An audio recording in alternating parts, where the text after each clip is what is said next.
HarperCollins presents Next of Kin by Kia Abdullah, read by Tanya Rodriguez and Avita J. Part 1. Chapter 1. It was a strange thing to be jealous of your sister, yet perfectly natural at the very same time. Perhaps it was inevitable. After all, weren't women taught to compete with one another, to observe, assess, rank and critique, which made your sister your earliest rival? Layla Saeed pondered this as she watched her husband lean close to her sister. Yasmin lit his cigarette, and he took a drag with audible pleasure. Paired at the foot of the garden, the two seemed remarkably intimate. It coiled Layla's jealousy just a little bit tighter. It was a good jealousy, though, a healthy jealousy. It reminded her of Will's appeal, his easy, raffish manner, his dark, contrarian humour, and that magnetic confidence that only occasionally tipped into pride. She couldn't blame him, really, for being drawn to her sister. Yasmin had an arresting softness that men could not resist. It was there in the sway of her long dark hair and the lazy line of her Bambi eyes. Every part of her seemed to curve and curl, next to Layla's hard edges, the strong line of her jaw, the thin purse of her lips. She was well aware of their respective roles, Yasmin the centre of gravity, and Layla merely caught in the orbit. She shifted in her seat, unsticking her thighs from the hard green plastic. The air held a tropical damp that felt heavy on her skin. It was unusually sultry for London, the hottest July on record. It gave the city a heady, anarchic feel, all that flesh and temper simmering in crowded places. Laughter rose in the air, and Layla closed her eyes, basking in the sound. What a surprising delight it was to hear her sister laugh. She wished she could pause this moment and gather all its details. The press of heat on her eyelids, the barely there hint of wisteria, the bleed of a distant party close enough to bring life to the night, but not too close for comfort. She sensed movement next to her and opened her eyes. Her brother-in-law, Andrew, watched the pair at the foot of the garden, huddled together like truant teens. He arched his brows at Layla, and she returned a knowing smile. He sat down next to her, the lip of his beer bottle balanced between two fingers. They were quiet for a while. "It's really helped her," he said, "being here." "I'm glad," said Layla, with a cheerless smile. "I appreciate it, you know. Everything you do for her. For us." Layla motioned with her hand, wrist still perched on the armrest. "It's nothing." Andrew turned his gaze on her, his eyes dark and wistful. "It's not nothing." She half shrugged. "She's my sister." "I know, but still." He tipped his bottle towards her, raised in a silent toast. She clinked her glass against it and took a sip of the earthy red wine. She gazed across the expanse of grass, blue-green in the falling dusk. She watched Will brush something off Yasmin's shoulder. A fly, a spider, some unknown predator. Her bra strap slid off her shoulder, and Will's gaze fixed on it briefly. The two red dots of their cigarettes waxed and waned in tandem until one burned out. Yasmin shifted in the dark and headed back to Layla. "Will is hilarious," she said, with a scandalized shake of her head, as if she could not believe his temerity. "Yep, that's why I married him," said Layla, her voice climbing high midway, signalling sarcasm or irony or some other bitter thing. Yasmin paused for a fraction of a second before reaching for the wine.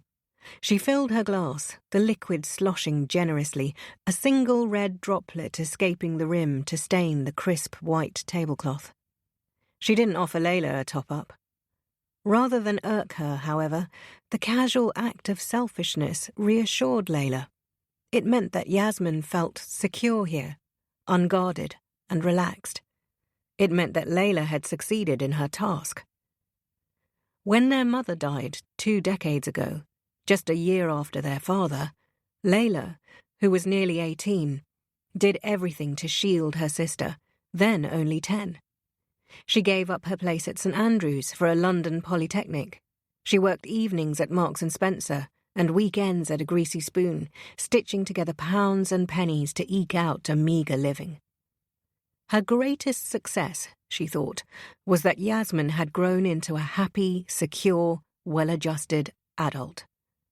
Until life came knocking, of course.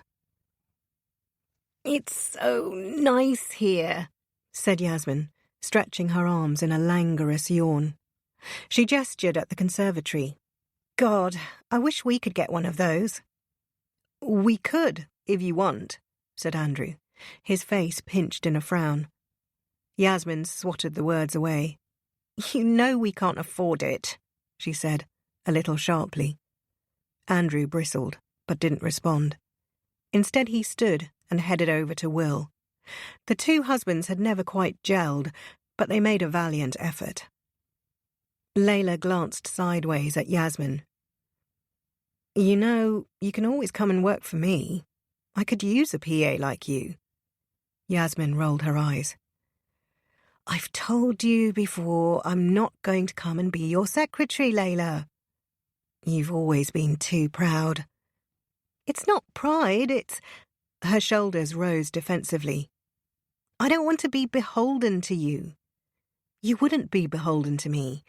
It's not charity. You'd be paid for the work you do. We have a training scheme too. If you wanted, you could study at the same time and work your way up." "I like my job," said Yasmin. "I know you do, but it's like you fell into being a secretary at 18 and have stayed there ever since. Don't you want to do more?" "No," said Yasmin stiffly. "I like my boss.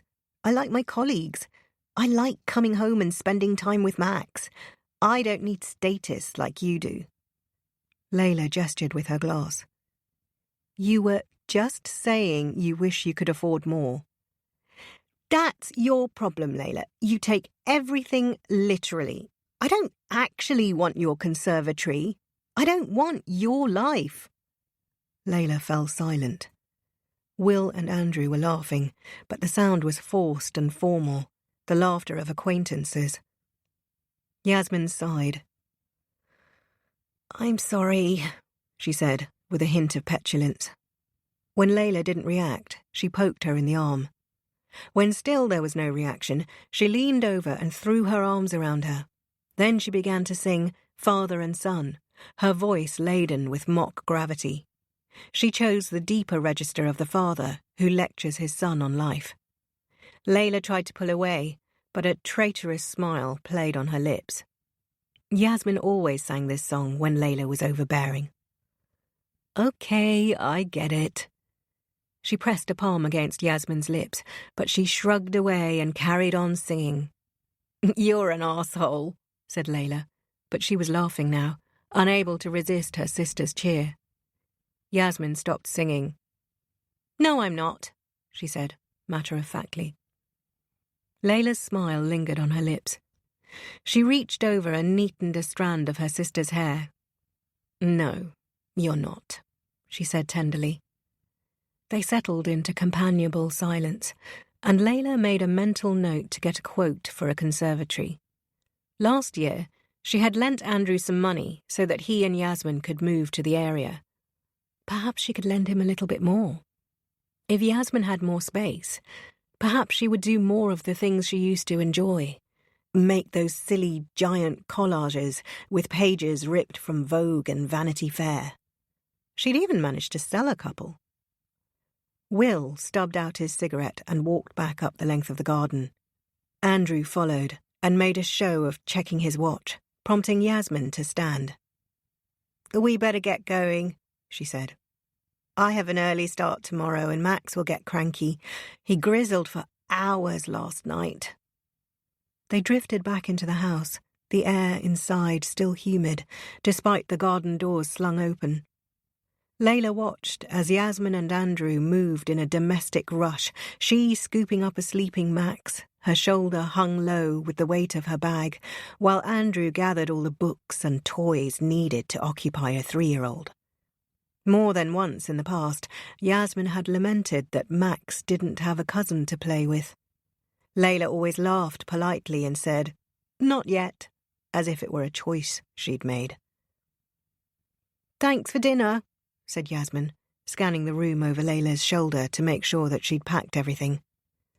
They swapped kisses, and the two parents marched out, carrying Max to their house around the corner. Layla shut the door and felt the wash of relief that comes with departing guests, even ones you love. "I'm shattered," said Will, flopping on the sofa, raising a few motes of dust. He reached for her and pulled her onto his lap. "You okay?" She nodded. He brushed his lips against her slender brown shoulder. "Can I stay?" She tensed. Things were complicated enough between them. "Not tonight." "Are you sure?" "I'm sure." "Okay," he said reluctantly. "Message received." He kissed the fine knot of her collarbone and gently tipped her off his lap. She listened to his footsteps echo down the hall and the front door open, then close. How quickly their group had dwindled. That was the value, she thought, of building your own family. You were never forced to be alone. She felt an old, familiar ache and hung her head wearily. How many times would she have to do this? Perhaps if she were more honest with Yasmin, some of the pain would ease. Her sister knew about the first miscarriage, but not the 3 thereafter. She wanted to confide in her, but Yasmin carried her own trauma, and Layla refused to add to it. When she and Will separated in February, she had downplayed it to her sister. "It's temporary," she told her. "A chance to assess our priorities and stop taking each other for granted." The messiness, Will staying over, their attending events together, made the break look superficial, a passing hiccup in a 9-year marriage. In truth, she wasn't sure that they would make it, and the thought of growing old alone sometimes left her panicked. Yasmin had told her once that parents who lost a child didn't have a word to describe themselves, like widow, widower, or orphan. That was true, but at least they could claim bereavement. It was something to attach to. What did you call a parent who had never had a child? You can't have everything, she told herself for the 1000th time. She had a highly successful business, a hard-won reputation, a comfortable home and lifestyle, a sister she would die for, and a husband she still loved. Surely, that was enough. A breeze gusted through the open window, but barely eased the heat. Layla dabbed her upper lip with a tissue, careful not to smudge her makeup. She was freshly showered, but sweat already lined the wiring of her bra, making her feel unclean. The day was set to break another record, and London barely coped in the heat. Sure, there were ice creams in Hyde Park and boat rides on the Serpentine, but commuting on the Underground was like tightening a pressure valve. Layla preferred to drive to work, barely 3 miles from her house in Mile End to her office in Canary Wharf. She scooped up her shoes, a finger hooked into each high heel, and dropped them into a plastic bag, its skin worn thin from repeated crumpling. She smoothed her white shirt and grey pencil skirt, then headed downstairs to the kitchen.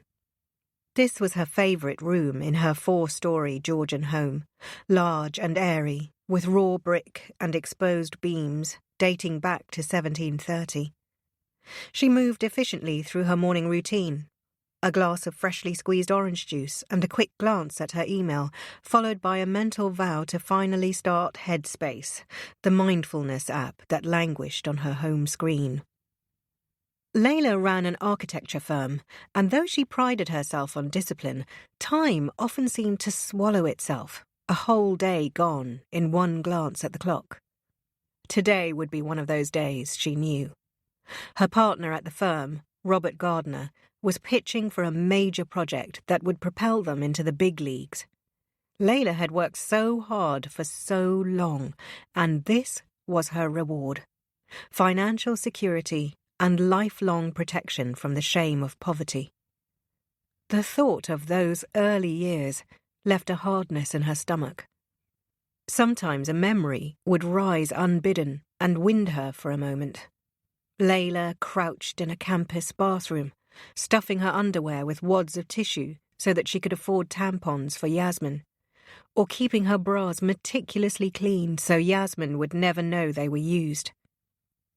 Layla had promised herself that she would never go back there again, had worked night and day to get to where she was. This project with Mercer's bank could be her biggest payoff. She had swallowed her pride and agreed to let Robert pitch, knowing that he, an upper-crust white man, had a better shot by default. She had to wait in the wings and see if all her prep paid off. She drained her glass and filled it with water, just as her phone vibrated on the counter. She saw that it was Andrew and felt a twist of anxiety. Yasmin's husband rarely, if ever, called her. "Layla, are you home?" Andrew sounded breathless. "Yes? What's wrong?" "I'm so sorry. The office called, and our entire bloody network's gone down. Is there any chance at all that you could drop Max off at nursery? It's practically on your way." Layla glanced at the clock, but was already saying, "Of course."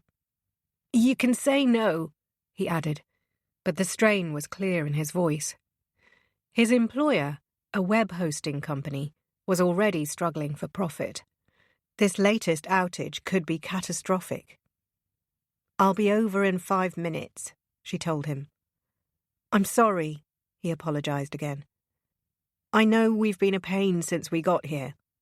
"Not at all," she assured him, though they both knew it was true. Since moving there last year, he and Yasmin had repeatedly called on Layla, as if her not having a child meant she was always on hand to tend to theirs. She was thankful that Will hadn't stayed over last night. Though he adored Max, he would surely launch into a monologue about Yasmin taking advantage of Layla, as if they should refuse on principle alone. Layla gathered her heels, keys, phone and bag and headed out to her car, feeling her body slick with sweat. Inside her modest Mini, she tossed her bag on the passenger seat, then eased out of Tredegar Square, a leafy house that housed East London's nouveau riche, small business owners, a couple of footballers, an actress from a comedy show that was successful in the 90s. Layla liked living here. There was none of the snobbery of better postcodes. She drove round the corner to Andrew's house, a tidy, double-fronted building with a mock Tudor facade. He was waiting outside on the path, pacing back and forth. She parked behind his Toyota. "Are you okay?" she asked, stepping out of her car. "Yes." He pressed a toe into his lawn and flattened a patch of grass. "I'm sorry to do this to you." "It's fine," she said briskly. She glanced at Max, who was peaceably asleep in his car seat, his brown hair plastered to his sweaty forehead. She picked up the seat, the handle hot and heavy in her palm. Andrew took it from her, the weight shifting easily on his muscular arm. He ducked into the back of her car and clipped in the seat with some difficulty. He leaned in and kissed his son's hair, then brushed his fingers against a soft cheek.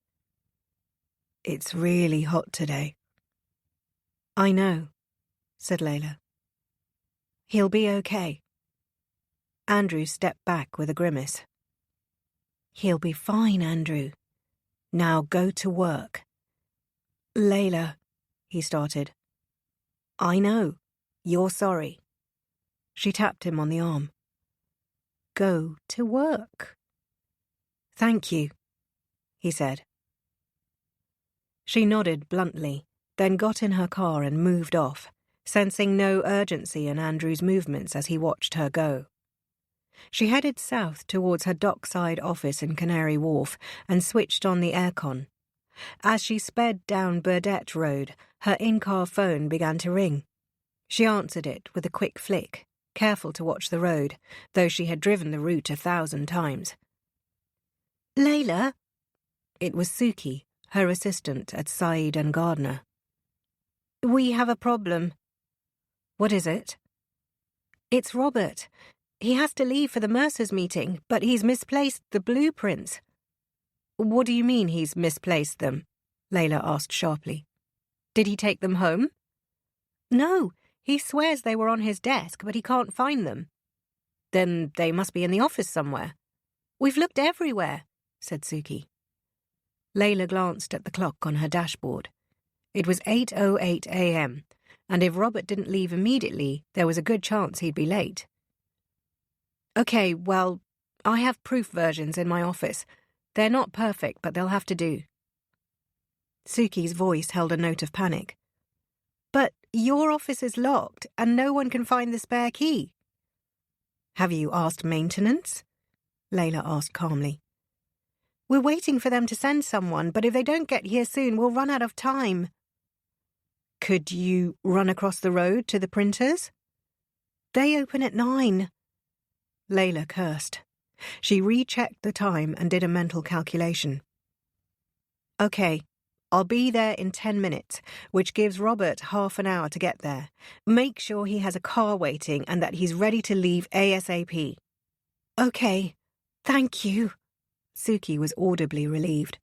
I'll tell him you're coming. Layla hovered on the cusp of the speed limit as she raced towards the office, feeling flushed and stressed in the heat. 10 minutes later, she turned into the private car park. She plucked her heels from their plastic wrapping and slipped them on quickly, then grabbed her keys and hurried upstairs. Robert spotted her and dashed out from his office. Layla, he started. She held up a finger. Not now, Robert. You need to get going. She unlocked her office and rifled through a pile of prints, pulling out a set of 3. She handed them to Robert, along with her iPad. I know they asked for hard copies, but at least show them the latest version. I want them to know that we got rid of the portico. I could have sworn they were on my desk. It's fine, she said, ushering him to the door. Go, go. She watched him pause by the lift. Oh, and good luck. He turned and tossed her the Gardner grin, part Frank Sinatra, part elder statesman.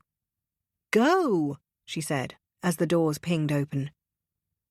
Back inside her office, she collapsed onto her leather sofa, jittery with adrenaline. It'll be okay, she told herself. All her efforts and sacrifices, the back and forth and meticulous planning, would not be for nothing. She pressed her palms into the cool black leather, as if that might steady her, a keel on a rolling boat. She rested there for a moment and listened to the ticking of her giant wall clock, calmed by its faithful pace. After a minute, she rose again, pulling on her poise. There was a knock on the door. Coffee? Suki raised a porcelain mug with the words Said and Gardner printed on the side. You're a star. She accepted it gratefully and placed it on her desk. She switched her fan to full blast to stave off the smothering heat, then settled in for a busy day. Chapter 2. Layla pinched the skin between her brows, hoping to ease her headache. It had throbbed for hours, tense and turgid behind her eyelids. She checked her watch, 11:25 a.m., knowing she wouldn't have time for lunch. She gathered up the files on the conference room table, her gaze catching on the opposite building, a hulking, brutalist concoction that Layla secretly loved. Sometimes she would get lost in a building on purpose. She would wander its corridors, staring up at an intricate pediment or grand Diocletian window. Last year, a security guard had barked at her for straying into a room in Zimbabwe House to get a better look at its windows. Layla, usually so staid and serious, had channeled her younger sister. She had battered her lashes and pitched her voice a semitone higher, pleading dippy ignorance. The change in the guard had been instant, and he'd led her gently to the exit. Layla couldn't believe it had actually worked. The memory made her smile, despite herself, as she picked up the last of her files. She headed back to her office and found a sandwich, cereal bar, and fruit smoothie neatly arranged by her keyboard. "I don't deserve you," she called to Suki through the open door. Suki beamed and raised her hand in a self-conscious wave. Layla unwrapped the sandwich, slowly, so not to stray from the perforations. Just as she bit into the soft white bread, her mobile began to ring. She swallowed quickly and answered. Andrew's voice was worried. "Layla, I got a message from the nursery. They said Max wasn't dropped off this morning." It took her a moment to compute the words. Then they hit with a shrill and dreadful clarity. There was a clamping in her skull, an alarming pressure that made her blood pound. "Layla!" Andrew's voice cracked, as if he could foresee her lethal deed. "Where's Max?" Layla didn't answer. Instead, she left her office in a trance-like state, Andrew's tinny voice now clutched in her palm, growing increasingly panicked. She walked to the lift, but did not cry out or scream, quieted by a pulsing shock and the stunning effect of panic. She pressed the button for level 0, the blood in her ears now roaring. She walked across the foyer, heels clicking on the polished floor.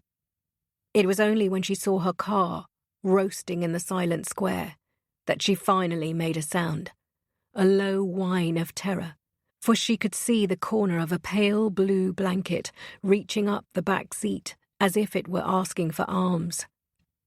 She instinctively backed away, commanded by an unknown impulse, self-preservation, denial, survival, before logic clicked back in. She forced herself closer and unlocked the car, her voice an unfamiliar whimper. Then, on seeing Max's limp body, finally, she screamed. It was a wild banshee wail, as loud a sound as she could make, for it wasn't just a howl of horror, but also a howl for help, because she could not do this alone. She could not deal with the horror of what lay before her. A security guard rushed to her aid, and on seeing Max in the back seat, pulled her out of the way. He instructed a colleague to call an ambulance and began to check Max for vital signs. Layla watched through a haze, as if the scene were filtered through gauze, and yet the details were startlingly clear. The lock of hair glued to Max's forehead, darkened by a pool of sweat. The deep texture of the paramedic's voice, the obscene glint of her hubcap, as if there was something to celebrate. She was mute with shock, so when the paramedics asked if she was related to Max, all she could do was nod. They bundled her into the ambulance, and she sat there in a tense huddle, her feet raised on tiptoe to keep her thighs off the cold steel bench, a harsh contrast to the heat outside. She watched Max's tiny body as the paramedic infused him with cold liquid. He swayed to the rhythm of the vehicle, reacting to every rut and pothole. She reached forward to still him, but the paramedic waved her off. At the hospital he was rushed away, the staff ignoring her only question, "Is he breathing?" For they surely knew he was not. "Layla." She turned to find Andrew at the end of the corridor. He strode to her and she dissolved into his arms, sagging so that he held her up. She grabbed his shirt, clammy in the palm of her hand. She wanted to scream at him, to blame him, to make it all his fault.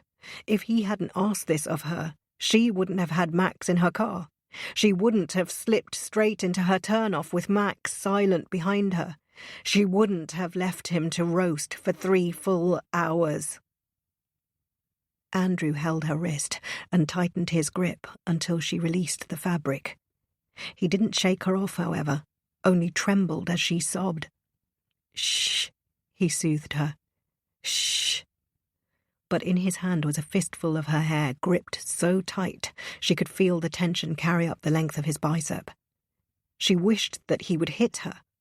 She wished that he would pull back his arm and slap her, stun her, or blind her to dull at least one of her senses, because it was all too much, all too overwhelming. He held her, and they watched the shift of figures in the room working to save Max's life.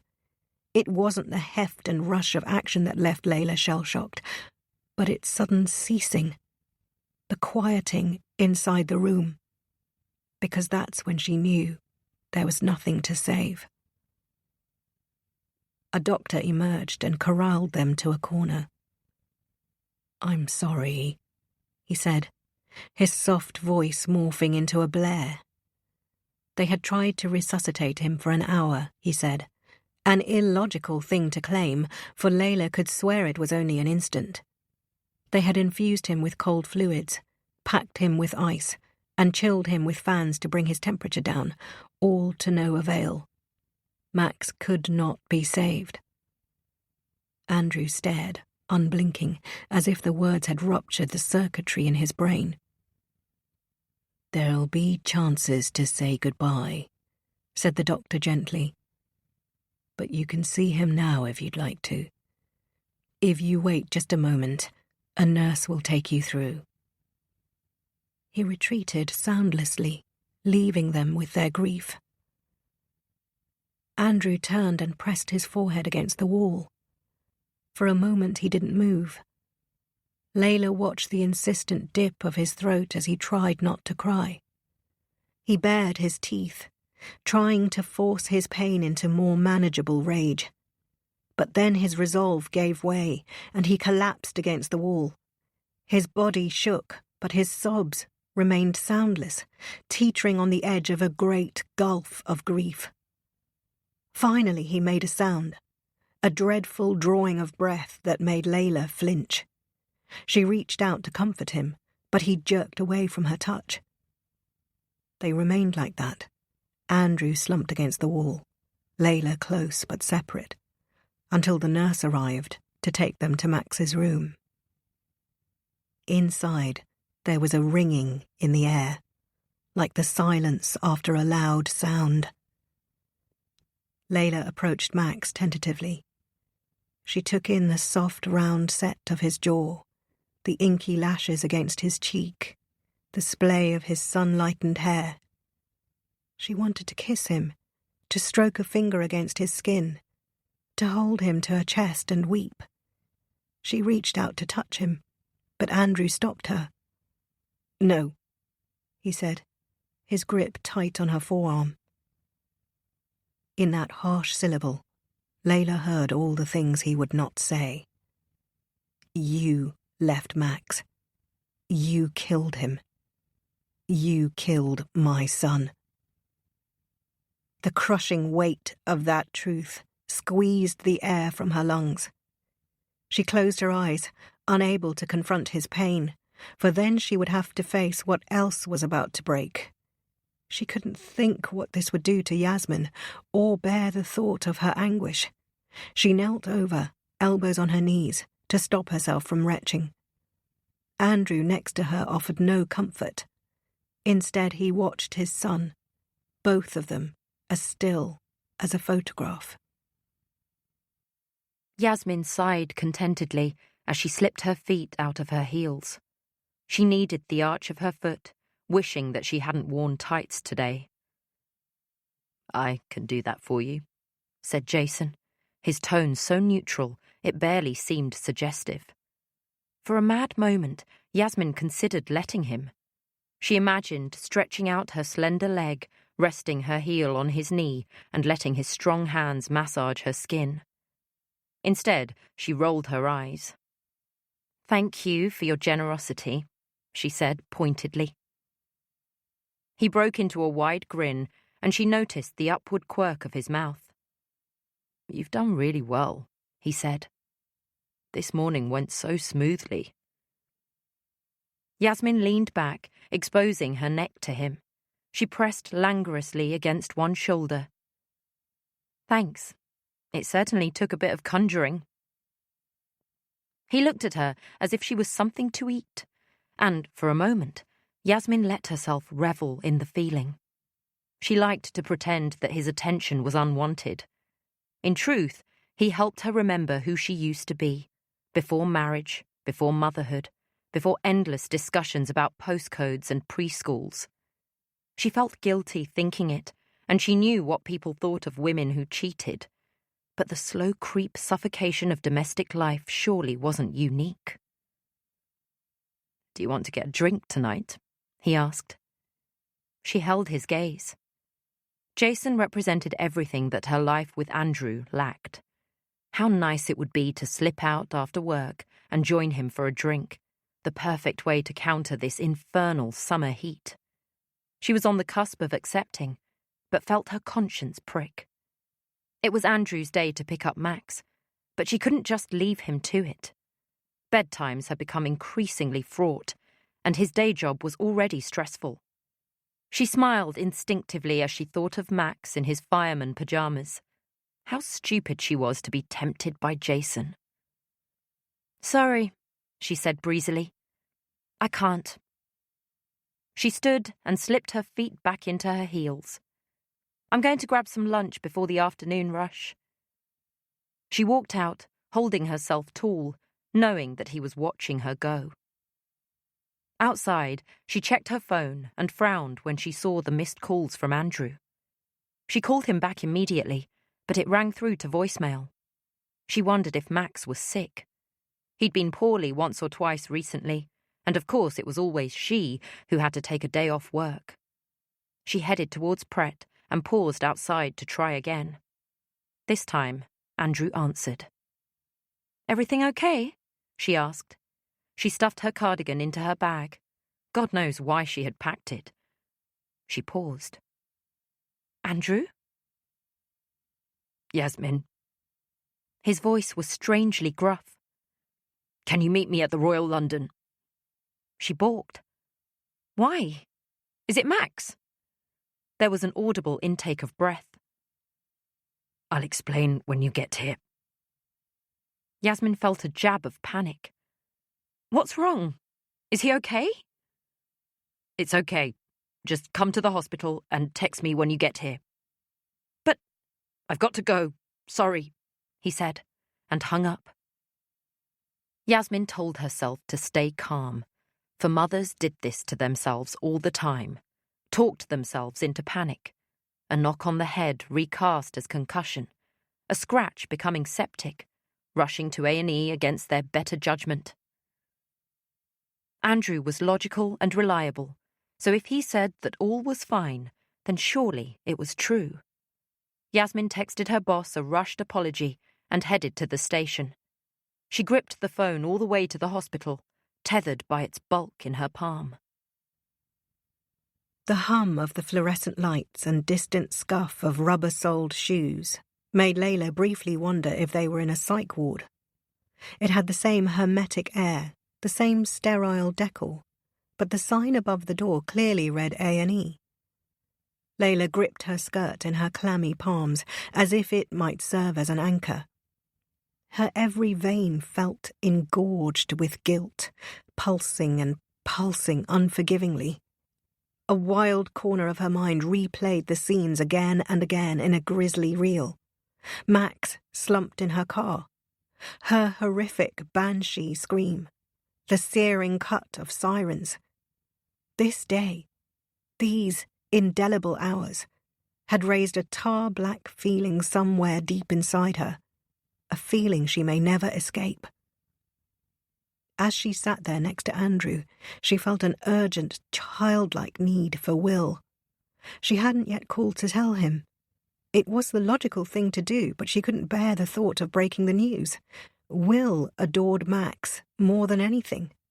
With no child of his own, he poured his affections on Max, buying generous gifts like that little tweed suit from Liberty or the gigantic Tigger for his first birthday, which still stood by Max's bed. Layla loved her husband fiercely in those moments of sincerity. He was usually so busy crafting his columnist image, the raffish provocateur, perpetually cool and unmoved. But when he was with Max, his yearning broke through. It was in the mournful way he would look at Layla as if he were saying sorry, or how he'd press his face to her shoulder at night as if that might stop him from crying. No, Will wasn't the person to call. Andrew was by her side, and that was enough for now. She turned to him on the long steel bench and roused him from his daze, one gentle hand on his knee. "Please, say something," she ventured. He didn't meet her gaze. "What is there to say?" Layla felt a churning anguish. Andrew was sitting there as calmly as if she had dropped his phone and cracked the delicate glass. She wanted to ask what he was feeling, but what words could possibly carry the volume of her question?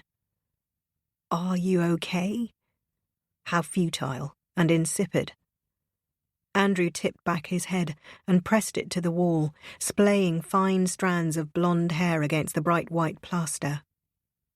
Layla heard a soft patter of footsteps hurrying down the hall and snapped to her feet when she saw who it was. Yasmin paused just inside the double doors. She saw their faces and looked from one to another. "No." Her voice was breathless, and her face did a strange thing, crumpled but then smoothed, as if refusing to yield. "Where's Max?" she asked, trying for an officious tone but cracking halfway through. Andrew closed his eyes for a moment, as if gathering strength for what came next. His breath trembled when he exhaled. He walked to her and pulled her into his arms, pressing his chin against her head as if to force her into place. She struggled, but he held her tight. "Max died this morning," he said, barely audible. There was silence, a contraction before a solar blast. Then there was an animal sound, so ferocious it made Layla step back. It seemed to ring on for minutes, a prolonged scream of anger and pain. Yasmin pulled away from Andrew, and when he attempted to hold her, she pushed him away with such force he stumbled against the wall. She bent over at the waist, a rag doll losing support. She clamped her palms against her ears and cried out in rage. Layla watched with horror. Could she ever know a mother's pain? Her own torment pulsed blackly, but this animal show of grief spoke of something unknowable, a deeper plane of hurt. She fought the urge to go to her, for she knew that Yasmin would be horrified to learn what had happened. Andrew had asked her not to speak. He would handle this part, he'd said. He approached Yasmin gently, but she pulled away from him, not yet ready to be comforted. She turned to the wall and gripped fistfuls of her hair. "No!" she screamed, a single extended note of despair. Andrew looked to Layla, and there was a wildness in his eyes, as if they were on a precipice and he was about to lose his footing. Layla had asked if they needed a sedative on standby, but Andrew had declined. He needed Yasmin to believe that she had the strength to survive this, that they trusted her to do so. Yasmin cried for a long time, curled in a ball on the cold steel bench, not letting Andrew or Layla approach her. Finally, after what felt like hours, she looked up at them. "How?" she asked, a low, broken sound. "It was me," said Layla, her courage wavering, a creature caught between fight or flee. Yasmin blinked. "You? What do you mean?" "Let me," said Andrew. He had asked her not to be there, but Layla had insisted. Leaving would only make it worse and render their subsequent meeting far more explosive. Andrew sat next to Yasmin and laid a tentative hand on her knee. "It was my fault," he started. "This morning, I got called into work. It would have taken me too long to get Max to nursery, so I asked Layla to do it instead." Confusion moved across her face. "Was there an accident?" He nodded. "Of sorts." Layla forced herself to be quiet. She had promised Andrew to let him tell Yasmin in that gentle, measured way of his. It would be easier for her, he'd said. He continued. "I clipped Max into the back of Layla's Mini. He was fast asleep and didn't make a sound."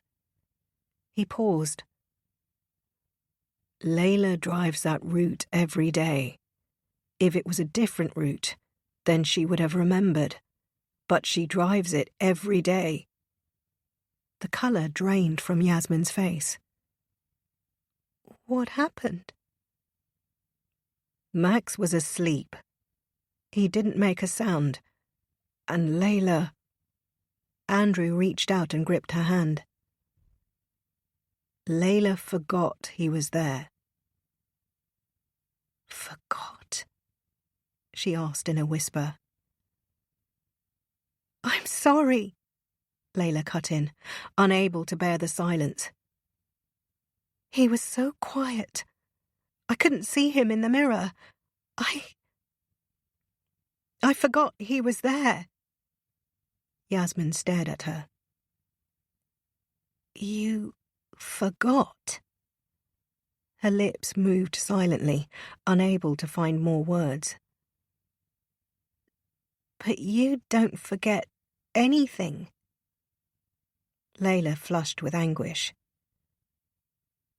You don't forget anything." Her tone took on a note of hysteria. "You set alarms for everything." "I forgot him, Yasmin. I did." "No!" She panted as if struggling for breath. Andrew tugged her hand as if to bring her back to him. Her gaze darted from one to the other. "What happened?" Andrew dashed away his tears with the heel of a palm. "The heat," he said, in a bark of a sound. Yasmin's face was an open wound. "My baby. He burned." "No," said Andrew sharply. "No, honey, no, he didn't burn. He didn't feel anything. He just fell asleep. And he didn't wake up." Yasmin began to wail. Her voice was a broken thing, cracked apart by pain. Layla felt her own heart break, a slipping apart of something solid, a vertiginous free-falling. She stepped closer to Yasmin, but her sister jerked away. "No, I can't." Layla stood there, immobile. Yasmin shook her head vigorously. "I can't look at you. I can't be near you." Layla swallowed her plea, for it was selfish to attempt to unburden her guilt. "Please, just go." There was no venom in Yasmin's voice, only desperation. "Layla, just go." She hovered in a state of limbo, then looked to Andrew for guidance. He nodded at her gently. Then, laden with the weight of crushing regret, she headed back up the plastic corridor, her shoes making small, sticky sounds as she walked. Layla pressed the can of Coke to her head and tried to cool the heat.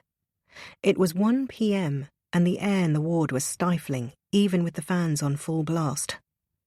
A loose leaf of paper floated to the floor from reception and she watched it, inertly, unable to bring herself to retrieve it. The receptionist, a portly woman with a double chin, walked around the desk and picked it up, groaning with effort as she bent. To her left, a set of double doors swung open, and Layla strained to see the other side. Where was Yasmin? Was she with Max's body? Was she alone, or with Andrew? Was he taking care of her? Did he need her help? Layla pressed her hands to her face. Her heart hadn't stopped racing since Andrew's call this morning, and as the adrenaline ebbed, she felt a profound exhaustion. The gravity of what she'd done was almost too great to bear. She thought of Max in the ambulance, swaying with the ruts in the road, lying mute and lifeless. Max was dead, and it was Layla's fault. The knowledge raised something livid inside her, and she realized it was bile. She retched, then quickly choked it down, tasting the yellow tang of acid. She folded forward and pressed her head against her knees as the room talked around her, inducing her to vomit. She took a soggy gasp for breath as her body fought to betray her. Panicked, she hurried to the nearest bathroom and bent over the bowl. She retched again, but nothing came. With 2 hands pressed against the cistern, she swallowed and swallowed, wincing at the chemical aftertaste, until her nausea calmed. She stumbled to the sink and rinsed her mouth with water, now lukewarm in the heat. She waited until her hands stopped shaking, then dabbed at her skin with tissue. She took a bracing breath and giddily left the safety of the bathroom. "Ms. Saeed." She turned to find a man waiting in the corridor. He was in his mid-40s, broad-shouldered and with a roughness in his face that hinted at years of playing rugby or boxing. "Yes?" she said uncertainly. "I'm Detective Sergeant Christopher Shepherd from the London Metropolitan Police." He showed her his badge and ID card, fixed to a cheap black wallet. Layla stared at them blankly. "I'm the officer in charge of Max's case." Layla felt a singe of anxiety. How should one conduct oneself in a moment like this? Should she rely on social norms? "Hello, nice to meet you. Thank you for coming." Should she act compliant? Or was it better to be defensive? Should she say the things she was actually thinking? "I'm guilty. I did it. Help me." "Can I have a moment of your time?" he asked. Layla nodded. "Of course, officer." She could hear the tremor in her voice and knew that he noticed too. "Call me Shep," he said. "Shep," she repeated, the single syllable too glib on her tongue. "I believe you're the last person to have seen Max alive." Her breath fluttered in her chest. "Yes." "Do you mind coming to the station to answer a few questions?" Layla faltered. "Can't we do it here?" she asked. "We would prefer to go to the station," he said, kindly, but not too kindly. She looked at the double doors over Shep's left shoulder. "Can I tell my family where I'm going?" "We've taken care of that," he said briskly. Layla noticed another officer waiting at the threshold. "We just want to have a chat," he added. Layla agreed gingerly and followed him out to an unmarked blue saloon. He opened the back door and she slid in, gracefully tucking her legs inside. As they drove, she felt a strange amniotic calm, as if Shep had turned down the volume on life. The wend of passing traffic seemed unnaturally quiet and slow, and the blinks of sunlight between the tall buildings made her squint, unsquint, re-squint. Was this how it felt to survive a war? To come home to a strange land where everything was out of kilter? As she sat there inertly, a vague question came to her. Should she be falling apart? Did she need to more clearly signal her horror? She caught Shep's eye in the mirror and immediately looked away, panicked by what she saw there. Clear, explicit suspicion. They arrived at Bethnal Green Police Station, a severe brown brick building adorned with 2 listless flags. He escorted her inside, and though he held the door open, there was no gallantry in the action, only an abrupt efficiency. They marched along an austere corridor into a small interview room. It was stuffy and held a fruity smell, berries on the cusp of turning. Layla took a seat and pressed her palms against her skirt, wishing that she would stop sweating. Shep ran through a list of formalities, but his words were strangely distant, as if spoken through a tube. He leaned on the table, his sleeves rolled up to the elbow. "Miss Saeed, can you explain your relationship to Max Hansen?" "I'm his aunt," said Layla. "He's my sister's son." He nodded in a patrician manner, hoping perhaps to put her at ease. "Can you tell me, in as much detail as possible, what happened this morning?" Layla didn't answer. How could she grab the fragments of this day and arrange them in a logical sequence, a neat narrative to present to this unknown authority? "Miss Saeed?" he prompted. Layla recounted her morning routine, starting with the glass in the sink, juicy bits floating in the cloudy water, for ease of washing later. She told him about the phone call, Andrew asking for help. "He's a network engineer," she said, "so he's sometimes called into work in a crisis. Usually it's okay, because Yasmin is there in the mornings, but she had to go in early for a conference. I agreed to help and drove round the corner to their house." Shep frowned. "You run your own architecture firm, is that right?" "Yes." He glanced over a piece of paper and raised an eyebrow. "You restored the Whitechapel Synagogue. Impressive." She nodded graciously. "Thank you."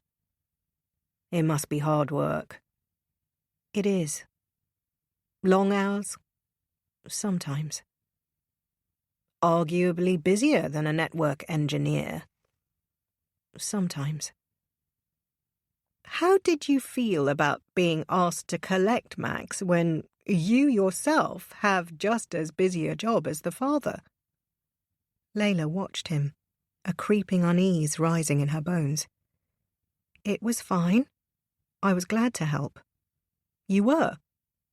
"Yes." He made a sound as if to say, "You're a better person than I am." "How often have you been asked to help them?"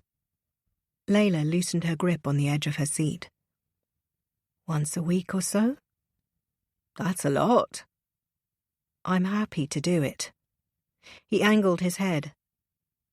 "How many times have you driven Max to school?" "I haven't." He scratched his chin with a pen. "Okay. What happened after you left with Max?" Layla told him about her journey to work, the phone call she received from Suki, and how Max's rear-facing seat meant she didn't see him at all. "How long did the call last?" asked Shep. "Maybe 5 minutes." "And what did you talk about?" She told him about the misplaced blueprints. "Were you in a hurry?" he asked. "Yes. Well, no, not in a huge hurry. I knew I was only a few minutes from the office." "But not if you stopped at the nursery." Layla blinked. "I didn't think about that. I forgot that Max was there." Shep leaned forward. "I'm sorry. Can you just repeat that? Your brother-in-law entrusts you with his child, and you simply forget that he's in the car?" "I couldn't see him," said Layla. "He was asleep. I was distracted. It was an accident." Shep did not respond, watched her coolly instead. "You can't think I meant to do it." "What I think, Miss Saeed, is that you were in a rush. You knew that Max was in your car, but you thought you would nip to your office and deal with the emergency. But you forgot that you had left him." Layla's face crowded with horror. That's not what happened. I would never leave Max in the car.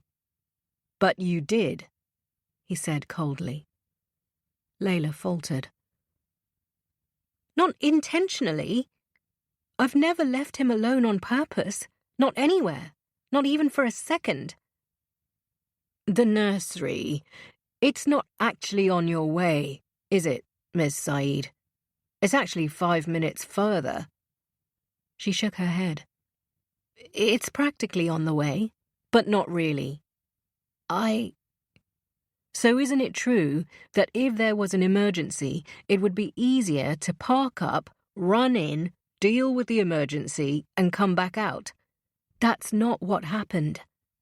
Ms. Saeed, did you leave Max in the car intentionally? Sweat beaded on the nape of her neck. No. He studied her intently. Do you and your sister have a good relationship? Layla was disoriented by the change in subject. Yes. I believe you raised her from the age of 11 to 18. Can you explain how this came to be? What's that got to do with anything? She asked defensively. Why should she have to share their ordeal with this hostile stranger? We're just trying to build some context. Layla felt a clenching distress as she thought back to that period. People spoke of happy childhoods, and hers was happy in a way. But then their father died from a massive coronary attack. Their mother, already fragile by nature, suffered a complete breakdown. When Layla awoke in the mornings, she would find her mother sitting in the kitchen, staring at a wall. Layla had tried to get help, dragging her to the GP, and then the hospital, and then back to the GP, then being told that there was no funding. There was no support from the community or the so-called uncles and aunties. They had silly, reductive words for her mother: batty, quirky, cuckoo, doolally. But no one was moved to help. One day, Layla came home, and her mother was in the bath, in stone-cold water, eyes still open, hair floating like seaweed on the surface. Layla had pressed a fist to her mouth to stop herself from screaming. She had rushed Yasmin to their bedroom and commanded her to stay there. She remembered the police officers, kindly but official. The girls weren't allowed to stay in their home. Everything they knew severed in a single swoop. She had felt so much rage at her mother. She barely did anything anyway. All she had to do was stick around. Layla remembered their foster parents, a retired seamstress and her taciturn husband. They had a 3-story home in Gants Hill filled to the brim with trinkets and chintz, old chessboards, tuning forks and tweezers, an extensive set of glass beakers, a plastic model of a brain segmented into removable pieces, the frontal, temporal, parietal, and occipital lobes, the cerebellum and brainstem. There was a mustiness in the house, as if it had never been aired, and when the sun hit it in a certain way, the dust motes were innumerable. Layla and Yasmin were never mistreated, but the place lacked the warmth of a real home. As soon as she turned 18, Layla applied for legal guardianship of Yasmin, and they were able to rent a home of their own, a tiny 1-bed flat just off Gants Hill roundabout. The genteel name of their road, Frinton Mews, was at direct odds with what it was, an ugly corner of the borough, filled with discarded cigarette butts, plastic bags that swayed malevolently, the hum of a nearby generator, and an awful industrial view. How much of this could she tell the detective?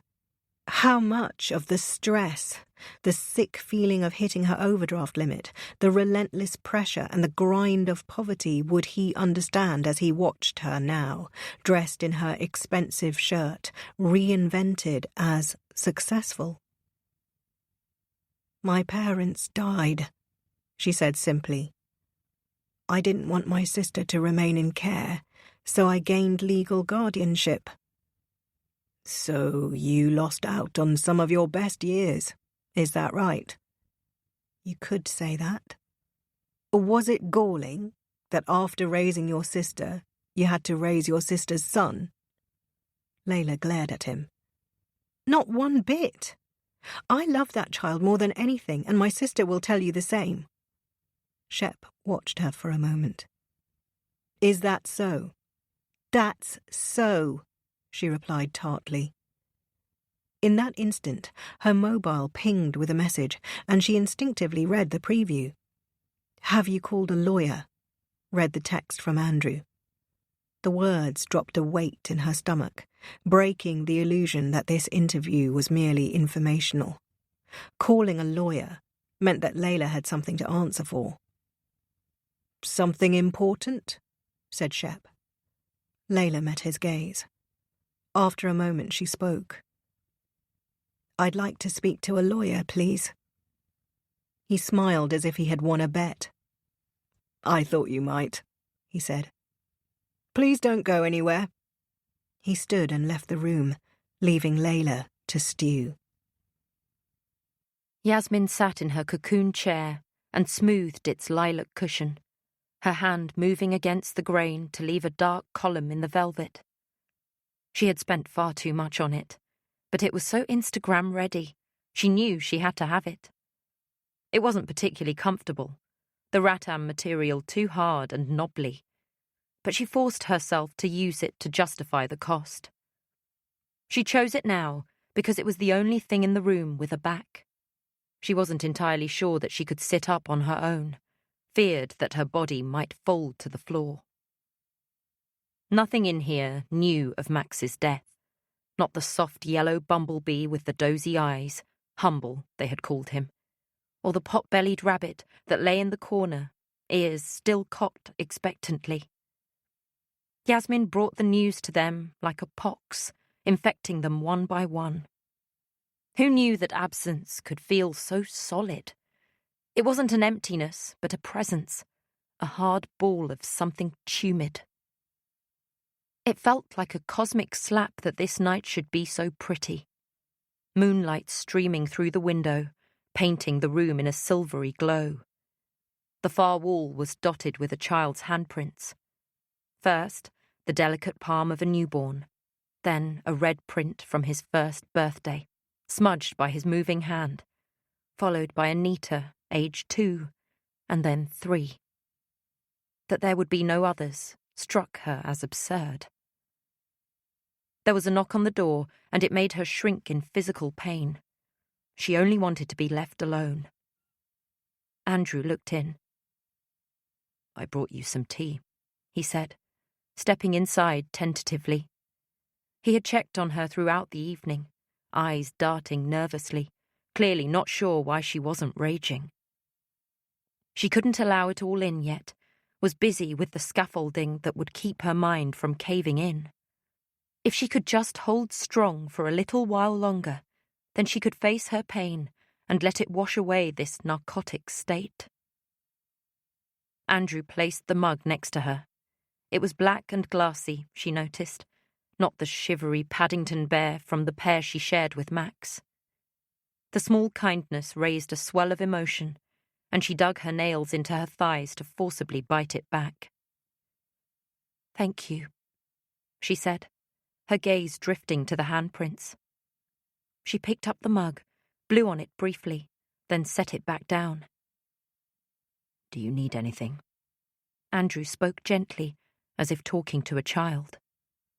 She looked at him numbly. A biscuit? She said, only to give him something to do to make him think he was helping. Of course. He returned moments later with 3 lots of 3, spread in a spiral on a dinner plate. She took one and dipped it in her tea, watching it break off and sink, making no move to stop it. She looked up at Andrew, who hovered by the door, still afraid to leave her alone. I'll be okay, she said. I promise. His face puckered for just a second, the pain like a wink of a bulb. I love you, he said. I love you too, she replied, but her voice was mechanical, a stock response to a common statement. Knock knock. Who's there? I love you. I love you too. Andrew closed the door, but then, thinking better of it, reopened it several inches. His heavy tread traced down the stairwell and into the silent living room. Pain, even in a marriage, was sometimes best felt alone. He would do it his way, and she would do it her own. Layla traced her fingertips across the carving in the wood and tried to discern the letters. She already knew what they spelled, but was compelled to try, regardless, to keep herself engaged. J-E-A-N. An unlikely name for a former inmate, more suited to weekend bake sales and sensible M&S shoes. Was Jean also stunned to find herself in jail? When Shep had led her here, Layla told herself that he was merely grandstanding. But as the hours ticked by, she realized that it wasn't a toothless show of aggression. She, like Jean, was truly a suspected criminal. As she sat there, aghast, every surface in the room took on an air of indictment. The hardness of the narrow bench, the harshness of the walls. The window, which on first glance passed for tasteful sash, morphed into a lattice of bars. Who had decided that people caught in the worst day of their lives deserved no comfort at all? There was a clanging at the door, and Layla instinctively rose to her feet. "Your brief's here," said a uniformed officer, gesturing behind him. She followed him across the corridor into the opposite room. On spotting her solicitor, Layla felt a sudden, overwhelming urge to cry. She forcibly bit it back and extended her hand in greeting, appalled to see it tremble. "I'm sorry," she said.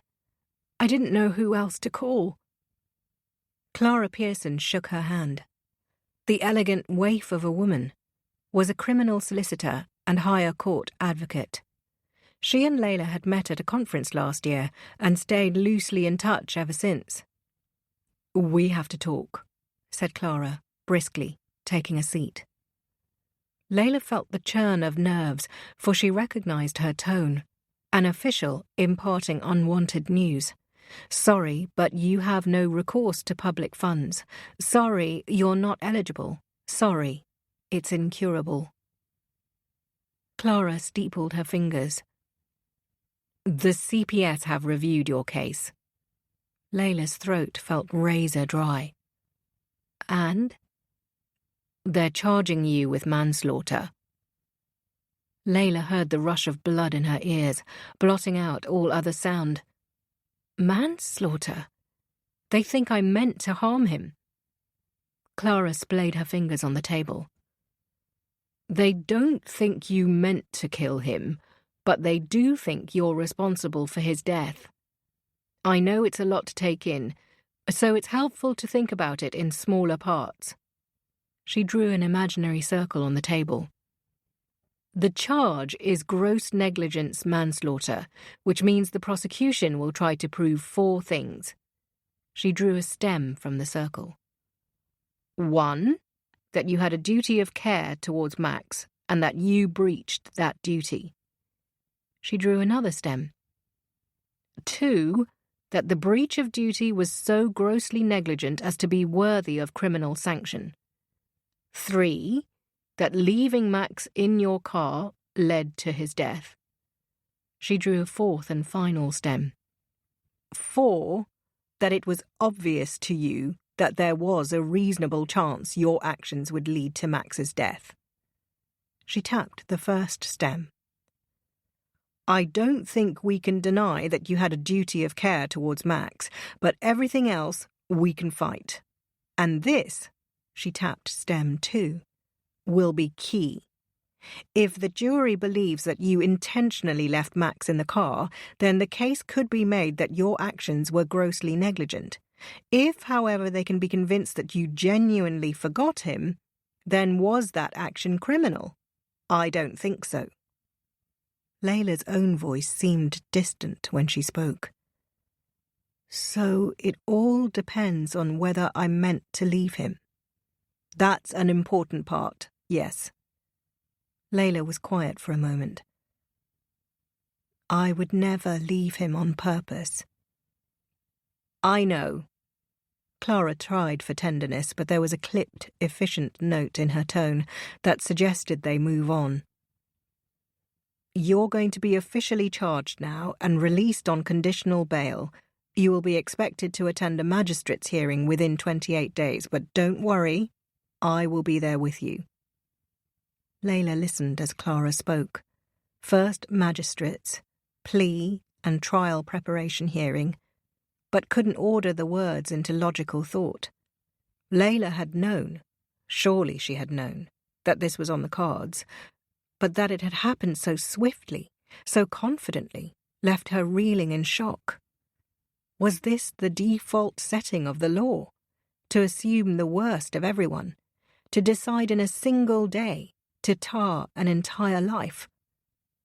Can I still see my sister? She asked, interrupting Clara. The lawyer grimaced. I'm afraid not. Officially, it's the Crown bringing the complaint, not your sister, but she's a key witness in the trial, and it will be a condition of your bail to stay away from her. Layla gaped at Clara.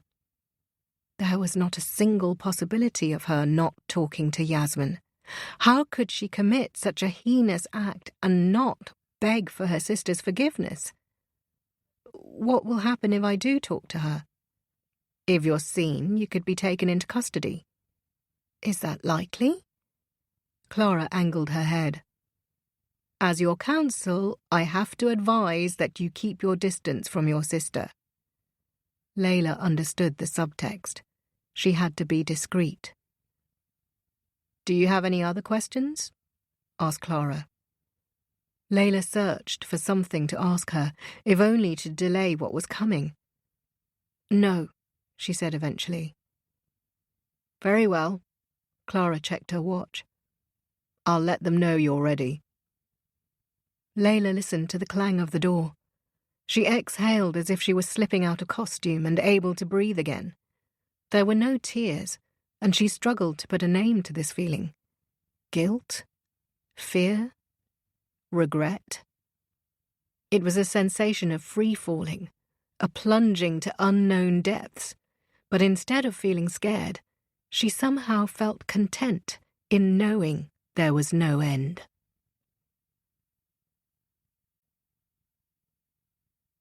Chapter 3. Layla winced at the smell in her room. It was muggy and medicinal, like unwashed bedding in a hospital. She tugged open a window, but the air outside was hot and still. She looked out across Tredegar Square, blinking at the shards of light that shone through the trees like dropped glass. The quiet beauty of the place was disorienting, starkly at odds with the panic in her chest. She had awoken in this state. There was no brief moment of ignorant bliss. As soon as she woke up, she remembered her crime with alarming clarity. Max's red cheeks, the limpness of his limbs. Not yet, she told herself. She couldn't fall apart yet. There were things she had to do first. She had to tell Suki that she wouldn't be in the office this week.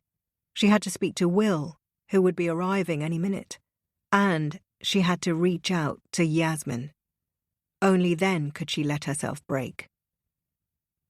She went downstairs to the kitchen and was surprised to see that it wasn't yet 8. It was hard to believe that not even 24 hours had passed since that fateful call from Andrew. It seemed to her that she had lived 1,000 lifetimes since coming home last night. She had collapsed into bed in a sobbing heap and dreamt of ghastly things. Stop-motion monsters with gigantic jaws, dragons and gorgons and childish things. Her head was filled with it, swapping one horror for another more bearable. She startled when the doorbell rang and heard the clatter of Will's key in the lock. She braced herself against a counter, prickling with anxiety. "Layla," he called. "I got your text." His footsteps drew closer. "Are you He stopped in the doorway as he caught sight of her. Her wet hair had inked dark patches on her t-shirt, and her face was unnaturally pallid. He stepped inside, slow and cautious, as if any sudden movement might stir a nearby predator. "What's happened?" His gaze dropped to Layla's stomach, a compulsion that clearly resurfaced from the handful of weeks that she had been pregnant. "Are you okay?"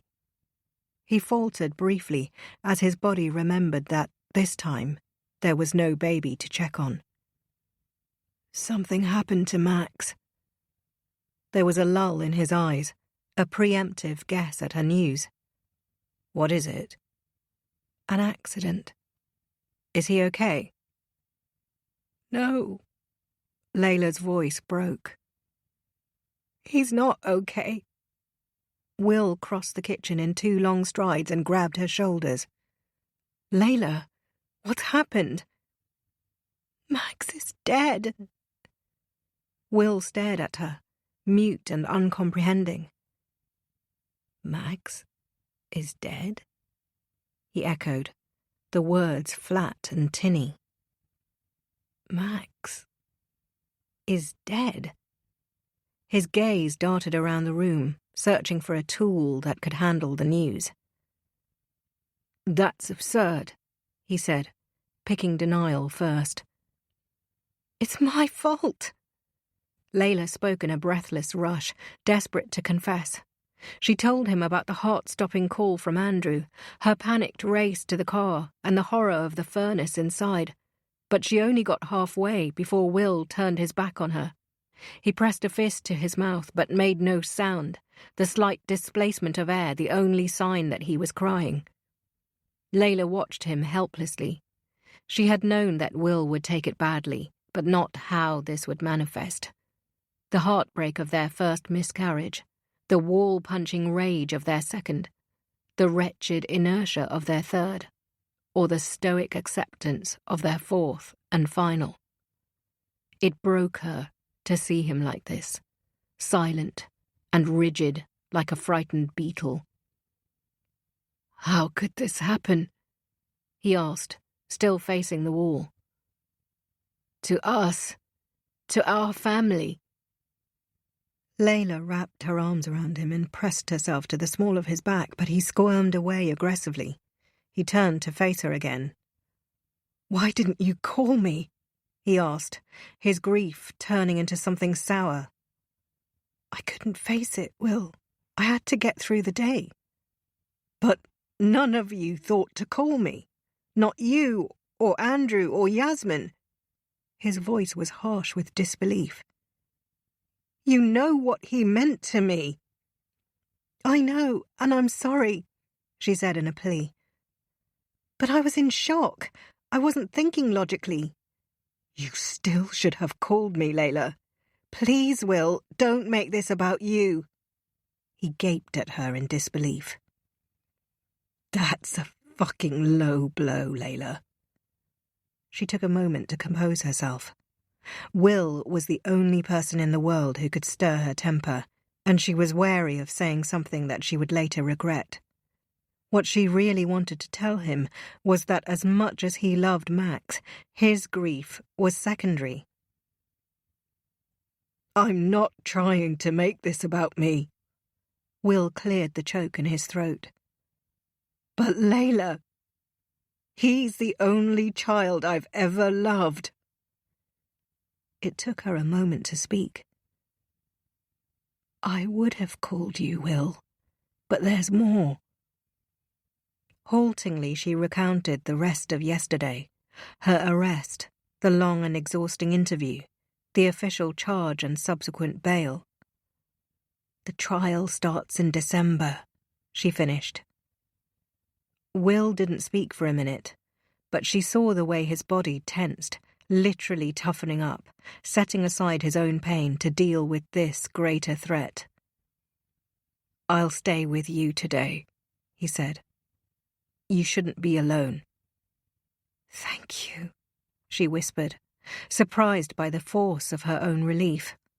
Layla had done the very worst thing in the world, and still Will was there, bearing up despite his grief in order to share hers.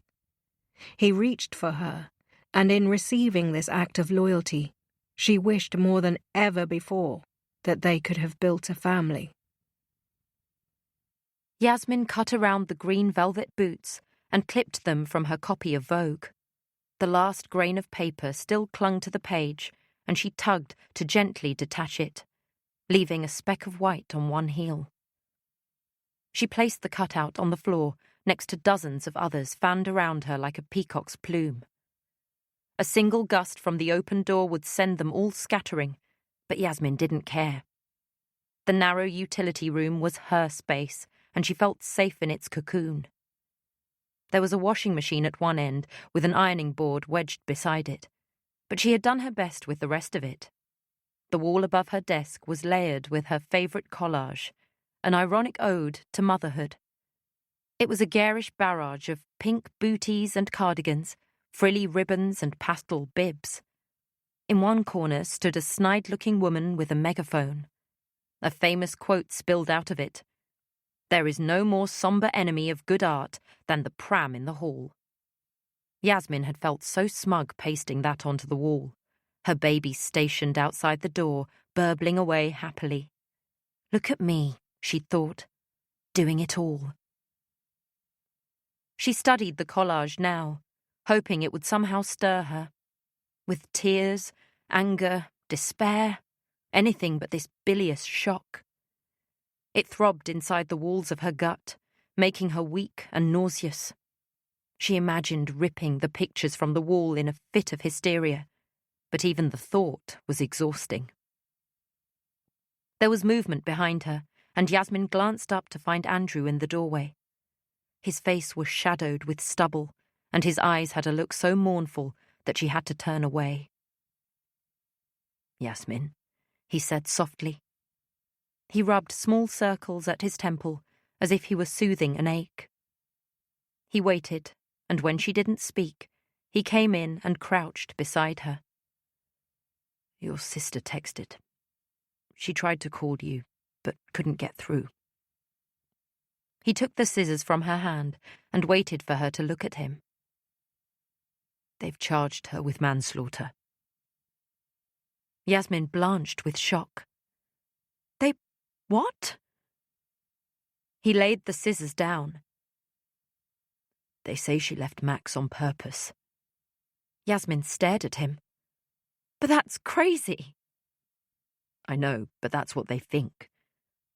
She was still for a moment. Then, gritting her teeth, she shoved away her materials in a single violent sweep. "How dare they do this?" Andrew looked on with surprise. She cried out in frustration, for she couldn't explain the sense of injustice. She was mourning her child, and she needed to rage against her sister. She needed to blame Layla, but fashioning her as a criminal forced Yasmin onto her side, forced her into solidarity when she wasn't close to ready. First, she needed to blame her before she could forgive her. Andrew reached for her, but she pushed him away, making him fall on his seat. "I need to hate her, Andrew. I can't just forgive her." "I know," he soothed. "That's okay." Yasmin coiled with anger. She opened her mouth, but only heard a strange whistling sound. "I hate her, Andrew. I fucking hate her." "That's okay. You're allowed to." "She never forgets." Yasmin's tone was bitter and accusing. "She never forgets anything. How could she forget Max?" She crunched a glossy page in her fist. Andrew pulled her to him more firmly and held the nape of her neck. "I don't know, sweetheart." He shook his head, his chin sweeping the top of her hair. I don't know." She pushed out of his grip. "Do they really think she left Max on purpose?" Andrew looked at her solemnly. "She was in a rush that morning. She got a call from the office. Maybe she meant to pop in and out." Yasmin digested this. She recalled an image of Layla with her phone tucked beneath her chin, ironing her clothes for an interview while pasta bubbled on the cooker in their studio. Layla was always doing 3 things at once, and when she wasn't, she felt that time was wasting. Could she really do such a thing? She searched his face for an answer. I don't think she did, but... Andrew shifted uncomfortably. Haven't you ever been tempted to leave Max in the car when nipping into the petrol station? Yasmin balked. No, she said vehemently. Have you? He bobbed his head guiltily. Yes. And have you? No, but I've come close, he admitted. Yasmin exhaled.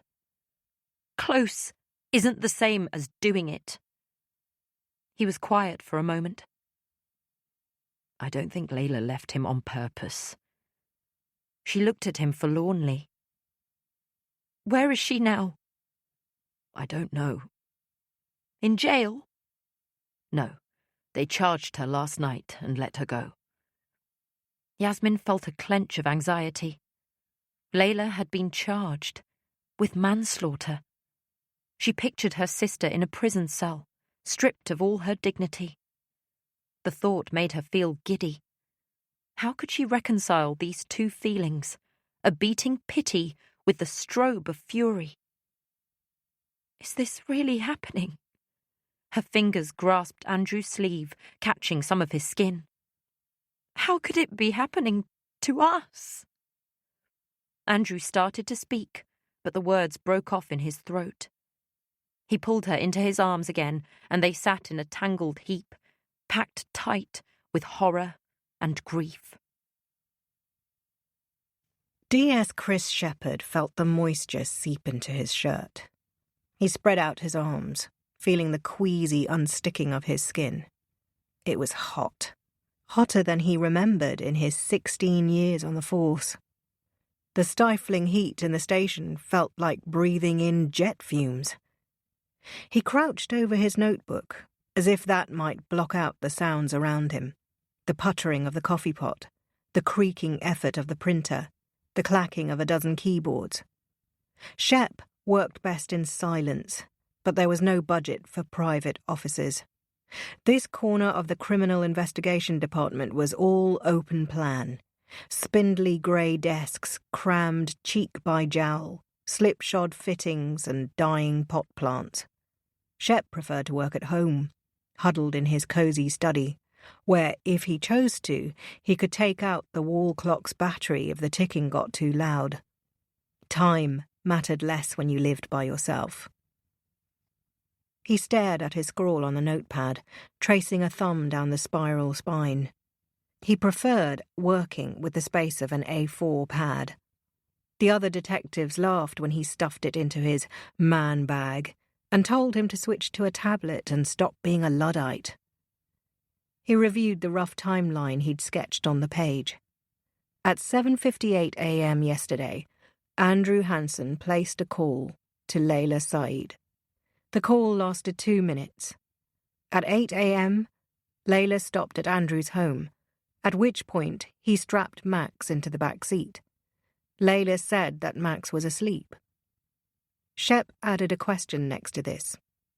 Already dead? Layla didn't check that Max was breathing. She had no reason to believe he wasn't. Was there a chance that the father was responsible? That he offloaded his son to mask a mistake? Shep considered this for a moment, then drew a small note by the theory, X, to mean unlikely. He continued tracing the timeline. It was a 15-minute drive to Layla's office and 20 to the nursery. She received a call at precisely 8:08 a.m., in which she learnt that the blueprints were missing, and her phone showed that she arrived at the office 10 minutes later. He made another note. Speeding? For that would surely demonstrate that Layla was in a rush, more likely to decide to leave Max in the car while she ran in to fight the fire. The father, whom Shep had yet to talk to properly, next called Layla at 11:27 a.m. to ask about Max's whereabouts. The ambulance was called 7 minutes later. Max was pronounced dead at the hospital at 12:25 p.m. There, in the neat black lines of his A4 pad, were the makings of a tragedy. But what really happened? And who was to blame? He turned a page and wrote the name Layla Saeed in his angular scrawl. Beneath it, he listed his first impressions of her. Calm, logical, practical, he wrote. Then next to it, cold, distant, inscrutable. Beneath it, he listed 3 options. 1, she left him by accident. 2, she left him intentionally, but meant to return quickly. 3, she left him intentionally and meant to harm him. Layla claimed the first. The CPS claimed the second. Was there a chance it was actually the third? If, in truth, she had meant to harm him, then it was up to Shep to find out. Next to the third option, he wrote a one-word question. Motivation. On the surface, it seemed absurd that a successful woman like Layla would intentionally kill her nephew, but Shep had been fooled by gloss before and swore to never repeat it. He wished he'd had longer with Layla before she called her lawyer. Clara Pearson was an experienced advocate who was impossible to ruffle. He had worked with her before and was thwarted by her poise, sleek, practiced, impermeable. Perhaps there was something about being a black woman in law that made her wary of showing emotion. Either way, Clara had curbed his progress. He pictured Layla now, sitting in the witness room, eyes rimmed red, but makeup intact, hair perfectly in place. Was there a devil hiding beneath the veneer? And if so, when and why had she planned this?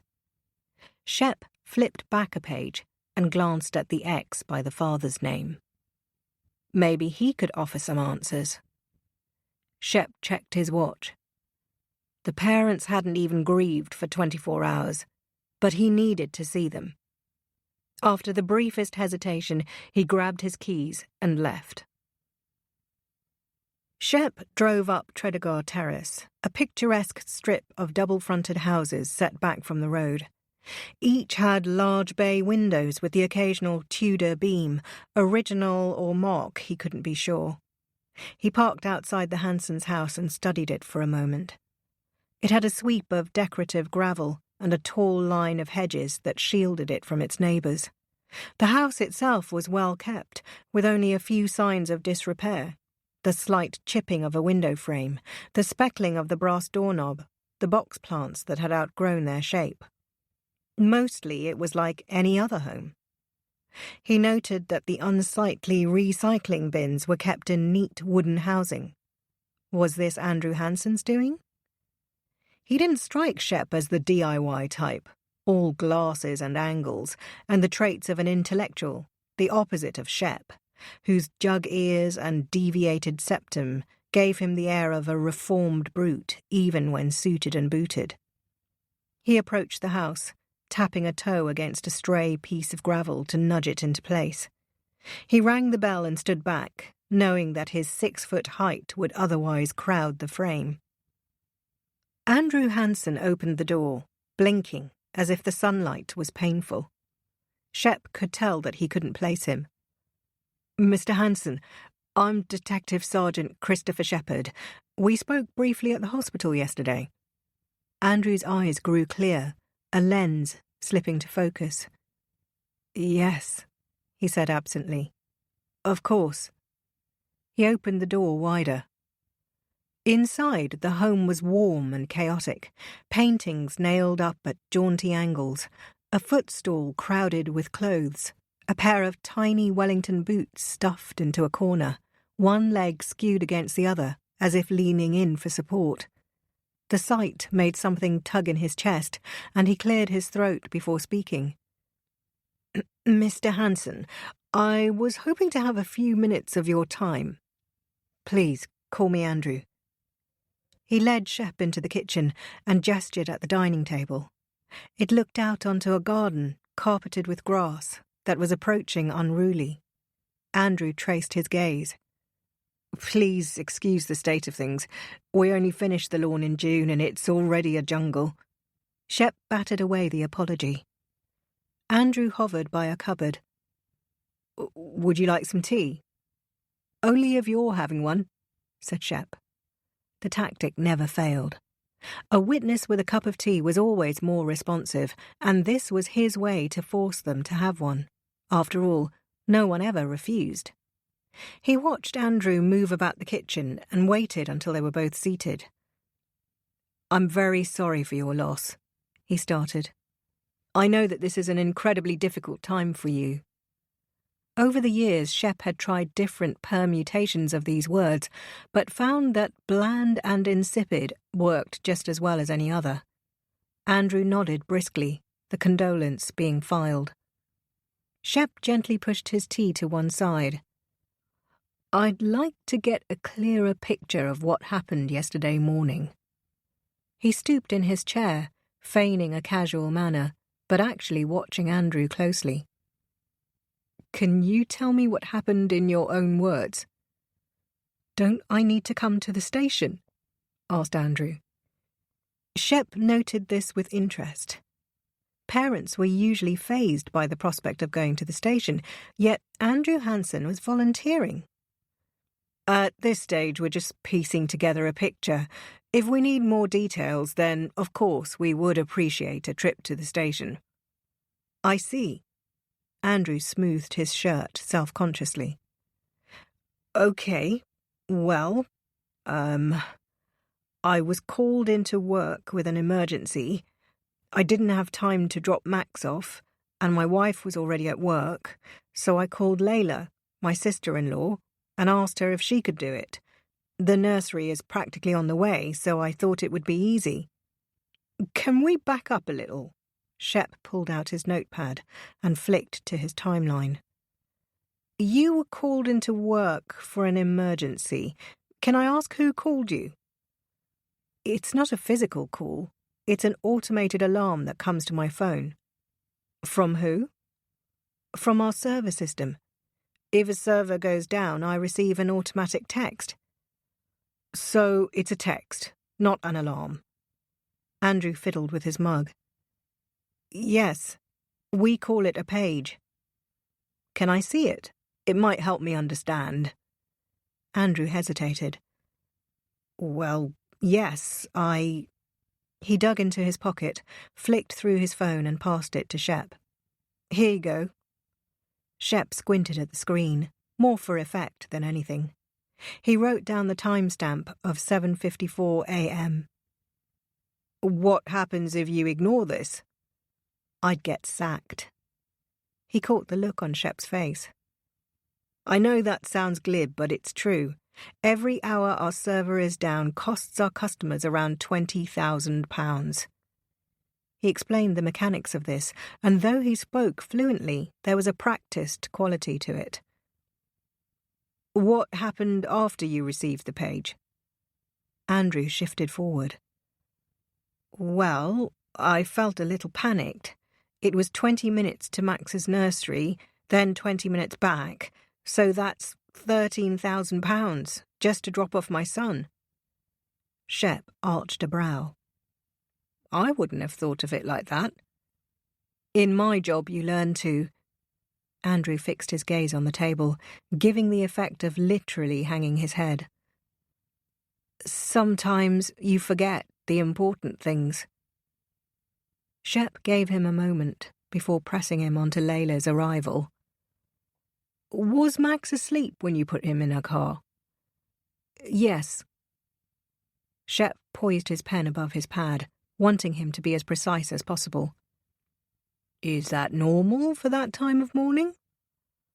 It depends, said Andrew. There's not much normal when it comes to a 3-year-old. Every day is different. Shep smiled tightly. Did Layla look stressed to you? No. Was she annoyed by your last-minute request?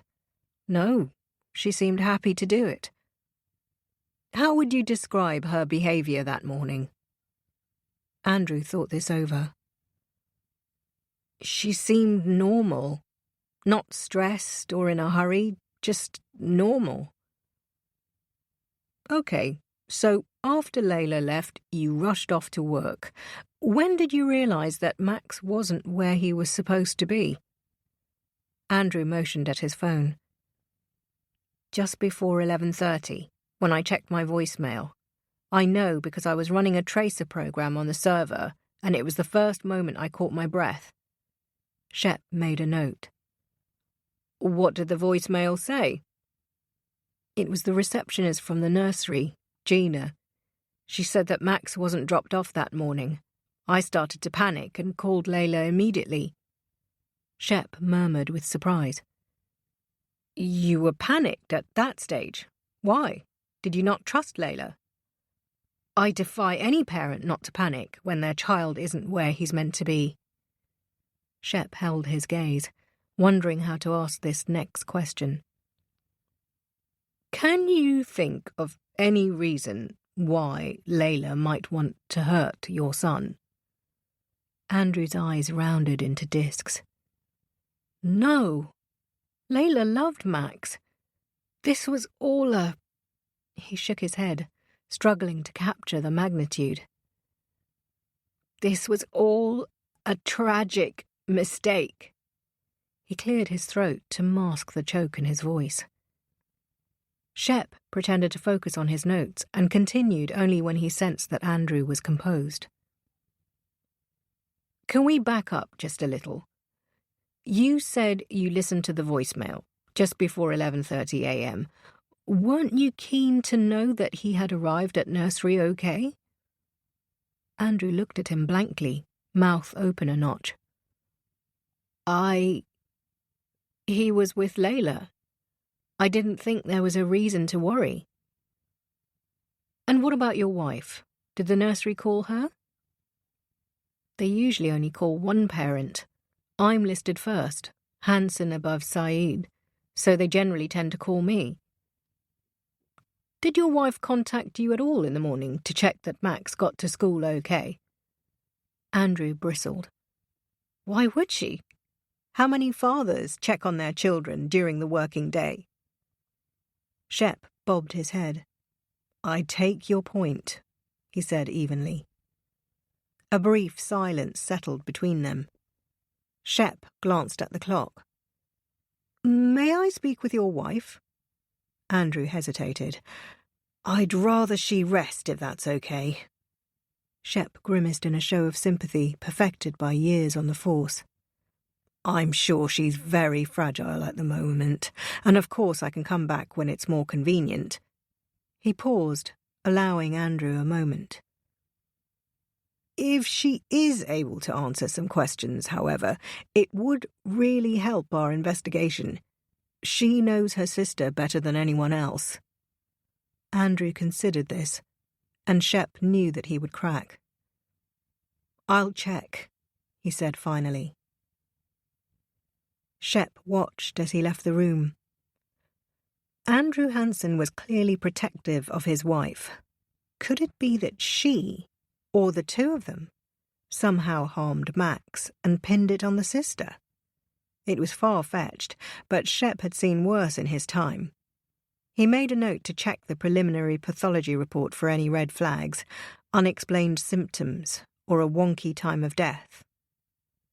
He waited to see if he could hear movement upstairs, then stood and looked around the kitchen. The bookshelf was stuffed with cookbooks. They were fans of Rick Stein, it seemed. A blocked-up fireplace served as a mantelpiece lined with various trinkets, a Chinese tea jug, a sturdy beer tumbler, and a brass perpetual calendar next to an array of photos. Here was a young Yasmin, looking sweetly over her shoulder, her long dark hair impossibly glossy. Could someone like her kill a child? In reply to his own question, Shep made a scoffing sound. Detective? Yasmin stood in the doorway, dressed in black leggings and a loose grey t-shirt that hung halfway to her knees. Across the front it read, Imperial College, London. Shep smiled warmly. Your alma mater? He asked. She glanced down at the t-shirt. No. She gestured at Andrew, who stood beside her. It's his. I didn't go to university. School of life, eh? Said Shep, immediately cringing inwardly. Yasmin ignored this and took a seat. Shep noticed that she had a certain softness to her, a gentle, hypnotic appeal. He treated her like a fragile thing as he talked her through yesterday morning. Slowly he charted her movements, from early breakfast to Andrew's call and the horror of the hospital. Then he broached the subject of Layla. I'd like to ask a little more about your relationship with your sister. Is that okay? Yasmin nodded, her cheeks flushing pink. How often did you leave Max in her care? She took a moment to calculate this. Once a fortnight, maybe once a week. As often as that? Yasmin bristled. I don't think that's very often. Why? Did she say something? Shep didn't answer. Layla doesn't have children of her own. Did you feel she was equipped to look after your son once a week? We always left instructions. But leaving Max in her care never worried you? No. Did Layla ever indicate that she was having trouble with him? No. Yasmin was defensive. She wanted children of her own and thought this might be good training. She said that. Not in so many words, but I figured. So she never said this explicitly. Well, she and her husband have tried to get pregnant, so I know that they want children. Yasmin hesitated. They just haven't managed it yet. Has that caused issues between you? Yasmin rubbed an earlobe. Not issues, no. But there was some awkwardness. In what way? Well, when I was pregnant, Layla couldn't really look at me or be near me. It was like it hurt her to do it. Afterwards, it was fine, but during those months, it was weird. And things are fine now, are they? Well, Yasmin shifted in her chair. Sometimes there's some friction. I see her looking at us sometimes, me and Andrew and Max, when we're laughing together or pushing him in his swing, and there's this look. Shep waited. What sort of look? Like jealousy? She stopped and corrected herself. No, that's not right. Not jealousy, but a sort of wistfulness. You have to understand, Layla has always excelled. She's brilliant and disciplined and has always fought for everything. She thought it would fall into place for her, and when she and Will couldn't have kids, it felt like a slap in the face. Seeing us with Max all the time made her sad, I think. But also jealous. Yasmin tensed. No, that was the wrong word. Shep made a final note. Ms. Saeed, you've been immensely helpful. He smoothed his tie and stood. I know this can't be easy for you. Yasmin nodded blankly, the platitude bouncing off. Thank you for your time. I'll see myself out. He left his tea untouched. Back in his car, he dialed the aircon to full, the frigid rush icy on his eyeballs. As he drove, his gaze flicked to the mirror and the soft depression in the back seat. Was it possible to forget a child? Shep wasn't a father, and may never understand the constant stress of duty, but he simply could not imagine leaving a child accidentally. Leaving it on purpose made more sense to him. A harried parent nipping into a petrol station to pick up a bottle of milk. It was logical, wasn't it? A decision made in the heat of the moment with some greater pressure weighing on your shoulders. Shep was still reflecting on this as he parked outside the station and headed back to his desk.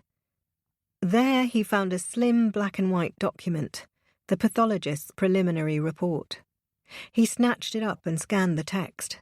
The provisional diagnosis was that Max's death was unnatural, and the cause of death was hypothermia. Max had died from overheating. Shep dropped wearily into his chair. So it was certain then. Whether she meant to or not, Layla Saeed had killed this child. Chapter 4. Layla paced the length of her living room, pausing each time by the window to peer at the sky outside. It was strange. Charged with a serious crime, she assumed the whole world knew. The driver who took her home on Monday after she was released, the postman who knocked on the door yesterday, her neighbour in the garden this morning. Layla shrank away from them, as if they could somehow tell. It was why she now waited for the cover of darkness before she ventured out.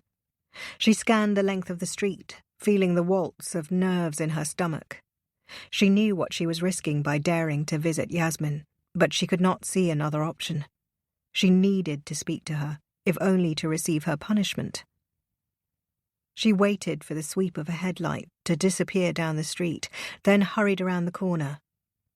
She knocked on her sister's door, gently from habit, in case Max was sleeping. He was a loud child, prone to crying for hours when roused from a nap early. The doorbell often woke him, restarting the cycle of exhaustion. That there was no longer a need for this prudence made her throat clot with sorrow. There was the turning of a latch, and Yasmin peeked out. Her face was unwashed and greasy, and her hair lay limp against her scalp, exposing small patches of skin. Yasmin stared at her, and the air seemed to distort between them, like tin warping in heat. Layla opened her mouth to speak, but Yasmin turned around, leaving the door ajar. Layla took a tentative step inside. How appalling that trauma could change a home overnight. Where before it was warm and cozy, it now felt cluttered and claustrophobic. Layla took off her shoes, pressing a palm against a heap of coats that stubbornly puffed back out. She walked to the living room and paused by the door. Yasmin pointed at the sofa, one of those hard-boned things from IKEA, bought with her first decent pay packet in a stab at being stylish. Layla remained standing, for she needed height to deal with this. "Did you do it?" Layla stared at her. "What are you asking me?" "Did you mean to leave him?" Layla balked. "I would never do that. Never."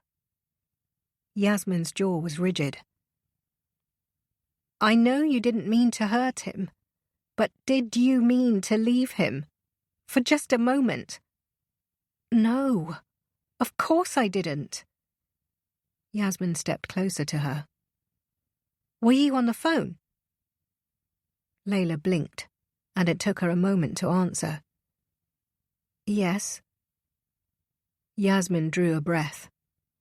Then, without a word or warning, she slapped Layla's face, a crisp and clean breaking sound that ruptured the very air. Layla was stunned. She let her cheek sing and remained as still as possible. "I'm sorry," she said, her voice deceptively calm. Yasmin's chin dimpled with distress. "You never forget anything. You make a note of everything." Her voice cracked. How could you forget Max? Layla's guilt was searing. Who were you talking to? Layla flushed. The office, she admitted. Yasmin nodded, as if it all made sense. Would you have left Max if you weren't on the phone? Layla grappled for an answer. I don't know, Yasmin. I can't say what would have happened. We talked about this. Yasmin gestured at the stairwell. Me and Andrew. We talked about a system when we got that car seat. I read that you should have a toy or a pair of shoes to put in the front seat whenever your child is in the car, so you don't forget. And I thought that's a good idea, and I told Andrew about it, but we never did it. Like you do with a million things. Layla reached out to comfort her, but she jerked away from her touch. I can't. Her hands fluttered as if shaking off nerves. I can't do this. Layla persevered.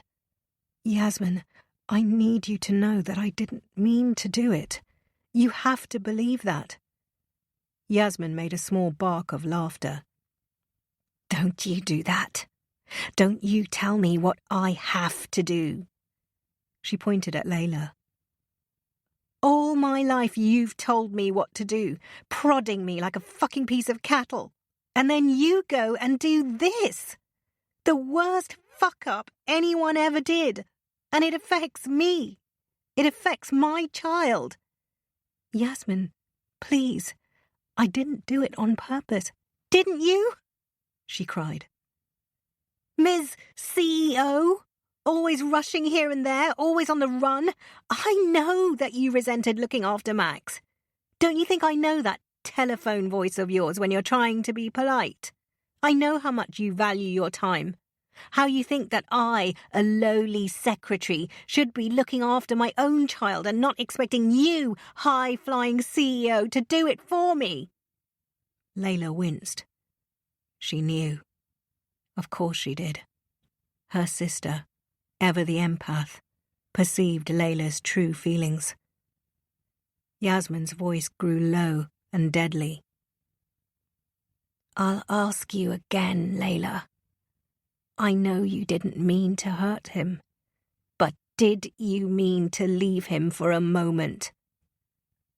Layla shook her head helplessly. I loved him. I didn't leave him. Yasmin made a wet sob of a sound. Was he awake, Layla? That's what I want to know. Was he calling for me? Did he know what was happening? Did he leave this earth feeling scared? Was that the last thing he ever felt? Her voice broke and she folded into a chair. Layla knelt down next to her. The thought of her nephew alone in the back seat, crying out for help, made her heart crack in two. She hated herself. More than anything else, it was hate she felt, and knew that her sister must hate her too. Knew she may never stop. He was asleep, she said. I promise you, he was asleep. It didn't matter that Yasmin would never know the truth. It was the only tenable answer Layla could possibly give. Shep liked this hour of the evening, when the constant rush of traffic outside slowed to a lulling hum, and the station was still warm with the recent presence of others. He zoomed in on his screen and studied Layla's features. The CCTV was from inside the building, the car park not covered fully. It was grainy and did not reveal Layla's expression, her eyes reduced to shadowy pixels. The timestamp read 11:31 a.m. on Monday the 12th of July, the day of Max's death. Layla didn't seem panicked as she moved across the foyer, phone clutched in her right hand. What are you thinking? He said, watching her. Her body language, squared shoulders and long strides, seemed tense, but not agitated, as she left the building and walked out of frame. If someone told you that you had left a child in your car, wouldn't you run to it? He rewound the footage and watched it again. The lift opens, and Layla walks out. She heads straight for the exit, and there's only a fleeting moment that presents as distress. Her left fist presses to her mouth, but only for a second. Other than that, one might have believed that she was on her way to pick up a coffee. Shep knew there were myriad ways to react in a crisis. Was Layla's composure an innocent sign of shock, or did it speak to something darker? He watched her intently and scanned for clues. In person, she seemed like a loving aunt, but Shep knew that people, especially those who inspired trust, could easily beguile. He hadn't always been so cynical, but it was hard to do this job and not have your faith erode. Shep's disillusionment came from Cora, a 2-year-old girl who was involved in a serious accident. When he and his colleague went to the house, they found a neat and orderly home. Julia, Cora's well-spoken young mother, was slim and elegant with fine-boned features and tailored clothes. A woman like that, he thought, would not be abusive. Now that he looked back, he could see the markers of manipulation, the well-timed hand on his arm, and the pretty tears that speckled her face in a wholly pleasing way, never descending to the unsightly crying of other, lesser mothers. Even the gentle wringing of her hands was bizarrely attractive. He remembered the last time he saw Cora. The school had called to report a new bruise, and he had volunteered to visit Julia, making an excuse to be alone with her. He had no improper intentions. He just enjoyed the calming balm of her presence. She received him with a gentle smile and knowingly asked him inside.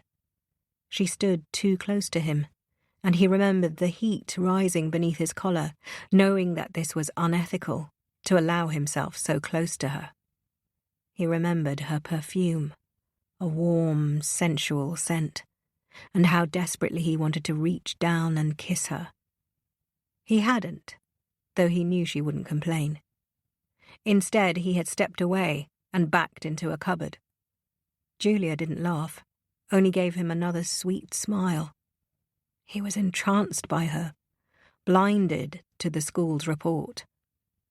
Shep had been 30 years old enough to know better. He left the house that day and sat in his car for 15 minutes, willing himself to drive away. When he finally did, he wondered if she was watching through a curtain, perhaps hoping he would turn off the engine, walk back up the drive and knock on her door. 3 weeks later, Cora was dead. It was 16 years ago, but that case would haunt him forever. He hadn't asked the questions he was supposed to. Instead, he'd accepted her coffee too readily and pretended they were in a cafe, speaking to her as he might when trying to impress a date. He had been tricked by her softness and grace. Sometimes he wondered if that case was why he was single. He never quite let his guard down again. Layla Saeed might act like a doting aunt in person, but that did not make her innocent. If she had meant to harm that child, then Shep would bring her down. Layla sat in her semi-dark kitchen and stared at the garden outside. She studied the wilt of the grass, parched even in moonlight. It was Will's job to water it, but he had left 5 months ago, and she was alone in their cavernous house. They had bought it after she won her first big contract. They were so happy, running in and out of rooms like children, Will swinging on a wooden beam, Layla telling him to stop, then creasing with laughter when he slipped and landed clumsily on the floor. They giddily designated rooms, a study cum library, Will's makeshift gym, and the sunny spare bedroom for their planned firstborn. Layla had seen motherhood as a cleansing balm. If she could raise children of her own and give them all the comfort, love, and security that she and Yasmin had lacked, then perhaps it would help her heal. She had done her best with Yasmin, but the pain of those early memories stained so much of what came after it. The image of their mother in the bath, bubbles beading her hair, the taut whiteness of her face, had haunted Layla for years. When she got custody of Yasmin, she rented their flat in Frinton Mews, the cheapest she could find. She remembered their first night there, shivering in the winter, putting on every piece of clothing they owned. She worked evenings at M&S and weekend shifts at the cafe. Layla flushed hot when she remembered the shame of that time, for it was shame. Stuffing chips in her mouth from leftover plates, hiding red bills from her sister, poking a hole in her belt to hold up her jeans, a sickly new gauntness in her hips. It helped when Yasmin was old enough to work and got a full-time job in an office. Slowly, they amassed some savings, but for Layla, this was a surrendering, a stunting of her sister's future. She continued her shifts at the Greasy Spoon and inched towards her degree. After graduating, she secured a job through a diversity scheme at the architecture firm Farrell and White. She was taken under the wing of Eleanor Farrell, a stern whippet of a woman who fast-tracked Layla's career. She worked her way up to partner and, at the age of 28, left to set up her own firm. Eleanor was surprisingly blasé about their non-compete clause, as long as Layla didn't poach any clients. Over the next 10 years, Layla built a successful firm. Meanwhile, Yasmin remained in the same office, working her way up to executive PA before hitting the glass ceiling for her lack of qualifications. She never seemed to mind very much. Life seemed easy for her little sister. She met a sensible man, got married and got pregnant, while Layla toiled away. In recent years, she had tried to convince herself that raising her sister was enough for her. But the truth was that she yearned for a family of her own, felt the absence like a hole, tiptoeing around it in every conversation. "Do you have kids?" "No." "Oh, you must have so much free time. What do you even do with yourself?" When Yasmin got pregnant, it was a joy, a real and genuine joy. But by then, Layla had already been trying for a year, and her sister's relative ease felt like a punch in the gut. In the years that followed, she and Will went through 5 rounds of IVF and 4 miscarriages. Layla would lie in bed at night and make absurd bargains. "I'll give up my work for a healthy baby. I'll give up my money for a healthy baby. I'll even give up Will for a baby." She wanted a child desperately, and it hurt so much to see Yasmin, full and lovely and blushing, do it all so easily. It gnawed away at Layla that she couldn't have the same. Could the police sense her desperation? Did it come off her like a stink? Did they think that she killed Max on purpose, driven mad by jealousy? Maybe she was a little mad to have done what she did. Maybe she had fully lost her mind without even noticing. Chapter 5. Yasmin sat in Max's bedroom, gripping a mug of tea that had long ago turned cold. The air had a dense, discomforting feel, like sitting in a wet coat, her body steaming with moisture. She pressed Max's blanket to her face and inhaled, but it was recently laundered and smelled only of lemon. Gentle, but artificial. That small unkindness, that utter lack of mercy made her curdle with fury. How could her fate be so thoroughly cruel? She threw the blanket across the room, but its feathery weight landed softly with none of the noisy catharsis she wanted. She needed help, and knew what would happen if she didn't seek it. She didn't allow herself time to think. Instead, she rushed from the room and hurried downstairs, calling out to Andrew. He seldom heard her in his study. Sometimes she would call for him at the top of her voice and feel her temper bite when he failed to answer, even though it wasn't his fault. In his study, she found him hunched by his laptop, frown lines etched in his skin. He glanced at her, and Yasmin thought that he'd see that something was wrong, that he'd spring to his feet and rush over to her. Instead, he asked, "You okay?" Insipid words he chanted like a mantra. When she saw his gaze flick to the screen, she held in the words she was planning to say. "No, I'm not. I need help." "What are you doing?" she asked, walking round to his side of the desk. She read the words on his screen. Statistics on infant car deaths. Her features tensed. "What are you doing?" she repeated. He bit his lip. "I was just doing some research." He moved to close the lid of the laptop, but she promptly stopped him. "What does it say?" He hesitated. "It says that dozens of children are left in cars every year." Yasmin scanned the text on the screen and pointed at a cluster of figures. 2019. 52. Is that how many were left that year? He grimaced.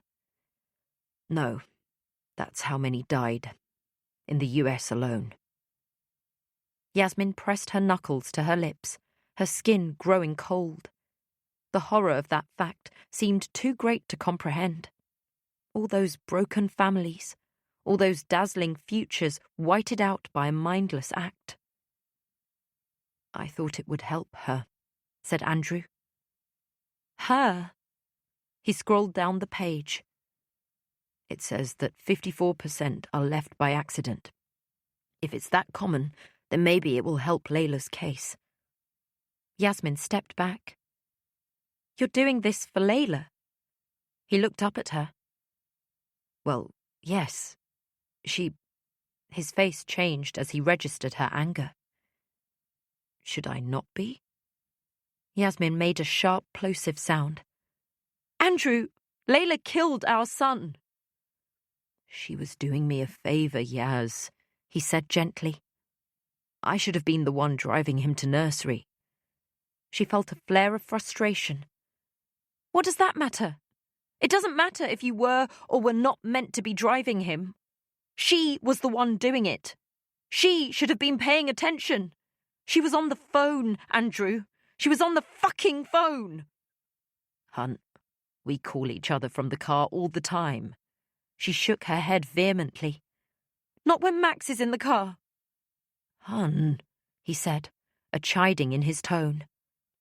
"What?" she asked in challenge. "You know that's not true." She narrowed her eyes. "I never call when he's in the car." He looked at her pleadingly. "I don't," she insisted. "What about last Tuesday on the way to the dentist?"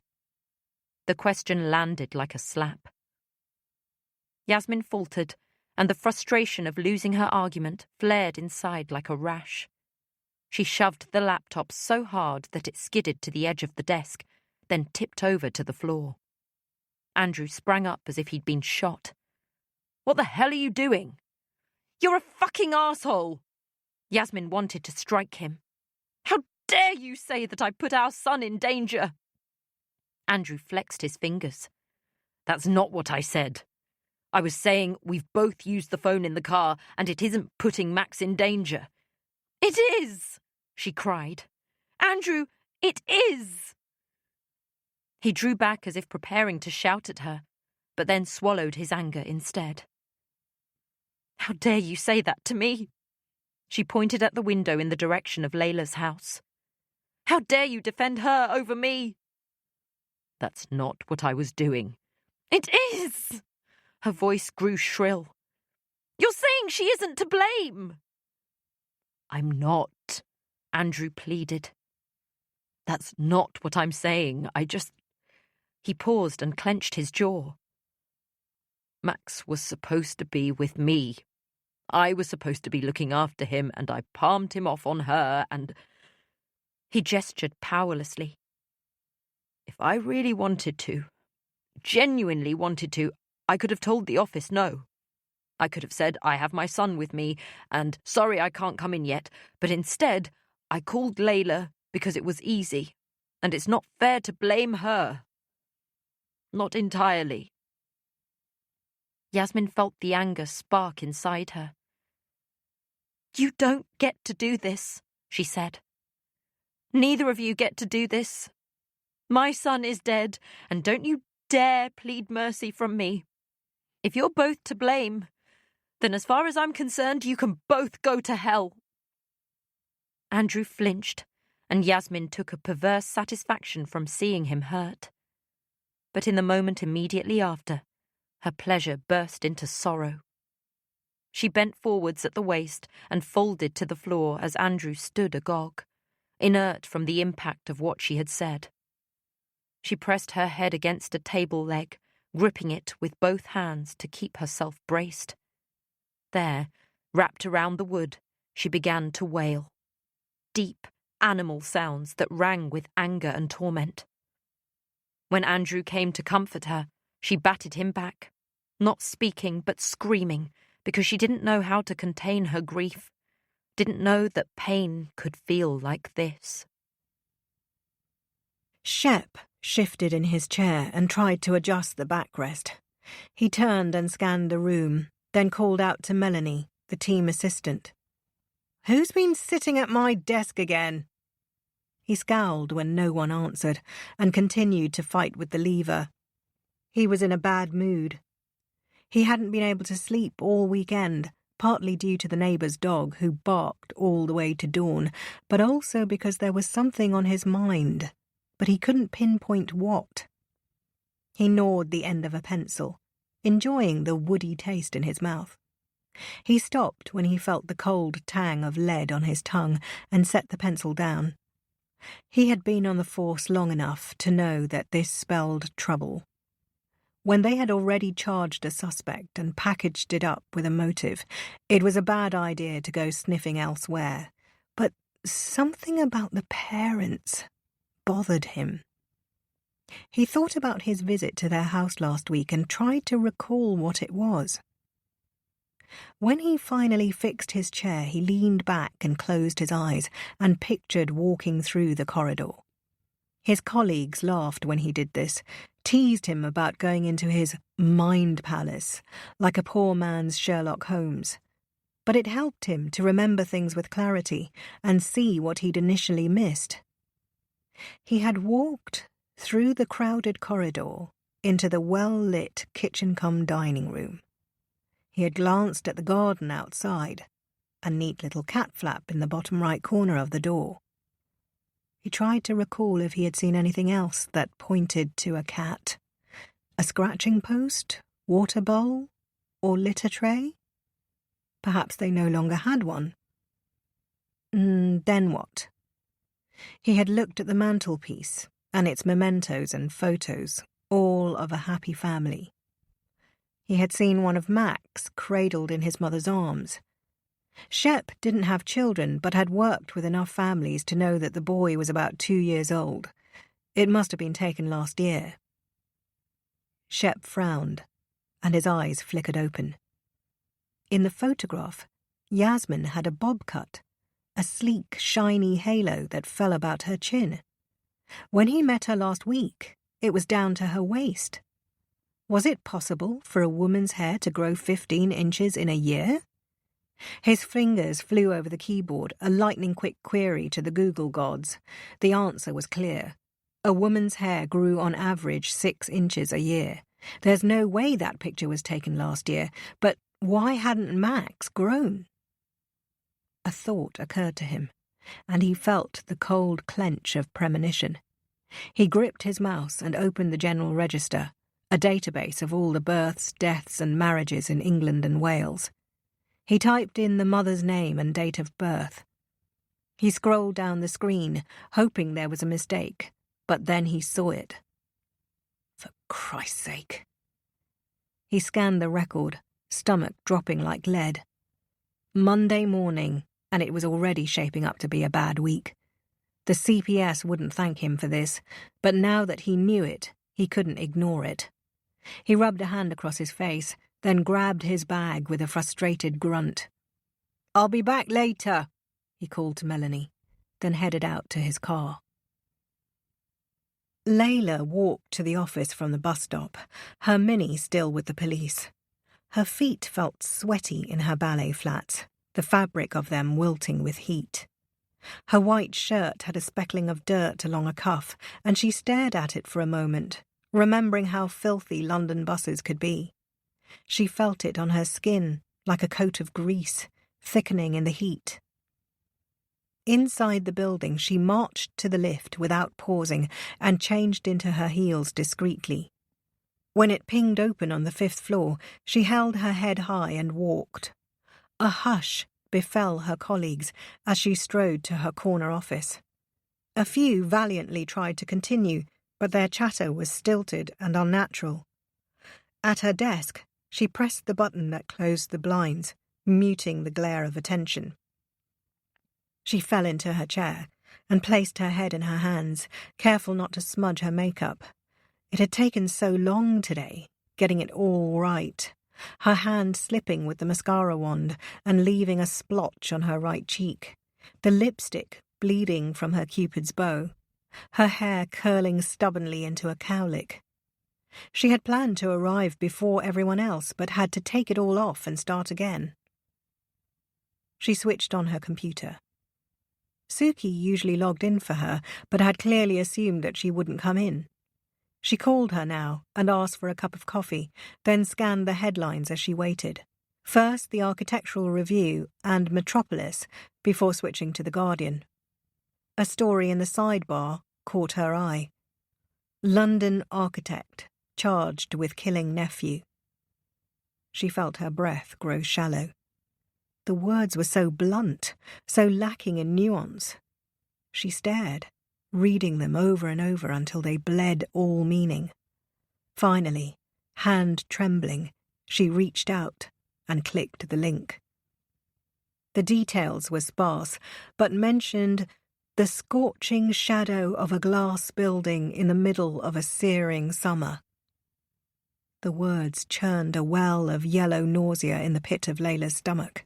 She reached for a tissue to blot the sweat on her upper lip and jumped at the knock on the door. Suki walked in tentatively and placed the coffee on Layla's desk. She was competent and talented, but had a meek way about her that sometimes irritated others. She lingered there a moment too long, and Layla glanced up at her. "Was there something else?" she asked. Suki shifted on her feet. "No, I just wanted to ask if you needed anything else." Layla gave her a cursory smile. "That will be all." She waited until she left, then slumped in her chair. Could she really do this? Could she sit there and command a company and pretend she was okay? There was another knock, and Layla gritted her teeth, ready to bite, but saw that it was her partner. Robert Gardner walked in and gestured at a chair in query. She nodded in reply. "Would you like a coffee?" His gaze flicked briefly to the decanter of whiskey that she kept behind her desk. Layla didn't drink it, but it was part of her mise-en-scène. "I'm one of you," it was supposed to signal to the men who came through her office. "You can trust me." "I'm fine, thanks," Robert said, with a dismissive wave. She nodded sagely. "It's nice of you to visit." He gave her a wicked smile. It was a running joke between them that he rarely made an appearance in the office, perfectly happy to let Giles, his deputy, handle most of his work. He wasn't lazy, he just didn't particularly enjoy working. He liked to say that 45 was a perfectly acceptable age at which to semi-retire. "I thought it would be prudent of me to pop in." He tapped the oak of her desk, deciding how to broach the subject. "How are you?" he asked. She gave him a dubious look. Is that what you really want to say? Robert was the least sentimental person she knew. He ducked his head obligingly. Should you be here? What do you mean? He scratched the back of his neck, uncomfortably, for he struggled with sincerity. It's been a week since... What happened? Don't you need some proper time off? She caught the edge in his tone. Are you asking me or telling me? I never tell you to do anything, Layla, you know that. So what is this really about? He sighed, abandoning his stab at diplomacy. The Mercers Project. I think it's a good idea to let Giles take over your side of things. Layla recoiled. Giles Salter was one of Robert's first hires at the firm. He was the sort of man who leaned a little bit too close when looking at her computer screen, or who would casually talk down to her despite her being a partner. She had seen firsthand how, when they walked into a room together, clients would turn to him first, as if he were in charge, an assumption he did not correct. Over the years, Layla and Robert had clashed repeatedly about keeping Giles on. He caught her dismay. Before you say anything, hear me out. I know you don't like him, but he's brought us over $2 million in billing this year, and it's only July. Clients love him, and he works harder than the devil. Robert held up a finger, sensing her impatience. Now, as I understand it, your trial is scheduled for December. That's only 5 months away. If we leave Mercer's in your hands, what happens next year? Layla's voice was brittle. We find a replacement when we need to. Robert clucked with impatience. You know how easily these legacy brands spook. One sign of trouble and we're out of the running. But the contract will be signed by then. Robert tilted his head. Don't be naive, Layla. This seduction could last a year. If they catch wind of your trial, then they'll opt for one of the big boys. We have to protect the firm. Well, what do you suggest I do? Play mother to the interns? Start a charity bake sale? He planted his elbows on her desk. I suggest you take a sabbatical. Paid, of course. She leaned forward and mirrored him. And if I say no? He studied her for a moment. If you say no, then I invoke the disrepute clause. She stared at him. You wouldn't dare. Her tone was cool, but she could feel the swing of panic inside. She couldn't believe that her long-term partner and confidant was threatening her with an ousting. I wouldn't want to. He raised his chin defiantly. But I would. Robert. She started calmly, knowing that he had the upper hand. Given Layla's trial and the severity of the charge, Robert could easily demonstrate that she had brought the firm into disrepute and unseat her as a partner. How can you even consider this? He laced his fingers. Layla, I respect you more than anyone else I've ever worked with, but sometimes we have to protect each other from ourselves. He paused. You remember year 3? Where would I be if you hadn't intervened? He nodded at the decanter of whiskey. Didn't you threaten to do the very same thing? She flushed. So what is this? Payback? No, he said emphatically. This is me protecting the firm. All I'm asking is that you take some time off. She tried to think logically. She knew from experience that it was better to maintain a veneer of civility than set herself up against Robert. I'm not taking a sabbatical, she said. But I'll agree to work from home. He considered this. "Fine," he acceded. "But you'll stay under the radar." "Of course," she said, with an Arctic smile. He exhaled. "Thank you. And I am sorry, Layla." "Are you?" He stood and brushed off his trousers. "More than you think." He nodded at her grimly, then turned and walked away, gently closing the door behind him. Layla wilted in her chair, her steel slipping away. For the first time in her life, she couldn't see a path to the other side. Her marriage had fallen apart, her family was in tatters, and now the sole thing that she could still cling to had been cleanly snatched away.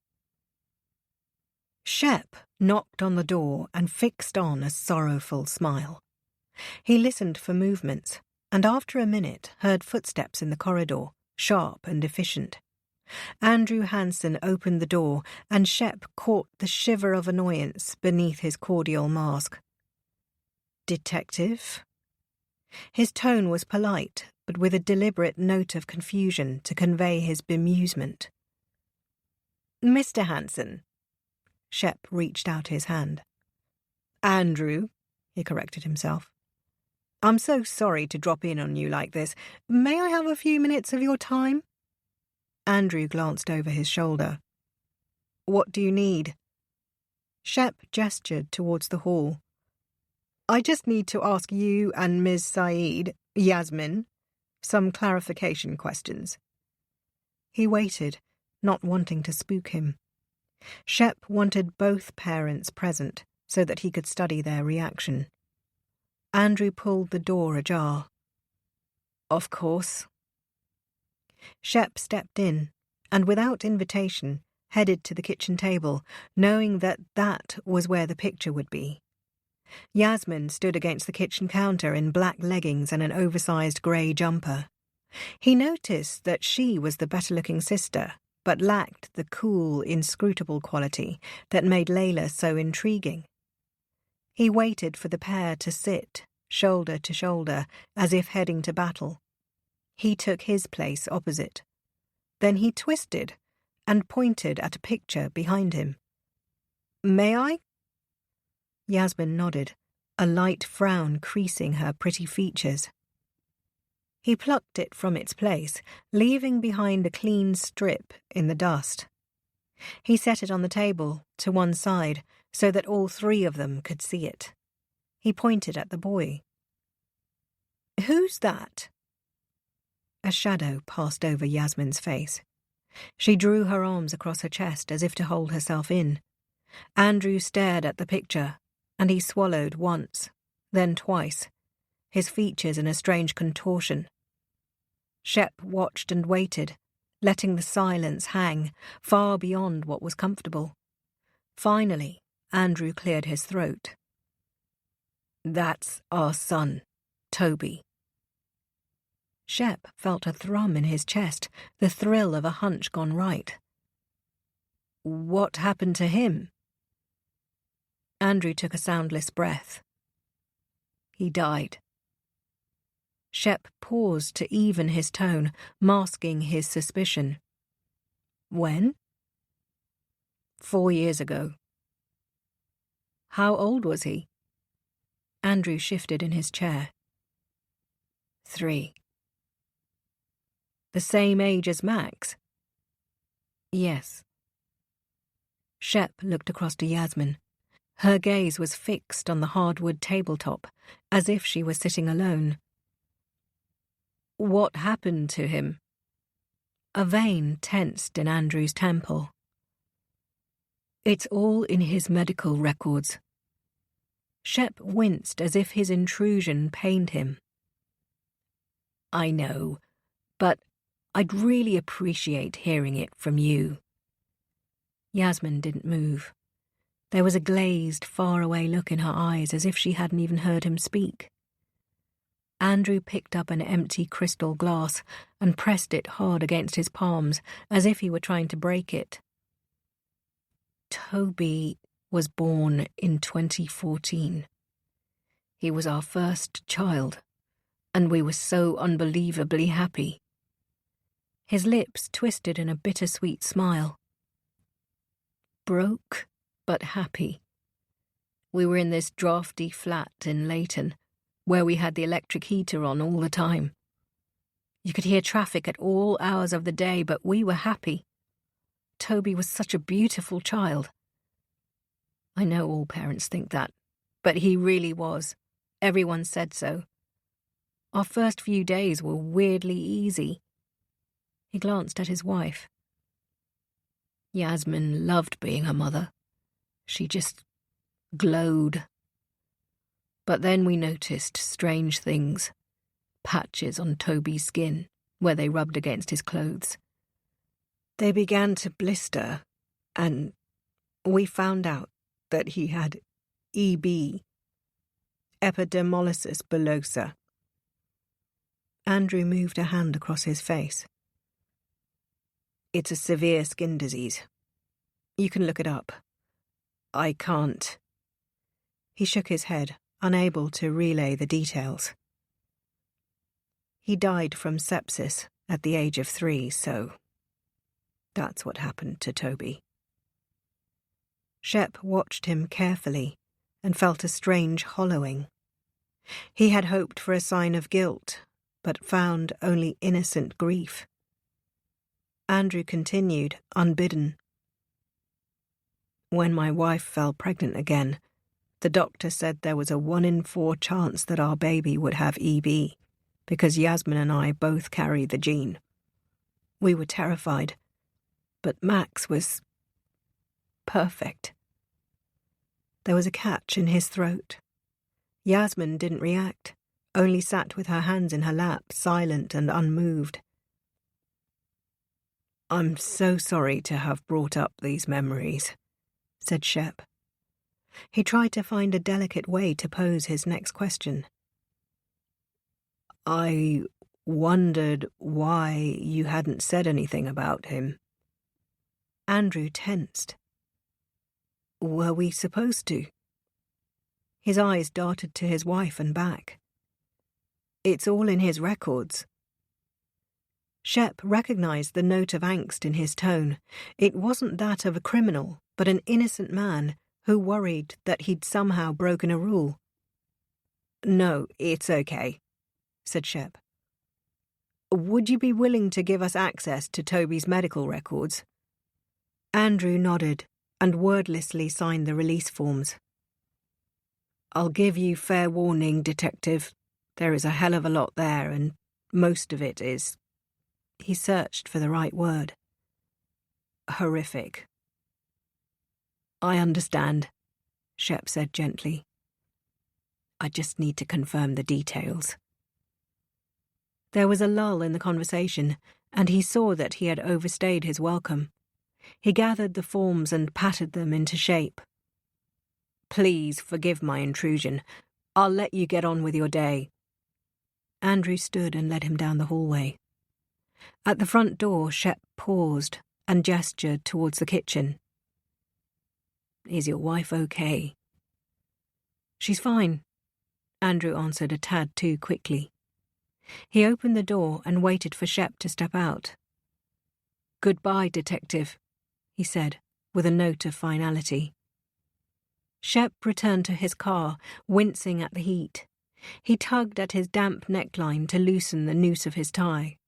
He felt sodden with sorrow. Yasmin Said and Andrew Hansen had lost 2 of their sons, through no fault of their own, it seemed. He could scarcely believe the cruelty. He closed his eyes, calmed by the clatter of the aircon. It would be okay, he thought, to rest here for a moment or two. Layla stacked the items on the conveyor belt. 1 ravioli ready meal, pre-cut vegetables for a stir-fry, rocket chilies in red and green, and a garish pasta sauce. She straightened each item so that the corners sat aligned. She had fought this compulsion all day, the need to rearrange things, to stop her hands from falling still. After her run-in with Robert, she had returned home, only to prowl the halls, feeling cut adrift. There was a denseness in her body, as if she might start to sink if she lost momentum. She had ventured out on a run in the 30-degree heat, and though it had helped somewhat, the fix was only temporary. Growing restless in the evening, she had headed out to Waitrose for food she didn't need. The woman on checkout greeted her warmly. She was portly, with a halo of curly white hair, and smiled at Layla with each scan of an item as if she could see a weakness and wanted to offer support.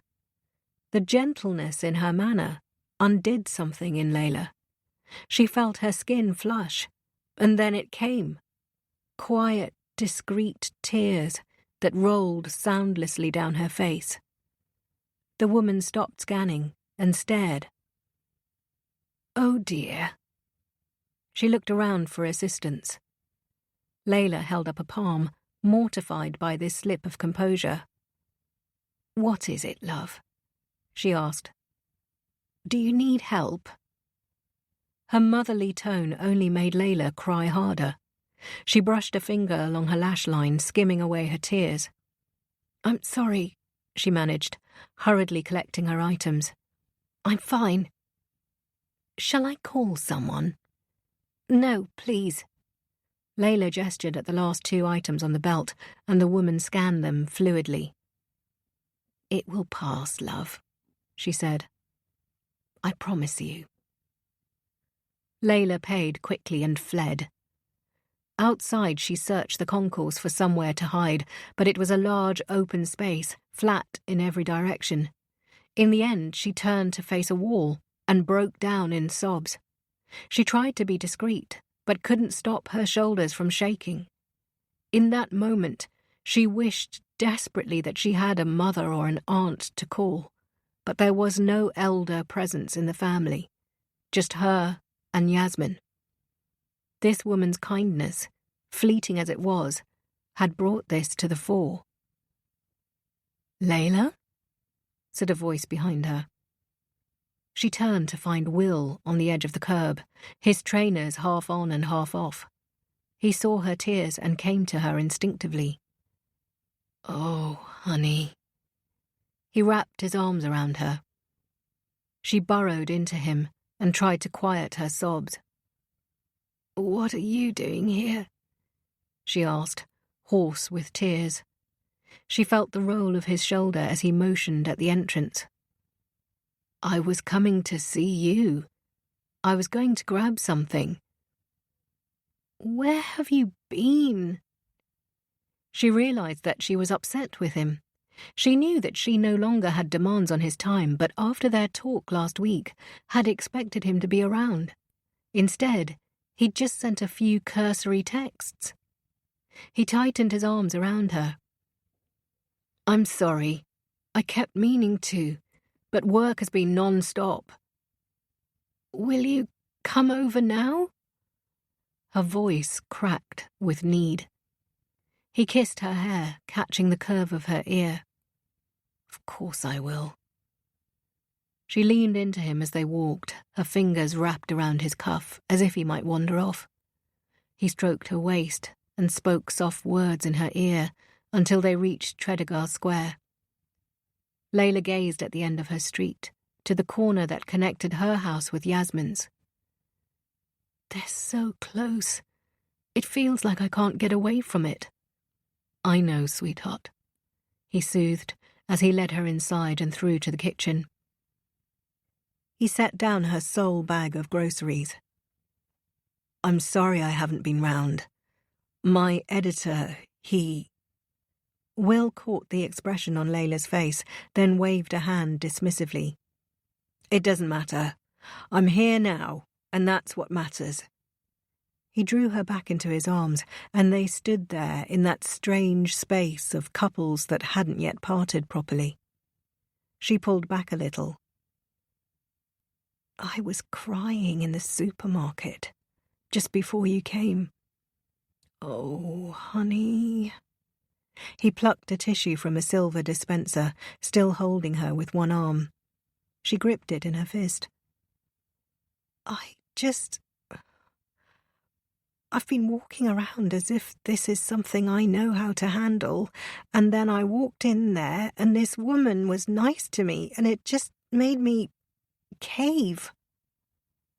Will brushed a knuckle under her chin. You've always tried to do things on your own. She looked up at him and felt a sense of yearning. I miss you. His eyes flicked to the floor. I miss you too, he said. For a moment they were still. Then, breaking the mood, he gestured towards a chair. Sit down. I'll make dinner. She obeyed gladly, soothed by the familiarity of Will in her kitchen. She watched him move around it fluently. First, he emptied the grocery bag, tisking at the ready meal as he shoved it in the fridge. Then he selected the vegetables that were nearly overripe and set them on the counter neatly. Will liked to cook, and his dainty creations often belied his alpha image. Yasmin, who was also a foodie, would sometimes come over and cook with him, oohing and ahhing at the 6-hob cooker and giant American fridge. On these occasions, Layla and Andrew would watch with amusement, catching each other's eye as their partners discussed a specific triviality, whether to cook the spiced salmon sous vide or in the oven, wrapped in banana leaf. Those evenings had been so easy and warm, but now seemed impossibly distant. Will prepared a simple dish of pasta with crisped sage and truffle oil. He checked her wine rack and chose a white, then set it all out on the table. In a lull of candlelight, he looked at her earnestly. You're struggling, he said, more a statement than a question. Layla's emotions seemed raw and rapid, roiling beneath the surface of her skin. Just a light scratch and she would bleed. I can't stop thinking about that morning. Do you want to talk about it? He asked gently. It's like a blank page. She gathered her napkin in pleats.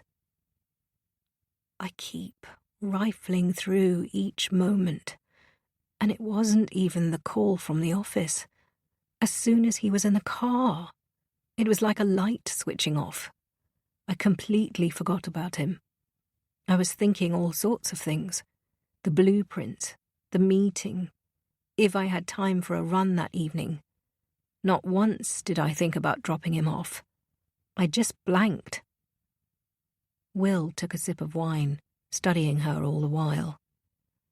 Layla gestured helplessly. If he'd just stirred, or made a sound, or something, then I would have known. But he was so still, so silent. I forgot. He reached out and took her hand, his grip, as ever, a touch too tight. How did you feel when you realized? Her hand began to sweat in his, and she softly pulled it back. Just this loud, white panic, like an alarm. I knew, even before I opened the car door. Everything inside me was screaming. She tensed. I still can't believe I did it. It wasn't your fault, Layla. He shifted his chair closer to her, the leg scraping on oak. Hey. He waited for her to look at him. It wasn't your fault. She scoffed. Of course it was my fault, Will. There was something in his eyes now, a flicker of anger or something similar. It wasn't, he repeated. You were doing them a favor, Layla. You can't see it, but they took advantage of you. No, Will. They did, Layla. You know they did. God, it was endless. First they move a street away so you're close enough to help, and they use your money to fund it. Meanwhile, Andrew's buying a car they don't need. Will. He carried on talking. They ask you to babysit every week when they know how much it hurts you. They don't know that. Of course they do. We've been trying to have a child for years. How can they not know that it hurts you to look after Max?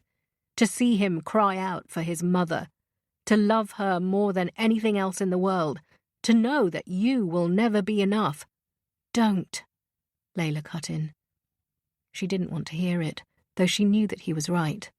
There were times that being near Max was more painful than she could bear, but that wasn't Yasmin's fault. Perhaps they did take advantage sometimes, but that's what family was for. Will brushed a strand of hair from her face. You were doing them a favour, Layla. Andrew didn't need to go into work straight away, he knows that. But he thought dumping Max on you would be easier than standing up to his boss. That's on him, not you. Layla said nothing, for that was easier than explaining the truth. She needed to carry the blame. She needed to self-flagellate. They talked for a long time and watched the last of the day slide down the kitchen wall. Even as it grew too dark in the room, neither stood to switch on the light. Will tipped the last of the wine into her glass. "Can I stay tonight?" he asked. Layla took a moment to answer. "I don't think that's a good idea." "Please." "Come on, Will," she said, with soft reproach. He angled his head in a plea. It took all her restraint to say, "Not tonight." He rose reluctantly. "Okay, if that's what you need." He lingered for a moment, then kissed her on the lips, one hand on the small of her back, the other lost in her hair. She exhaled, feeling the swell of an old emotion. "Will, when this is over, can we talk?" He nodded tenderly. "I'd love that." He kissed her again, and then he was gone. Layla gathered the plates and cutlery and placed them in the dishwasher. She picked up her glass of wine and moved to the living room sofa. She thought of the woman in the supermarket who had caused her to break down. In the moment, Layla had wished that her mother were still alive. Now, alone in her house, she reminded herself of the truth. Her mother would not have helped. She'd been a flighty woman, taken to scams and schemes.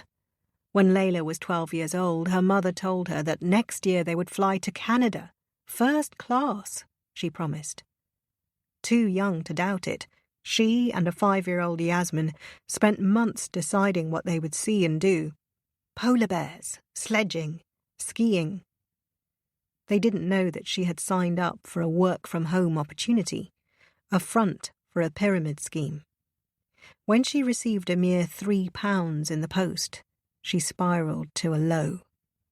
That was their chosen euphemism, a low. In its grasp, she would lie in the dark for days with the blinds drawn, shushing the slightest noise, debilitated by a migraine. When she died, the coroner ruled it suicide. Layla remembered how the state-appointed therapist told her not to say that her mother committed suicide, for it made it sound like a crime. Layla had been so angry. What was it, if not a crime, to leave your children to survive on their own? Layla drained the last of her wine. How tragic it was, she thought.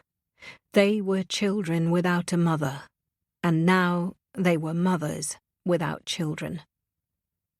The thought induced a sort of paralysis, and she slumped against the sofa, unable to find the strength to move.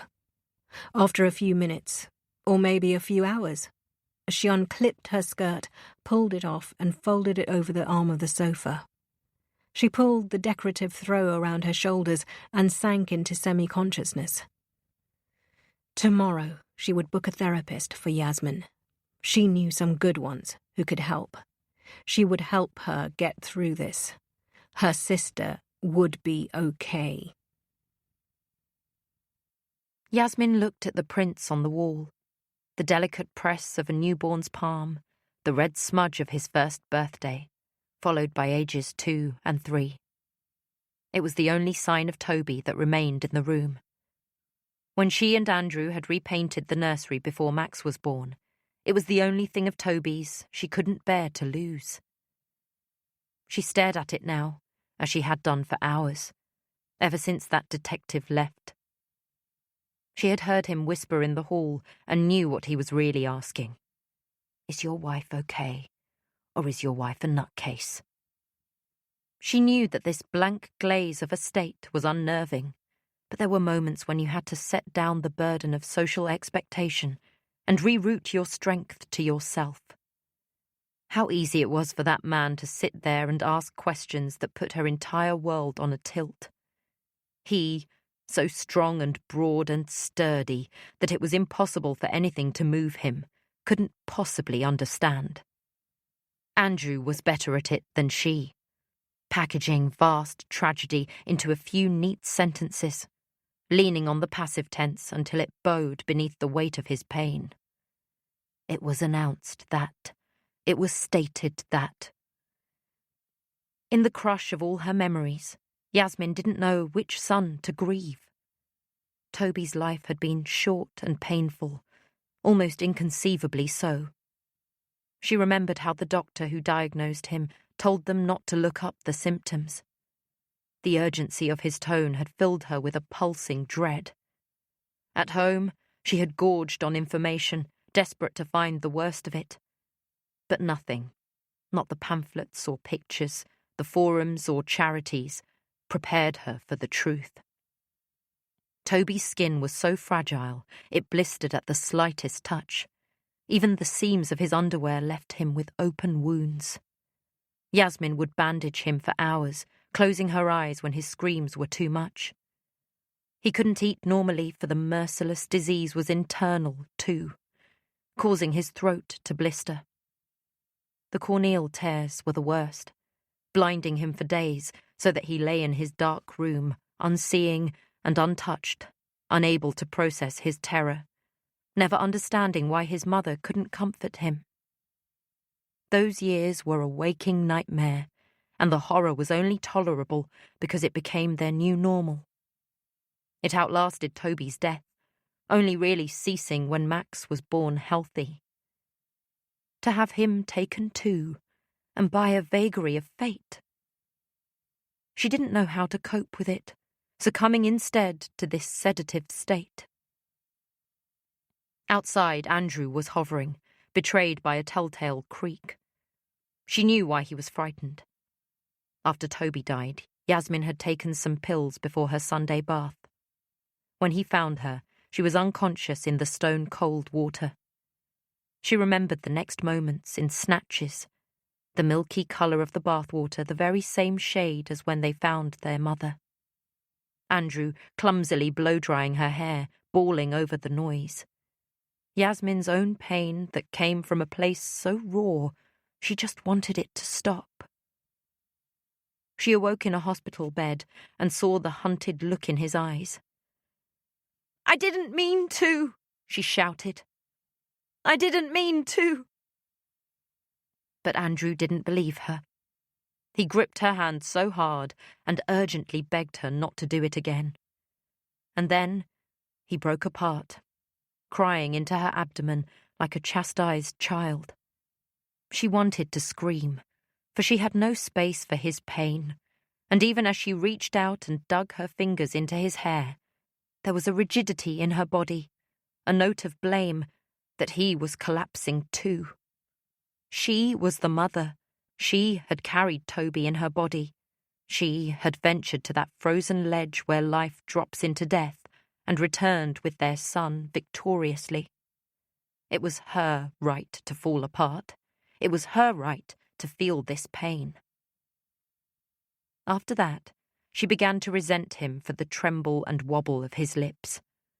Once she even lashed out, "You never used to be this girlish," and took a sick satisfaction from the sting in his eyes. He had rallied after that, clenching his jaw whenever strangers skirted the death. They would catch each other's eye, and instead of solidarity, there was only a sense of guilt.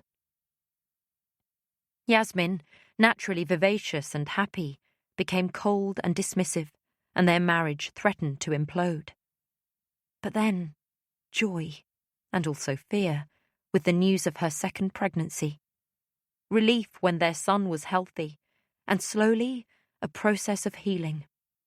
In the years after Max's birth, Yasmin pieced herself together again, back to who she used to be. Simple pleasures, simple dreams. And now, a new but familiar tragedy. How much, she wondered now, could one person endure before they decided to end it all? Chapter 6. The sweep of grass in Victoria Park was parched in the summer heat. Layla slowed to a walk, feeling the scratchy blades bristle against her skin. The day was already blazing, and there were children darting in and out of the old fountain, squealing with delight. It was a mistake coming here on a Saturday morning, when the park was filled with families. Layla felt self-conscious, hyper-aware of her sweaty t-shirt and greasy hair, a swift devolution from the sleek professional who left her office on Monday. She wished she had let Will stay that day, and maybe even this week. She knew that this halfway state wasn't healthy, but having him in the house again would surely ease her anxiety. Last night she had tossed and turned until 5 a.m. before drifting to a turgid sleep, heavy and bulbous, with forgotten dreams. She had forced herself out on a run, but didn't count on it being so busy. The volume seemed turned up. The harsh jingle of an ice cream van, the deafening screech of a child. She wanted to muffle the sound, to tune all the cheer out. She drifted to the rose garden, which was usually quiet. Parents were clearly wary of letting their children loose among the flowers. She sat on a bench and tried to order her thoughts, which seemed to pull towards one thing, like moths to a lit window. She remembered leaving her car that morning. Her entire life had changed in the locking of that door. It made her clench with guilt, and then a sickening fear. What if she was found guilty? A darker question followed on its heels. Don't I deserve to be? She had, after all, left Max in the car. She had, after all, killed him. She couldn't sit with that thought and rose to her feet again, hoping to shake it off. She drifted towards Lauriston Road, past tidy storefronts of farmhouse delis and neat little cafes with stylish striped awnings. She continued down the street towards her favourite cafe, a cosy tea room with only 6 tables.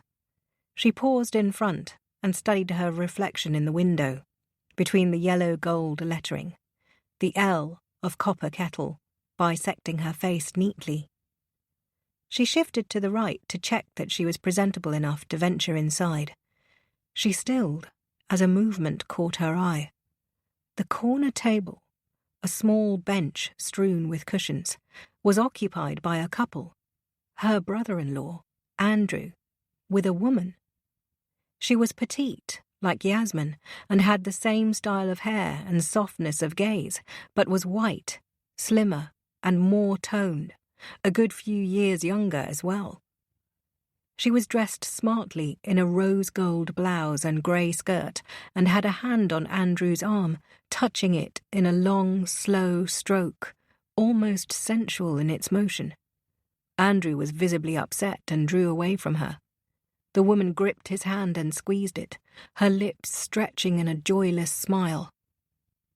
Layla felt the swing of disbelief. Could Andrew be cheating on Yasmin? He seemed so comfortable with this woman, so open and familiar. She searched for signs of indiscretion, but they sat apart now. The woman wrapped her hands around her coffee, her features in a grimace of sympathy. Surely, this was innocent.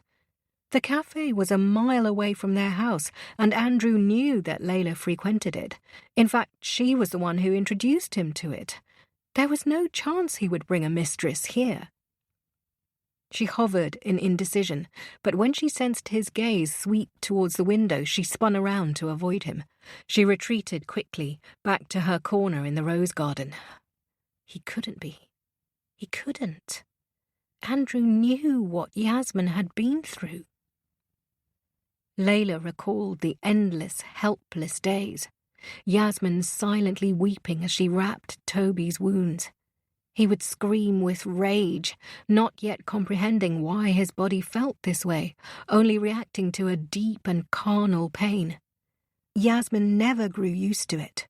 It hurt her every single time to see him like that, shivering and writhing from pain. Layla would beg to take over, but this only made things worse. Toby wanted his mother, and even in the last days, when he was anaesthetized beyond recognition, he was different with his mother, a little calmer, a little less confused. When Yasmin was found unconscious in the bath a month after Toby had passed, it unhinged something in Layla. She rushed to the hospital, strafed with panic. The nerve-deep alarm of that half-hour was itself like a form of trauma. She remembered casting about the corridor wildly, which seemed to tilt as she searched. When she found the right room and saw that Yasmin was awake, she had turned around and walked out again, into the bathroom, to bawl, with relief, with anger, with bone-deep gratitude that she hadn't lost her sister. Never had she felt the small size of their family so keenly. If Yasmin died, then Layla would be alone, with no blood relatives. After 20 minutes, Layla had returned to the hospital room. "I'm sorry," said Yasmin, her voice small and broken, her lips a bloodless blue. Layla had wrapped her in her arms and bit down all the things she wanted to say. How could you, after everything? Below her anger was a vice-like fear. After what happened to their mother, could it be that there was something faulty in their genes? Some dark impulse or weakness? That's when Layla decided that she couldn't take any chances. She had to take better care of her sister. She started to give Andrew money, knowing that Yasmin was too bullish to take it. She funded a new car and an expensive restorative holiday. She insisted on Saturday dinners together. Family was forged with traditions, and they may not have inherited any, but they could build their own. When Max was born, it felt like starting afresh. Though it set off a maternal pain in her brain, Layla vowed to be there, to nurture the shoots of their tiny family until it grew large and strong. It's why she swallowed her irritation when Yasmin requested last-minute babysitting in the middle of another week. She knew that Yasmin was complacent because Layla was there to pick up the slack. Sometimes it meant staying up until 3 a.m. to catch up on her work, but Layla still agreed. She now realized that it was this very compulsion that had led them here. If she wasn't so close, always so involved, then Andrew wouldn't have asked her for help. She wouldn't have felt compelled to say yes. She wouldn't be the one to blame. These past few days she had been worried sick that Yasmin would spin into relapse. To see Andrew sitting in a cafe, sipping coffee with a stranger, like everything was okay, stirred an irrational anger. She fought the urge to march back and yank him up by the collar. If he was cheating on Yasmin, then Layla would kill him. She would actually kill him, she vowed. The wet towel lay on the bed, and a dark patch bloomed around it. Layla plucked it up and folded it over the radiator. She blow-dried her hair roughly, leaving it in a cloudy halo. She checked her phone again, feeling jumpy and restless. She had sent Andrew a terse text to tell him they needed to talk, but he hadn't yet replied. She should have returned to the cafe earlier and confronted him then and there. Just as she started to text him again, the doorbell rang downstairs. Finally. She gathered her hair in a ponytail and hurried to the door. She flung it open, biting down her aggression. On the steps outside stood Vivian Coombs. She was a stern-looking woman with an air of drab bureaucracy, a pewter-coloured skirt suit and mousy brown hair in a bun. "Miss Saeed," she said, shifting her large brown bag in front of her torso, as if shielding herself from something. "May I come in?" Layla felt an instinctive anxiety about the state of the house, her scruffy outfit, her wet hair, the drift of unopened mail that had gathered on the hallway table, her shoes stacked askew. Then, with a clang of dismay, she remembered that these trivialities no longer mattered in the face of her larger crime. She held the door open and stood aside. Vivian hovered in the hall, her gaze on the stack of mail. "Please come in." Layla's voice belied her stress. In the living room, Vivian gathered her hands in her lap. "This is a courtesy call," she started.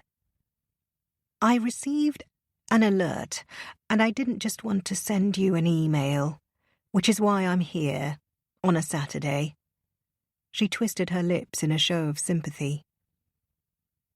"Ms. Saeed, your adoption application has been denied."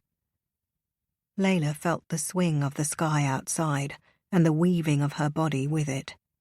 She had known that this was coming. Of course it was. But to hear it out loud was stunning. "I'm sorry." Vivian looked as if she might reach out and touch her. In the end, she gave the lip of the sofa a little squeeze instead. "I know how hard you tried, but given the circumstances." She held out an envelope, and when Layla didn't take it, she placed it neatly on the coffee table. "This is the official letter, for your records. I'm sorry I couldn't do more." Layla scrunched up her cuff in her fist. "Is there anything that can be done?" She sounded pitiful, her voice cracking with hurt. "Given the circumstances." Vivian trailed off, for it wasn't necessary to finish the sentence. They would not give a child to a killer. "I'm sorry. I know how much you wanted this." Layla groped for her tools of survival, but all the things she relied on, her drive, ambition, and intellect, were useless in this moment, like fending off rain with a plastic spoon. Vivian gripped the strap of her bag, readying to leave. "I'm very sorry for what happened." She stood. "I wish you well." Layla listened to the clop of her footsteps carry down the hall, taking with it her last hope of ever becoming a mother. Layla had wanted it so desperately. It was why she and Will had split, he unwilling to raise a stranger's child. Layla had resented him, knowing how hard it was for a sole parent to adopt. She had spent months preparing for the application, researching schools in the area, redecorating the house, looking at parenting courses online, everything to show that she was a valid mother, that she could and would love a child. And then this. She had spent so much time worrying about Yasmin, she hadn't fully processed how much it would hurt herself. Leaving Max that day had consigned her to a life of childlessness. Vivian closed the front door, and Layla couldn't even find the strength to cry. She walked upstairs and drew the blinds and collapsed into her bed. A tiny, vigilant voice inside warned her not to despair, for she knew where that road might end. She closed her eyes, the bright warmth of day still heavy on her lids. She curled into the fetal position, pulled the duvet over her head, and blanked out the world in all its cruel entirety. It was late afternoon when Layla stirred. She was groggy, and her tongue felt thick and furry. With a start, she realized that it was 2 p.m. She had slept for 4 full hours. She heard the doorbell ring and realized that that must have made her stir. She sat up in bed, but then heard a key in the lock, its metallic clatter both strange and familiar. The door rasped open. "Layla?" It was Will's voice, strong and warm and assured, and the relief of hearing something solid made her unduly giddy. "I'm up here," she called. Her voice was throaty, and there was a dense hormonal smell in the room. Will walked in, and Layla could tell from his wince that she must look a state. "Honey." He darted to her side. His bulk tilted the mattress and made her reach for him. "Are you okay?" he asked. "They said no." She gripped his sleeve in her hand. "The adoption agency. They said no." "Oh, sweetheart. Surely you knew they would." He kissed a burl of hair just above her ear. "What do you need?" She wrapped her arms around him. "Stay tonight." "Of course I will. I hadn't heard from you. I was worried." He disentangled himself. "How are you feeling?" She shook her head. "I don't want to talk." He kissed her on the lips tenderly. "Do you want to—" He trailed off, but there was no suggestiveness in his tone, only gentle compassion, as if he were offering an act of mercy. Layla felt the heat of him. "Yes," she answered solemnly. "I do." Will leaned into her and traced his lips along her collarbone. He lifted her t-shirt, dipping a finger into her navel ever so slightly. He pulled the fabric taut across her chest, not yet undressing her. He put his mouth over the shape of her nipple, and the fabric grew warm with his breath. Layla uncurled for him, and her yielding made him aggressive. She lay back and waited for that loss of control that Will always evoked. He was an insanely fantastic lover, but as she lay there beneath his weight, she grew acutely aware of the great size of the room, of the slant of the sun on the wall, the roar of a passing plane. Nothing he did quieted the swell of her thoughts, and afterwards, as he collapsed in a sweaty, satisfied heap, she was left with a sense of vacancy. He pressed her to his chest. "Everything will be all right," he said. "I'll be there every step of the way." She shifted against his warm skin. "What if I go to prison?" she asked, voicing her fear for the first time. Will stroked the curve of her shoulder. "They don't put people like you in prison." His words made her bristle, but beneath her feeble moral objection, she found a certain comfort. She was a respectable businesswoman. She had studied hard, raised her own sister, clawed her way to success. Wasn't it true that even in the throes of panic, when she first found Max in the back of her car, she had never truly entertained the reality that she might go to prison? Was it naivety? An odious byproduct of wealth and privilege? Or was it reasonable logic? If Will believed it so, then maybe it was true. Layla wrapped her duvet around her bare skin, cold despite the heat. "Thank you," she whispered. Will kissed her temple. "You're welcome," he said, magnanimously. Chapter 7. Sunday church bells rang in the distance. Layla glanced at the garden doors, chin angled, as if trying to place a familiar voice. She had hoped that Will would stay today, but he had grabbed a piece of toast, kissed her on the lips, and said, "Sorry, gotta go. Deadlines."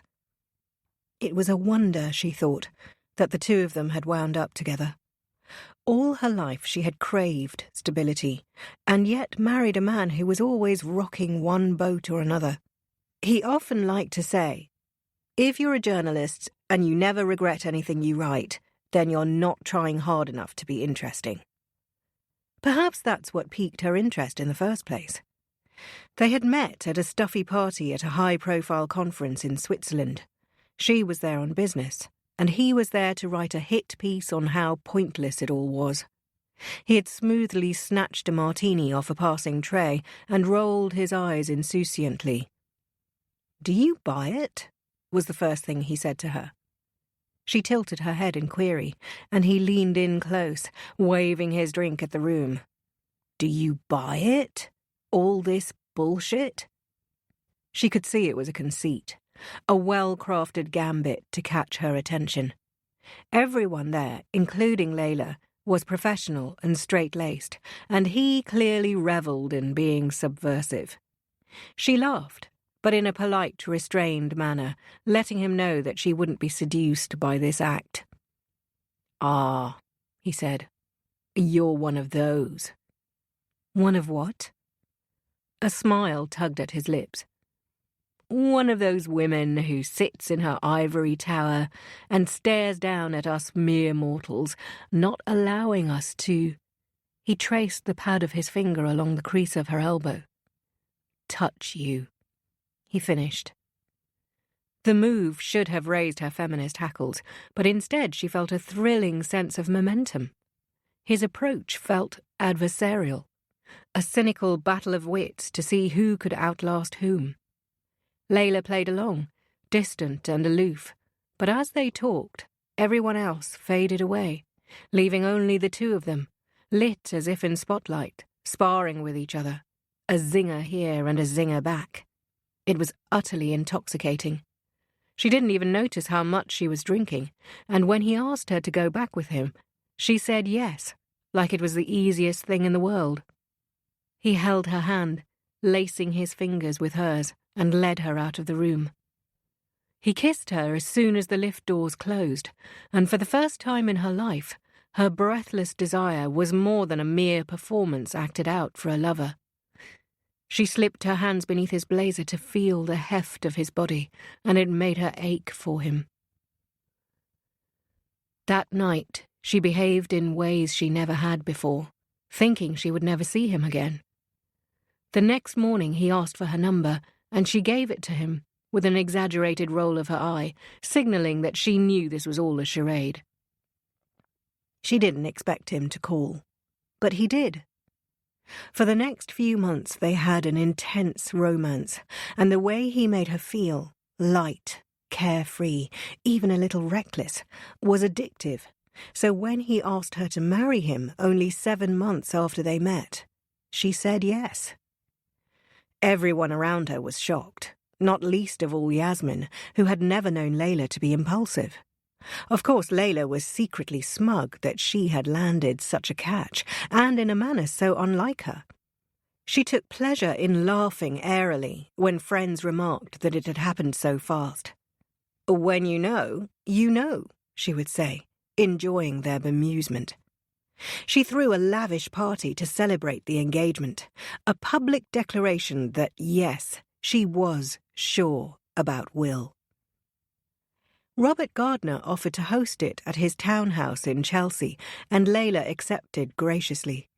Will was on fine form, and she could see that her friends were impressed. Everything was perfect.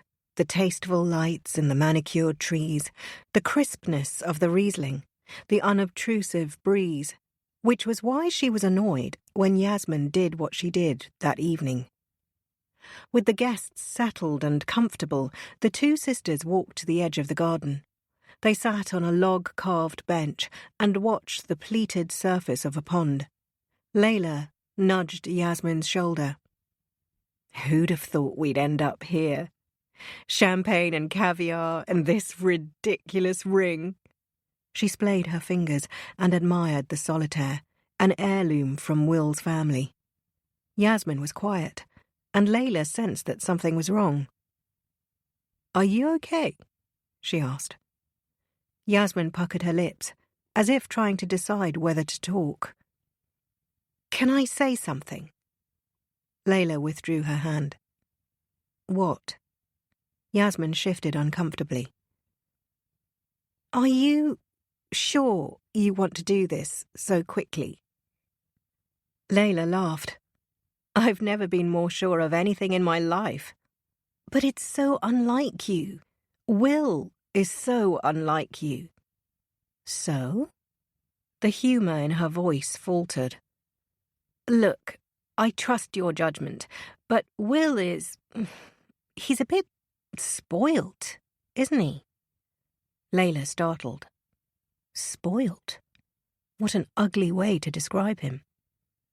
I always imagined you with someone more mature. Like, way more mature. A silver fox, with his shit together. Someone who wears nice suits and pocket squares and drives a green Jag. Someone who doesn't have anything to prove. Will doesn't have anything to prove. Layla was defensive. Yasmin scoffed.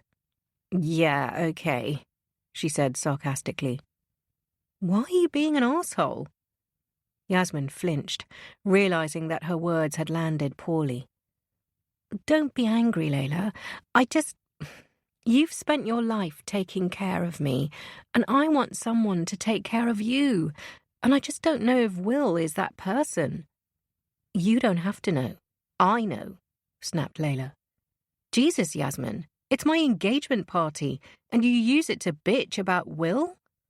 She brushed her lap as if sweeping off a scrap of dirt. Okay, so no, Will is not what I imagined for my husband, but I don't need an older man to take care of me. In case you haven't noticed, I'm doing just fine on that front.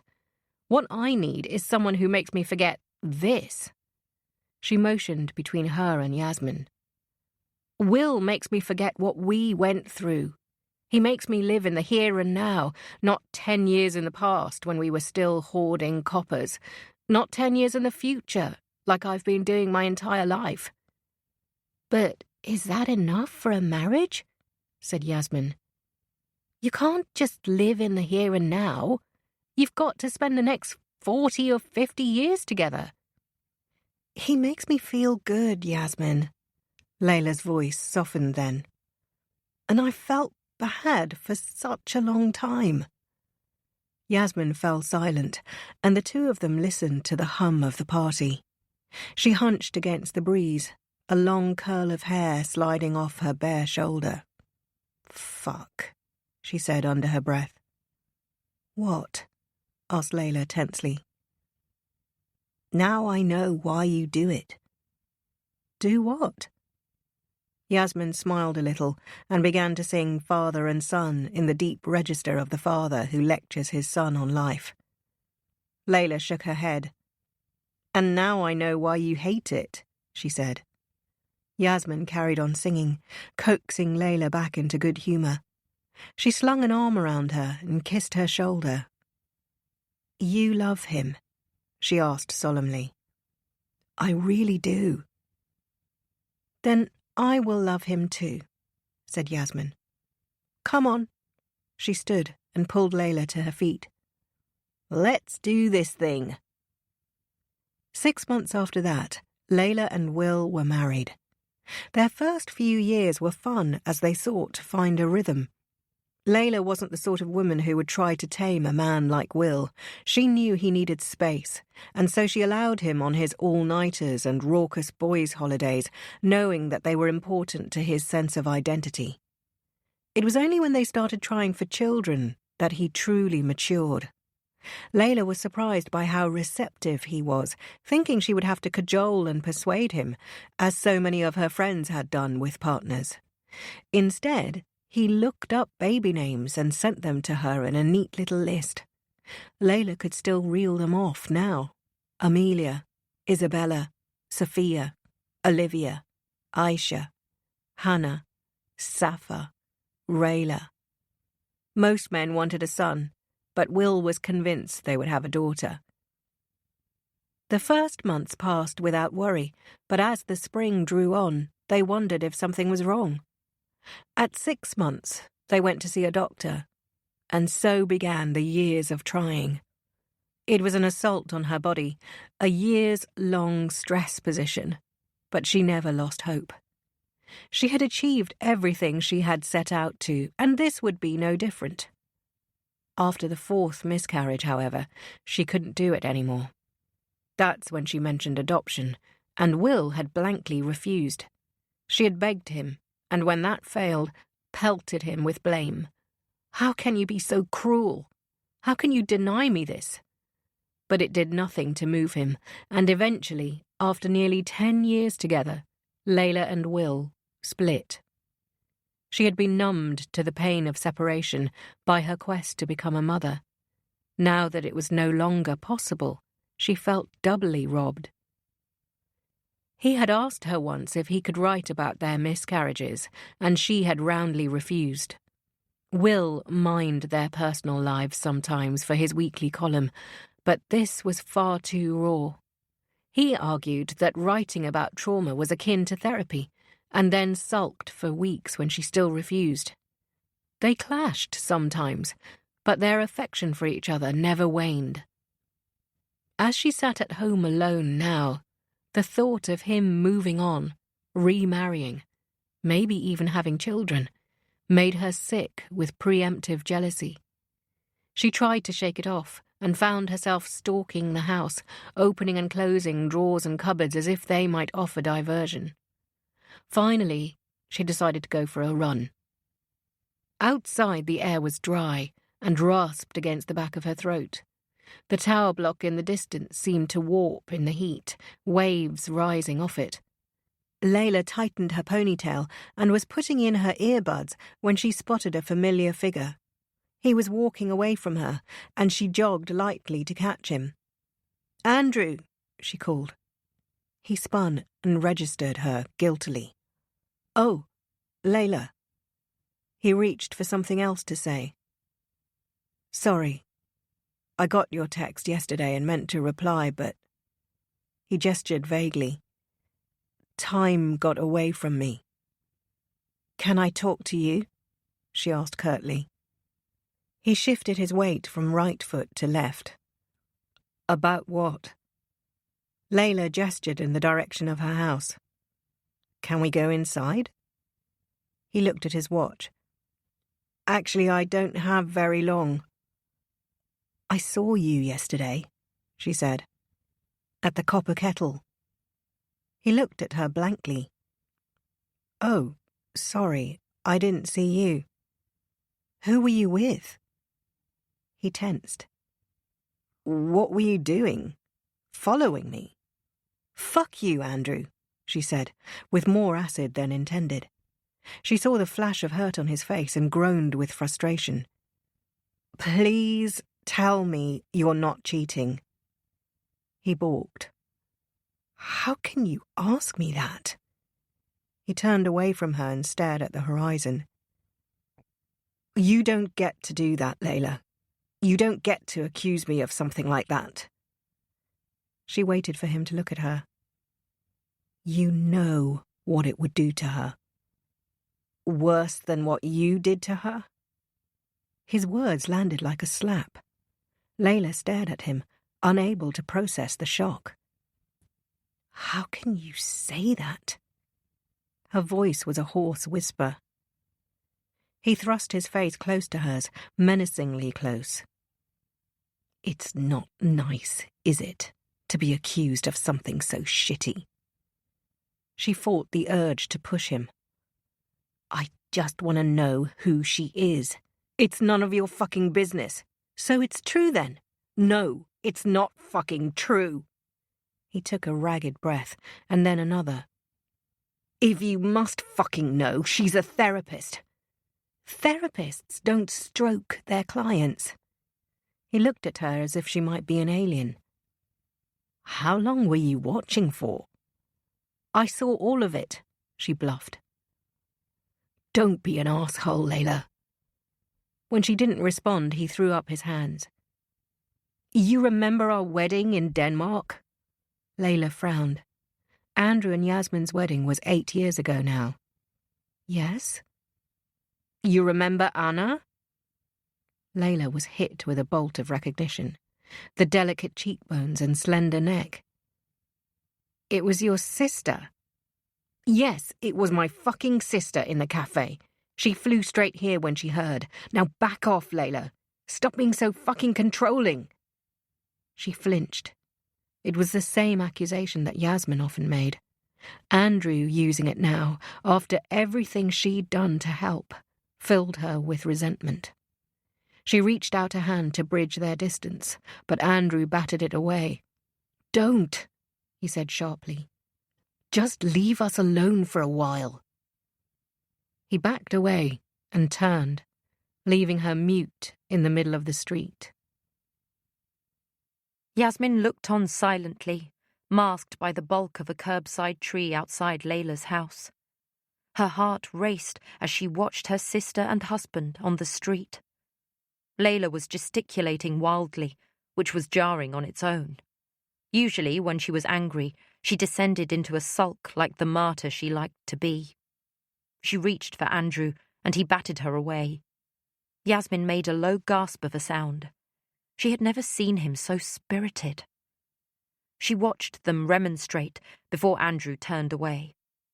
But then, as if a cog had stopped in his brain, he paused, then turned to face Layla again. He looked at her with such intensity it took Yasmin's breath away. She watched, transfixed, as Andrew closed the distance between them and pulled Layla into his arms. The shock of it almost made her believe that they were entirely different people, that this was a cruel illusion.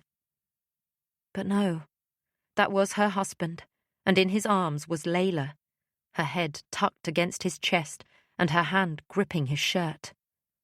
She had barely seen them touch before, let alone embrace.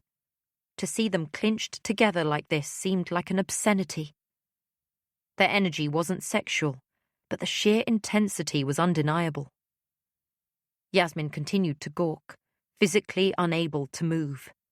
She marvelled at the caprices of fate that had led her there in that moment. At home, she had finished the last of the milk and forced herself to the shop on the corner. But then at the last minute decided to dogleg to Layla's. The last thing she expected to find was this. She imagined marching over to them. What would she do? Coolly tap her sister on the shoulder, or grip her hair and pull her back? Yasmin was mesmerized, as if watching a car upturn in slow motion. Finally they pulled apart, and Layla seemed to wipe at her eyes. Andrew reached out and held her hand, and even from a distance, Yasmin could see him press his thumb in her palm the way he did with her. With a nod, Layla stepped around him and broke into a jog. Andrew's gaze followed her until she turned the corner.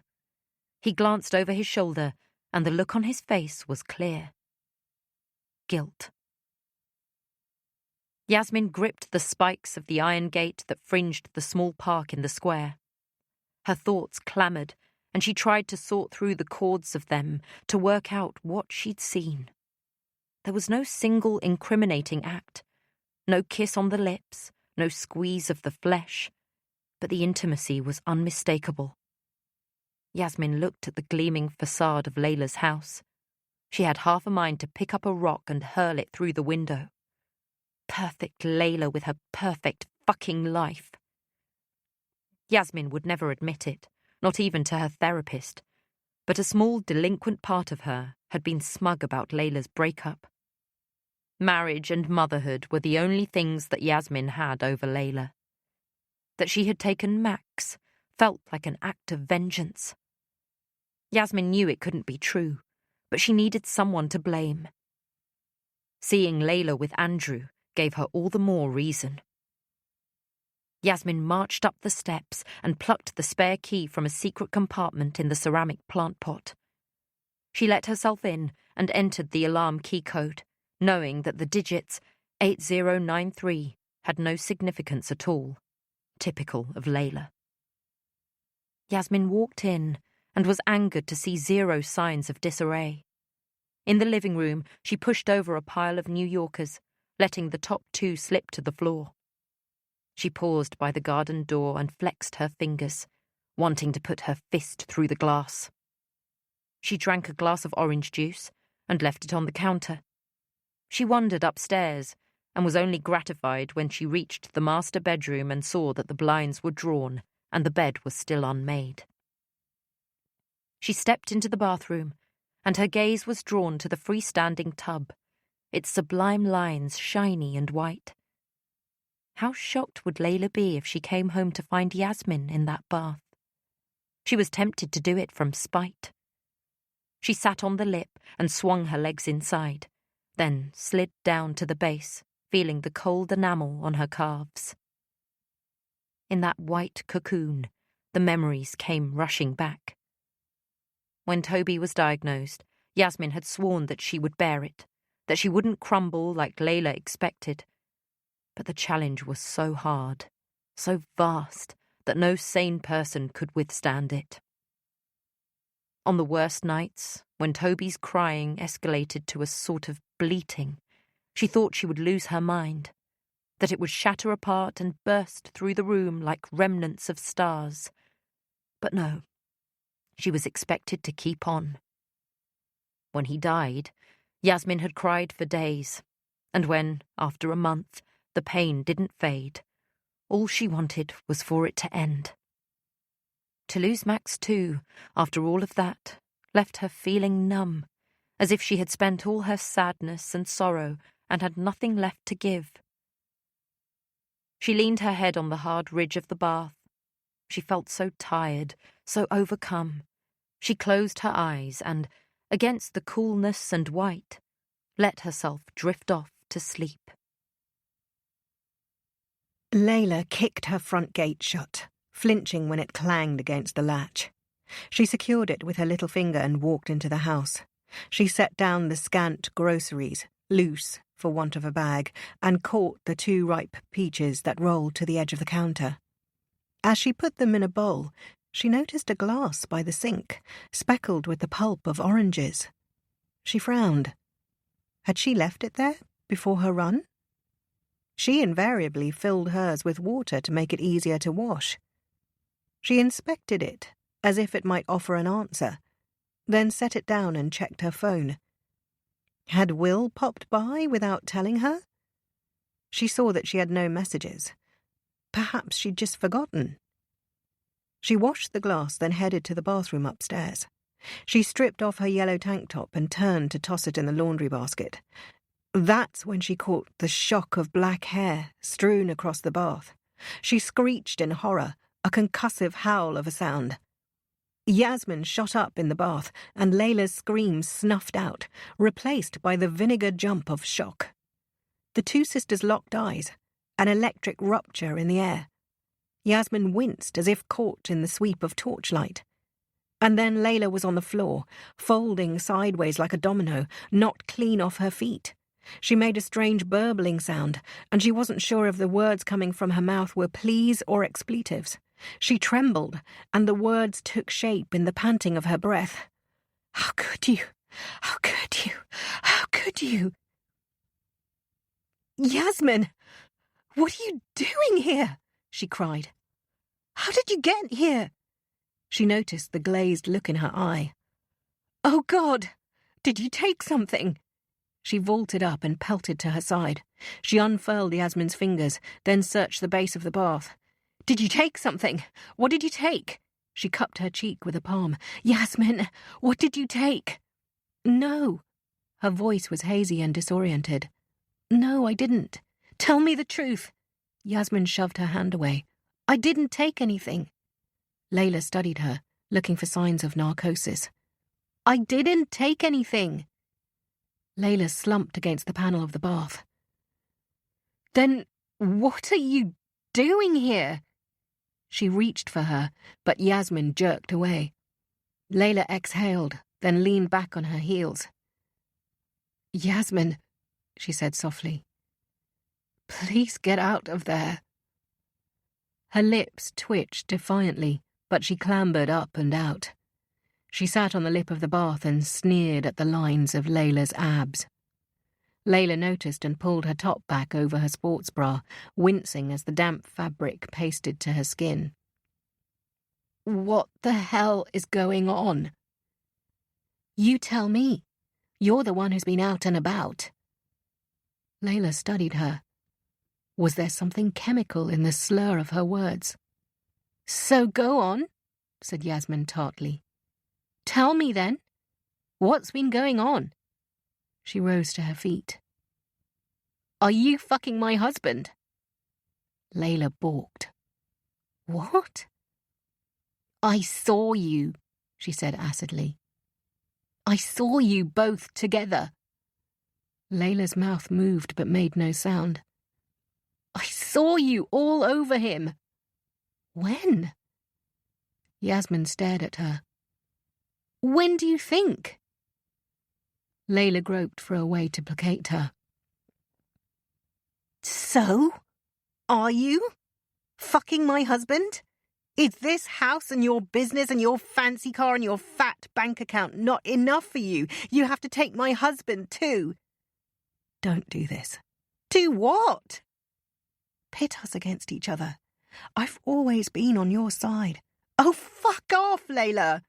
"I was just comforting him." Layla took a step back.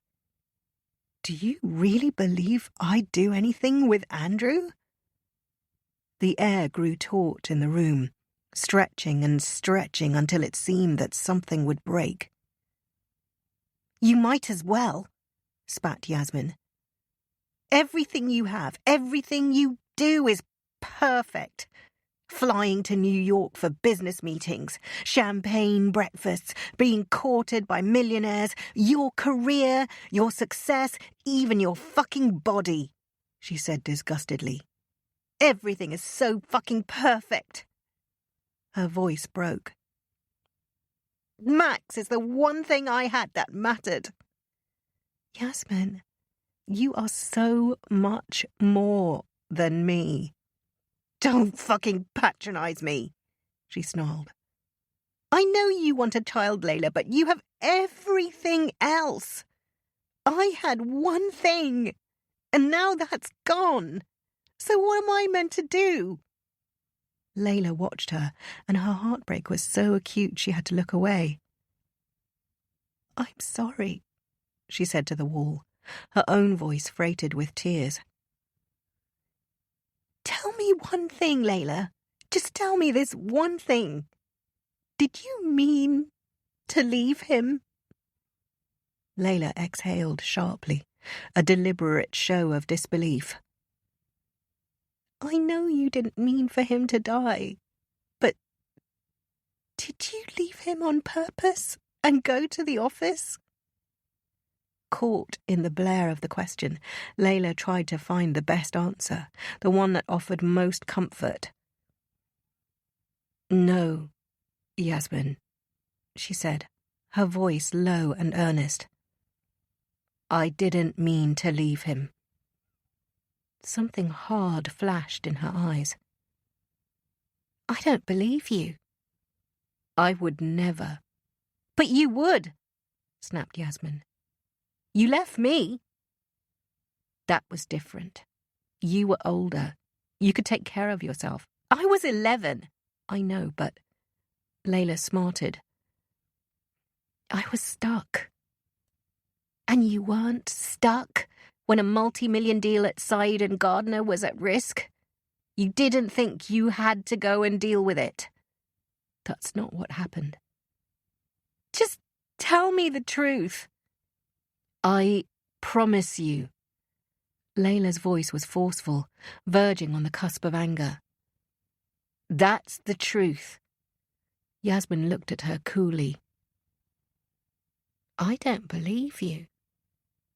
She raised a finger at her. "I don't want you to talk to me until after the trial." "Yasmin, that's 5 months away." "I don't care. I don't want to talk to you." "Yasmin, I swear to God, Layla." Yasmin's voice dropped low and lethal. "If you contact me, I will call the police and tell them you're breaking your bail." "You wouldn't." "I would, and I will." Layla felt her anguish build. "Don't do this." Yasmin stared at her coldly. "You killed my child, Layla." You'll be lucky if I ever speak to you again." "Wait!" Layla reached out to stop her leaving, but Yasmin smacked her away. "Stay away from me!" Her face twisted in an ugly grimace. "And stay the fuck away from my husband!" She stormed out of the house and slammed the door behind her. Layla sagged against the cold tile wall. What a cruel limbo this was. To have her sister so near but not be allowed to see her. She faced 5 long months like this. 5 months to reckon with what she did. 5 months to bear this grief, and, beneath it all, tucked away in a dark place, the wet heave of guilt. DS Chris Shepherd pored over the paperwork, checking the I's and T's ahead of the December trial. He trusted the CPS, but with multiple parties involved, the Met, the CPS, the barrister, the courts, wires were often crossed. Too many times he had seen a case collapse because no one checked a detail with a witness or informed them of a change of date. CPS caseworkers were overburdened, as was his own team, and that meant not just cutting corners sometimes, but skipping laps entirely. They couldn't afford a mistake in Layla Saeed's case. A successful prosecution was akin to building a wall, a brick-by-brick erection. Each brick was a piece of evidence that had to hold up in court. The defense had to take just a single brick to establish reasonable doubt. Such was the burden of proof. Shep leaned back and laced his fingers behind his head, certain that the pieces were all in place. He spun his chair to offer a round of coffee, but realized that the office was empty. It was often this way. He was the only non-parent on the team. He didn't mind the long hours and extra work, rather enjoyed it, in fact. What he did mind was the constant reminders. It's all right for you, you don't have 3 kids to put to bed. A sort of performative martyrdom designed to show their selflessness. Shep, in comparison, had nothing and no one. Such was the implication. What he hated even more was the suggestion that he couldn't possibly feel as deeply because he wasn't a father, as if he had an empathy deficiency that could only be fixed with offspring. In dwelling on this, he was struck by his own hypocrisy. Hadn't he made the very same assumption about Layla Saeed? Childless women were treated with even more contempt than men, a fact that would surely be used by the prosecution in Layla's case. It was no coincidence that femme fatales in books and films were never shown to have children. He heard the lift ping open as Karen, the cleaner, arrived for her shift. He took it as a sign to pack up for the evening. He picked up his files and shut down his creaky computer. The trial was in 5 months' time, and everything was in place. Only then would they learn the truth. Only then would he know if Layla Saeed was guilty of killing her 3-year-old nephew. Part 2. Chapter 8. The English winter was a dangerous thing. Even sound seemed to shrink beneath it. There was no jaunty bird song or the crunch of leaves underfoot, only a sense of closing in. Layla wondered how Yasmin was coping. Her sister, like their mother, always struggled at this time of year, as if the shrouding of sun also snuffed something inside her. Layla hadn't seen her in 5 months, not even by chance on the high street. Andrew had sent her weekly updates, but of course it wasn't the same. Today, in court, their paths would finally cross. Layla had spent 2 hours preparing.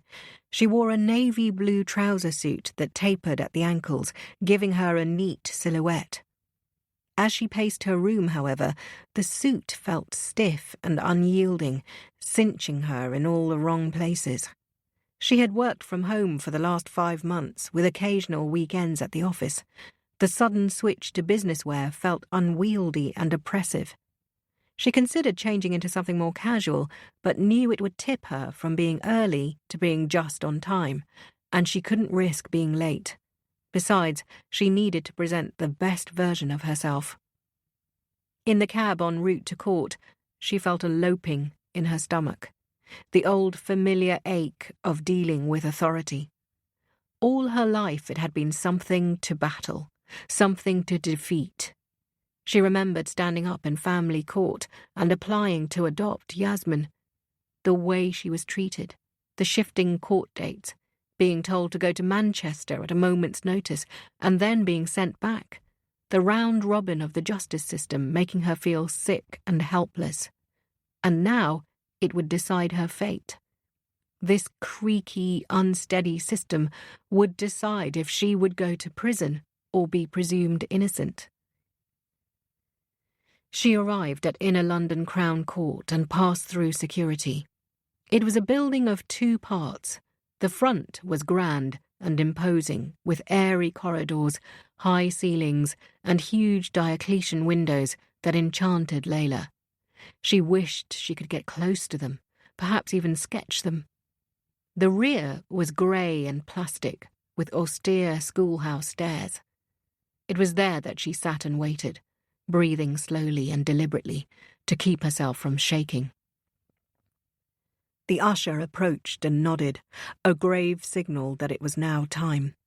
Layla followed him to the courtroom and was led into the dock, an airless box fenced with bulletproof perspex.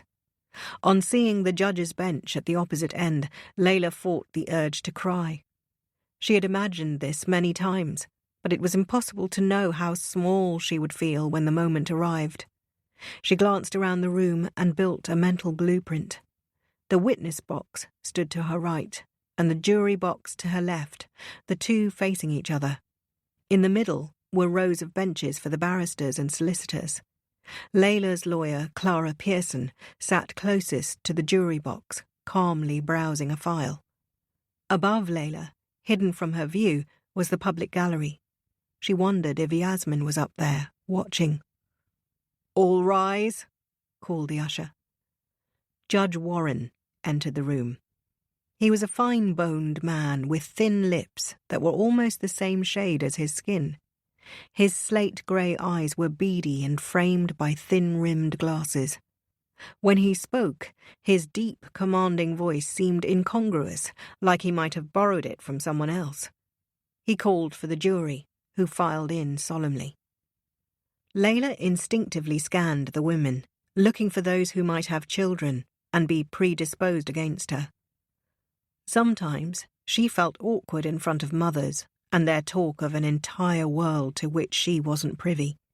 She felt cold and rake-like next to them, her body too hard and thin. She thought back to a study that hit the headlines in 2019 for finding that unmarried, child-free women were the happiest in society. There was much cheering by these women, and like always, it was us against them, a pitting of the haves and have-nots, who also happened to be haves because they had time, disposable income, free will and freedom, so of course they could never complain. Layla saw it play out again and again. There was that viral post by a woman who said she hated childless women because they swanned around Disney World in slutty shorts and dared to lengthen the ice cream queue. How scornful people were of childless women. Women like me, thought Layla. Would the jury judge her for this? She watched them now.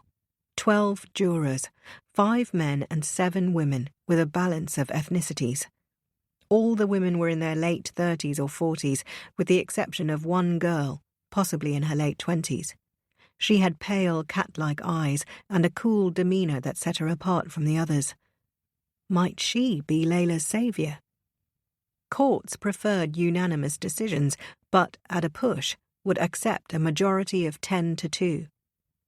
The girl glanced over at Layla, who tried to smile at her, a discreet call for empathy, but the girl looked away, seemingly bored or disinterested.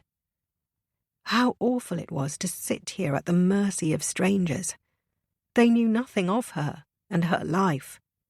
They knew nothing of how fiercely she had loved Max. The prosecuting barrister stood, dressed in a black gown and horsehair wig. Edward Forshaw had a groomed American look, a slight tan and a strong jaw with the merest softening around his jowls, youth slipping into middle age. His brown eyes were deep set beneath heavy brows that gave him a piercing stare. When he spoke, his voice was rich and warm, well-spoken, but stopping just short of plummy. He introduced himself and explained that his learned friend, Clara Pearson, was the defending counsel, his opponent of sorts. Then he segued to his opening speech. Members of the jury, you might describe what you hear today and over the coming week as a tragedy. You will reach for gentler terms and euphemisms, a shocking mistake, or a lapse of memory. But what happened on Monday, the 12th of July this year, was not a mere tragedy. It was the direct result of a willful act. Here are the facts of the case on the morning in question. The defendant, Layla Saeed, agreed to drive her nephew to nursery 3.5 miles away. The nursery was a 5-minute detour from her own office building, and it was a fairly easy thing to do. However, en route, Ms. Saeed received a call from her office with an emergency. This emergency was so large it threatened a multi-million-pound deal that her firm was pursuing. Ms. Saeed was 10 minutes away from her office, and at this juncture she had 2 options. Make the detour to the nursery, meaning it would take her twice as long to reach the office, or go straight there, deal with the emergency, then drop Max off at nursery. We submit that Ms. Saeed chose the latter, that she drove straight to the office and intentionally left Max in her car while she dealt with the emergency. Layla felt the glare of the jury and dared not look up to meet it. Edward Forshaw laced his fingers. Now, members of the jury, many of you might be parents. You will have had scares. You might have briefly lost a child in a park or at a crowded beach. We all know the horror of what can happen in those situations. There but for the grace of God, you might say. But this case is not about poor parenting, or simple mistakes, or losing a child momentarily. In this case, Ms. Saeed left a 3-year-old child in a hot car. She left a child who was in her sole care in the back of a car with the doors and windows locked. She left him there for 3 hours. She did that on an extremely hot day, the hottest of the year, in fact. As a direct result, Max lost his young life. Miss Saeed claims that she completely forgot that he was there. Edward swept a dismissive hand at her. She claims that this emergency, which would have a staggering effect on her company, had absolutely nothing to do with what happened that morning. She would have us believe that she calmly and independently drove to the office and simply forgot that her nephew was there. He jeered with incredulity.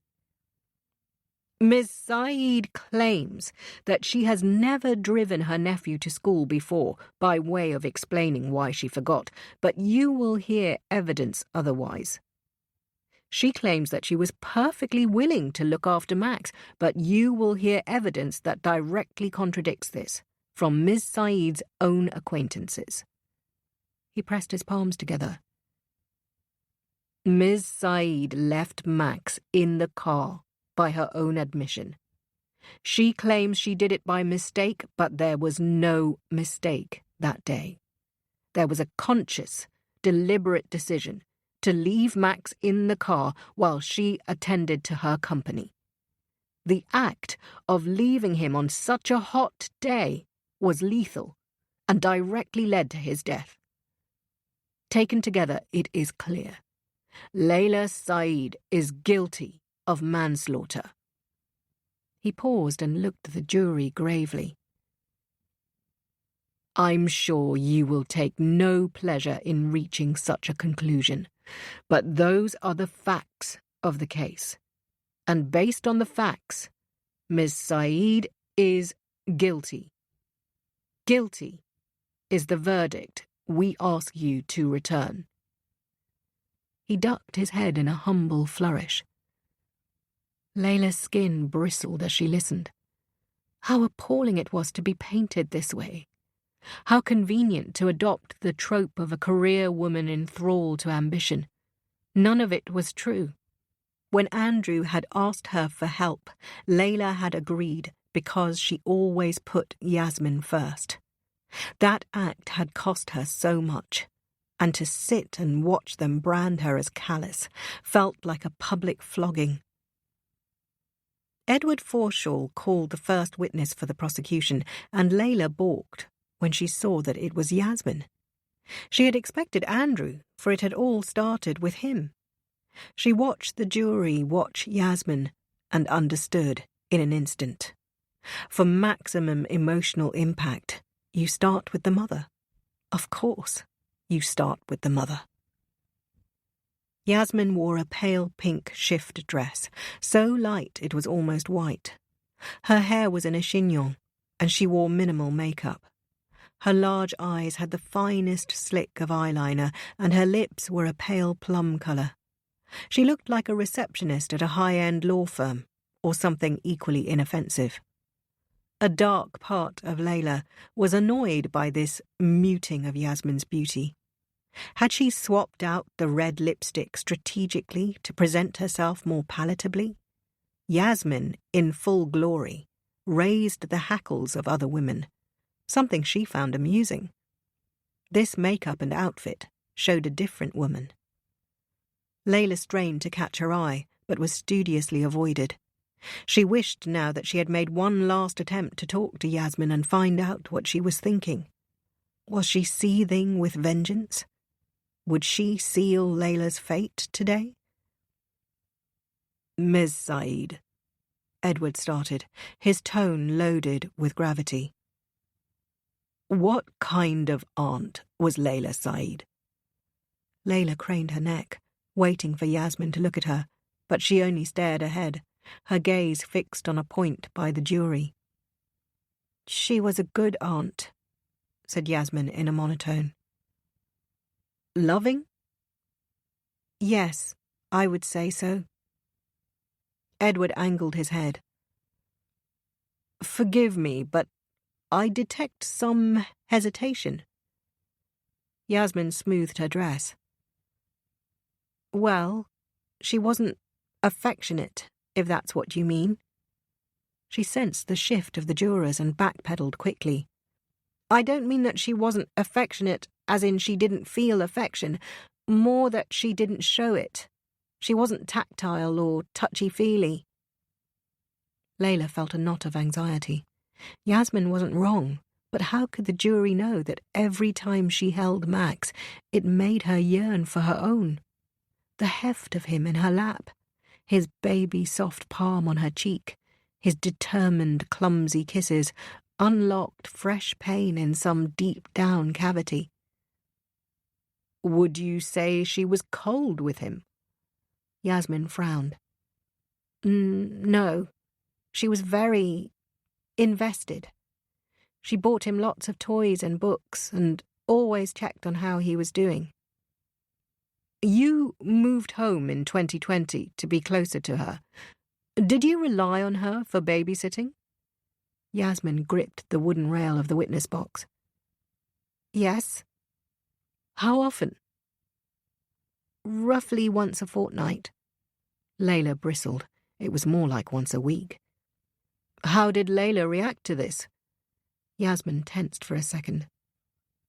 She was largely fine. Sometimes I knew we were being intrusive. What made you think that? Well, she would sometimes make a point, like, I've got a lot of work to catch up on, so I might just have to stick on a DVD for him, that sort of thing. So, when she was looking after him, she would leave him on his own with a DVD? Yasmin gestured vaguely. Well, not on his own. At least, I don't think so. So she would work in the living room while there was a 3-year-old child in it and a DVD? Well, I don't know. Does she have a desk in the living room? No. But she has a study? Yes. Layla is an architect. Do you think it's likely that she would spread out her work on the living room floor, or would she go to her study? I couldn't say. Clara Pearson huffed pointedly, and Edward soon moved on. Has Layla done anything to make you doubt her ability as a childminder? No. If I thought that, then I wouldn't have left Max in her care. As far as you know, Layla has never left him on his own for an extended period of time? No. Would you agree that that would be unacceptable? Yes. How old do you think a child should be before he or she can be left alone? Yasmin hesitated. Well, 16? Edward smiled indulgently. That's the socially acceptable answer. But I'm a parent too, and I know that we've all done things we feel guilty about, like leaving a child on his own. So I ask you to answer honestly. How old do you think a child needs to be before you can leave him on his own? Yasmin shifted on her feet, eyes darting to the judge, the jury, and then a spot on the far wall. 13, maybe? 13, maybe, he repeated. Not 12. No. Not 11. Yasmin tensed. No. Layla watched and felt an acid twist in her gut. How could they possibly know? Edward drew out a piece of paper, but he did not read it, used it more for effect.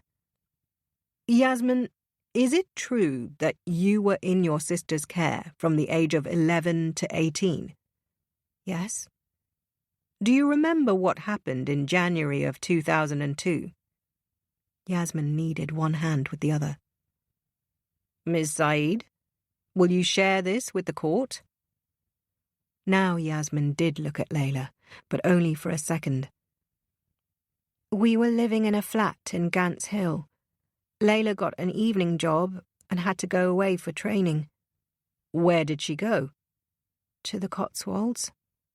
For how long? 3 days. In whose care did she leave you? Yasmin coloured. I stayed on my own. Ah, I see. And how old were you? 16? He waited. Ms. Saeed? 11, said Yasmin. There was a shifting in the room, jurors craning forward and whispers in the gallery. 11, said Edward, scratching his wig with feigned confusion. You were 11 years old, and your sister, your legal guardian, left you alone in East London for an entire 3 days. Layla flushed. She remembered that week clearly.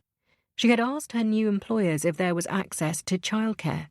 She had even considered taking Yasmin with her and hiding her in her hotel room. She was completely stuck and wondered if Mr. Horace across the hall might help, but that was even worse than leaving her alone.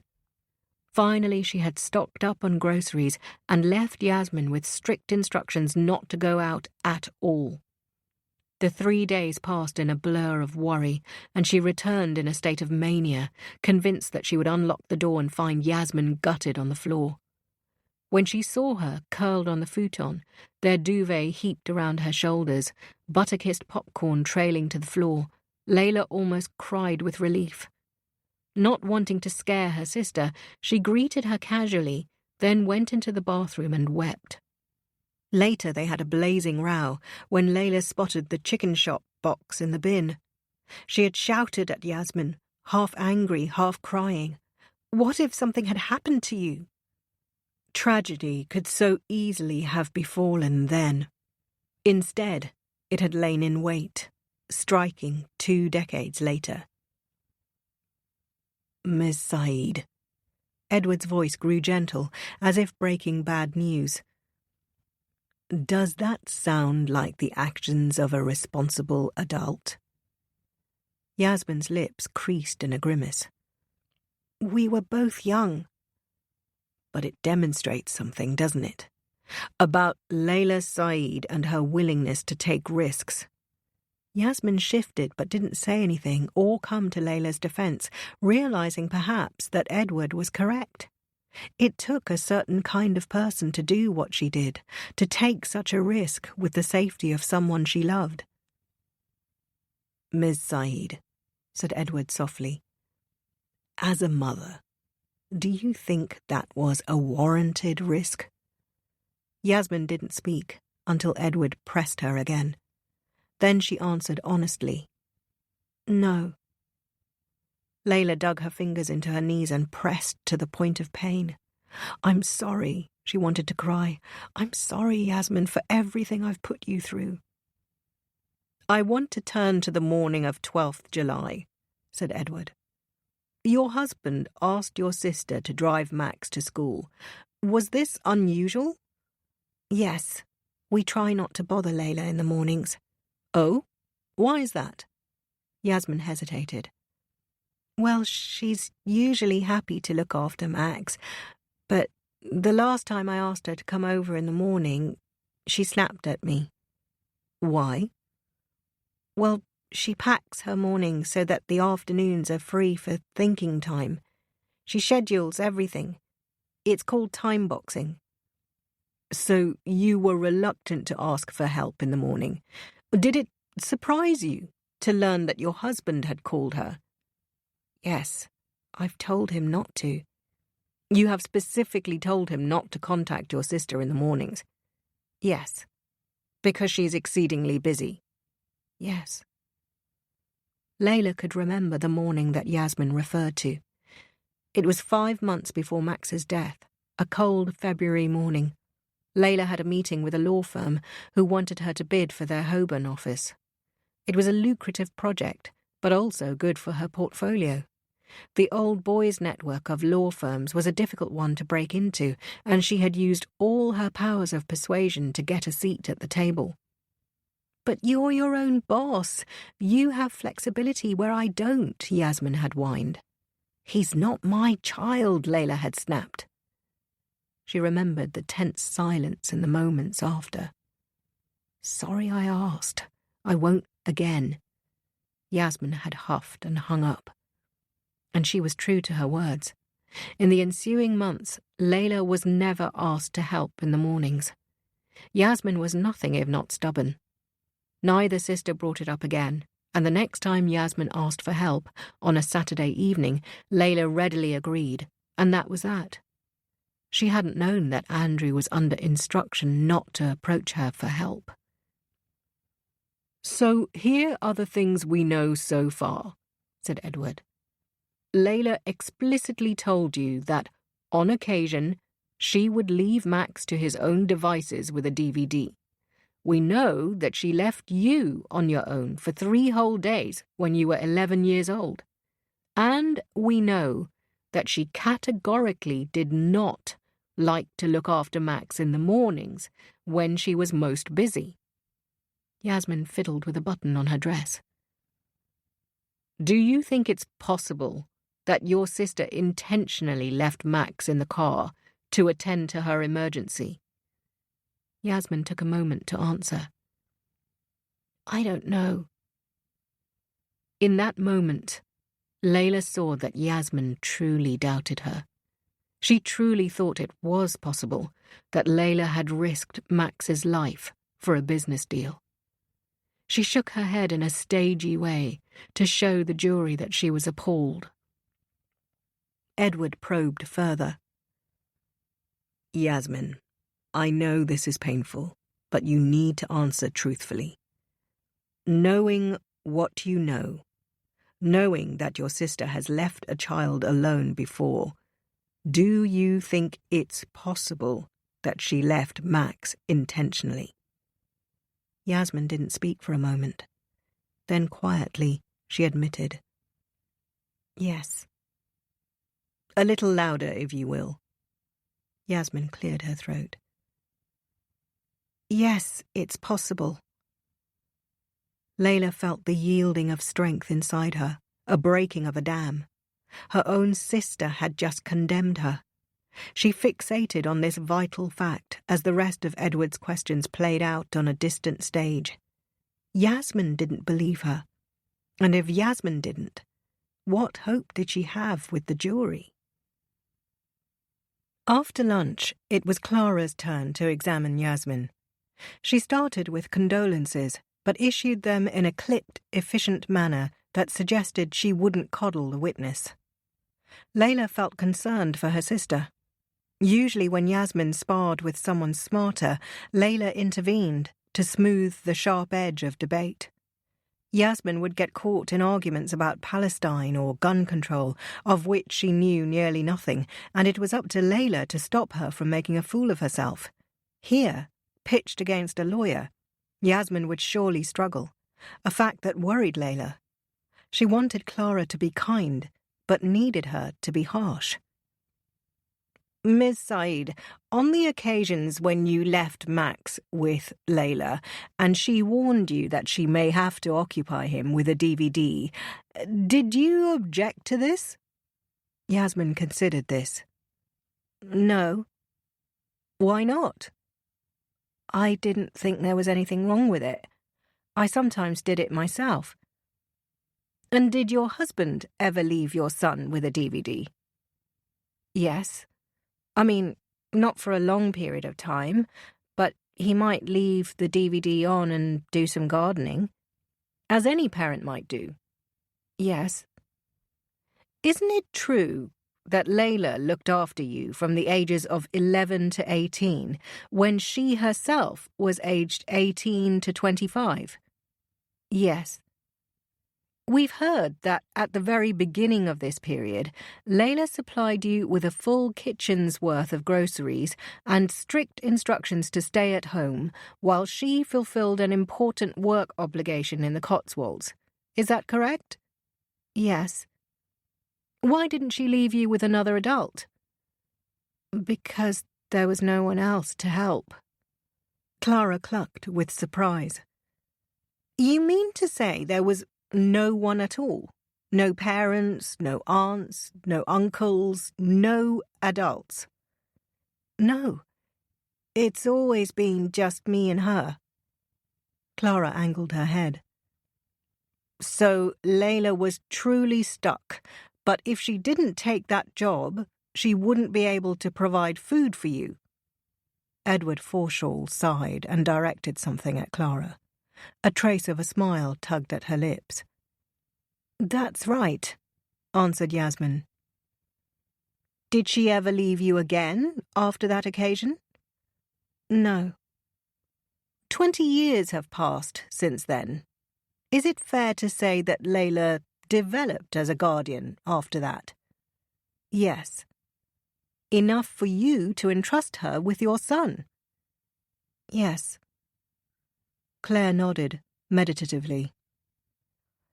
Now, I want to move on to the morning of the incident. You said that you tried not to bother Layla in the mornings and told your husband not to either. So it follows that Layla was busy that morning. Yes. Am I right that Max has a rear-facing car seat? Yes.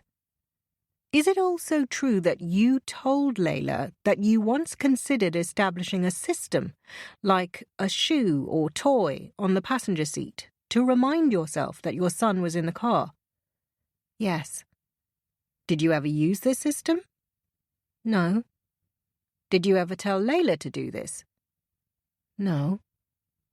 Okay, so if you, as Max's parents, considered using a system so that you would not forget your own son, doesn't it follow that a person like Layla, who is not used to having a child in her car, may make the same mistake? Yasmin batted at a strand of hair. Yes. So you agree that it's perfectly possible that Layla, who was doing you a favour on a busy morning where she was preoccupied, may have genuinely forgotten that Max was in the car. But she never forgets anything, Yasmin said by instinct. A juror looked over at Layla, and she squirmed beneath her gaze. But if you, as a mother, were afraid of forgetting your own son, so afraid, in fact, that you even discussed a system with your husband, isn't it possible, likely even, that a person who isn't used to having a child in the car might tragically forget him? That it wasn't an irresponsible, selfish act, but just pure, inexplicable tragedy? Yasmin grew flustered as she tried to decipher the question. Ms. Saeed? Yes, she admitted. It's possible. Layla felt the tension break, easing its grip on her ribcage. It did not undo the earlier damage, but it laid the seed of reasonable doubt, and for that Layla was grateful.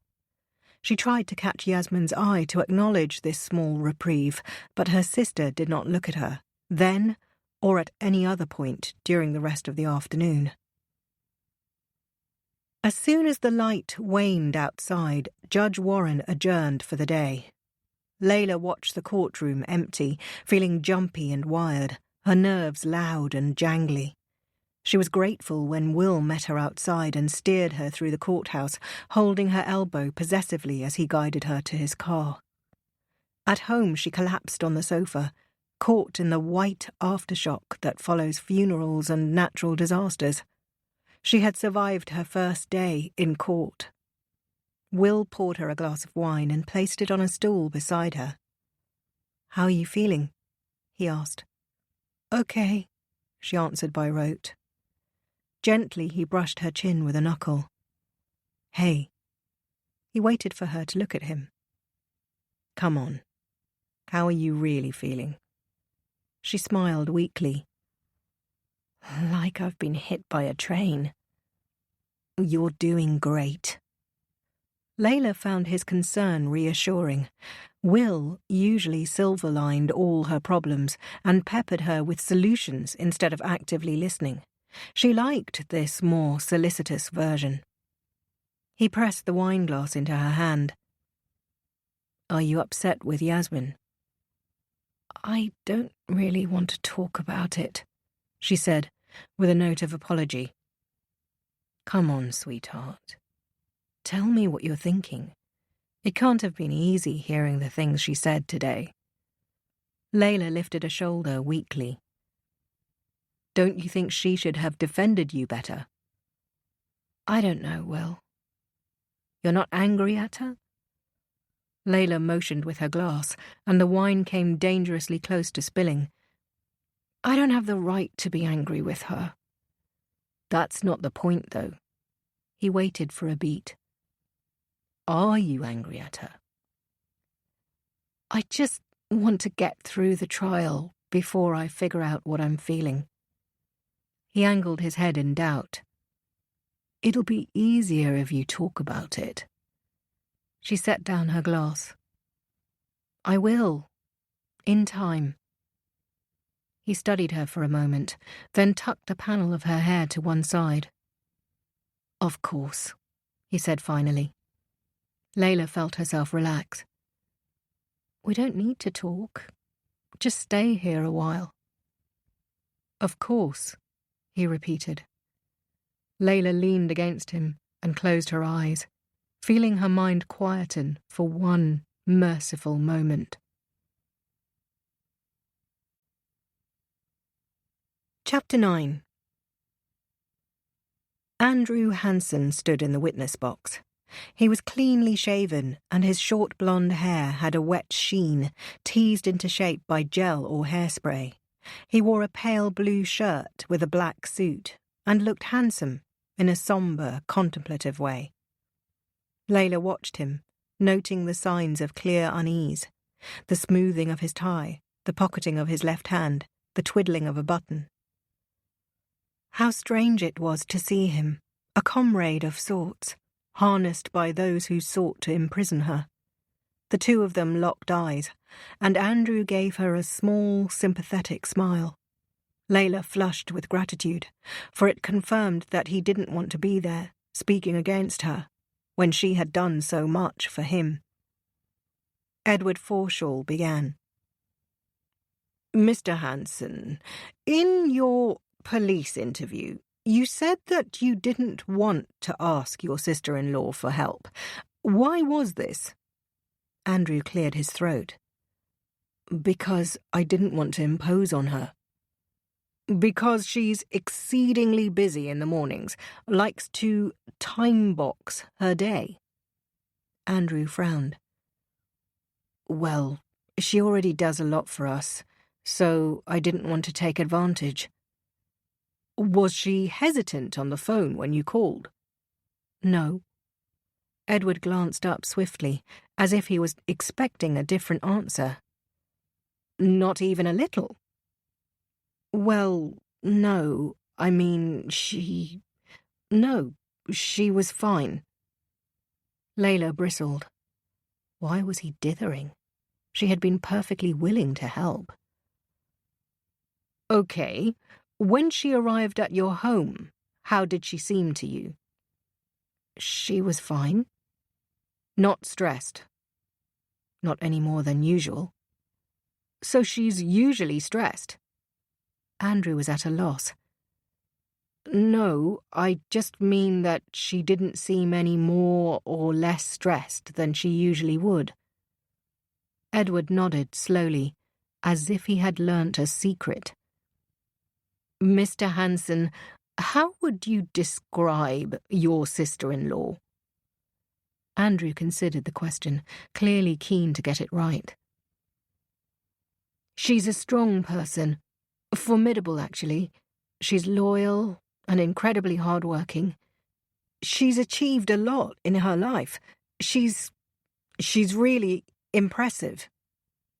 He looked at her now, with the merest nod of solidarity. Layla felt a knot in her throat. Her profound need for approval met with heartfelt praise. For years, these were the things she had strived to be, but no one had acknowledged this. Hearing it here in open court made her well with emotion.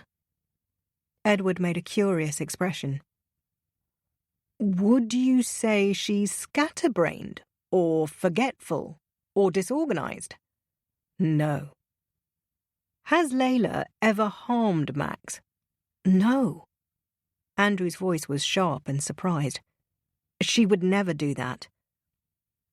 Let me rephrase. Has Layla ever unintentionally hurt Max? No.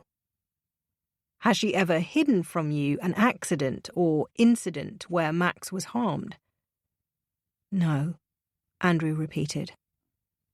Are you certain about that? Layla felt a hot coal of dread. Andrew glanced at her. As certain as I can be, he said, unsurely. Edward plucked a sheet from his thin blue notebook. So you are aware that last summer Layla took Max to the urgent treatment centre at the Royal London Hospital to treat a head laceration? Andrew squinted in confusion. It was clear to everyone watching that this was news to him. Edward scanned the piece of paper. It says here that Layla Saeed visited the urgent treatment centre on Friday the 24th of July. Did she tell you and your wife about this? Andrew craned forward in query. No. What happened to him? The doctor who treated young Max will tell us next, but first my learned friend has some questions for you. Edward finished, pleased with this dramatic interlude. Layla watched the cross-examination and grew increasingly hopeless. She had counted on Andrew to support her, to explain to the jury how much she had helped him with money, advice, and last-minute babysitting, but the news of the medical visit had clearly distracted him. He kept looking over to her, his features tight with the disbelief that harm had come to his child, and no one had deigned to tell him. Layla wanted to explain that it had only been a precaution. If Max had been her own child, she wouldn't have even bothered. But in the same way that people were more careful with borrowed equipment, a neighbour's ladder, a friend's mower, so too was she cautious with Max. He had fallen off the jungle gym and landed badly. When Layla had checked him over and seen the tiny dab of blood, she had immediately called the NHS advice line. They had booked her a slot at the Royal London, and she and Max had headed straight over. The whole episode had been slow and sedate, but urgent treatment imbued it with outsized gravity. She wished she could explain this to Andrew. He was supposed to support her, but in his anemic answers to Clara, his chance wasted away. Dr. Pritchard walked into the witness box and haughtily took the oath. Layla remembered her from last July, a stern-faced woman in her late 40s, weak chin, tawny brown hair hooked back with a barrette, and eyes that squinted like she needed glasses. Her bedside manner had been severely lacking. Edward switched to a fulsome tone. Dr. Pritchard, can you tell me what happened when Layla Saeed came to see you with her nephew Max Hansen? She nodded curtly. The lady, Layla Saeed, was seen quickly. She said she wasn't sure if the child needed to be in A&E. And how did she seem to you? She was a bit jittery. She was talking fast and trying to explain what happened. And what was it that happened, according to her? She said the boy fell off the jungle gym. Was his injury consistent with this? I had no reason to doubt it. We examined him. It was a slight cut, nothing to worry about. She did the right thing not taking him to A&E. So it was fairly routine. Nothing to worry about. That's right. Edward frowned. Then why did you contact us about him? Well, I saw her in the news last week, and I remembered her from when she came in. What struck you about this specifically? The report I saw said that she didn't have any children. And why was that strange? Well, because when she came to see us, she said that she was the mother. A gust of noise rose in the courtroom. A juror shifted to look at Layla, her eyes wide in alarm. Edward was silent. There was something inexplicably dark about a woman claiming to be another child's mother, and he was keen to let this diffuse. Finally, he spoke again. Did you have any reason to doubt this? No, said the doctor. And do you know why she lied? Presumably to hide the injury from the real mother. Layla forced herself to look neutral. She would not close her eyes, hang her head, or concede some other act of shame. To hide the injury from the real mother, repeated Edward. Thank you, Doctor. Please remain there for a moment. Clara Pearson stood to cross-examine her. Dr. Pritchard, can you tell us more about the laceration? How deep or wide was it? Not very. It didn't even need a plaster, just a clean and some antiseptic. Clara frowned. I'm sorry, I'm confused. My learned friend described it as a head laceration, but it didn't even need a plaster. It could be described as a small laceration, but Really, it was barely a cut. Barely a cut, repeated Clara. But Layla Saeed was concerned enough to bring Max in to be checked. Yes, you often get that with parents. She gestured outwards. Or family members. The slightest nick and they're off to the hospital. So she was concerned about Max, in the same way any responsible family member might be. Yes, that's how it seemed. You said it was barely a cut. In your professional opinion, would this warrant a heart-to-heart discussion with the parents? For example, if it had happened at school, would you be shocked if the teacher didn't call a meeting with the parents to explain what had happened? I suppose not. There must be hundreds of these things that happen every day. So it was perfectly understandable why Layla might not have mentioned it to her sister. After all, it was an everyday occurrence. Yes, but that's not the part that was strange. She was pretending to be the mother. Clara smiled. Ah, yes, but we are all familiar with bureaucracy. Might she have thought it was easier to say that than call in her sister for this tiny graze? The doctor frowned. Perhaps, but... Do you have children, Dr. Pritchard? She frowned. Yes, I have a daughter. Would you be annoyed if you were called away from work because your daughter was grazed in a similar way? The doctor thought about this for a moment. Then she sighed. Yes, I suppose I would. Might Layla have wished to save her sister the trouble? I don't know. You would have to ask her. But do you think it's possible? Well, of course it's possible, the doctor said tetchily. Clara smiled with Arctic kindness. Thank you. She turned to Judge Warren.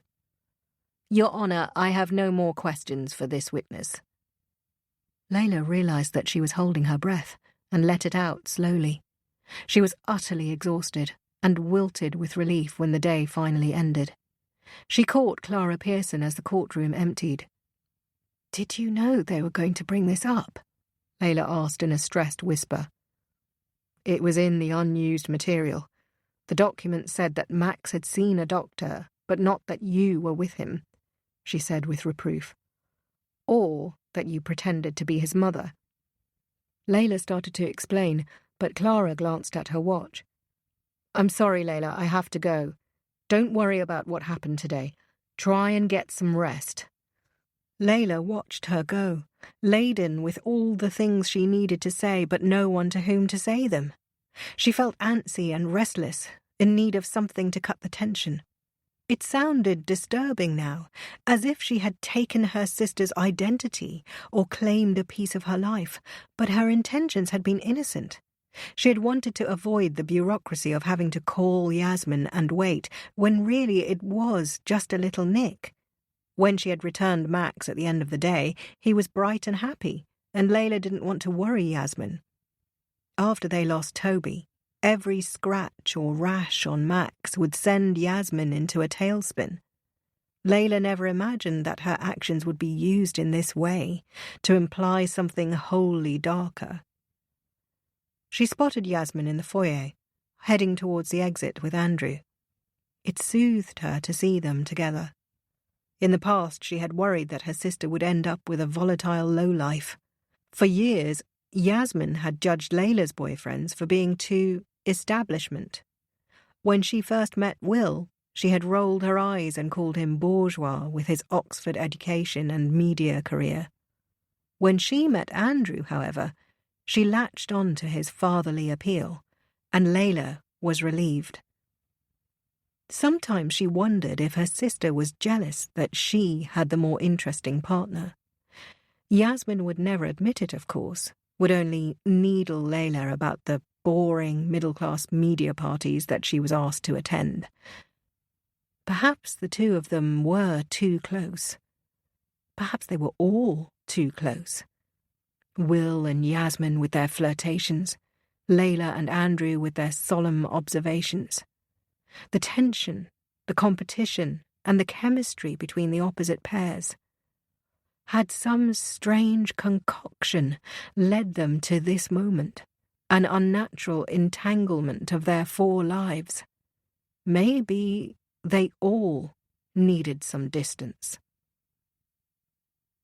Yasmin used to think it was ridiculous the way women would coo over a 6-month-old child and claim it had a personality. But after she became a mother, she could see that it was true. Toby, at 6 months, was sombre, while Max was loud and curious, always gurgling for this or that. He was a sunny, sociable child, oddly easy to reason with. If she explained to him why he couldn't eat another sweet, he, at 3, would sulk for only a minute and then bounce back into laughter as if a bad mood simply wasn't worth the trouble. She sat in his empty room and touched Max's toys, slipping a finger over each of them to check on their own grief. Humble the bumblebee and the pot-bellied rabbit, who was still wide-eyed with the news. Yasmin felt the lardy weight of pain and tried hard not to cry, for Andrew would surely hear. He would rush to her side instead of leaving her to weep. She made herself sick from crying sometimes, and just when she thought she was done and had reached the last rung of the ladder, reconciliation and acceptance, she went slipping back right to the start. Anger and guilt. Guilt because she hadn't been there for Max. Guilt because she'd so often felt relief when Layla agreed to babysit. Hearing the doctor in court today wasn't even jarring. It was just like Max to climb too high and come crashing off the jungle gym. Yasmin knew that if the cut wasn't serious, she would have been annoyed to be called away from work. She trusted Layla to deal with it. No, she had trusted Layla. Past tense. Yasmin recalled the question from court. Do you think it's possible that she left Max intentionally? Yasmin's answer may have damned Layla, but she had to tell the truth. In this morass of pain and blame, she couldn't be the one who decided whether Layla was condemned or pardoned. All she could do was tell the truth as objectively as possible. Was Layla capable of leaving Max intentionally? Yes. Did that mean that she deserved to go to prison? Yasmin honestly didn't know. There was a knock on the door, and Andrew looked in. Hi, he said softly. Yasmin didn't meet his eyes. Hi, she replied. Andrew sat on Max's bed and traced the blue fleece of his blanket. He saw Humble in Yasmin's lap, and, just like that, his composure slipped, exposing the anguish beneath. He shielded his eyes with a palm and began to quietly cry. Yasmin froze. She knew that Andrew grieved, but he always tried to hide it from her. She watched as his broad shoulders shook, unable to contain his pain. Then she went to him. She laced her fingers on the plane of his shoulder and pressed her mouth against it. He drew her into him. I'm sorry, he said into her hair. No. She felt him tremble and realized how selfish she'd been, batting away his "Are you okays" without realizing they were not for her, but for him, because if she was okay, then maybe he would be too. I'm sorry, she said, his t-shirt gripped in her fist. They sat in a hot embrace, their pain like tape around them, binding them in a single piece. She kissed his neck softly.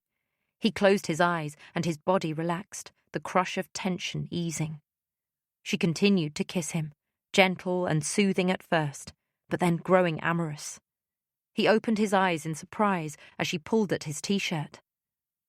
What are you doing? She paused. I thought we could... He grimaced. Here. She flushed at the note of accusation. I thought maybe we could try again. He blinked. Try again? She nodded, and her voice was tender when she spoke. For another baby? Andrew balked so hard it seemed to bounce off him and into her, making her flinch. No, he said in a bark. He sprang from the bed and looked at her as if she were an alien. You seriously want another baby? I do. He scoffed with disbelief. How can you even be thinking about that right now? He pointed at Toby's handprints. Do you really want to go through that again? But we could keep this one safe, she said weakly.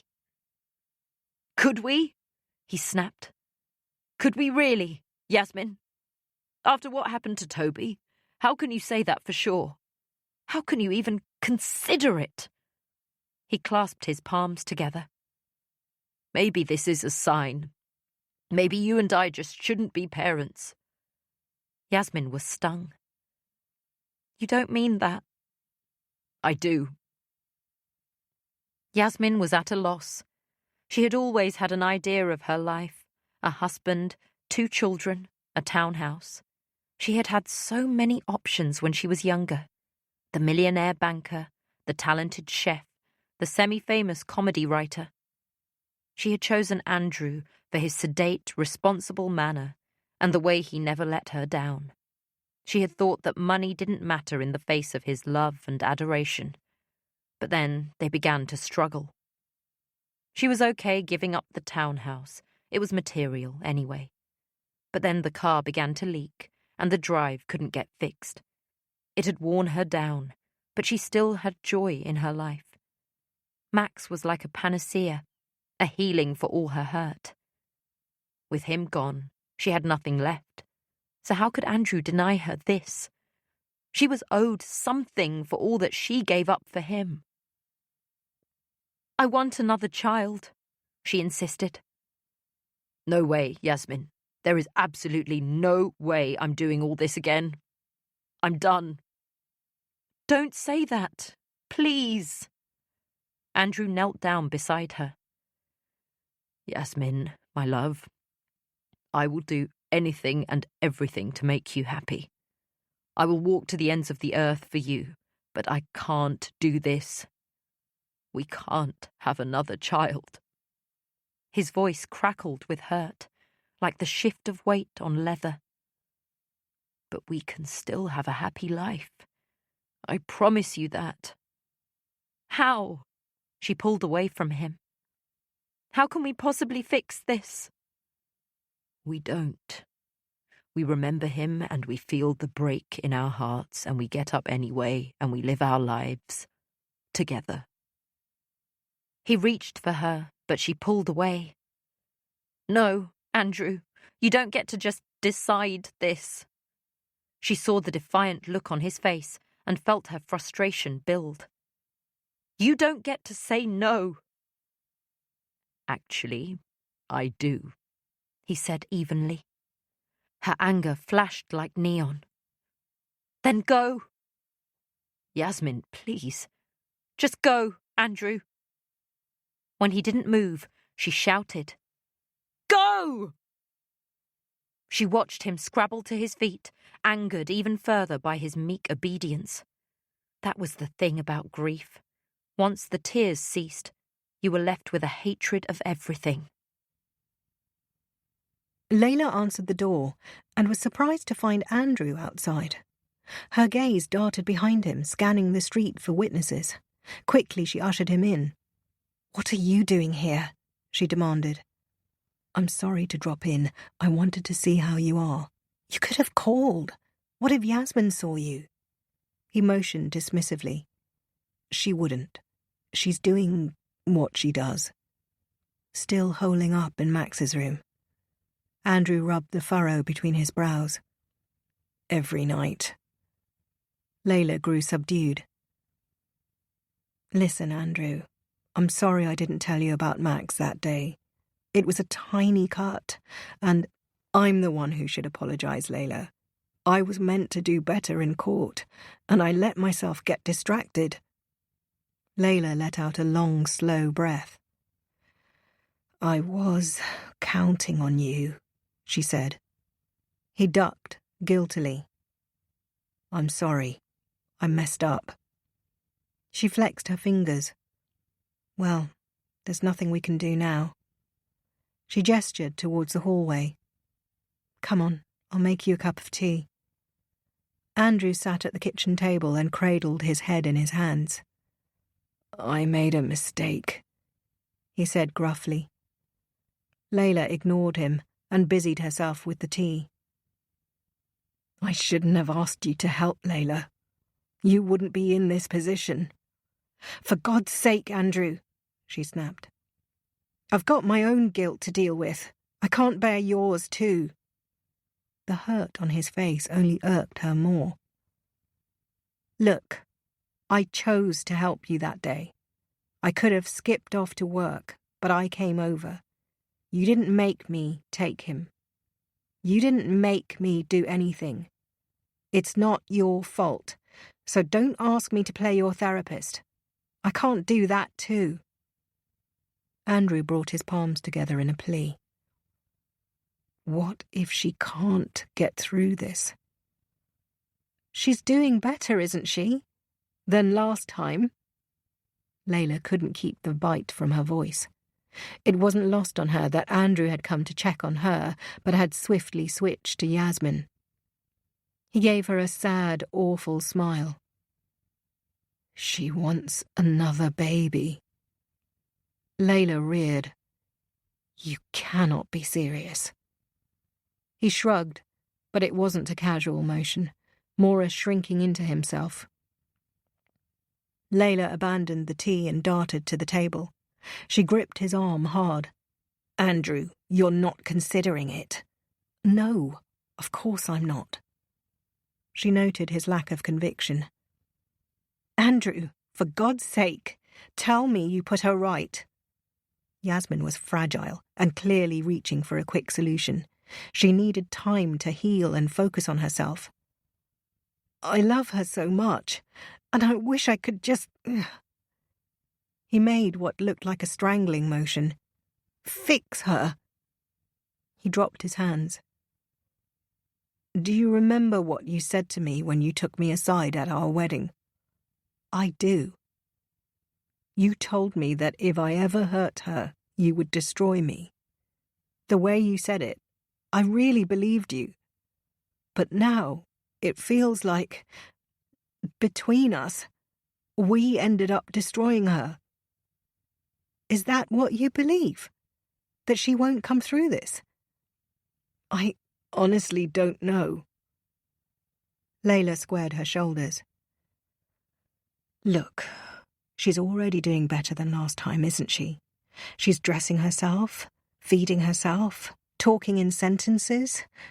She's going to be fine, Andrew.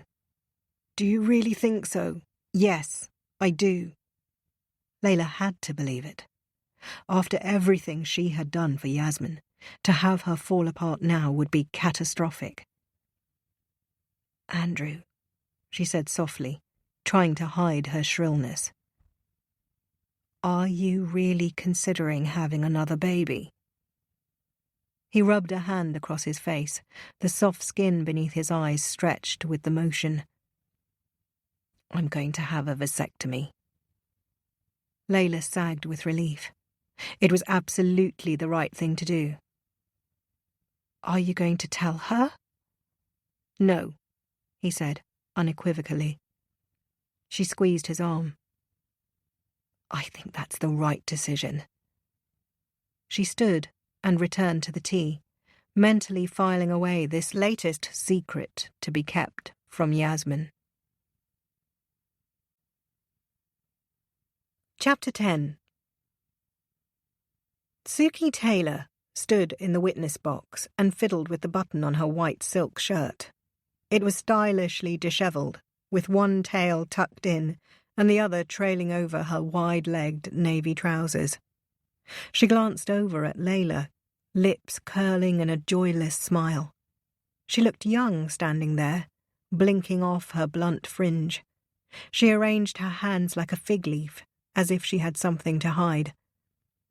Layla felt unduly anxious. She and Suki had a good relationship, but she also knew that she was hard on her young assistant. It was conceivable that Suki might harbour a secret resentment for all the late nights and demeaning errands that Layla asked her to do. Picking up her dry cleaning, getting her car washed, sorting out a speeding fine as soon as it was issued. Not great use of her St. Martin's degree.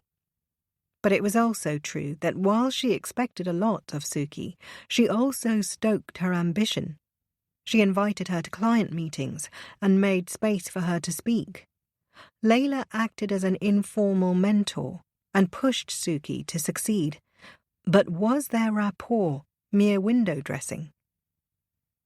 Edward Forshaw stood and offered a weaselly smile. Miss Taylor, as Layla Saeed's assistant, is it fair to say that you knew the ins and outs of her schedule well? Yes. In July of this year, what was Miss Saeed working on? Suki pushed aside her fringe, but it fell back into place. She was working on a project for Mercer's Bank to redesign their headquarters. Was this different to business as usual? Yes. It was a stressful time for all of us. There was a lot of work to be done, and so there were long hours and fraying tempers. Including Ms. Saeed's. Suki frowned. No. Layla was always controlled. So she wasn't prone to fits of emotion? No. She was always calm. At first I thought she was a bit of an ice queen, but I grew to admire her for it. Layla stiffened. She hated being called that. Edward, in contrast, was pleased. She was always calm, he repeated. Even a bit of an ice queen. So she wasn't ever stressed or disorganized or scatterbrained. No. Suki shook her head. Well, she did get stressed, but she was very good at hiding it. She was always professional, and no, not disorganized. And not scatterbrained. Suki smiled affectionately. No, she's definitely not that. You say she was calm in stressful situations. What do you mean by that? Suki waved a hand, her tasteful silver ring glinting in the light. Well, when there were deadlines or conflict, she always put out the fire calmly. And was it only in work situations that she displayed this calm, or was it evident in her personal life? Suki fiddled with her button again. Well, I didn't spend time with Layla in personal settings. She averted her eyes, and there was something in the way she did it that piqued Edward's interest. In your statement to the police, you said that you often performed personal tasks for Layla, picking up dry cleaning, making salon appointments for her, and so on. Is that correct? Yes. So you did see her in some personal settings? Suki was visibly uncomfortable. Yes. Edward studied her carefully. In that case, you will forgive me for repeating the question. Was it only in work situations that Layla Saeed was calm, or was it evident in her personal life too? Suki rubbed her thumb and forefinger, as if trying to make a decision. Well, there was this one time. She grimaced at Layla by way of apology. Edward pressed her to continue. Layla had a miscarriage at work. There was a shift in the courtroom, a rearranging of sympathies, as if Layla, recast as a mother, unlocked the jury's empathy. She took no comfort from it, for she knew what was coming. I see, said Edward. Can you describe what happened? Suki nodded gravely. I think it was a Tuesday. Layla's early week is always really busy. I saw her walk into her office, and she called out to me a minute later. I walked in and saw that she wasn't at her desk. I found her in the bathroom. She was... Suki hesitated. She was bleeding. I started to panic, but Layla calmed me down. I asked if she needed to go to the hospital, but she said no. She said it was the 4th time it had happened and she knew what to do. She asked me to bring her a few things so she could clean herself up. Edward nodded. Then, I waited outside. I felt upset, and I remember telling myself not to cry. Layla sorted herself out, then came back and carried on. Carried on? Yes, she was on a conference call. A stunned quiet befell the courtroom. Layla shrank from the juror's scrutiny. She remembered the day in question, the pulpy wetness in her tights, and the collapse of something inside her. Her pragmatism took over, knowing that her bare tights would stain. She excused herself from the conference room and hurried to her office, making a beeline for her ensuite and calmly calling to Suki. "Bring me my tights from the bottom drawer, please, and a tampon." Suki in the doorway, eyes wide with shock. "I'm having a miscarriage. Let's keep it between ourselves, please." She had cleaned herself up quickly. It was her 4th miscarriage, and what was the point of making a scene? Edward angled his head. "Can I just double-check that? Layla had a miscarriage while on a conference call, and she just carried on." Suki tried to backtrack.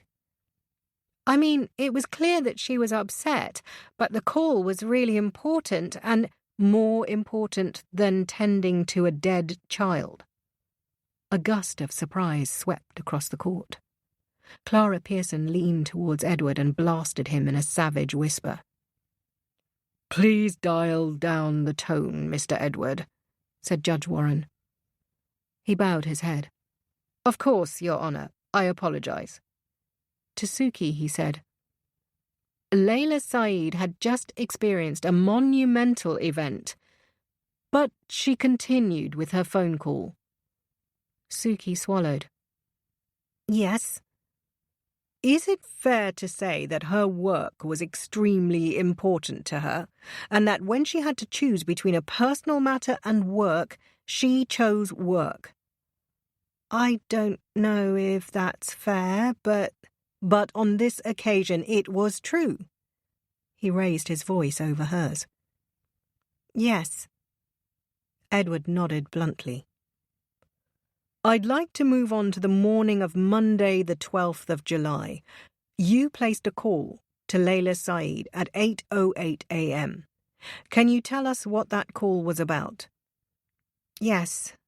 Our team was heading out to an important meeting with Mercer's Bank. One of the leads had misplaced his blueprints. They have to be specially printed, and the printer wasn't open yet, so we couldn't make a copy last minute. I knew there was a spare in Layla's office, but it was locked."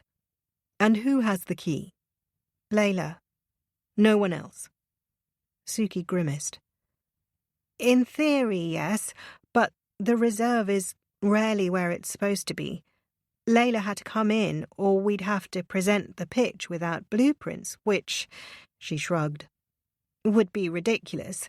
So Layla had to come in." "And you phoned her to tell her this?" "Yes." "What did she say?"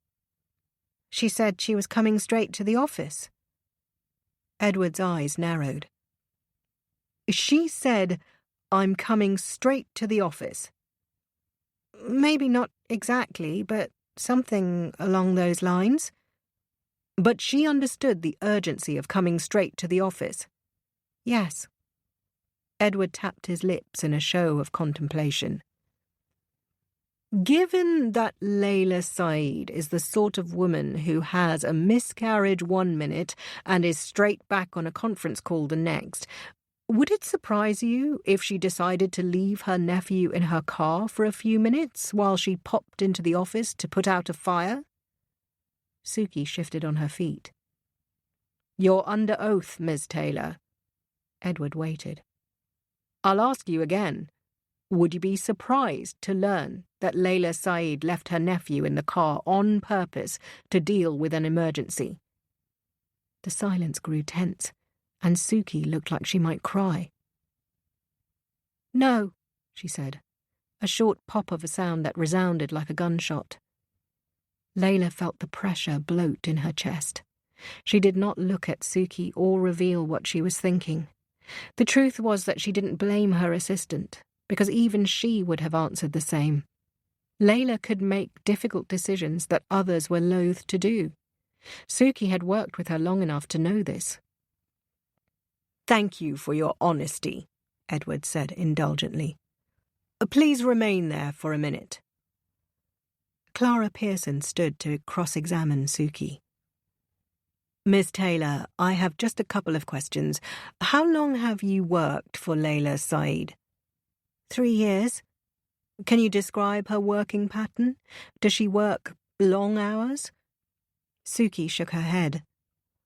No, we try to follow the principles of a calm company. Minimum late nights, no weekend emails. In the summer, we have the option of summer hours where we take Friday afternoon off. Was the week of 12th July a typical week? No. I mentioned that we were working on a big pitch, so we were working long hours for a couple of weeks. Layla doesn't like to set a bad example, but sometimes it's necessary. Given that it was a busy time, did Layla send any emails on Sunday the 11th? Yes. Do you recall what time? Well, when I woke up on the Monday, I had some emails waiting in my inbox, which meant they were sent very late on Sunday. But this was extraordinary. Yes. Given that she was working so late, would it follow that Layla Saeed would be more tired and distracted than usual the next morning? Yes, that's very likely.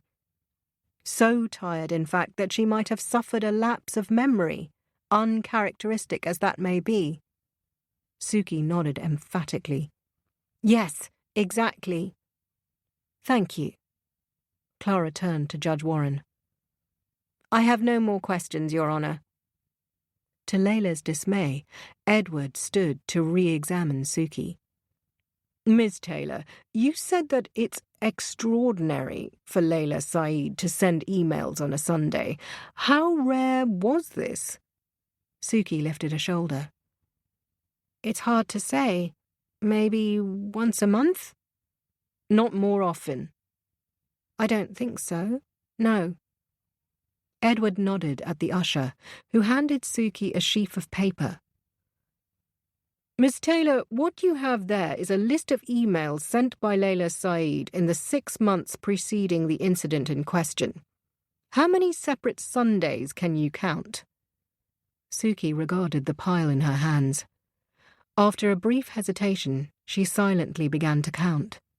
The seconds ticked by excruciatingly slowly as she worked her way through it. Finally, she spoke. 27. 27 Sundays, which in fact makes it every Sunday up to that point. Edward neatened the cuff of his blazer beneath his black robe. Can you read out some of the timestamps from, say, January this year? Suki flicked to the first page. 11:57 p.m., 12:01 a.m., 1:07 a.m. A pause. 2:20 a.m. And what time was the last email sent on Sunday the 11th, the day before Max's death? She took a moment to find the right day. 11:53 p.m. So, given that Layla Saeed wasn't working unusually late, is it likely that she would be any less alert, cool, calm and calculated than usual on the following morning? Suki was at a loss. I suppose not, she conceded. I suppose not, he quoted, with an amused smile. Thank you, Miss Taylor. You've been very helpful. Judge Warren adjourned for lunch, and Layla headed straight to the bathroom, where she locked herself inside a cubicle, a shelter from attack. She tried not to think of that day when Suki saw her bleed. It was true that Layla was calm, but she had learnt to be. How many times could she mourn a loss that had crawled into everything, large as a titan, small as a heartbeat? Layla had refused to fall apart. Now she saw that the very thing that kept her together might also be her undoing. Josephine Allsbrook wore an olive suit that harked back to the 80s, broad shoulders and wide lapels on which she had pinned a brooch, a black gemstone with a gilded frame. She had dense, curly hair cut so short it almost looked like a flat top. The wrinkles around her lips, 2 deep lines from each corner to her chin, gave her a permanent scowl. She spoke in the straight-backed manner of a soldier as she confirmed her occupation, head teacher at Rosemont School. Ms. Allsbrook, I presume that as headmistress you're usually in your office, said Edward, away from the hubbub of the school day. She smiled patiently, waiting for him to finish his question before she corrected him. Actually, I take a very hands-on approach. I'm there in the playground every morning, welcoming the children and ushering them in. Edward raised his brows in a show of admiration. I take it you get to know the parents quite well. She tilted her head in a hedging motion. Yes and no. My focus is on the children, and many of the parents need to offload their kids and go, which, of course, is understandable. Yes, but you do get to know faces, said Edward twitchily. Oh, yes, absolutely. Would you recognize Yasmin Saeed? Yes, she's Max Hansen's mother. Would you recognize Andrew Hansen? Yes, he's Max's father. Edward paused. And would you recognize Layla Saeed? Yes, she answered.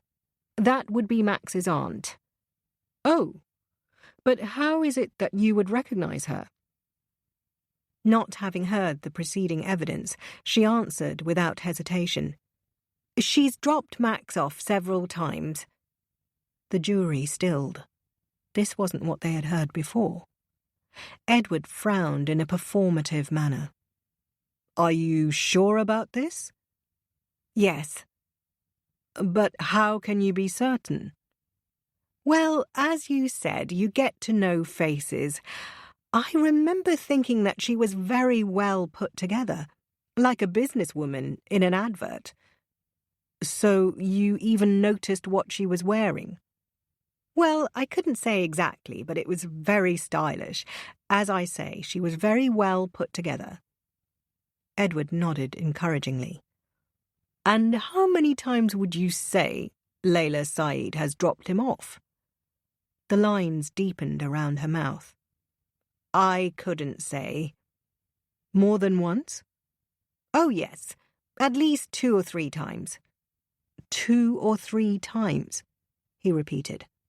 When was the most recent time? She considered this. It's difficult to say, but I know she was there around Easter this year. I remember seeing her and thinking that her blouse suited the season because it was purple, like our Cadbury Easter eggs. Edward was delighted by this specific detail. Easter would make it April. Yes. Only 3 months before the incident. That's correct. Are you certain it was Layla Saeed you saw? I'm absolutely positive. But Miss Saeed says she's never dropped Max off at school. What do you make of that?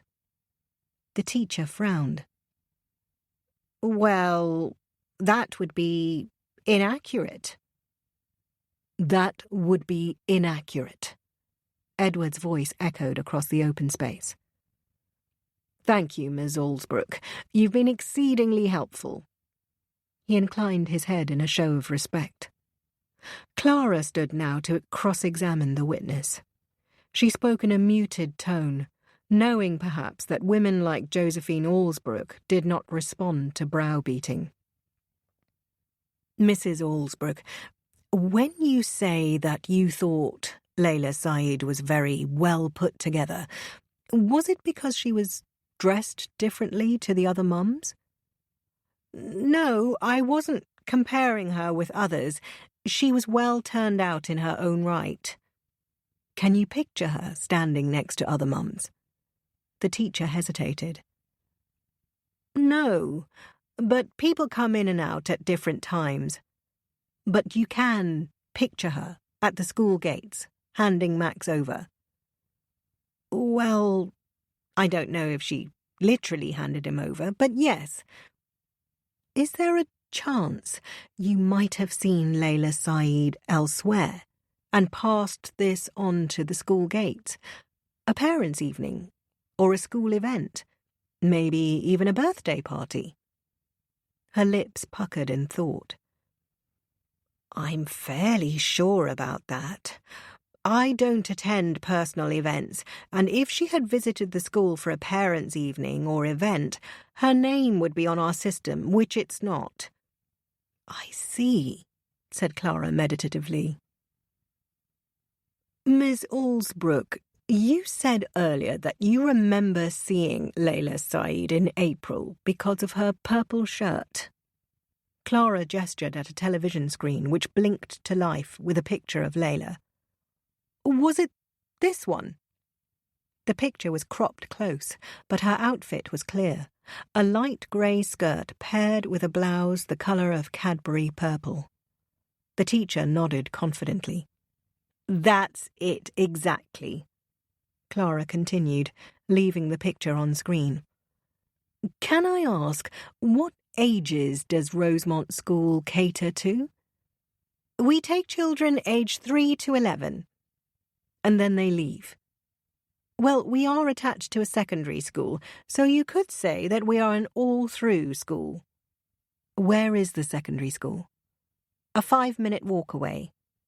Do you ever go there? She nodded. Yes, all the time. They have better facilities, so our classes sometimes go there, and I often have meetings there. How often would you say you go there in a given week? 4, maybe 5. So almost every day. Yes. Clara smiled. Do you share databases? No, they have their own. So if a visitor attended the upper school, it wouldn't be on your system at the lower school? No. Clara asked the usher to pass a document to the head teacher. Can you see what this is? It's a permission slip granting a visitor entry to the upper school, she answered, before she even received it. Can you read the date and name of the person being granted entry? Her features creased as she read it. It's for Layla Saeed, dated the 1st of April. What reason does it give? An assembly. Clara frowned. An assembly? Why would Layla Saeed be attending the school for an assembly? Well, sometimes we invite visitors to speak at the upper school to inspire older pupils. Ah, so as a successful businesswoman, Layla Saeed was volunteering her time at the school. I can't say for sure, but that is what this indicates. Clara pointed again at the television. Does this seem familiar? The screen zoomed out to reveal the complete picture. Layla's photo was on the front page of a school newsletter. The Rosemont Monthly was printed along the top. Is it possible that what you recall as Layla in a purple shirt dropping Max off at lower school in April was actually Layla giving an assembly at upper school in April? The teacher looked mortified. In fact, Clara nodded at the usher, who handed the teacher a second set of documents. Layla Saeed gave 3 assemblies in total over the course of 12 months. The dates are on those slips. On the larger sheet of paper is your schedule. What do you notice about the dates, Miss Aldsbrook? A blush of pink laced up her neck. They match. Aha, said Clara. You're right. Layla Saeed did come to the school 2 or 3 times, but not to your campus and not to drop off Max. Rather, she was volunteering her time at your upper school on days that placed you there. Knowing this, Ms. Aldsbrook, isn't it likely that you didn't see Layla at the school gates at all? That in fact you only saw her at the upper school? The pinkish colour spread to her face. Oh, she said, and the single syllable was so effective that Layla could have laughed out loud. Oh, indeed, said Clara, her tone no longer respectful. For the record, Miss Aldsbrook, do you now accept that you actually saw Layla at the upper school? Yes, she answered. It's possible.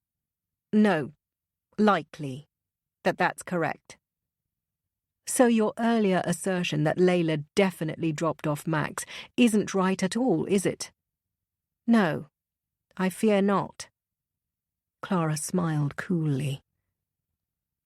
Thank you. She turned to the judge. I have no more questions for this witness, Your Honour. Layla felt a dangerous sense of hope as the judge adjourned for the day. Clara had masterfully undone the teacher's evidence. The detail of it was crucial. Layla had never dropped off Max at school, which meant that she lacked that mapping in her brain. Surely any reasonable person could believe that she had driven to work on autopilot, that it was all a momentary slip, like telling yourself to put your toothbrush on charge, but forgetting the moment you finish. A tiny, instant lapse. Layla shot Clara a grateful smile and caught a juror watching, his eyes narrowed cynically as he tried to get the cut of her. She saw the snarl-like set of his lips and the creasing of his brow bridge, and for one wild moment she wondered if this curious stranger had somehow divined the truth. It was barely spitting outside, and the wipers whined and juddered each time they swept the glass. Yasmin sat in silence, jaundiced by the sweep of a passing headlight. She had no idea that Layla had had 4 miscarriages. She knew there was one early on and remembered telling her not to worry, that 1 in 4 pregnancies ended this way, and it really wasn't a big deal. Soon after, Yasmin had Toby, and all her energy was spent on him, leaving no emotional capacity to monitor Layla's suffering. Yasmin had thought that she and Will were having trouble conceiving, not that there was a problem carrying their child to term. She thought of her sister crouched in the bathroom at work, cleaning herself up and pretending it didn't hurt. The thought made Yasmin sing with guilt for all those times she felt self-satisfied for having something that Layla lacked. Her sister, educated, successful, rich, respected, did not have Max. Yasmin remembered when Layla gave an assembly at the upper school. For days after, mothers with children at both campuses would stop her at the gates. "Oh, isn't your sister Layla Saeed? My Georgia was raving about her." Yasmin couldn't escape her sister's brilliance even in her own domain. This compulsion to compare herself to Layla made her nitpick trivial things. Dinner parties. We would never blow so much on table decoration. Impromptu trips. Of course, with Max, there's just no way we could do the same. And even her fitness regime. It's easy for you because you never lost your shape to begin with.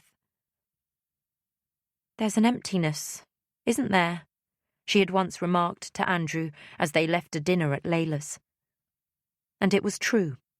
There was an emptiness in the unruffled tablecloth, the sleek white walls on which no one scribbled, the unmussed pile of mail on the sideboard, even the sharp-edged letter opener. It was quiet and calm and cold.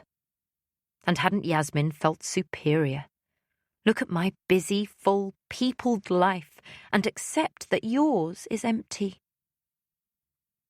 To know that Layla had struggled so much made Yasmin want to go to her, to hug her, to forgive her, and to ask for forgiveness too.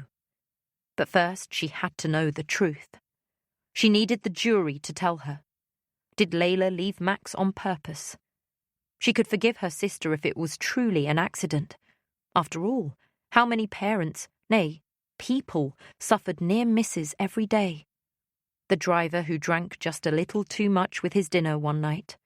The father who left a pan on boil. The mother who forgot to fix the smoke alarm. How close they all were to tragedy. Were those who tripped in the minefield any more evil than those who escaped it? If the jury ruled it an accident, then Yasmin could get past it. If, however, they said that Max was left on purpose, then she wouldn't ever forgive her sister. Layla sipped her tea and felt the steam mist her skin. It was almost too hot to drink, just the way she liked it. She glanced at the clock, 8 p.m, and realised that she hadn't eaten. She would finish reading her emails, she decided, and then order something in. The first email was from her assistant, a message of apology for revealing her miscarriage. Layla wasn't angry with Suki, but hated that the details were harnessed against her. She thought of Edward's derisive tone, more important than tending to a dead child. Funny how men were lionised for bravely returning to work beneath the pall of tragedy, but women were expected to weep for weeks. That fourth miscarriage was the last straw. She had heard stories of women who had 6 or 7 before they managed to carry to term, but Layla had had enough. She had felt a strange sense of calm, and she hadn't grieved that final loss because actually she was relieved. There was a peace, wasn't there, in surrendering, in accepting you wouldn't have everything. She archived Suki's message and clicked through to the next one. It was from Robert Gardiner. "What a turd," it said. "Say the word and I'll slit his throat." She felt a spike of unease. Robert was dramatic, and she had trained herself not to react to his strops, but the lack of context made her worry.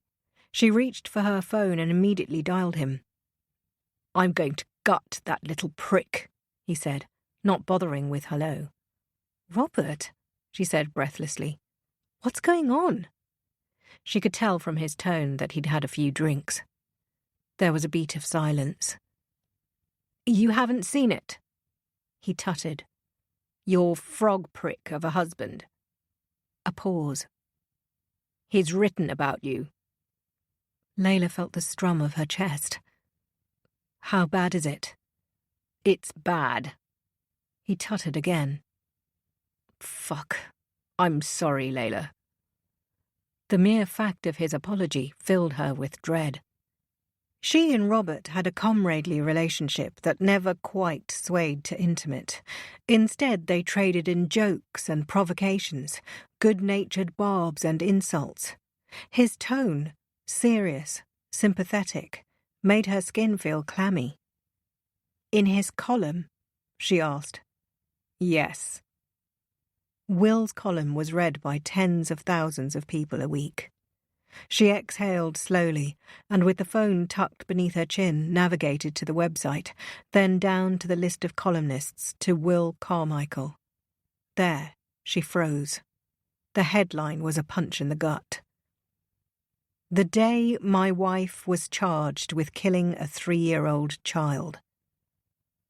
There was a gurgle in her throat, and then the acid tang of bile.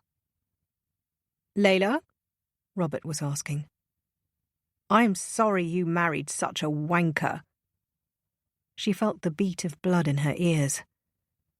"Thank you for letting me know, Robert." "Is there anything—" he started, but Layla hung up the phone. She reread the headline to check that she hadn't got it wrong, then clicked into the article. "You don't expect to hear a confession like the one I did in July. My wife spoke in a glazed, mechanical sort of way, like a soldier who had survived a shelling. She told me words that would change the course of our entire lives. Max is dead. It's my fault. Max is her nephew. Or ours, I should say. Do you adopt your spouse's nephews when you marry? I knew him to be a sunny, sensitive child, but not perfect, as children never are. He would sulk when he was angry. He found it hard to articulate his feelings, and he was filled to the brim with energy, which isn't always a good thing. He was, however, sweet and generous and loving. At his last birthday, I dropped my piece of cake, and he asked his mummy for a knife so that he could cut and share his. I was looking forward to seeing him grow into a young man. So when my wife told me he was dead, and that it was her fault, my world stopped for a moment. Layla scanned the rest of the article, down to the final paragraph. I ask her how she feels, and she says, I don't want to talk. There is a vulnerability to her, a desperate need, when she asks me to just stay, and cocoons herself against my body, her delicate fingers gripping my t-shirt like a child clinging to a parent. In that moment, I see the thing that exists in us all, a scared and worried child, fearful of the world around her. I hold her then, and as she relaxes against me, I fall in love with my wife, a potential convicted killer, all over again. Layla pushed away from the desk, feeling the shock billow inside her, a swooping somersault sensation. Her vision blanked for a moment, her rage like a cartoon villain sneaking up to close its cape around you. She wanted to lash out, to hit something with an open hand. Will was often reckless, but to co-opt this for his column was simply incomprehensible. She glared at his picture on screen, hair ruffled in a rakish way, 3-day stubble, and eyebrow cocked insouciantly. She was maddened by his expression, wanted to reach out and slap it off him. She gritted her teeth to the point of pain to keep her rage in a manageable package. How could you, Will? She picked up her phone to call him, but knew that this wouldn't vent her anger. She made a snap decision and headed out to her car, a lease, to replace her Mini. She drove towards Wanstead, 6 miles away, where Will was staying with an old school friend. It followed, she thought, that after they broke up, Will would head to a bachelor pad. As she neared the address, she clung tightly to her rage, using it as a proxy for strength. She circled the street for parking, each revolution further stirring her anger. By the time she banged on the door, she was coiled with fury. Will opened it, his head still turned inward at the corridor as he yelled a joke or comeback. There was a bray of laughter inside. He turned and froze when he spotted Layla. He drew a breath, as if gathering momentum to speak, but Layla didn't let him. "How could you?" she said savagely. He stepped outside, his feet bare beneath ratty jeans, and closed the door behind him. "I tried calling you." "When?" She plucked her phone from her pocket. "Because I didn't get any fucking missed calls, Will." He raised his hands in a peacemaking gesture. Layla, please, don't be angry. I wanted to ask you, but I knew you'd say no without even thinking about it. She felt a burst of something violent, and it took all her self-control to not reach out and strike him. I don't get it, Will. I don't understand, so explain it to me. Are you really so fucking obtuse that you can't see that this was wrong, or do you just not give a shit? He hunched against the cold and looked at her beseechingly.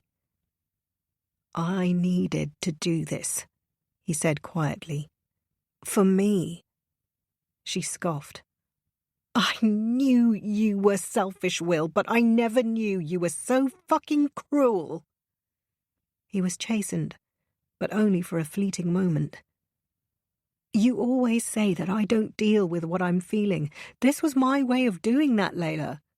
She pointed at him, her finger almost touching his face. Don't you dare pretend this was noble.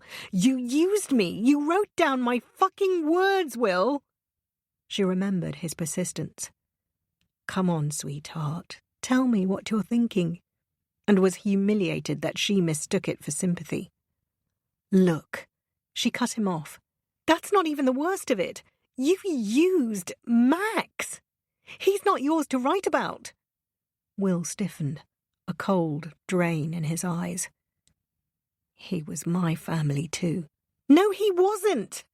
To answer your cute little aside, do you adopt your spouse's nephews? The answer is no, you fucking don't. Not when you exploit them for column inches. I loved him too, Layla. Please don't say I didn't. He twitched strangely, like a boxer shaking off a blow, keeping his hurt in check. It matters that you believe that. She regarded him with disgust. What I believe is that you're a hack, Will.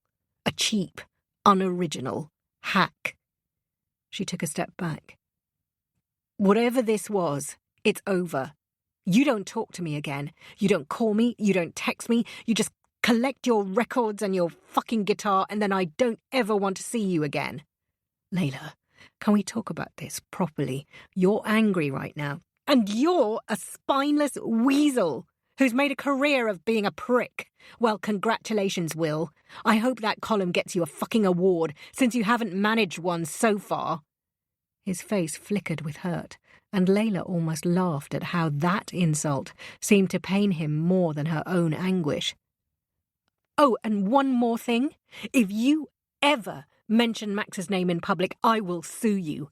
I will use everything I have to destroy you. If you don't believe me, then you're welcome to pit your journalist's pittance against me. He stared at her, open-mouthed. She laughed, cruelly, for effect. And good luck doing that. She turned and stalked away, gratified by the look on his face. Back in her car, she smacked the steering wheel once, then again, and cried out in frustration. She felt overwhelmed, like a child who can't name his distress, so resorts to a tantrum instead. Will was a thief, she knew, who picked over her anecdotes for fragments he could use, but to take this story wholesale without seeking permission was a betrayal she couldn't fathom. She lowered her head to the steering wheel and let the tears come, her anger cooling to something bleaker. Friends had told her from the very beginning that Will was a narcissist, but she had put it down to a difference in personalities, to his overblown confidence and his abiding love for debate. Will would pontificate loudly on his subjects of interest, politics, media, but grow mute and dismissive when the conversation swayed to something unfamiliar. Sometimes, when dining with mutual friends, she would steer the subject back to politics, if only to mollify Will. They were a team, and his betrayal now felt like a physical injury. She told herself that she needed time away from him, not these fragments of absences, but actual time away to grieve the end of their relationship. She vowed that when the trial was over, she would travel somewhere peaceful. There she would design a beautiful building, purely for the pleasure of it. She had worked so hard at Said and Gardner, grinding away for profit, that she'd lost touch with what she loved about her job. The striking lines of a unique building, grand flying buttresses straight from a grim fairy tale. She would make her building tall and gothic, akin to the gems of the Black Forest, a complex castle of traps and corridors. As she pictured the lines of her building, a dark thought crept in. Do they have graph paper in prison? The question left her winded, for she could not confront a guilty verdict. In her heart of hearts, she simply could not believe it. If the jury could be convinced that it was all a tragic accident, then surely they wouldn't punish her. Surely they'd set her free. Chapter 11. Jennifer Lee stood in the witness box with the relaxed demeanour of the naturally confident. Her long black hair was tied in a ponytail, and she wore a dark blue jumper with tapered grey trousers. Her high cheekbones were free of makeup, giving her a fresh-faced look. Layla watched from across the room. She and Jennifer, Max's babysitter, had a good relationship. They listened to the same podcasts and swapped notes on the same sort of shows: The Good Wife, The Newsroom, The West Wing. Sometimes, when Layla relieved her in the evening, Jennifer would hang around and they would chat over a glass of wine. She was only 19, but had the manner and taste of someone older. Edward Forshaw began with some basic questions: Jennifer's name, age, and job, how well she knew Layla, and how often she saw her. Then he turned to her relationship with Max. What was Layla like with him? He asked. Jennifer smiled warmly, as if recalling a nice memory. She was great. She was really interested in his development, always buying him educational toys, giving him books to read. Edward squinted at her. Aside from buying him gifts, how was she in terms of actually interacting with him? Max loved playing with her. I always thought that Yasmin was lucky to have such a supportive sister. Between the three of us and Max's dad, it was kind of like he had 4 parents who loved him. Layla swallowed, feeling a hard knot in her throat. She had loved him so much, and was grateful to hear someone say it. She wanted the jury to know that she wasn't a so-called ice queen. It's natural that parents sometimes grow impatient with their children, isn't it? Asked Edward. Yes, said Jennifer. And given that Layla was like a parent to Max, is it fair to say that she was sometimes impatient with him? She frowned. Not really. Not really, meaning yes. She half shrugged. Occasionally, maybe. Can you give us some examples? Jennifer seemed less sure now. I mean, maybe once or twice, when he was playing up. Can you give us some specific examples? Well, there was one time when Max wouldn't tidy up his toys, and Layla raised her voice at him. He didn't like that and started to cry, and when I started to go to him, she stopped me and said that he needed to learn to do what she told him. Edward arched his brows. So she stopped you from offering comfort to him when he was in clear distress? Jennifer's lips puckered in doubt. Well, I wouldn't have put it like that. He was behaving badly. But not so badly that you thought he deserved to be comforted.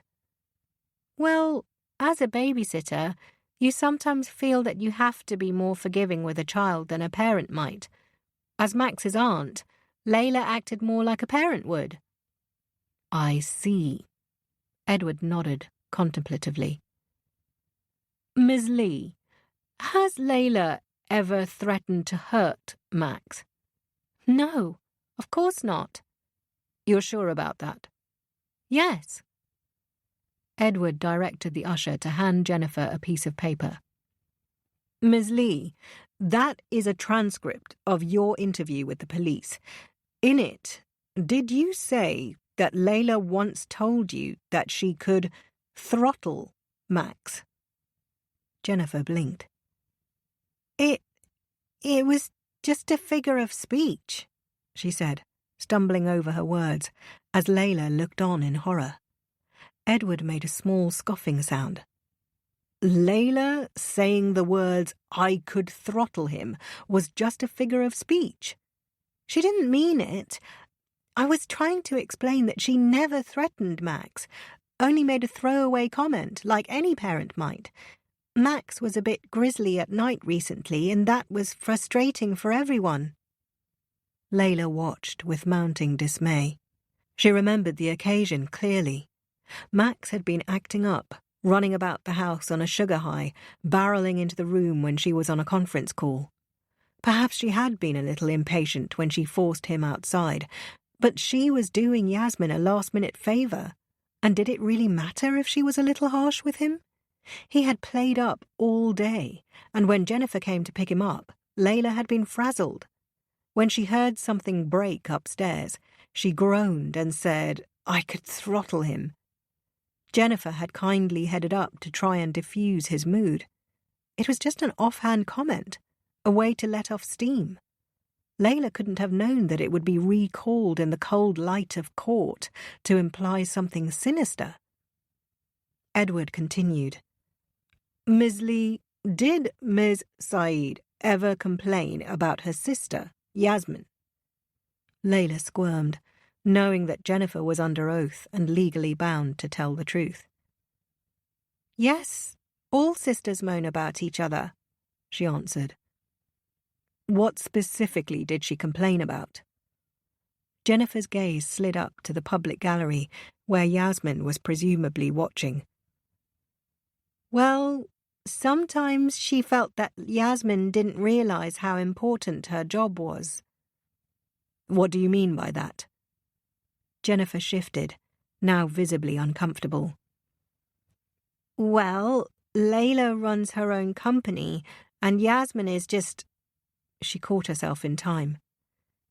Yasmin is a secretary, and I guess Layla used to think that Yasmin didn't appreciate the difference. Like, she would call up Layla and say that Max was ill today, and could she work from home and look after him? Layla said that just because she's her own boss, it didn't mean that she didn't have to work, that it was far less damaging for Yasmin to take a day off work. Edward nodded, pleased with what he was getting. And what was Layla's tone when she shared these grievances? Was she angry? Bitter? Jennifer's features tensed in thought. She seemed angry. A pause. Well, more annoyed than angry. Fed up. She couldn't do her job while looking after Max.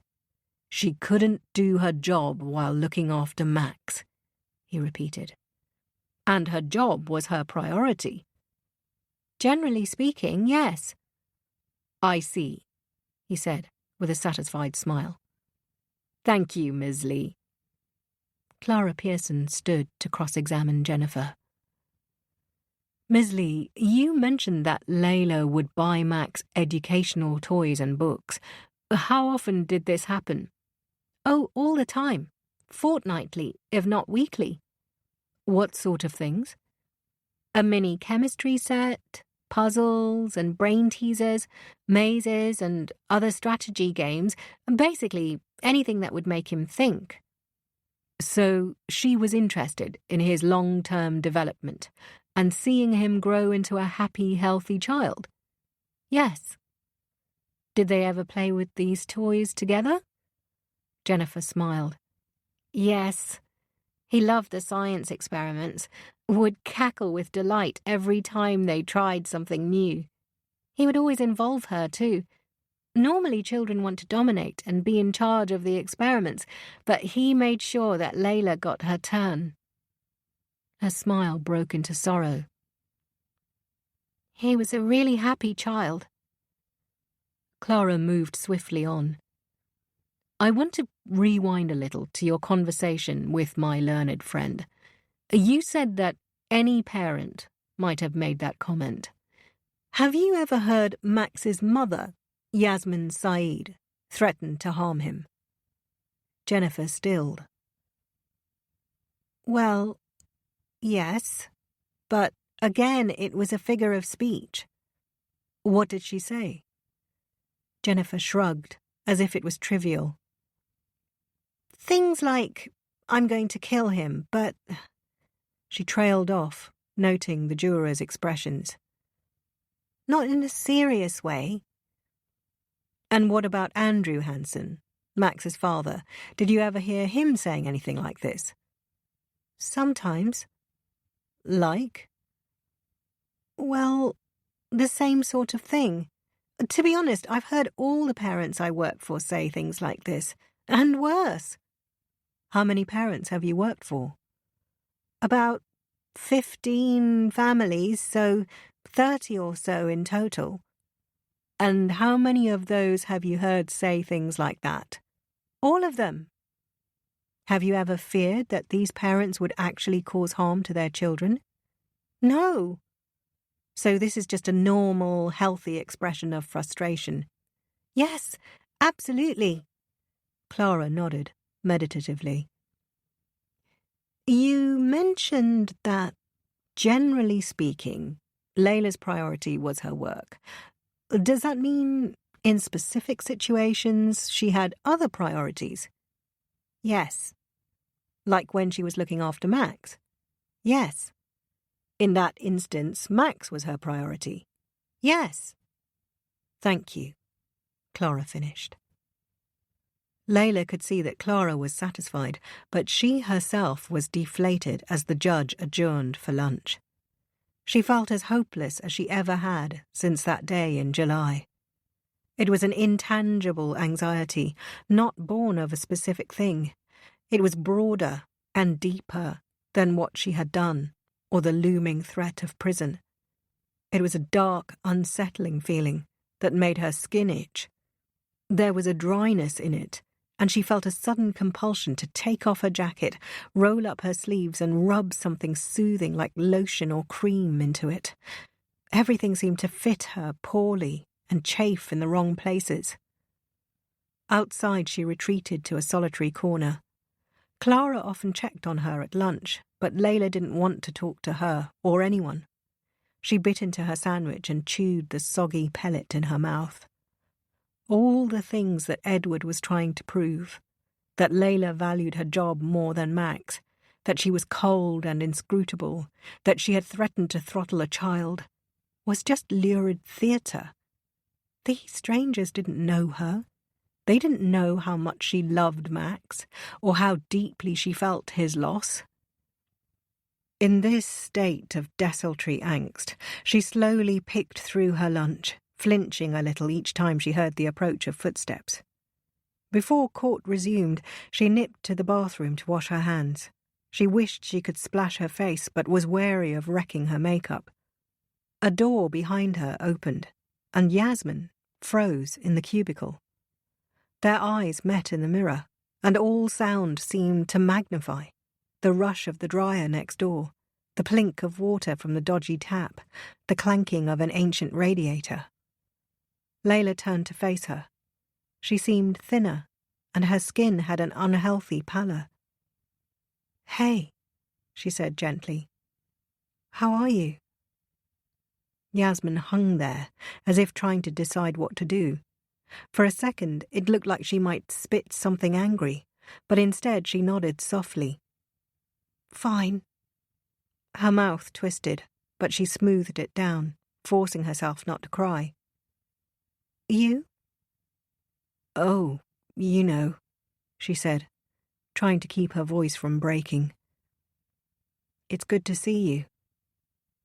It felt so strange, caught in this blank formality after so many years of jokes, fights, laughter and candour. She shifted uncomfortably. What Jennifer said in there, about what I said about Max, it wasn't serious. I was just letting off steam. Yasmin nodded. It's okay. I've said far worse. The hand dryer next door stopped, leaving behind a palpable vacuum. Layla, she said softly. I didn't know. She twisted a hand towards her torso. About the miscarriages. Layla held herself determinedly still. It's fine, she said curtly, not wanting to talk about it, not here in this drafty bathroom with its leaky sink and chipped mint wall. Yasmin kneaded one hand with the other. I thought you were having problems getting pregnant, not that you were losing them. What's the difference? Layla sounded more bitter than intended. Just stop for a second, said Yasmin. Stop pretending that you're okay with this. Layla, you lost 4 pregnancies. That's not the same as never conceiving. She pressed a hand against her belly. I've been there. I know what it does to you. The hormones, the emotions, the joy and stress. You did all that on your own. I don't want to talk about it. Layla's voice was hard and cool. Of course you don't, Yasmin scoffed. Layla the superwoman can handle it on her own. Layla wanted to respond, but sensed movement outside the door.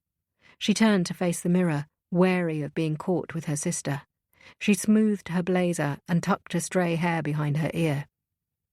It was nice to see you, she said to Yasmin's reflection. Without waiting for a response, she walked out and strode back to the courtroom. Dr. Robert Morgan was clearly at ease in the witness box. He held himself tall, despite his height, and there was a looseness in his manner. He was stocky, with the sort of meaty frame that came from building muscle without first shedding fat. His hands seemed oversized, and Layla wondered how they could be delicate enough to do the work he did. Please call me Beau, he told Edward, revealing Hollywood teeth. Beau, Edward obliged, but seemed uncomfortable, the single syllable too dainty in his mouth. Can you start by explaining what you do? Yes, of course. Beau steadied his gaze on the jury. I am a forensic pathologist. I work with police and the coroner's office to determine the cause of death when a person dies suddenly, unexpectedly, or violently. I perform post-mortem examinations, and when asked to, I may also attend the death scene and work with police officers to determine the best approach to the scene, the removal of the body, and so on. You did the post-mortem examination of Max Hansen, is that correct? Yes. And how many post-mortem examinations have you done over the course of your career? Beau puckered his lips. Easily over 10,000. Edward raised his brows in a show of surprise. That's very impressive. Beau accepted this with an obliging nod. Now, Doctor. Edward paused and corrected himself. Beau, much of what you deal with is highly complicated, so I'd like to start very simply. What is a healthy temperature for a human being? Beau spoke clearly, with none of the dithering of previous witnesses. A healthy temperature is 37 degrees Celsius. Adults that are fit can tolerate temporary changes in internal temperature by plus or minus 4 degrees Celsius. This is narrower for susceptible populations such as elderly people or children. And why are children more susceptible? For various reasons. They have a higher metabolic rate, a reduced capacity for sweating, and a larger body surface-to-volume ratio. What this means is that they can overheat at 3 times the rate of adults. Edward nodded slowly, as if he needed time to digest this. Most of us know that leaving a car in sunlight warms up the interior, sometimes to unbearable levels. Exactly how hot can it get? Well, it's difficult to say exactly, but studies have shown that temperatures in the UK can rise as high as 66 degrees Celsius. 66, Edward repeated. Yes. What most people don't understand is that for every 10 minutes of time, the heat in a car can rise 10 degrees. Edward plucked up a piece of paper. On Monday, the 12th of July, the temperature in East London was 36 degrees Celsius. In these circumstances, would the interior of a car get as hot as 66 degrees Celsius? Beau angled his head. We couldn't say for certain. There are myriad factors that might affect the temperature. But it would be lethal. Oh, yes. Would you expect a reasonable adult to know this? Beau's gaze flicked to Layla, then back to the jury. Yes, I would. Earlier, you said that a fit adult can tolerate a 4 degrees Celsius change in internal temperature, which puts the tolerable range at 33 degrees Celsius to 41 degrees Celsius. Is that correct? Yes. What was Max's temperature, as recorded by the paramedics? Beau smoothed his tie. 42 degrees Celsius. There was an audible drawing of breath as the jurors absorbed this detail. Is this what caused Max's death? Yes, said Beau, with no hesitation. Max suffered a form of hypothermia.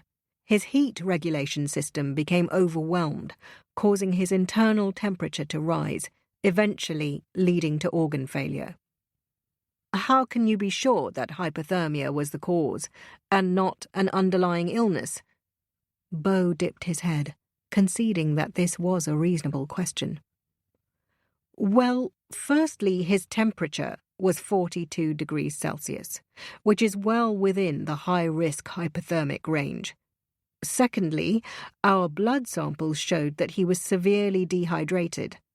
Thirdly, we found stress ulcers in his stomach, which is typical in a case like this. Taken together, I'm confident that the cause of death was vehicular hypothermia. In that case, is the person who left Max in the car responsible for his death? Beau nodded grimly. Yes, he concluded. Layla blinked, and flashes of light burst in her lids. For a moment she felt herself sway. Fearing she might actually topple, she pressed a hand against the perspex screen. The clerk noticed and scowled, and she immediately removed it. She dared not look at the jury, for she knew what they were picturing. Max in the back seat, his apple cheeks red with heat. Edward spent the next hour combing the details of Beau's report. By the time he finished, the jury was visibly flagging, but Clara was undaunted. She stood, as sleek as a shark in water, and peered at a piece of paper. Beau, you said that what most people don't understand is that for every 10 minutes, the heat in a car can rise 10 degrees. So, in your experience, most people do not know this. That's correct. Including reasonable adults. Yes, but Clara cut him off. You also said that there are myriad factors that might affect the internal temperature of a car. What are some of these factors? Beau swallowed his annoyance. Well, for starters, the position of the car, whether it was in direct sunlight or in the shade, the strength of sunlight that day, the angle at which it was hitting the car. So there are many variables and uncertainties at play. Yes. Would you expect a reasonable adult to be aware of the scientific intricacies of ambient temperature inside a vehicle? Beau considered this. No, I wouldn't. Clara moved on swiftly before he could add a but. Beau, you mentioned that in the course of your post-mortem examination, you found stress ulcers in Max's stomach. What exactly are these? Literally speaking, they are superficial red marks in the lining of the stomach. When you look at them under the microscope, you can see that the lining of the stomach has been lost in these little areas. In terms of their significance, they show that the body has been under severe physiological stress. And in Max's case, how many stress ulcers did you find? Lots. How many is lots? Beau sighed. Well, 10s or 20s, but this doesn't matter because just one would be sufficient. 20 doesn't mean it's 20 times as stressful. The key thing is that they exist, whether it's 1 or 10 or 20 or 50. What it shows is that this child was severely stressed. Clara seemed pleased that he was losing his patience. Are stress ulcers always caused by high temperatures? No, they are non-specific, meaning they could have been caused by some other illness. Yes, but in this case they were acute.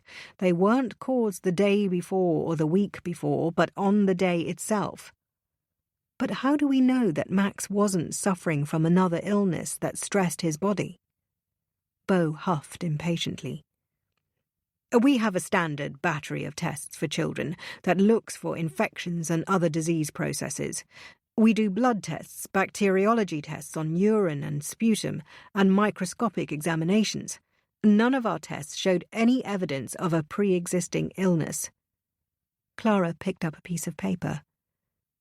In your battery of tests, you found traces of promethazine in Max's system. Is that right? Yes. Promethazine is used to treat allergies, insomnia, and nausea. Is that correct? Yes. Did this not raise suspicion? No. Max's father confirmed to the police that he gave Max some promethazine on the morning of his death. If you look at Max's medical records, you will see that it was medically prescribed a month earlier to treat his hay fever. But promethazine is a heavy-duty drug for a child, is it not? It depends on the child. Does it cause drowsiness? Yes. Does it cause low blood pressure? I believe that's one of its listed side effects. And can low blood pressure lead to organ failure? In severe circumstances, yes. So, is there a chance that the promethazine caused Max's organ failure? Beau frowned. The pattern of organ damage would be different. But you do agree that Max's father gave him a drug that morning that could cause organ failure. That's not what killed him, but theoretically, it could have. Theoretically, lots of things can kill you. An anvil falling from the sky, a boulder flattening you mid-stride, but that's not what happened here. Clara looked at him coolly. Are you patronizing me, sir? The air seemed to chill. Beau was chastened, realizing perhaps that talking down to a woman wouldn't rouse the jury's sympathy. I apologize, he told her. She nodded wearily, as if she had dealt with 1,000 men like Beau. Apology accepted. She turned to the judge. I have no more questions for this witness, Your Honour. She sat down solemnly, with only the faintest trace of a smile curling on her lips. Yasmin and Andrew headed to their SUV and slipped inside in silence. She glanced at the back seat, motherhood still in her muscle memory. It was a wonder to her that they, the parents, didn't have a designated place in court. She had expected to be treated with kindness, but they weren't even seen as victims. Instead, they were mere witnesses, left to brave the public gallery. Yasmin had already lost one child and naively assumed that she could navigate this system, but the courts were conducted in a different language. With Toby, she had become an expert by proxy, reeling off prognoses and prophylactics in everyday talk. Being the parent of a sick child had a culture of its own, loud commiserations and louder advice, sometimes even a sliver of competition as to who had suffered the most. Beneath it all, though, was empathy. Whether it was fair or not, beleaguered doctors and nurses also acted as therapist, teacher, and priest. The law, in comparison, was unforgiving. Yasmin did not want to be infantilized. She balked at the babyish tone used on bereaved parents. But she had expected a gentler system, some sort of insulation from the cruelty of the courts. After what they had heard today, even the act of driving home seemed unduly heroic. In their driveway, they sat for a minute in silence, calling up the energy to confront their empty house. Andrew got out first, and Yasmin followed passively. She didn't thank him when he stood aside to let her in first. Instead, she walked to the radiator to toast her icy fingers. When Andrew stepped towards her, she detached herself quickly and started up the stairs. "Yasmin," he said hesitantly. She stopped, one foot poised on the next step. "What?" "Do you think that maybe we should spend an evening downstairs?" Her shoulders grew rigid. She knew what he was really saying. It was a ritual for her now to go up to Max's room and curl up in her chair, secure once again. Andrew monitored her carefully, like a particularly invested nurse. A month ago, he had gently suggested that they start clearing the room, causing yet another fight. Perhaps he was confused. After Toby died, Yasmin had insisted on clearing the room immediately, leaving only his handprints. It was a form of catharsis, a purging of her pain. But she had had time to prepare. This time, the loss was so sudden, so unexpected, that she needed time to process it. "I'd rather not," she said, continuing up the stairs. "Okay," he said quietly. She could feel his eyes on her back, but did not turn around. "I might go for a walk," he said. "Clear my head." "Fine," she replied. She twisted the handle of Max's room, her gaze catching on a blemish in the doorframe. They had used polyfiller to cover etches in the wood that had charted Toby's height. These traces of him had been tolerable when the room was alive with Max, but now they filled her with residual horror. She sat in her cocoon chair and stared at a shadow in the pale grey carpet, a fist-sized patch that had been stained with Toby's blood one night. She closed her eyes to blank it out. There was something inside that a mother had to deaden to look after a seriously ill child. Some part that could no longer hurt or ache if she hoped to stay sane. It was the part of her that refused help from Andrew, the part that believed that in order to be a good mother, one had to be a martyr. She remembered feeding Toby one day, and the skin around his lips just flaked away, making him look ghoulish, and even as he reached for her, she shrank away, unable to comfort him, closing her eyes to him, wondering if this was punishment for some long-forgotten sin. Now she could see that it had broken something inside her. That was why she had run a bath that day and sank into oblivion. All she wanted was to know if Max was asleep when he died. If she could know that for sure, then maybe she could find some peace. Maybe there was even joy to be found in other corners of life. But, she wondered bleakly, what joy could be found in an empty house? Was it really so grotesque to want another child? Andrew had been adamant despite her tears and pleading. Maybe they'd have a daughter this time. They would cherish her and keep her from harm. this time, they would do it right. But Andrew had refused, voice edging to something hard. She felt an icy resentment that he would so boldly defy her. For the entire length of their marriage, Andrew had given her whatever she wanted, fully aware that he was the chaser. That he would refuse her now raised a destructive flare in her gut. She fingered the bulk of the phone in her pocket and gingerly took it out.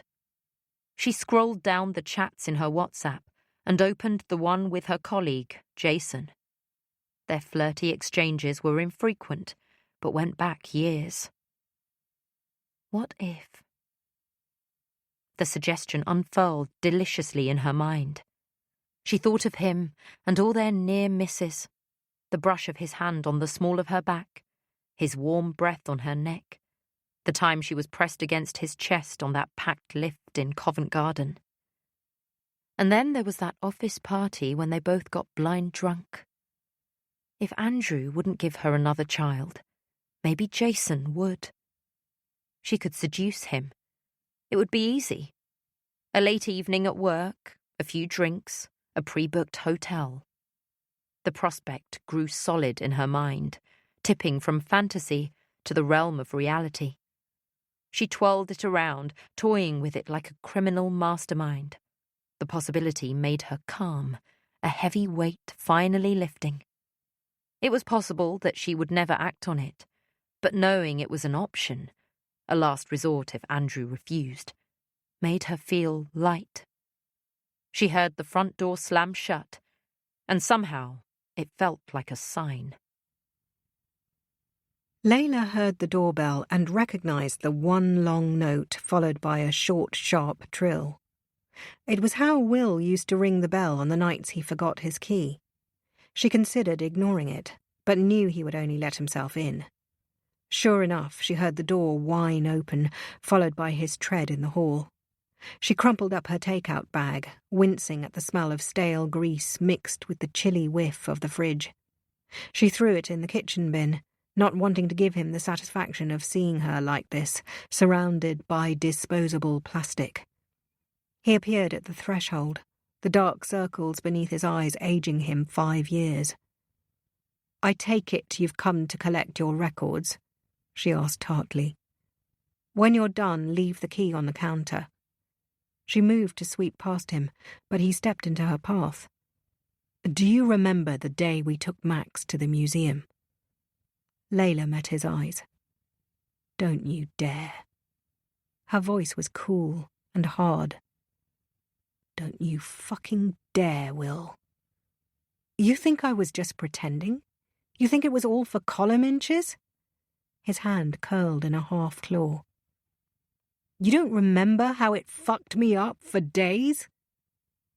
Layla said nothing, but of course she remembered. It happened last year on a bitterly cold October morning.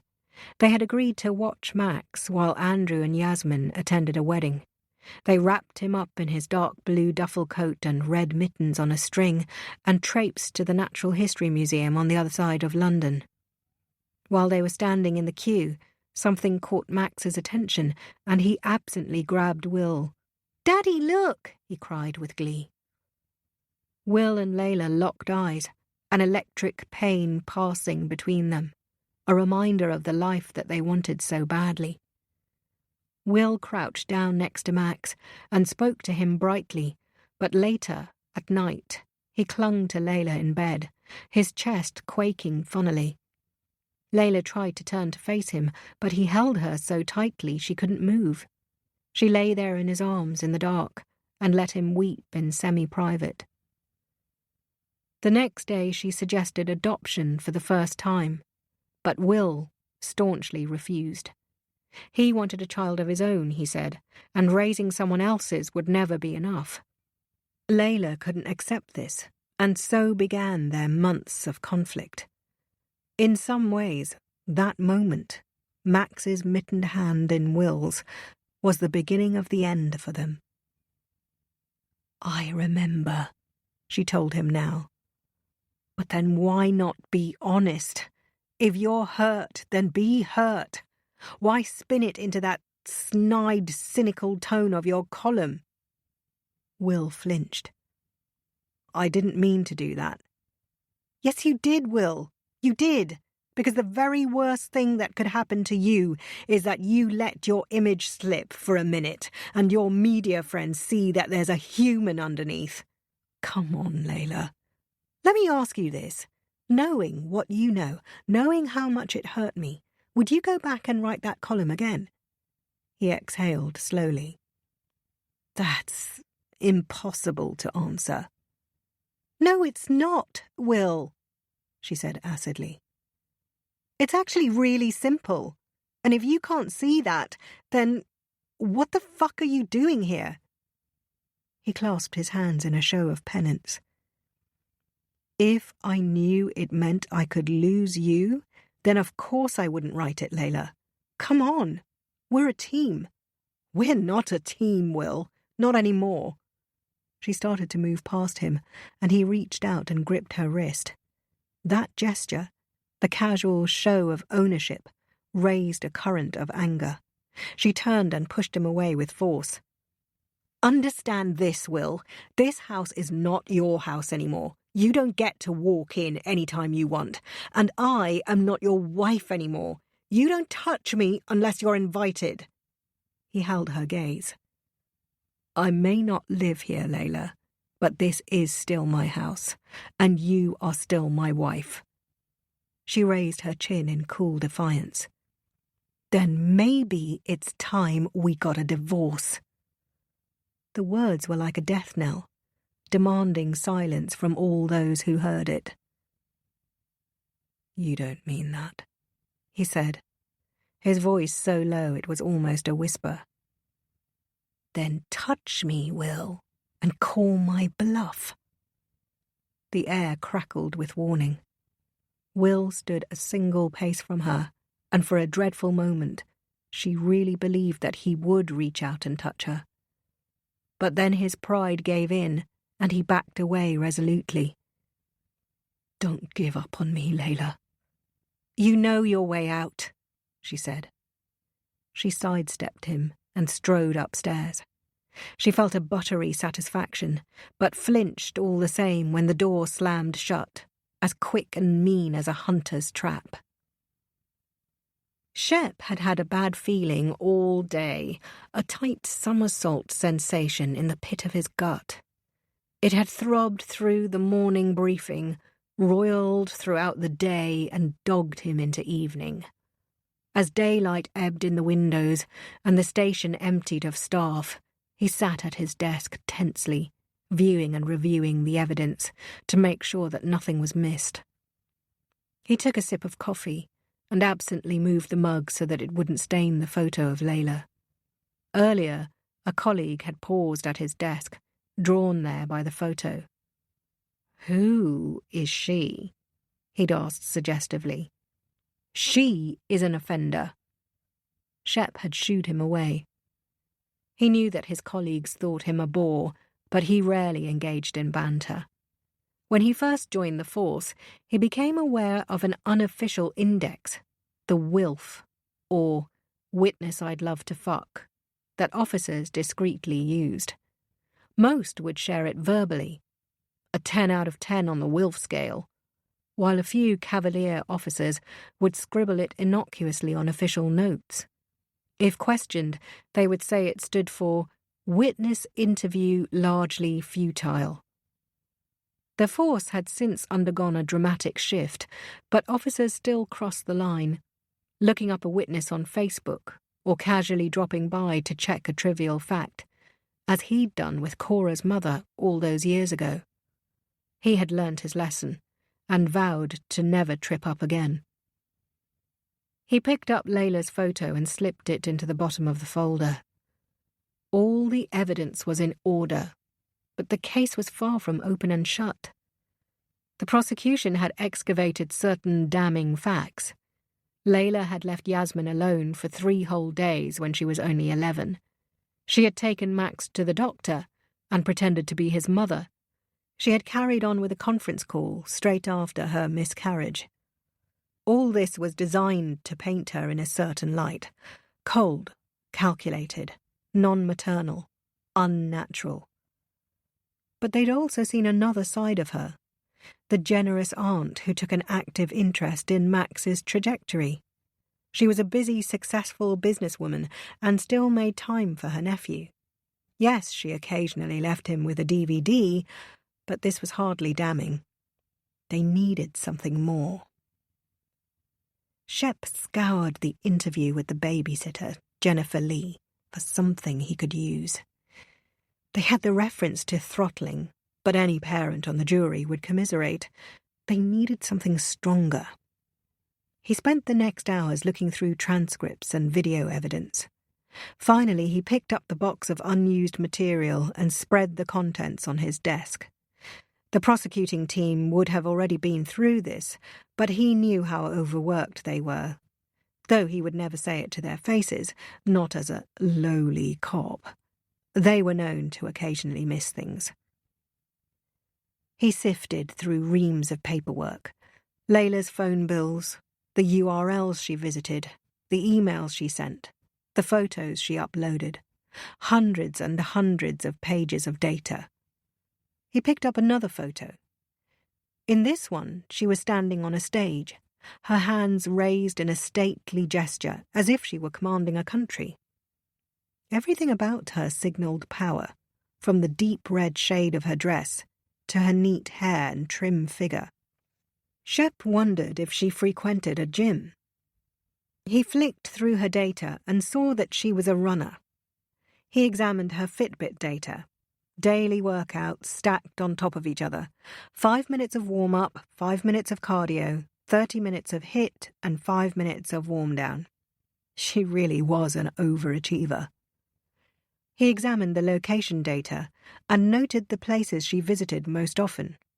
Her top 5 stops in order were her home, her office, her sister's house around the corner, the Waitrose close to her home, and Siam Eatery, a restaurant near her office. He scanned the location data connected to Yasmin's house. The sisters saw each other more or less every weekend. The only interruptions in the pattern were when Layla visited midweek, presumably to babysit Max. A mishmash of weekdays and late evenings. Contrary to what Yasmin had said in her police interview, based on this data, Layla looked after Max at least once a week. Wasn't there anything in all those days and in all that time that put a dent in her armour? Shep reached for his coffee cup and realised it was empty.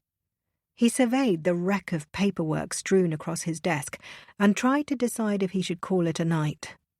He needed to be fresh for court tomorrow, and this was almost pointless. All the evidence was ready to go, and he was being obsessive. He leaned back in his chair and rubbed a knot beneath his shoulder. Maybe one more hour, and then he would give up.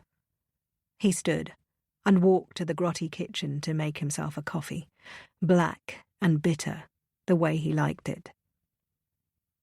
Back at his desk, he closed his eyes for a moment, warmed by the glow of his amber desk lamp. He flexed his shoulders to ease the ache. When he picked up his coffee mug, the ring on the paperwork perfectly circled a date and time. A stop at Waitrose in the early hours of a Thursday. It seemed so out of kilter with the rest of the beats of Layla's days. A vague thought took shape in his head, and he snapped to attention, realising that this could be significant. "Please," he said to himself. "Please, please, please, please." He sifted through the files and eagerly plucked up the one he was after. He scanned it rapidly, then let it fall back to the desk. He curled his hand in a victorious fist and pumped it in the air.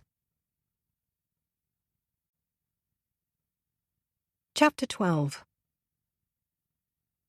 Layla had worn the wrong thing today. In her effort to look professional, she had chosen a white silk blouse, but it was sheer in the harsh court light, and the outline of her bra was visible, as well as the shape of her nipples. The prosecution had tried so hard to render her unfavourably, a cold-hearted career woman with overtones of femme fatale, and here she was playing into their hands. Given the choice, she would rather be grouped with that other cabal of childless women, barren, lonely, and sad. At least they inspired empathy. She pressed her arms against her torso to create some slack in her shirt and mask the line of her bra, keeping her movements small and subtle.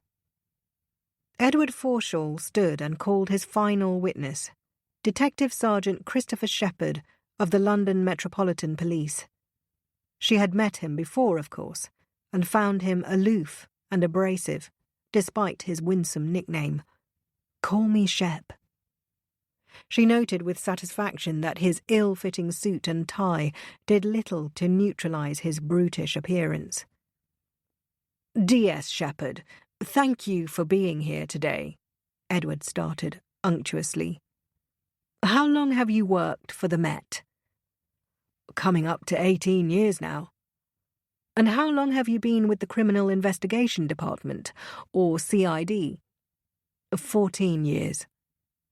Layla did a quick calculation.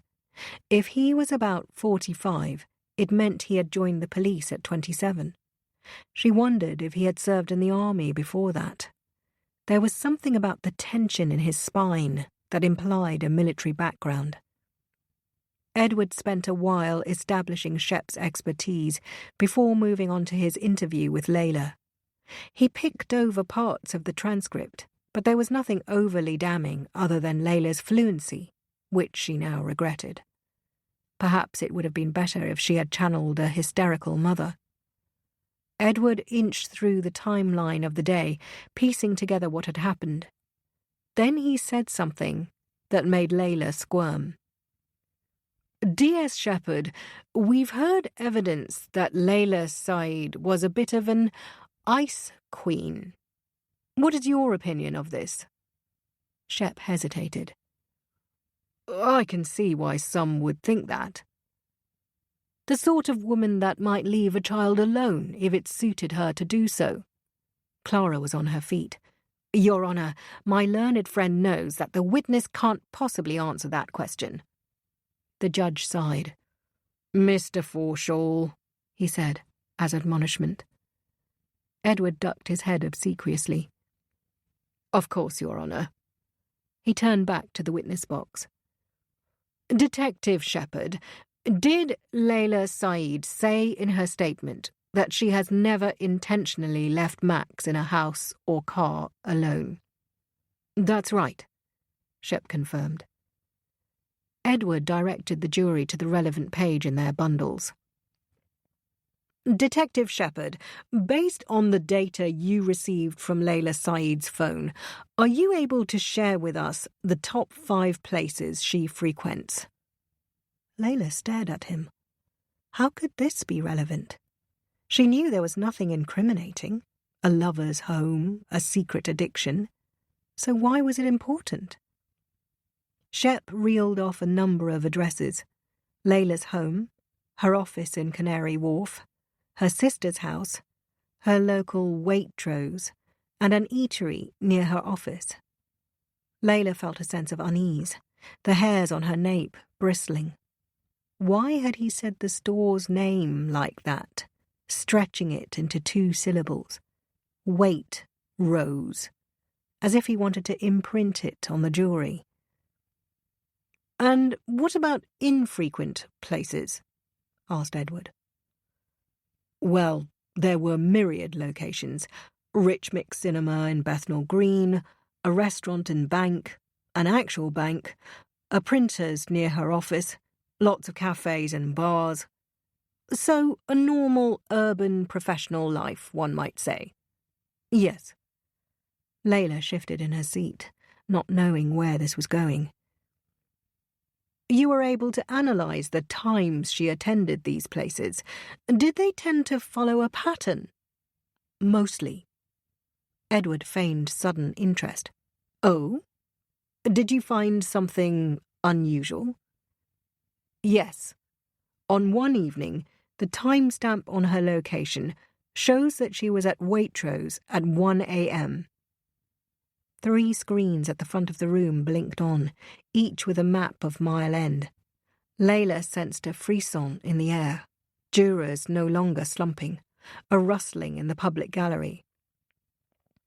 "The red route is Layla Saeed's Fitbit," said Shep.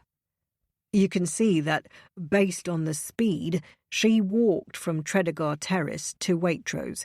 She spent 7 minutes there, from 12:58 a.m. to 1:05 a.m., and then walked back." Edward frowned. "And why is this significant?" "Because Layla lives on Tredegar Square, not Tredegar Terrace. The address shown is her sister's house. Layla was babysitting Max that night." "Layla was babysitting Max, but headed out to Waitrose?"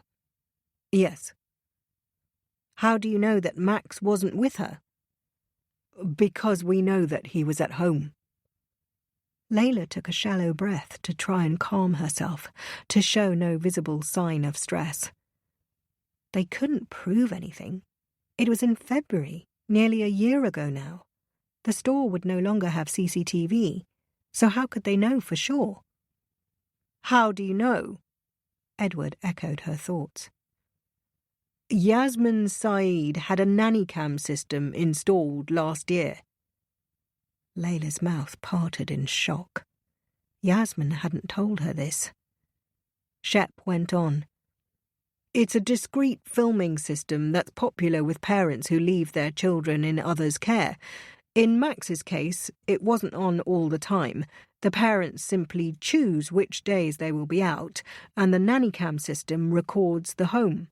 This is more cost-effective in terms of the pricing, and the footage can be kept for longer." "How long?" Shep held the pause. "A year." Layla closed her eyes as alarm bells blared in her mind, and even though a cold, practical part of her told her to look up and act nonchalant, she knew that it was futile. How could she possibly recover from this? She felt a heave of disbelief. It strafed through her senses, like a swill of milk that's gone to rot, pungent and overpowering.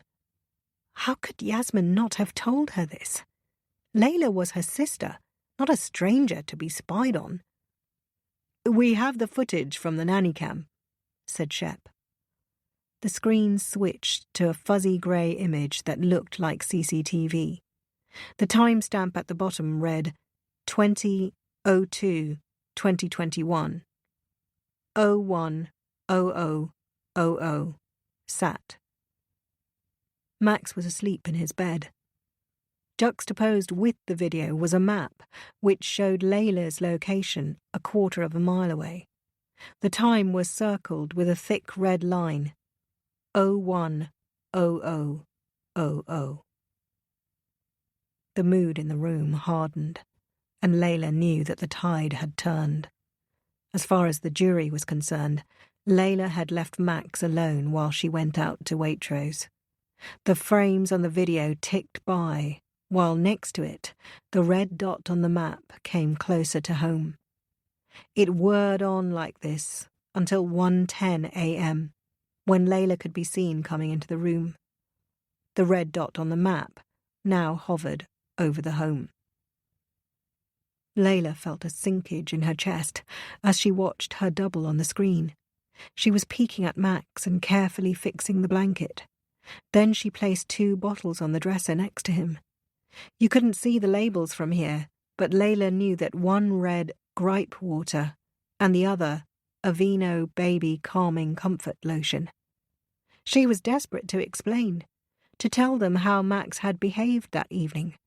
It was true that he was a naturally sunny child, but there were occasions he was unbearable, and that night had been one of them.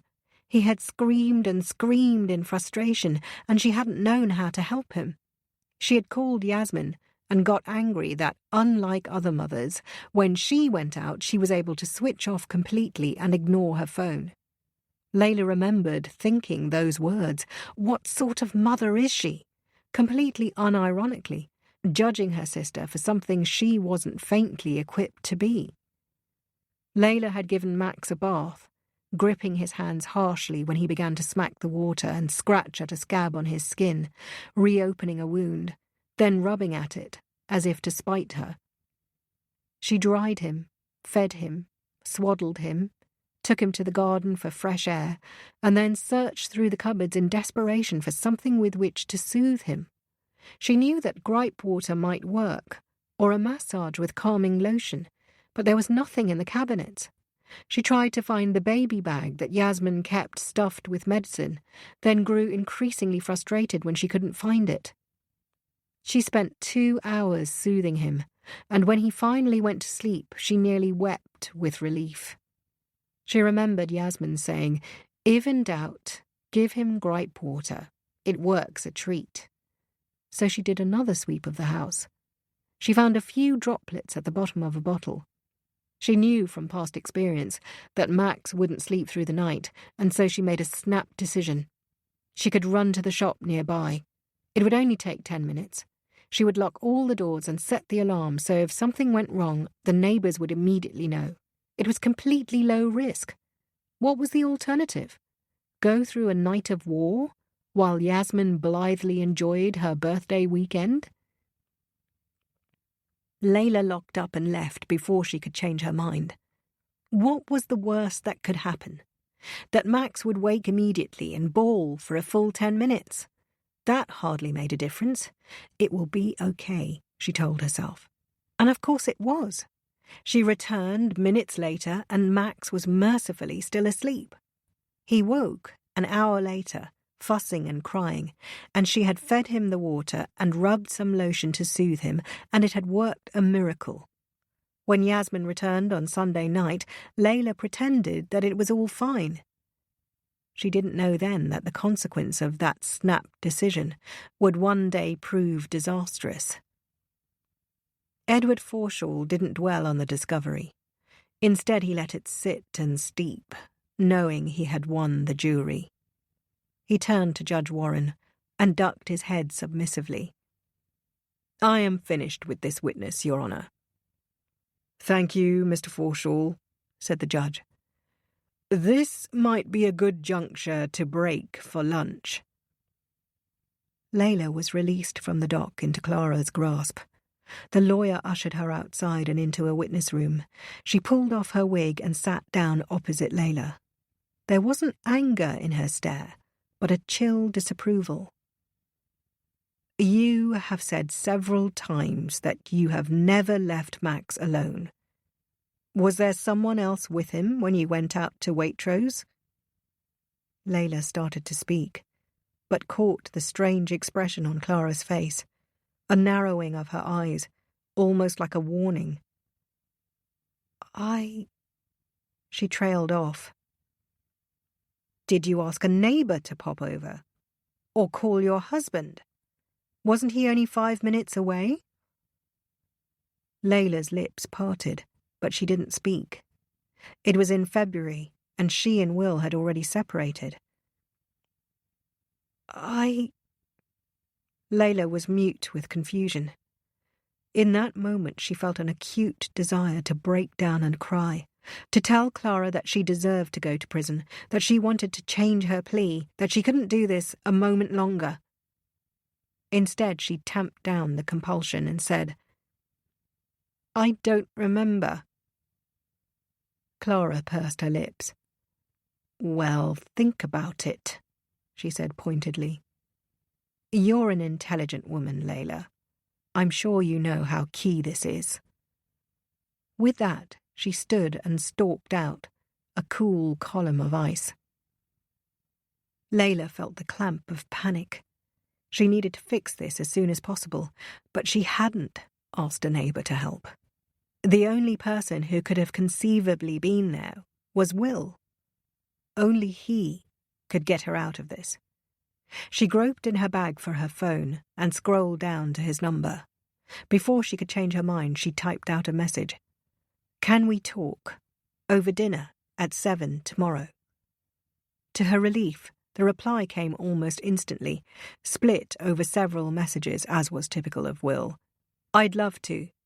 I'm so sorry, sweetheart. I'll make it up to you. Layla wilted with relief.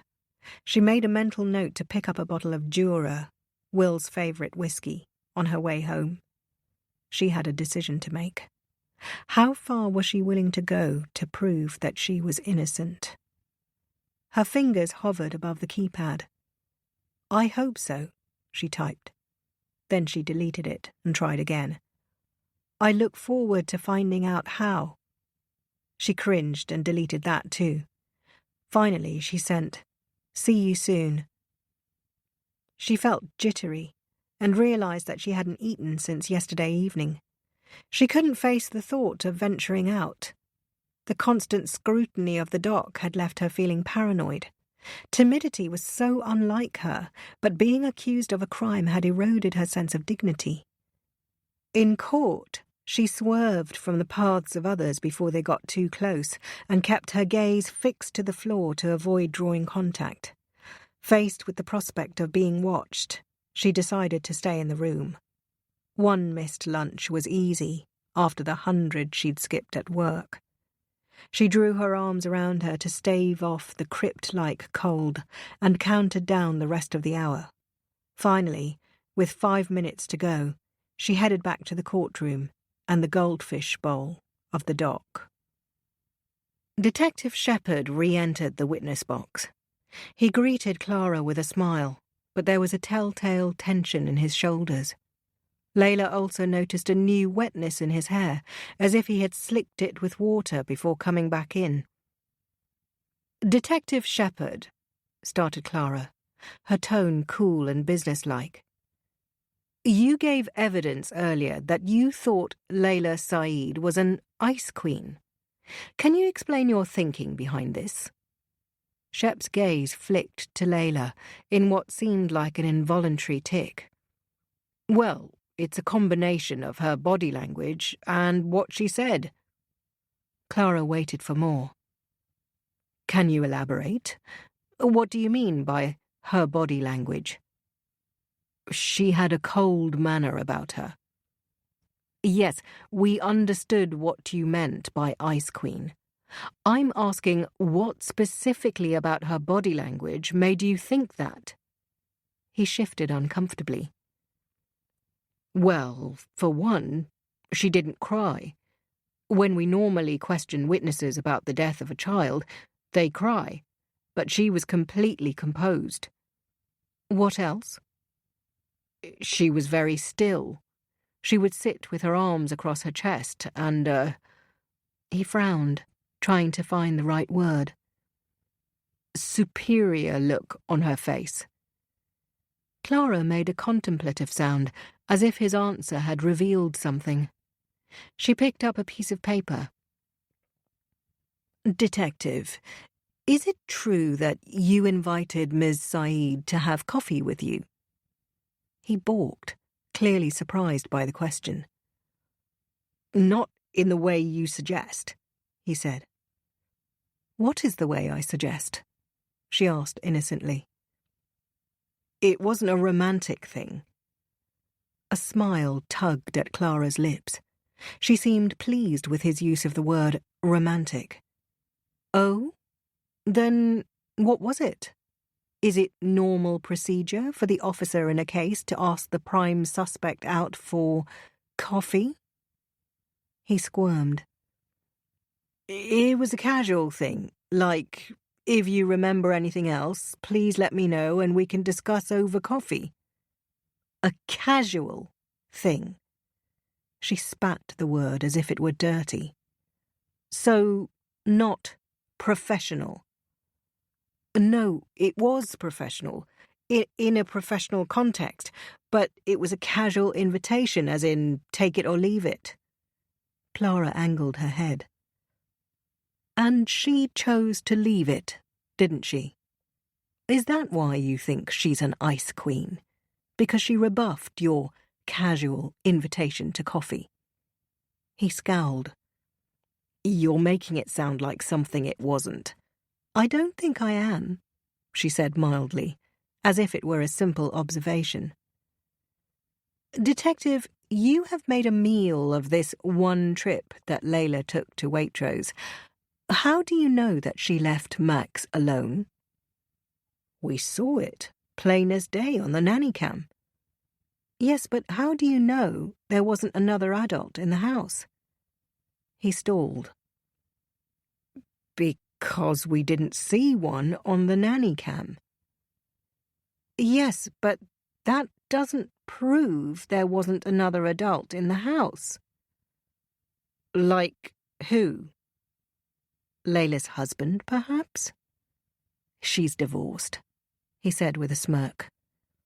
Actually, she's separated, said Clara smoothly. I would have thought you would know that, given how much time you've spent poring over her data. She waved a hand at the dock. Did you ask Layla if she's ever intentionally left Max alone? Yes. What did she say? She said no, she hadn't. Did you ask Layla if she's ever left Max alone with her husband? Shep's jaw was a hard line. No. So you don't actually know if her husband was in the house or not? I think we would have seen him on the nanny cam. You think? Clara was indignant. We don't deal with thinks, officer. We deal in certainties. Given the evidence, are you certain that Layla left Max alone that night? I think we can. Please, sir.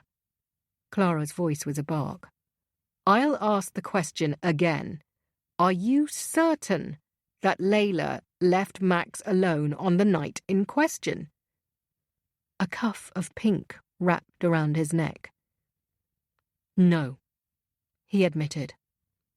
Thank you. Clara angled her body away from the jury so that they wouldn't see her smile. Layla swallowed, finding the answer to her earlier question. How far was she willing to go to prove that she was innocent? She was willing to go all the way. Layla slid her fingers into her hair and shook it vigorously, aiming for a youthful, tousled look.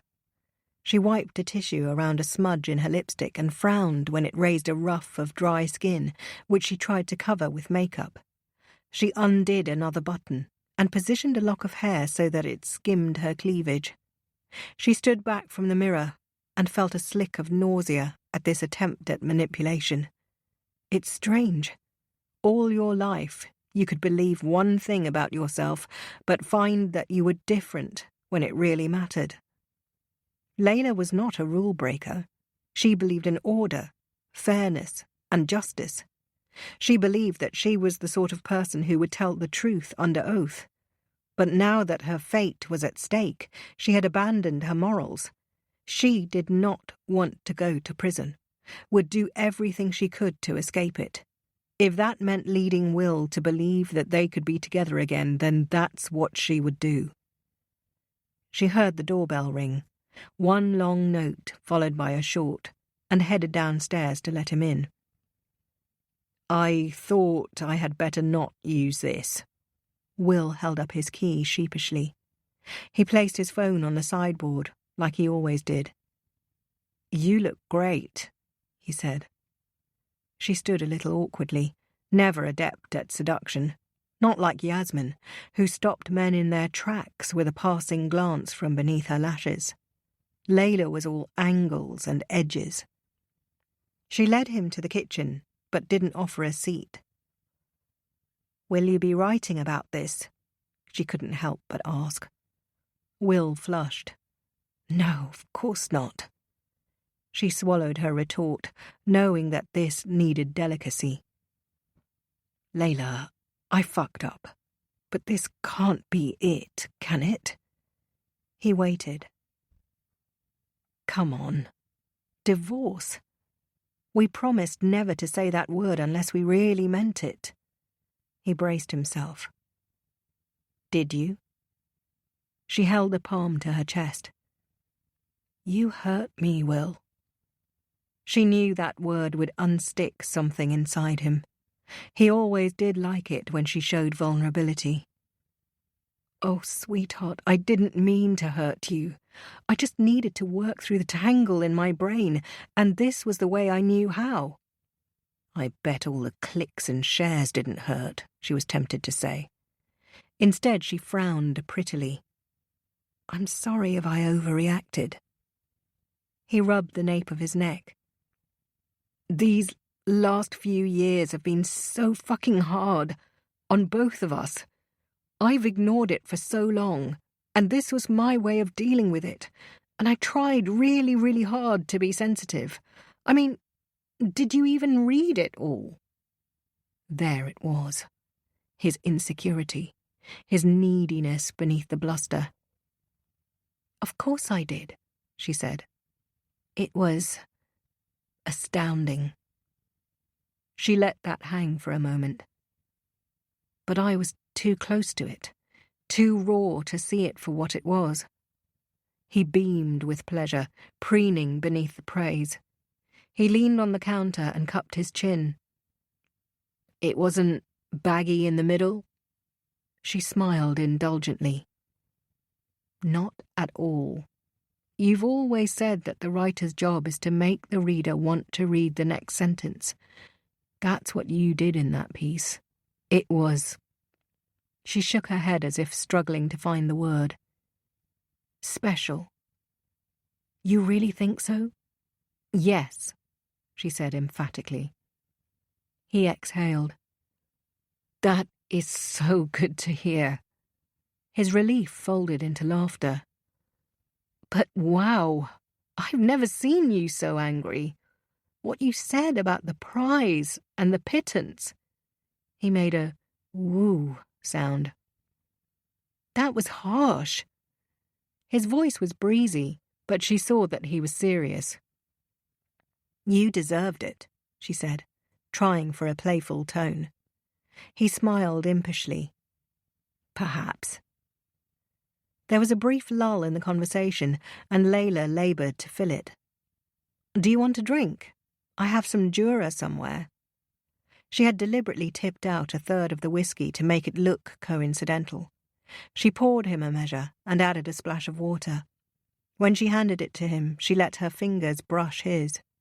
It felt strange to play at seduction with her husband of 9 years. Will took a sip and winced a little. Layla, I am sorry, he said, growing serious. I know I should have talked to you about it, and I swear I was planning to, but the words came so easily and I was excited for my editor to see it. He loved it, and the next thing I know, it's up on the site. Will's eyes grew bright. It's had nearly 1 million views. Can you believe? Layla forced a smile. That's amazing. You're amazing, he cut in. No, he said, catching the cynical shift of her eyes. You are. He set down his glass. You've made me a better man. And, Jesus, I know that's a lazy cliché, but you have, Layla. You made me fit to be a father. He swallowed. I know it doesn't matter because it's all gone to shit, but that counts for something. He reached out to touch her, but then dropped his hand. It does.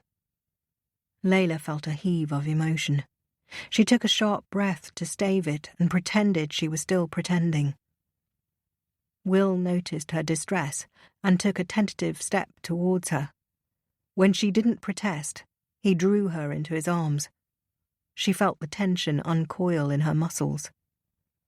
I miss you, she said, her breath hot against the blue of his shirt, and though she said it as a gambit, a vigilant corner of her mind warned her that it was true.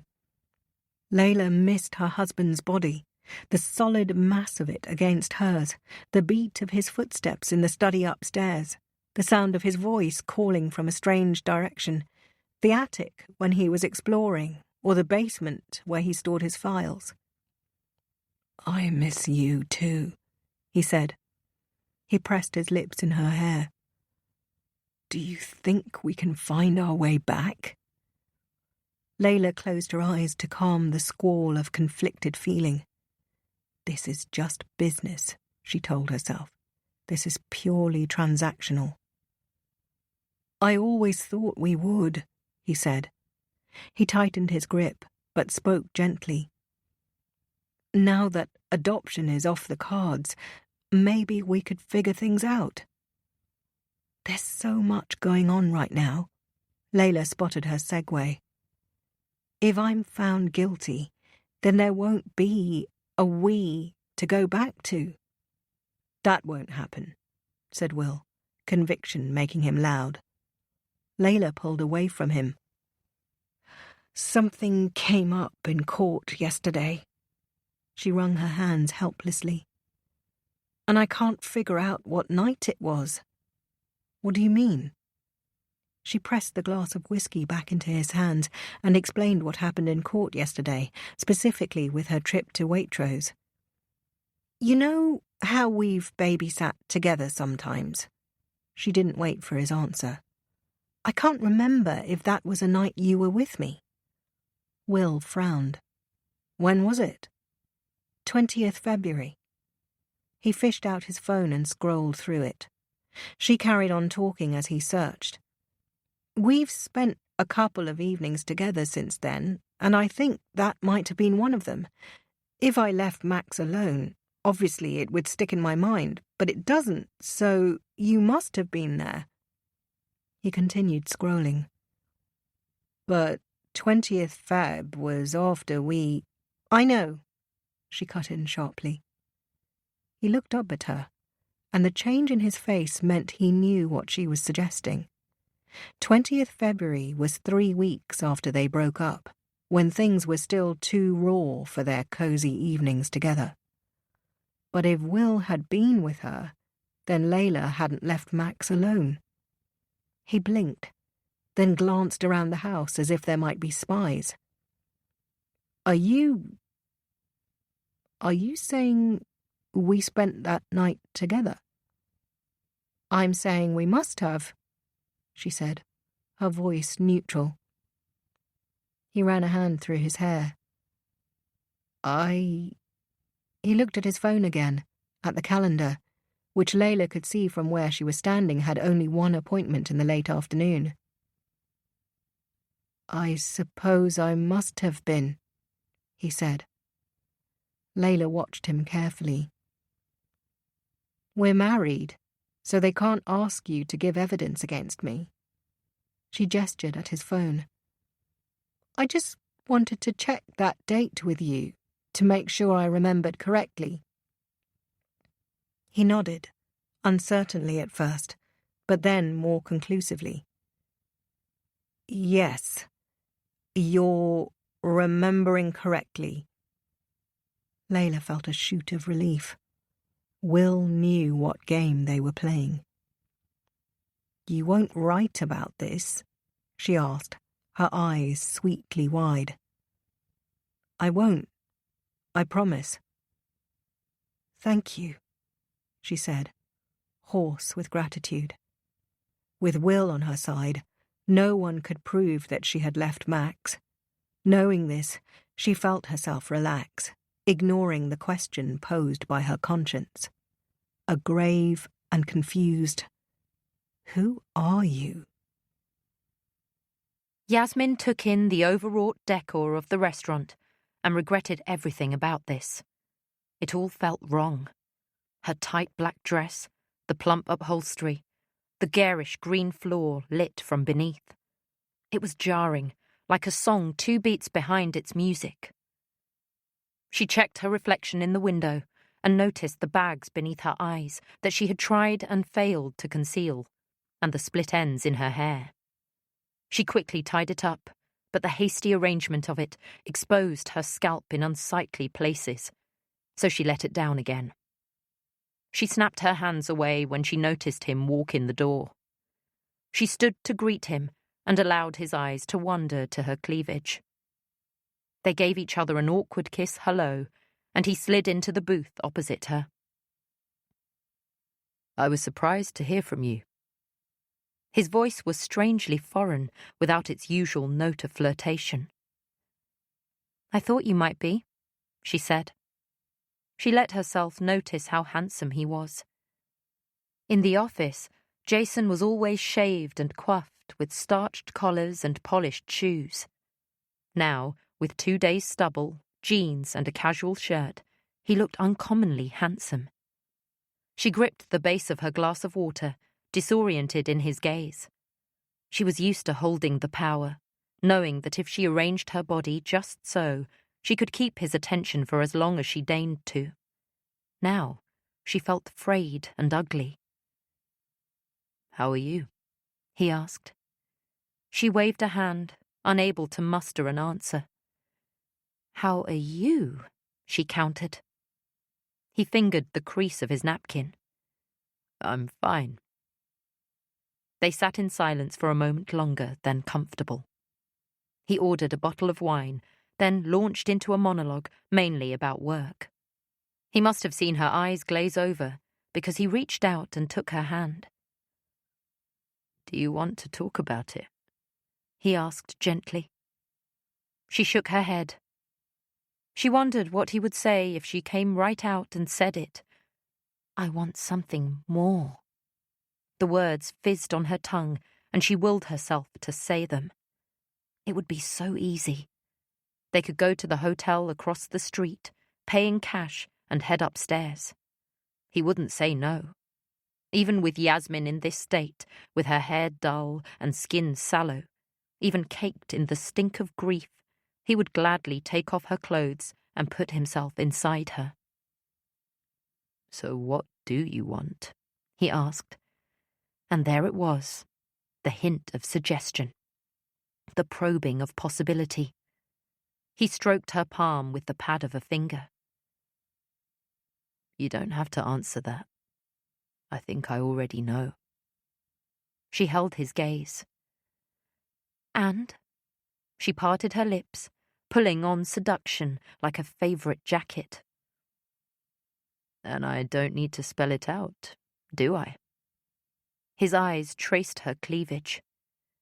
She sat there suspended in space, clinging to her sense of integrity. She knew that if she surrendered, she couldn't blame the alcohol or the heady mood of a party. This was an intentional submission to him. The indecision felt exquisite, like a silk dress on naked skin. No one would know but the two of them. He had already proven he could be discreet. She took a deep breath, pushing out her chest with the motion, and just as the words formed in her mouth, a waitress stopped at the table, tension breaking like a cloudburst. "May I take your order?" she asked, her teeth as shiny as a wine glass. "Yes," said Yasmin, light with relief. "Yes, please." She ordered the biggest meal on the menu, beef sirloin cooked with crispy shallots and a side order of fries. If they sat here and ate, it meant that they wouldn't be elsewhere, doing something else. And if she could prove to herself that she could sit here in his presence calmly and intentionally without running away, then perhaps she wasn't all the things she feared. Selfish, weak, deceitful. "And you, sir?" The waitress hovered patiently. Jason tensed with annoyance as he placed his order. When the waitress left, he turned his gaze on Yasmin. "So I guess we're doing lunch," he said, a hard edge in his voice. "I guess we are," she smiled, falsely bright, and reached for her glass of wine. Chapter 13. Layla had chosen her outfit carefully this morning. A tasteful navy dress that stopped just short of fashionable, a sedate Kate Middleton affair with a calf-length hem. She had worn her hair loose in an effort to soften her angular jaw, but regretted it now as it sat flatly on her scalp, making her want to shrink. She felt shaky with the effort of holding her poise, like a weightlifter locked in position. One slight give and it would all crash down. It occurred to her that if it all went wrong today, then she might be in prison by Christmas next week. The thought filled her with dread, for she knew what she was lacking. She was many things, strong, resilient, ambitious, except the one thing she really needed, likeable. She needed the jury to like her, and as she sat there, waiting to be called to the witness box, she realized she was unprepared. She should have practiced all those things that were endearing in her sister. The rounding of innocent eyes, the flush of bashful cheeks, the quivering, whimpering style of speak that sparked a protective instinct. It was far too late now, she realized, as Clara stood to give the defense's opening speech. Members of the jury, this case is about the death of a child. She surveyed each juror gravely. I'm going to repeat that. This case is about the death of a child. I want to give you a moment to absorb that, because I know how hard it is to talk about this. I know the visceral gut punch of those words, and I don't want to soften them with euphemism or platitude. What we're talking about is awful and serious and tragic. There is no denying this. She smoothed the cuff of her sleeve. Now, you might wonder why I, the defense counsel, want to highlight the gravity of what we're dealing with. She pressed her lips in a grim line. Well, because I want you to understand what you are feeling. I want you to acknowledge that you feel pain and anger and shock and sorrow because of what this case involves. I also say it because I know that what I'm going to ask of you next requires extraordinary strength and skill. Clara steepled her fingers.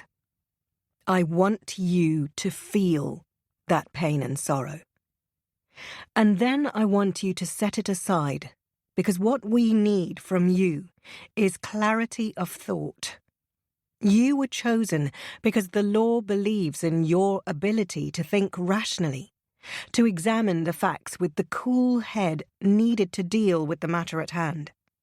I know that this will be hard, but I, like the law, trust you to do that.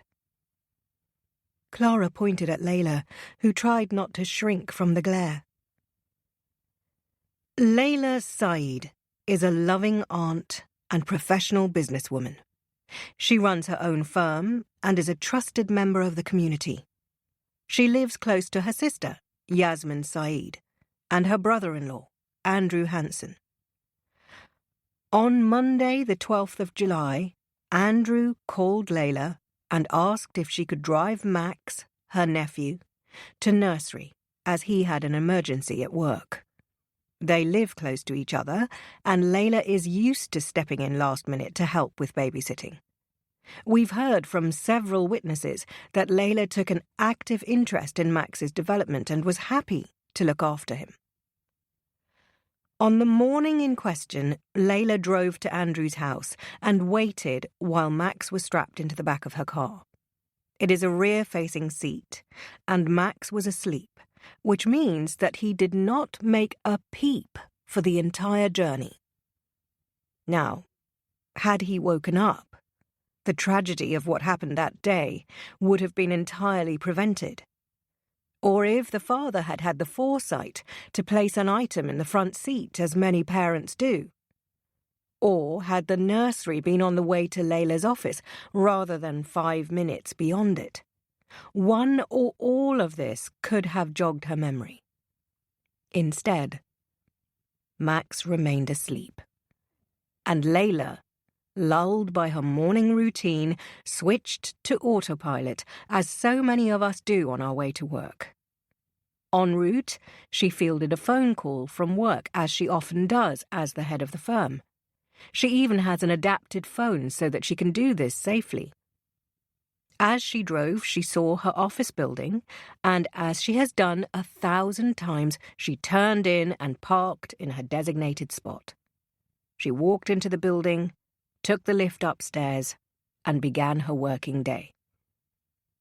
Now, some of you will be wondering how on earth she could forget a child. I'm a parent, as I'm sure some of you are. Can you think of one lapse, one moment where you lost sight of your child?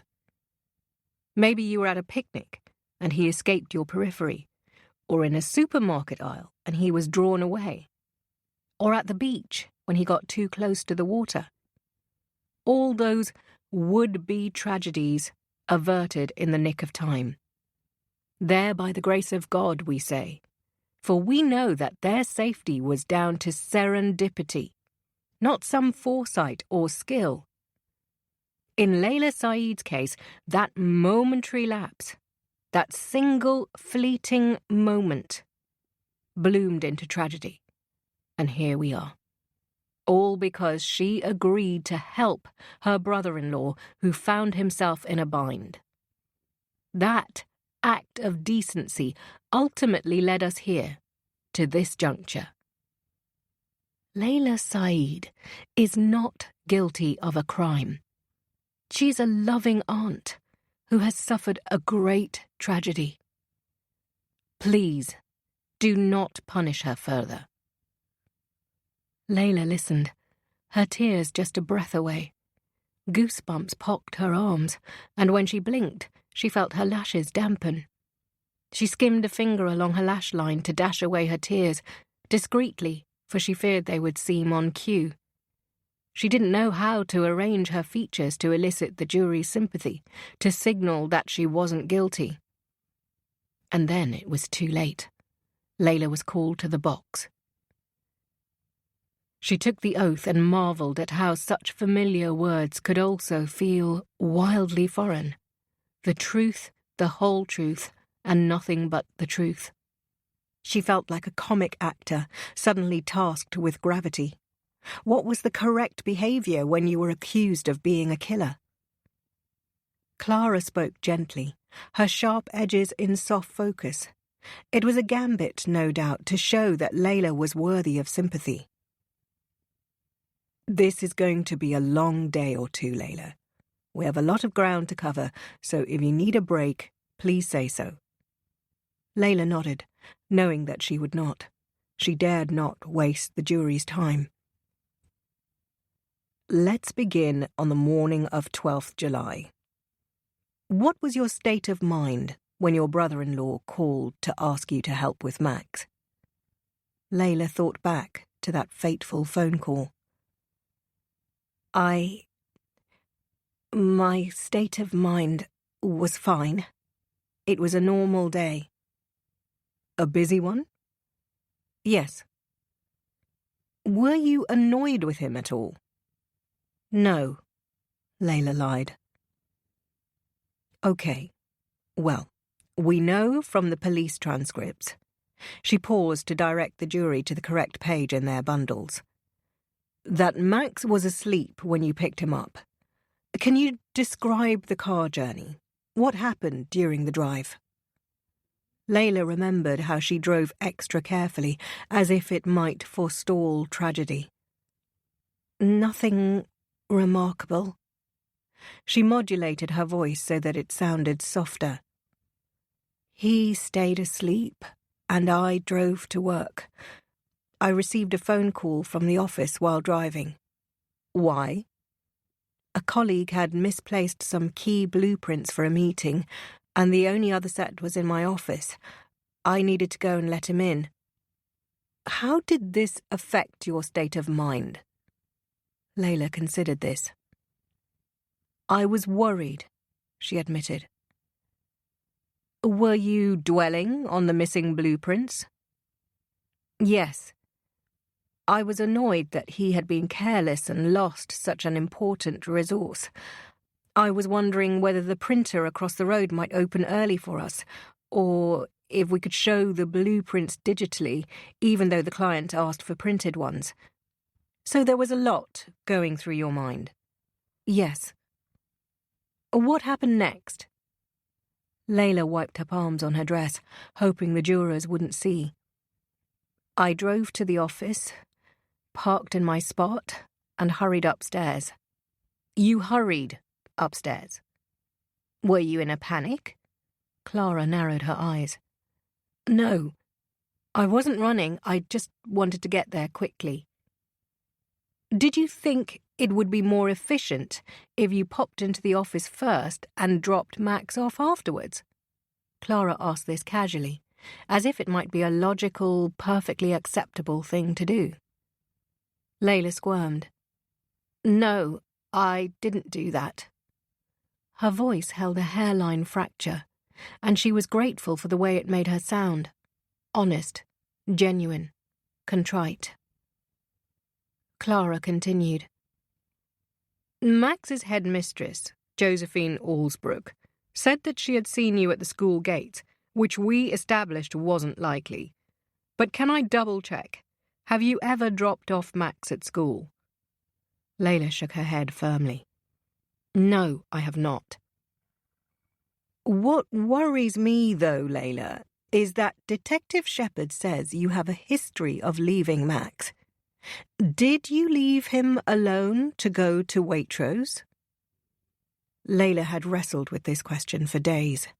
She had wondered how many defendants lied in court. The pomp and grandeur would have you believe that witnesses told the truth, but surely this couldn't be right. What power could a holy book wield if you were intent on being deceitful?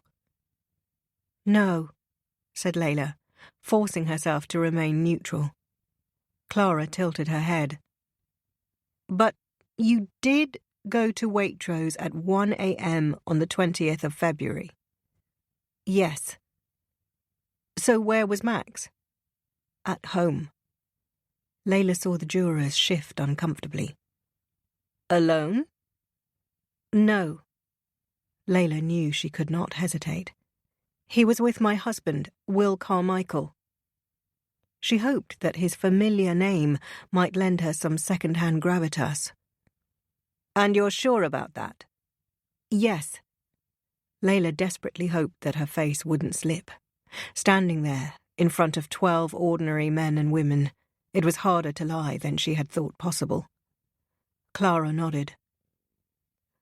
So all of Detective Shepard's grand conclusions were a mere confection?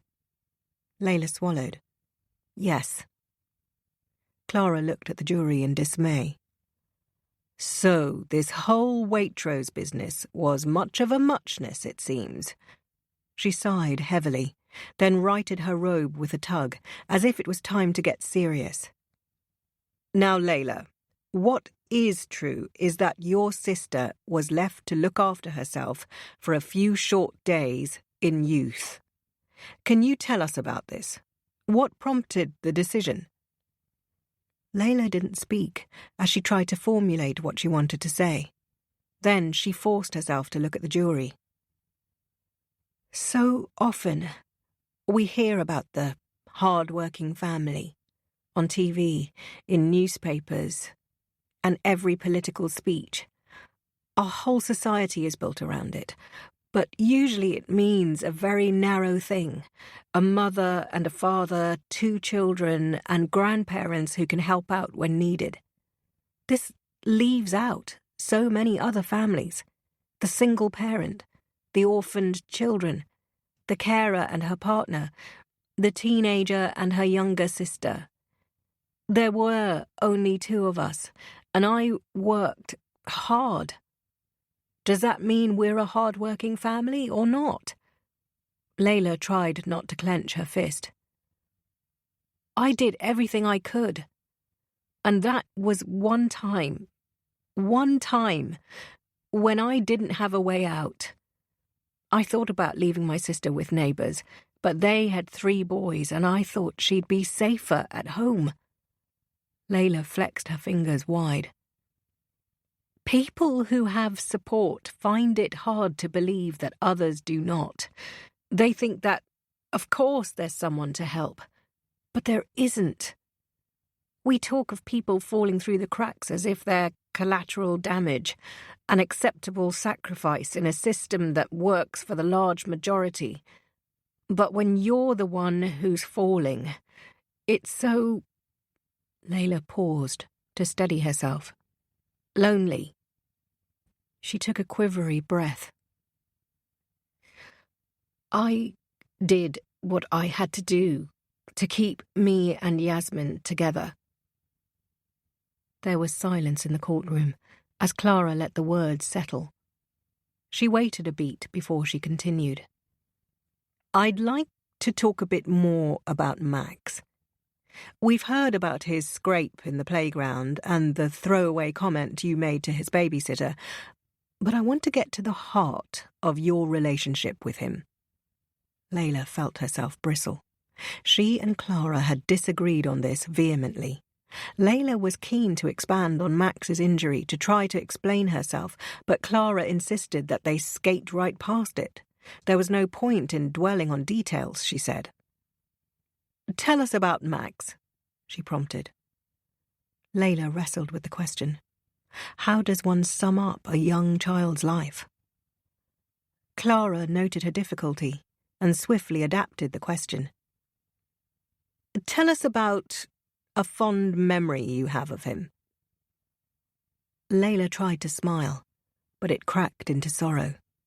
She did not look at the public gallery, but was sure that Yasmin was weeping. Max was such a sunny child.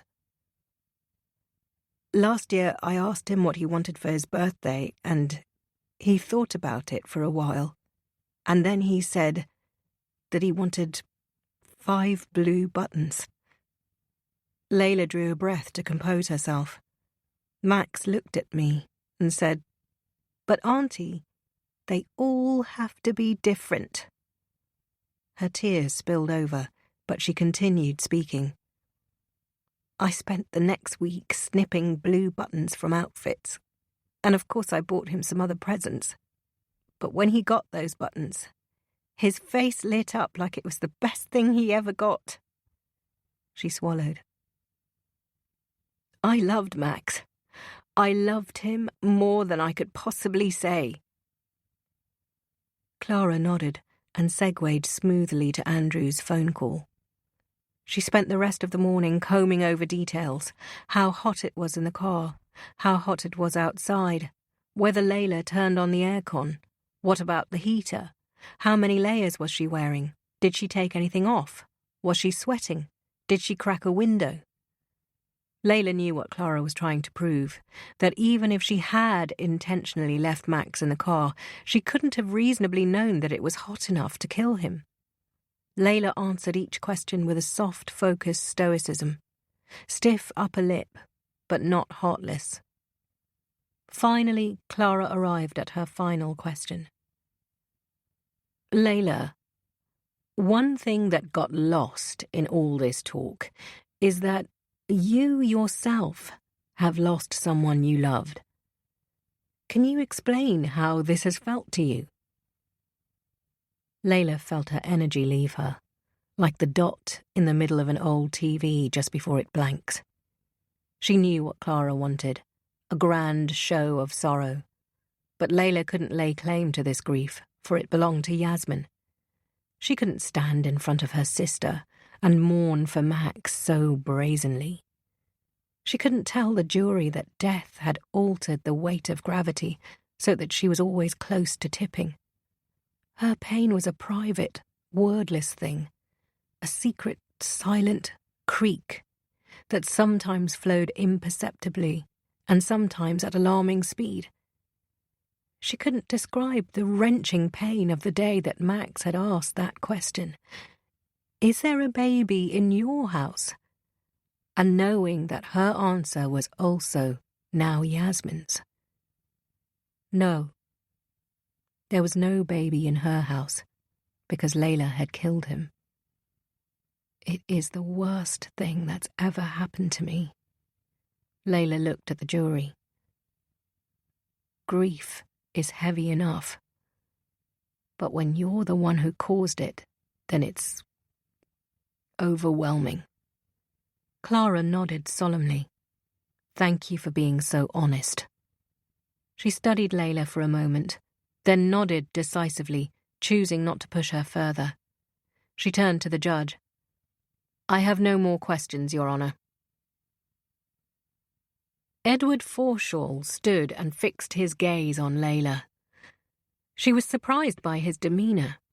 So far he had played the elder patrician, patiently asking questions, trying to uncover the truth. Now he held himself aggressively, eyes narrowed and shoulders squared, like a viper about to strike. "Miss Said, do you have a bit of a superwoman complex?" She blinked. "I'm not sure what you mean." He wheeled his hand impatiently. "A superwoman complex. A woman who has it all. A woman who is infallible, who can achieve all things effortlessly, who never drops the ball. Do you see yourself like this?" Layla tried to ignore his tone, haughty, cutting, critical. "No, I don't," she answered. Clara had told her to keep her answers short and polite, to ignore his attempts at drama. "No?" he asked skeptically. "So you don't go to schools and conferences purporting to be a successful woman?" Layla tried to work out the best way to answer without seeming conceited. "I do give talks at schools and conferences. And during these talks, you project yourself as a successful woman, yes?" "Yes, but You can make hard decisions, can't you, Ms. Said?" he cut in.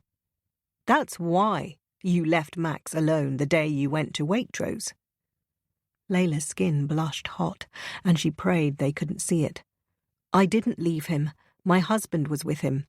If that's true, then why isn't he here to confirm this to the jury?"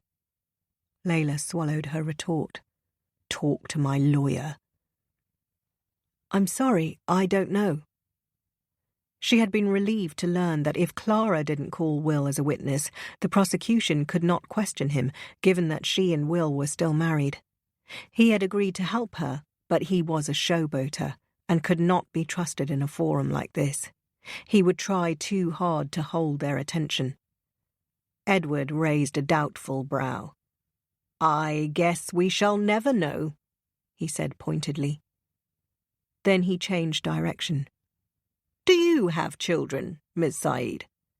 "No," she answered neutrally. "So, in fact, you don't have it all, in the traditional sense of the term?" "No, but I never," he interrupted. "So even though you project yourself as a successful woman, a woman who has it all, you in fact don't. Does that bother you?"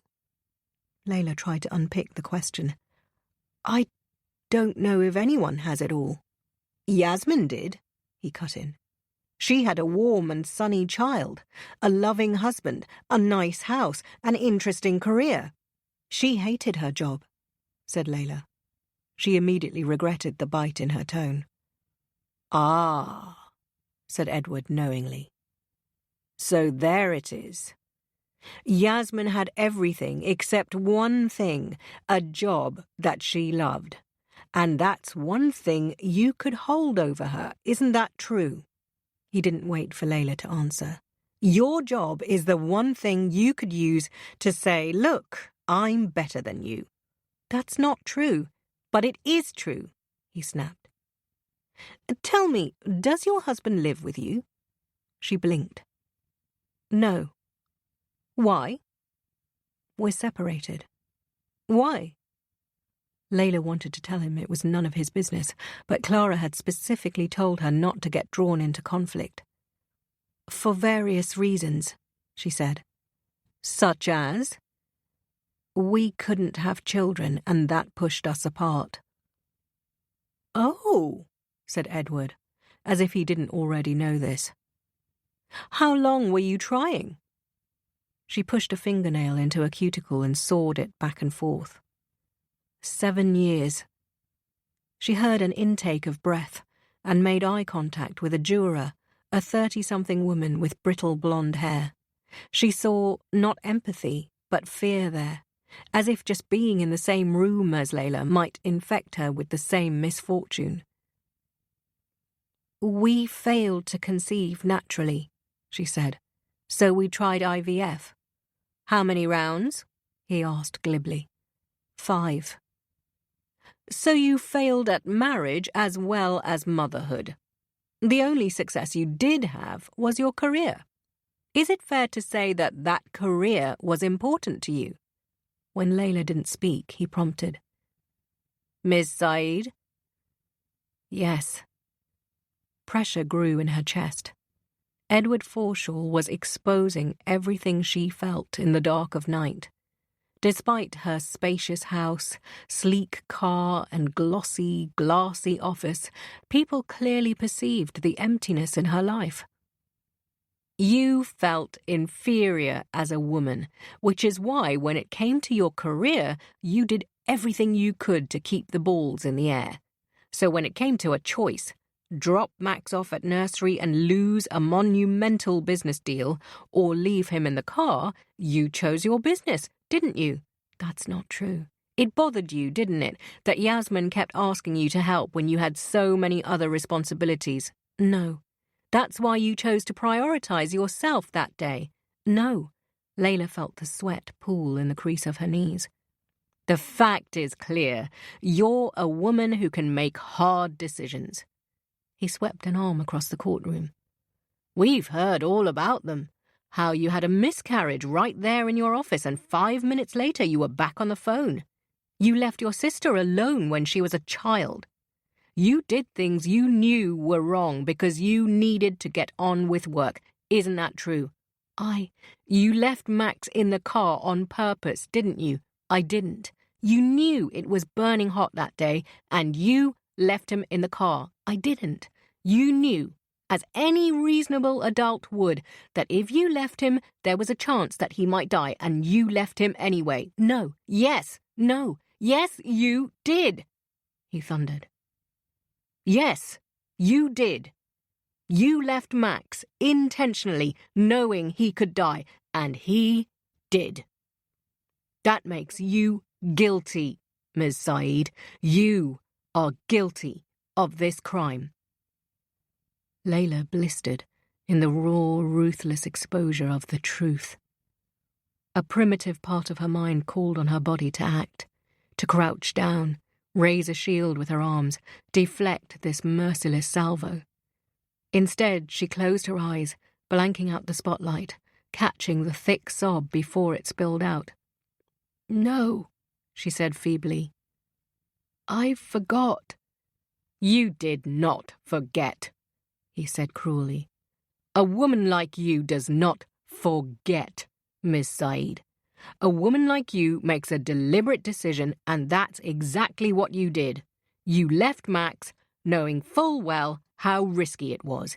You are guilty of this crime, aren't you, Ms. Saeed? Defeat coiled like a rope round her neck because she knew that he was right. A woman like Layla Saeed, who snapped back onto a conference call after suffering a 4th miscarriage, did not forget. A woman like that was able to coldly compartmentalize and make hard but deliberate decisions. She knew how the jury saw her, and in that moment of electric panic, she was certain that her fate was sealed. Will sat on the top step, looking out onto Tredegar Square. His hands were wedged in his underarms, and his skin was flushed with cold. Next to him was a cotton bag, its base stained dark by the wet stone. Layla paused on the bottom step. Will, what are you doing here? She narrowed her eyes in query. How long have you been here? Oh, about half an hour, he said casually. It's 3 degrees. Why didn't you go in? He pushed his scarf down with his chin and gave her a sardonic smile. My wife told me I wasn't allowed to. Layla heard the creak of her leather glove as she balled her hand in her pocket. It was a marvel how that word, in his mouth, and the claim it laid to her, still filled her with a sense of security. My wife. It meant that Layla belonged somewhere, and to someone. He stood and brushed the seat of his coat. Can I come in? Layla tried to keep things light. You'll get frostbite if you don't. Inside, he slung his coat on the heater and followed her to the kitchen. He unpacked his bag of groceries, 2 parcels wrapped in paper, a fat bulb of garlic, a bunch of rosemary, and a bottle of wine, and then picked out a knife, moving with a blithe industry. Will, we said we'd take things slowly. He crouched down and rummaged inside a cupboard. His hand snaked up and placed a griddle on the worktop. I'm just making dinner, Layla. I can see that, but we didn't talk about this. He straightened and met her gaze. I was there in court today. I looked for you afterwards, but they said you were talking to your lawyer. Layla stiffened. Will had seen her lie to the jury. I saw how they treated you, and I didn't want you to be alone tonight. I know you need time. All I'm asking today is that you let me cook for you. Layla shifted uneasily. Will, it's the last day of the trial tomorrow. I don't know what's going to happen. This was her way of curbing false hope, not just his, but hers. He looked at her with tenderness. Then, shouldn't we be together today? Layla knew that yes would be the easiest thing in the world to say if she were still pretending, but the nearness of him, the sheer force of his presence, punched cleanly through that illusion. She thought about the vastness of their years together, and though she didn't know what the next days would bring or if she could even forgive him, there was only one thing she wanted to say. Yes. Okay then, he said, a little hoarsely. He rolled up his sleeves and got to work. Layla settled on a stool and watched him, finding comfort in the familiar pattern of his cooking. Oil so hot that it tinkled. Salt dashed in so liberally that grains skittered to the floor. And Will, her brash, unyielding husband, steadfast in his love for her. In that moment, she felt a sense of fearlessness about the days ahead. Will was here, and he didn't care that she could lie to a jury, or that she was an ice queen.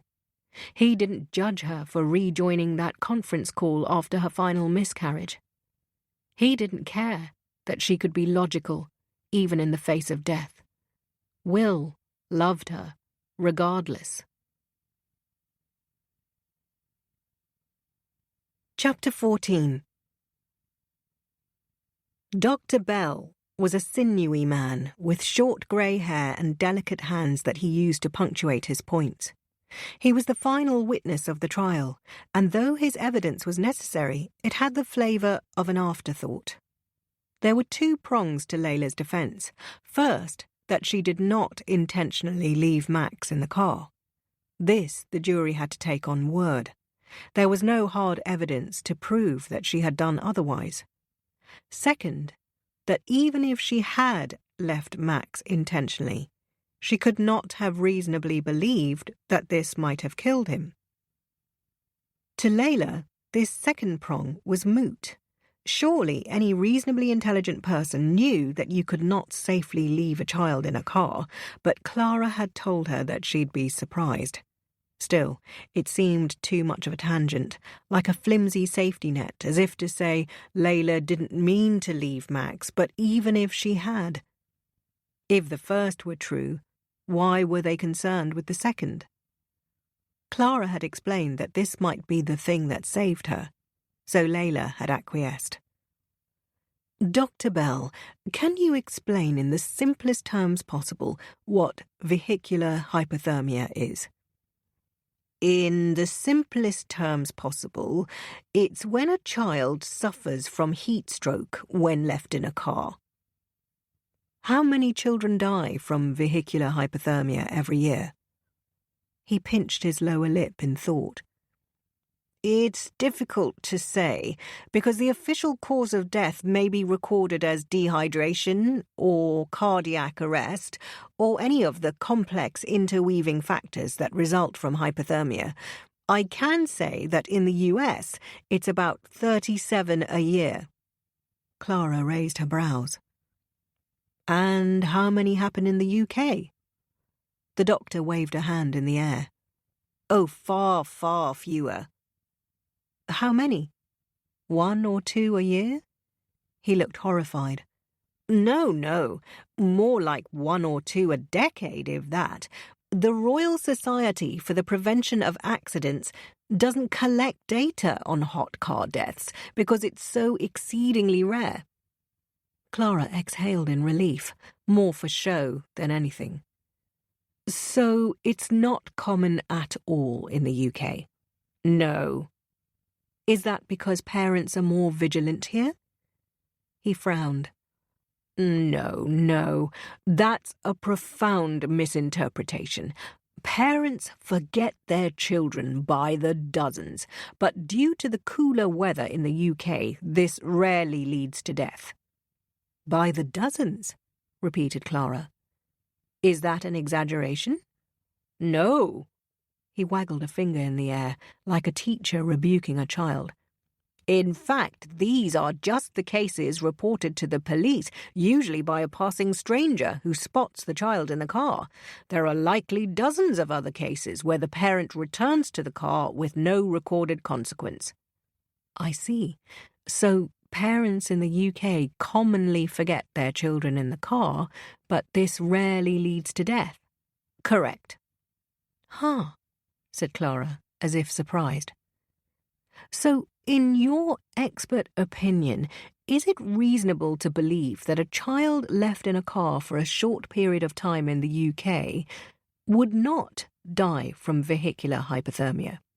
Yes, that's reasonable. Dr. Bell, we heard from pathologist Dr. Robert Morgan that an infant's body can heat up at 3 times the rate of an adult's. Is that correct? Yes. Would you expect the layman to know that? No. He also mentioned that there were myriad factors that affect the temperature inside a car. Do you know what some of these are? As you say, there are myriad factors. The position of the car, the built environment, the interior material, even the colour of the vehicle makes a difference. Clara cocked her head in surprise. Is that so? Yes, studies have shown that a dark-coloured car heats more quickly than a white one. So there is a huge variety of variables that affects how likely a child is to suffer from hypothermia. Yes. Would you reasonably expect the layman to know this? No, I would not. So let me sum up. It is reasonable to believe that a child left in a car in the UK for a short period of time would not suffer vehicular hypothermia. That's correct.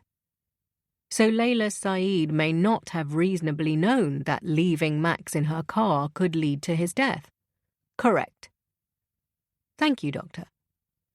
Clara nodded at the judge. I have no more questions, Your Honour. Layla let her breath out, glad that she'd trusted Clara. Somehow Dr. Bell's cool, surgical demeanour had lessened the sting of Layla's crime, made it seem less awful, even if intentional. Edward Forshaw stood for the final cross-examination of the trial. Dr. Bell, you've spoken a lot about whether a reasonable person might know that a child's body heats at 3 times the rate of an adult's, or that white cars heat less than black cars. His tone was snappy and impatient, as if none of this was important. He cracked a sheet of paper as if it were a whip, and made a great show of checking it. Would you expect a reasonable adult to know that leaving a child alone in a car for 3 hours and 12 minutes places that child at risk? It's not clear that a yes or no will do, Doctor. Edward was testy. There was a yielding in his shoulders. I would, yes. Do you know how long Ms. Saeed left her nephew in her car? Dr. Bell raised a brow. 3 hours and 12 minutes? His tone was sarcastic, but the effect was grave. Indeed, said Edward. And just like that, the last witness of the trial was released. Layla sat alone and sifted through her cold pasta salad. The balls of tasteless mozzarella were cold on her teeth when she bit them. The rocket was too vinegary and the sun-dried tomatoes too sharp and chewy. She forced herself to swallow, feeling her stomach churn with nerves. Today was their last chance to address the jury, their final try for innocence. Layla grew still when she felt the cast of a shadow. She turned expecting Yasmin, and was flustered to find Detective Shepherd instead. "You did very well in there," he said. She couldn't discern his tone. Sarcastic? Suspicious? Or could it be that he was genuine? She ignored the comment and took a sip of water. He sat down beside her, angling his body so that he could study her. "What really happened, Layla?" She took a mouthful of penne, glazed with runny liquid. "Come on, it's just you and me here." He patted his pockets to show that they were empty. "I'm not talking to you officially, so go on." He nodded encouragingly. "Tell me, what really happened that day? Because I know it didn't play out the way you said." Layla swallowed the soggy pasta, then steadied her eyes on him. "Why are you trying to intimidate me?" He pulled back, offended by the question. "I don't wish to intimidate you. I'm impressed by you." She braced herself for an insult. "I'm impressed by your cunning and deception." But he did not follow up.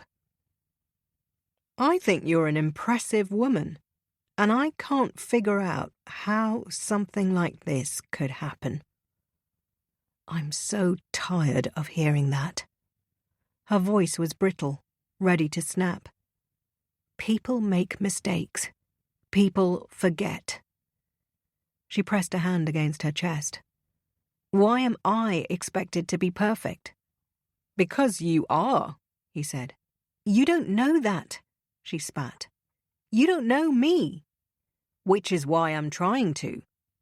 She searched his face, not knowing what this was, a threat or a genuine plea for the truth. "Are you even allowed to talk to me without my lawyer?" A corner of his lip curled in regret. "No, I could get into trouble for this." Layla blinked. "Then why are you here?" "Because I owe it to Max." The hard nut of his face softened into something warmer, more fatherly, and Layla felt an urge to tell him what he wanted to hear. Instead, she gathered her plastic spoon and tray and gripped them together in her hand. "I'm only trying to help you," he said, as she stood. "Sure you are," she said unkindly, and strode away from him. She tipped the rubbish in the bin and saw that court was reconvening. It was time for closing speeches. Edward Forshall righted his gown and greeted the jury with a respectful nod. Layla expected fireworks, but he launched his speech sedately.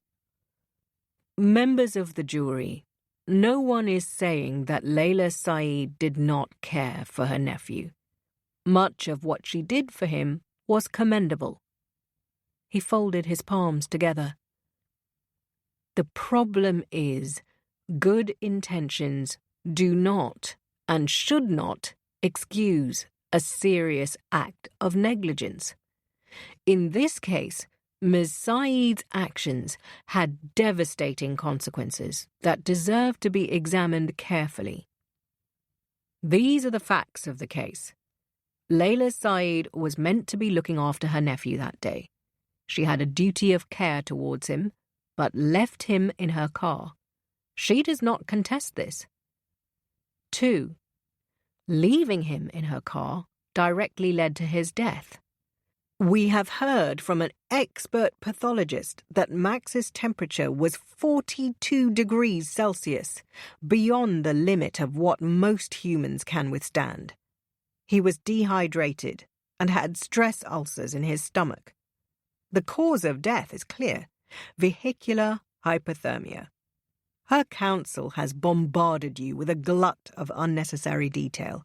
We've heard about the colour of a car, the shape, the position, and the many intricacies of ambient temperature to try and excuse Miss Saeed's actions that morning. But ask yourself this. Can we expect a reasonable adult to know that leaving a child in a car can lead to its death, especially in the height of summer? I think we all know that the answer is yes. So taken together, those things mean that Layla Saeed placed her nephew in a potentially lethal situation. This, by definition, is gross negligence. She claims that she simply forgot, hoping perhaps that you will chalk it up as pure tragedy. But let's review what we've heard. Edward raised an arm in Layla's direction. There are 4 pertinent things that we know about Layla Saeed. 1. When her sister was only 11 years old, she left her alone for 3 whole days. He punctuated each word. 3 whole days. 2. Layla Saeed lied when Max sustained a head injury in her care, an injury that was severe enough that she had to rush to hospital. Layla Saeed lied to the doctor who treated Max in claiming to be his mother. Later, she lied to Max's real mother, actively concealing the injury. He shook his head as if struggling with the scale of deception. 3. On one occasion, Layla Saeed said that she could throttle Max. Now, I'm not suggesting that she meant this literally. I'm the first to admit that parents say this sort of thing sometimes. He raised a finger, asking for pause. What this does tell us, however, is that Layla Saeed was struggling. What this does suggest is that she wasn't coping perfectly well with having to help out with Max. 4. Ms. Saeed presents herself as a successful woman, but she failed at marriage and motherhood. In the void left behind, it was her career that mattered most. In fact, we've heard how on one occasion she suffered a miscarriage and carried on with her conference call. He made a sneer of a sound. It is clear that Ms. Saeed places immense value on her work, so when she was lumbered with her nephew yet again and found herself in a jam, she made a decision that most of us would not. She decided to leave him in her car so she could tend to an emergency at work. He pursed his lips regretfully. Now, you may be reluctant to find Ms. Saeed guilty. You may think, well, it's not as though she intended to kill him. Well, no. But what she did was just as lethal. She left him in her car on the hottest day of the year, and that was a deliberate choice she made. Layla Saeed is responsible for the death of Max Hansen. What she did was an act of gross negligence. That act led to Max's death. Therefore, she is guilty of gross negligence manslaughter. She is guilty of the charge. I am sure you will make this decision more in sorrow than in anger, but find her guilty you must. He gave a little bow as he finished. Layla exhaled to ease the pressure in her chest, ringing and ringing like a piece of wet cloth. She risked a glance at the jury, but they sat impassively, giving away no clues. It seemed absurd that these 12 strangers who didn't really know the truth, only a refracted version of it, were tasked with deciding her fate. How could they possibly know?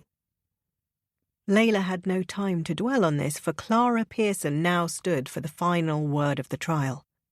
She frowned at her blue notebook, and for a moment it seemed she had forgotten her speech. But then she closed the book with a grave flourish and fixed her gaze on the jury. The implication was clear. What I have to say is more important than rehearsed lines. Members of the jury, at the beginning of this trial, I asked you to think of one lapse that you've made at a point in the past. Perhaps you realized that you left the oven on, or your front door unlocked at night. If a person accidentally burns down their building, they are branded a villain. But what if they remember to turn it off in the nick of time and everything turns out fine? Morally, is the person with the close call really any better than the other? She tilted her head in query. All of us can name a lapse. There by the grace of God, we say. Clara's tone grew grave. God didn't show up for Layla that day. God, or luck, or chance, or serendipity, didn't show up for her. Layla suffered one lapse of memory, and it changed her life forever. Now ask yourself this. Is Layla Saeed a danger to society? Is it likely that she will do this again? The answer is no and no. And so we have to ask ourselves, is she here purely for punitive reasons? What and who is this serving? If we put her in prison and she closes her company and her 57 employees are made redundant, who are we protecting? Who are we saving? She stressed each who with a jab of her hand. Layla's sister and brother-in-law deserve some peace. But are they likely to get that from us sending Layla to prison? They seek peace, not retribution. She pointed towards the dock. Layla Saeed has had to sit here in court and watch every piece of her character be questioned. But here's the truth about Layla. 1, she raised her sister and worked 2 jobs throughout her degree in order to keep them together. She could have handed her over to the state, but she raised the girl herself under an immense amount of pressure. 2, despite having huge responsibilities at work, Layla frequently and happily looked after Max. She was a conscientious carer, proven by the fact that when Max fell in the playground, as millions of children do every year, Layla took him to hospital, even though, in the words of the doctor who treated him, he didn't even need a plaster. It's true that Layla values her career, and my learned friend Mr. Forshaw has made much of the fact that she is childless. Do we despise and pity these women so much that we're willing to paint them as killers? Is that what we think of women? That they become crazed beyond reason if they can't reproduce? This is profoundly insulting. Clara shot Edward a look of contempt. It's true that Layla returned to work straight after a miscarriage. We revere men who do this. When the Prime Minister returned to work 2 days after the death of his son, we praised his dedication, but God forbid if a woman does the same. Clara raised a finger at Layla. This woman doesn't fit the labels applied to her. She's not a superwoman or an ice queen, as the Crown suggests. She's not a femme fatale or boss babe like the media say. She is an ordinary woman who has suffered extraordinary tragedy. Layla had never driven Max to school before. He was in a rear-facing seat. He was asleep. It was so easy to do. A perfectly human mistake. Please don't find her guilty because someone has to pay. No. This was a genuine tragedy, devastating and awful, but blameless. It is one of those tragic turns of history. Please don't ruin her life over this. Layla Saeed isn't guilty of this crime. She is not. The only right and just verdict in this case is one of not guilty. Members of the jury, you must free Layla Saeed. She brought her palms together and dipped her head. Thank you, she finished. Layla felt overcome. She bent forward and braced her elbows on her knees. There was a chemical tang in her mouth, and she swallowed thickly to clear it. Something, fear, panic, relief, strummed inside, and she breathed deeply to calm it, the curve of her back rising and falling. All the fight had left her, and now she felt exhausted. The practical voice inside her told her to sit up, for she looked like she was guilty curled in a ball like that. Shakily she straightened and looked at the men and women who now held her fate in their hands. She caught a juror's gaze and tried to telegraph a message. I'm innocent. Please believe me. The woman's eyes swerved away, and it felt like an omen. This thing isn't going your way. Shep watched Layla from across the foyer. He had hoped to be in court for closing arguments, but was waylaid by a separate case. He'd arrived just as the courtroom was emptying and loitered outside for a while, wondering if he'd somehow missed her. He was on the cusp of giving up when he heard the familiar click of her heels. He straightened, as if she might spot him in the corner of the hall. Instead, she headed straight to the exit. Out of an inexplicable instinct, he followed her, not knowing what he was looking for. He got into his car 3 bays away from hers. Journalists gathered around her, but she slid into the driver's seat and moved smoothly off, seemingly unfazed. Shep followed, compelled by intuition. There was something else to Layla Saeed, and he wanted to find out what it was. He trailed her onto the A11, careful not to get too close. This wasn't official business, and if Layla happened to spot him, she could report him for harassment. They approached Tredegar Square, and Shep parked discreetly. He stayed as still as possible as Layla walked to her door. He noticed that a figure was already waiting, and wondered if it was her husband. Shep got out of his car, careful not to slam it shut, and crept a little closer. He saw a flash of blonde hair. With a jolt, he realized that it was Layla's brother-in-law. What was he doing there? Shep squinted in the darkness, trying to glean her reaction. Was she angry? Happy? Relieved? She flung an arm outwards, and it looked like they were arguing.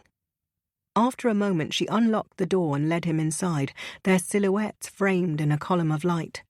The door closed, leaving only a sleepy street. Shep could feel the drumbeat of his heart and the sharp surge of adrenaline, telling him there was more to this. He crossed the road, nimble on the balls of his feet. For a big man, he was surprisingly agile. His father always told him off for that, creeping around the house like a mouse. He stopped just to the right of Layla's gate and tried to peer in. The front room was empty. He glanced up the street and realized that he could skirt around the row of houses and approach them from the back. He moved quickly, for there was something about this street that gave him the heebie-jeebies. The tall silhouettes of houses and the pervasive silence around them seemed like the set of a horror film. He turned left towards the rear of Layla's house. Bingo. There was a light on in the kitchen, low and romantic. He approached, but the boundary wall was much too high, even for his height. He scouted the street opposite and saw a bank of dark houses. He crossed and hauled himself onto a stranger's front wall. He hunched between 2 trees, knowing that if someone saw him, they were sure to call the police. He saw movement in the kitchen.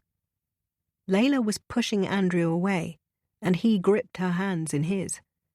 Shep held his breath, waiting for slow motion to kick in as they leaned forward to kiss, a movie moment caught in real life. Instead, Andrew pressed her hands to his chest, holding them over his heart. He seemed to be crying, and she embraced him now. His shoulders shook, and Shep felt a twist of guilt at the extent of his trespass. This didn't seem like an illicit rendezvous, but an innocent snapshot of grief. But why was their body language so intense? Eventually, Layla peeled herself away, her hand still on his chest. She gripped his sweater in her fist, spoke a few words, and then released him, pushing him back a touch aggressively. This was not mere grief. Something else was happening. If only Shep could hear. He wondered if there were any way he could get closer, but knew that that would irreversibly cross a line. Instead, he watched for 10 minutes longer, until Andrew stepped away. Take this brief pause to let your mind settle. The journey ahead awaits with new emotions and new discoveries. If it's fake and my heart is racing, afraid of what you hide, afraid of ways you lie, and afraid of what I'll find, afraid I'll spend my life crying when I'm smiling.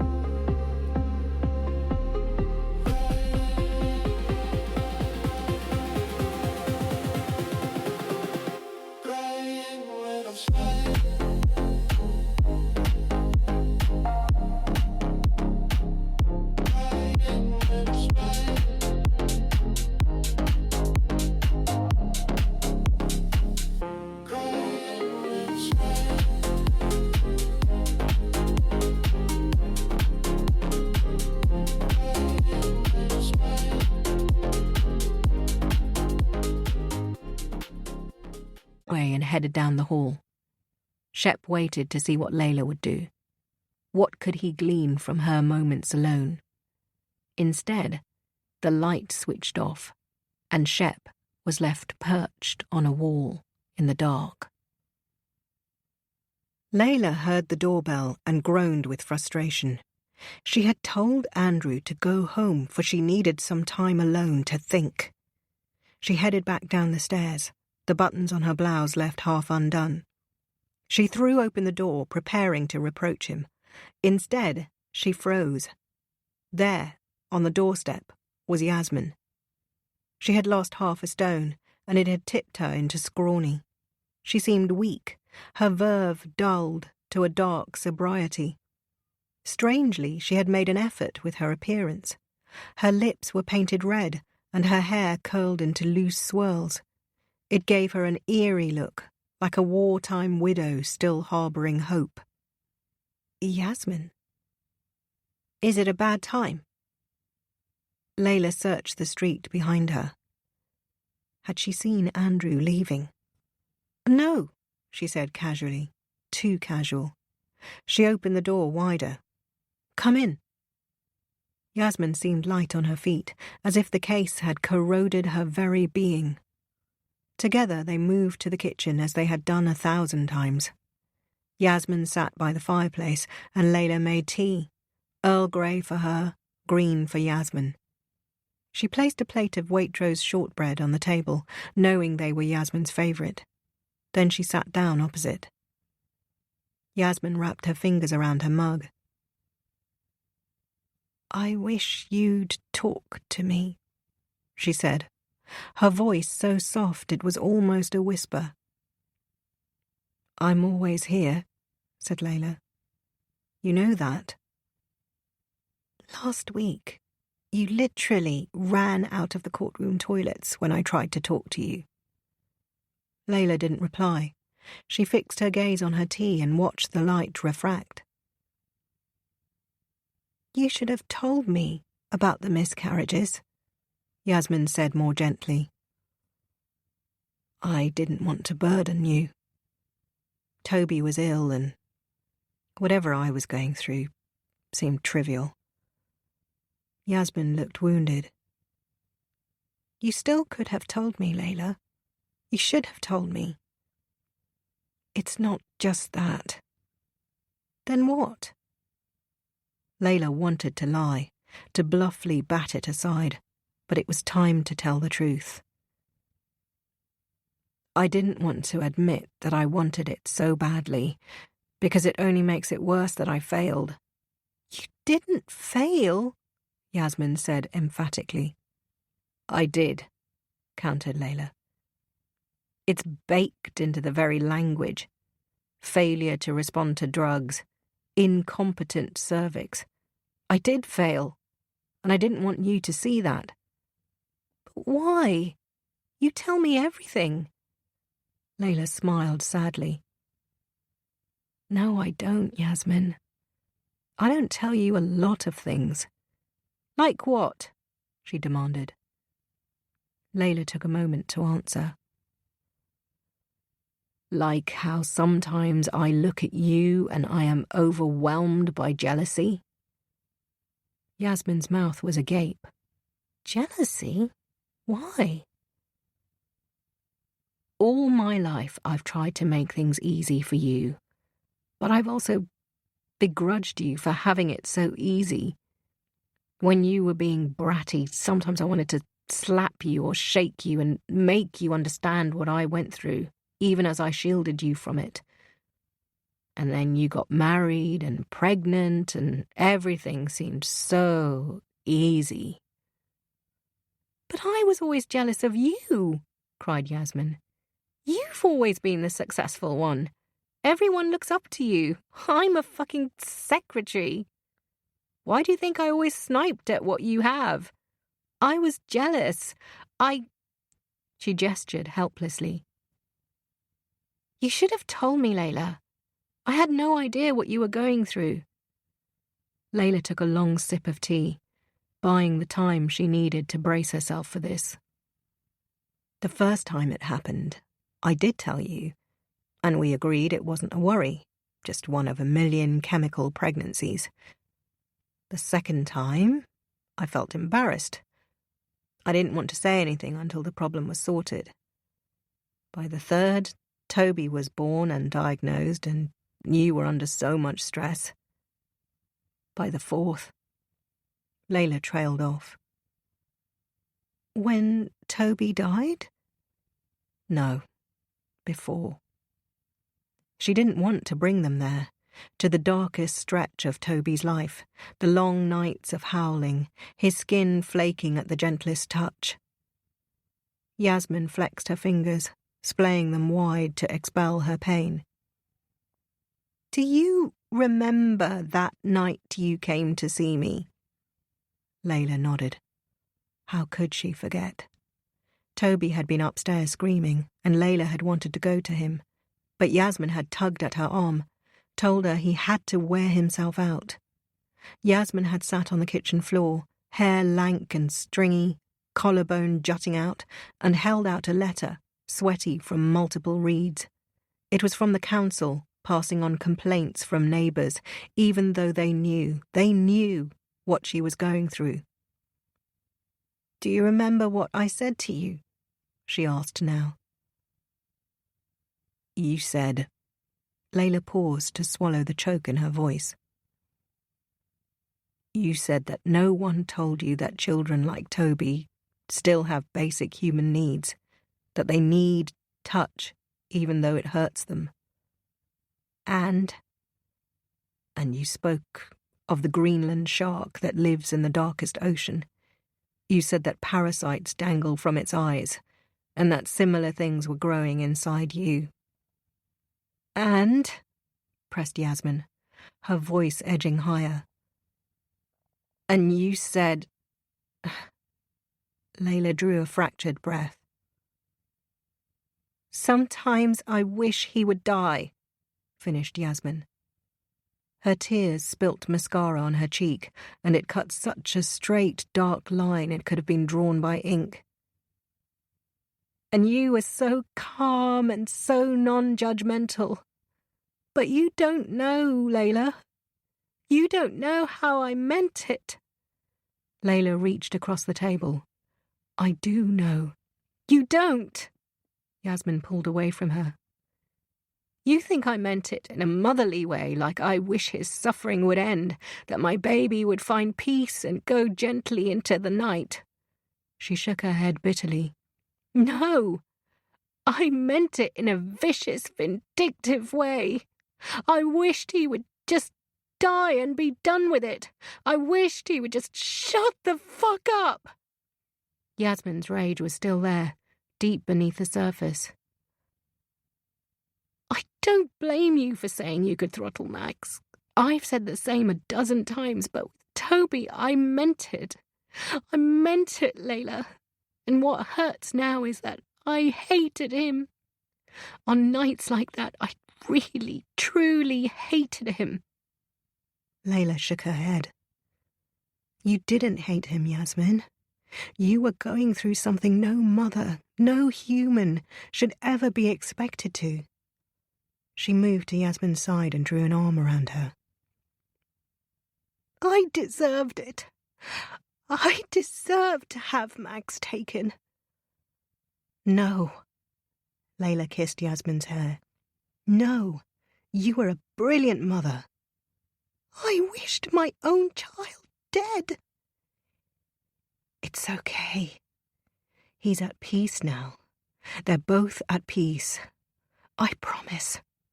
She rocked her sister in her arms. I promise. Chapter 15.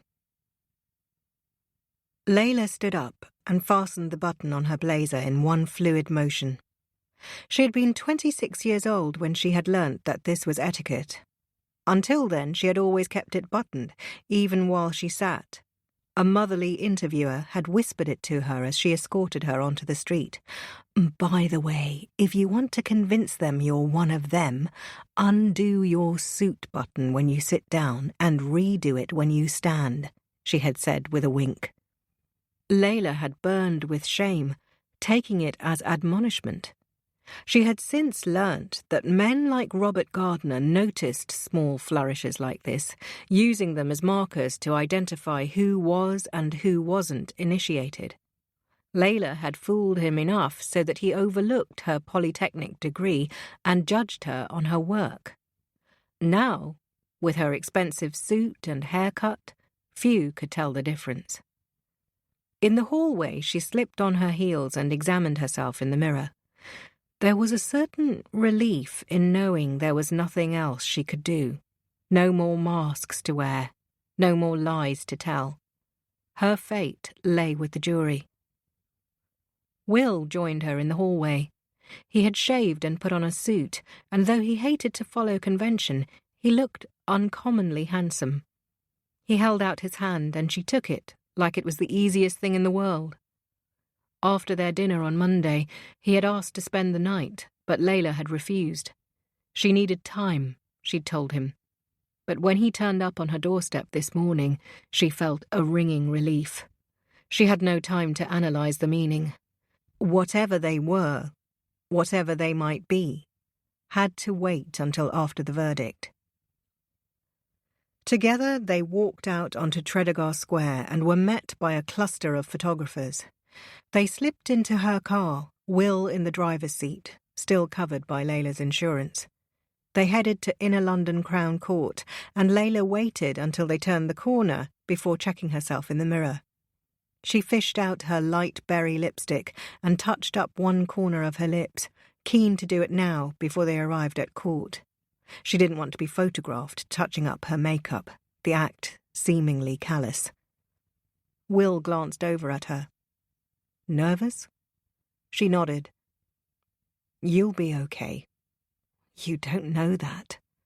I promise you, Layla, women like you don't go to prison. Women like me are hated. The acid in her words surprised him, and she felt compelled to explain. I don't know if the jury got to see who I am. I tried to show them, but I just don't think they liked me. Layla hesitated, still wary of sharing too much. He sensed her mistrust, but said nothing, letting her decide whether to confide in him.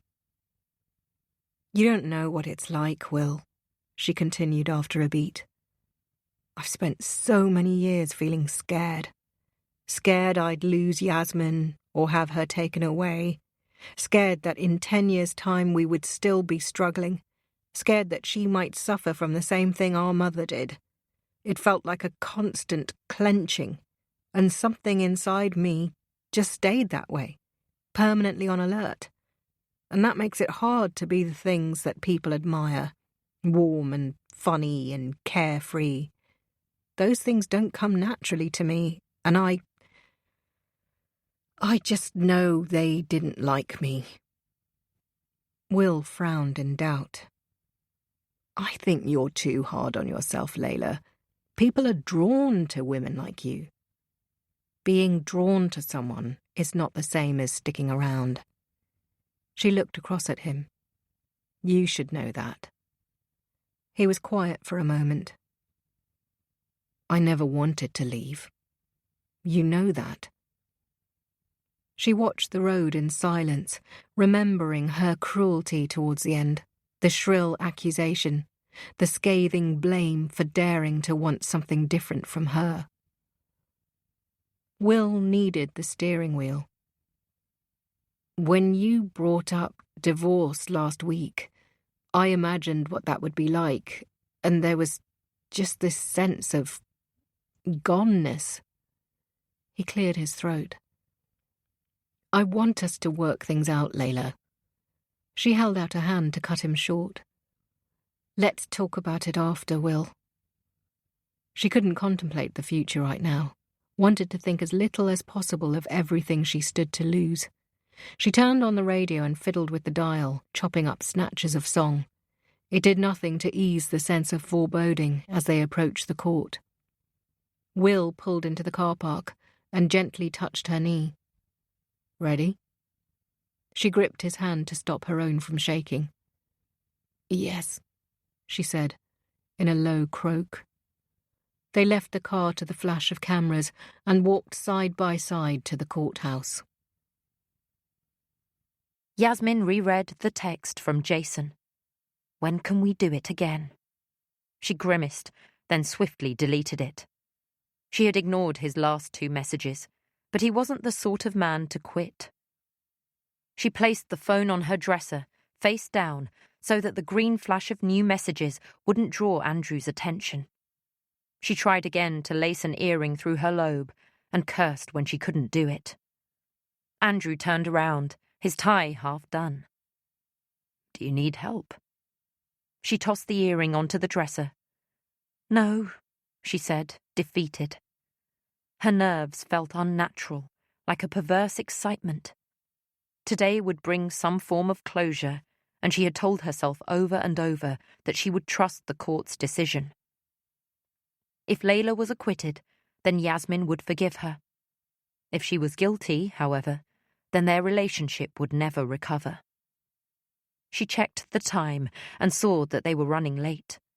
She gathered her makeup, keys, and wallet in her bag, a charge of hysteria in her actions. What sort of mother turns up late on a day like this? She saw that Andrew was waiting and snapped at him for standing there, placing more pressure on her. I'll wait in the car, he said quietly. She wheeled around the room, swapping the long cardigan that made her look frumpy for a shorter one riven with creases. She stuffed some tissue into her bag and then hurried downstairs. She scrabbled around for her heels and then, finally ready, joined Andrew in the car outside. They passed Layla's house on the way, a full 2 stories bigger than Yasmin's. She had known for a long time that Layla secretly helped them financially, but she never acknowledged it. If she pretended that she didn't know, Layla couldn't bask in the credit. Yasmin first found out at a dinner one day when she walked into the kitchen. Andrew reared away from Layla, and she could see from the tension in his shoulders that he was hiding something.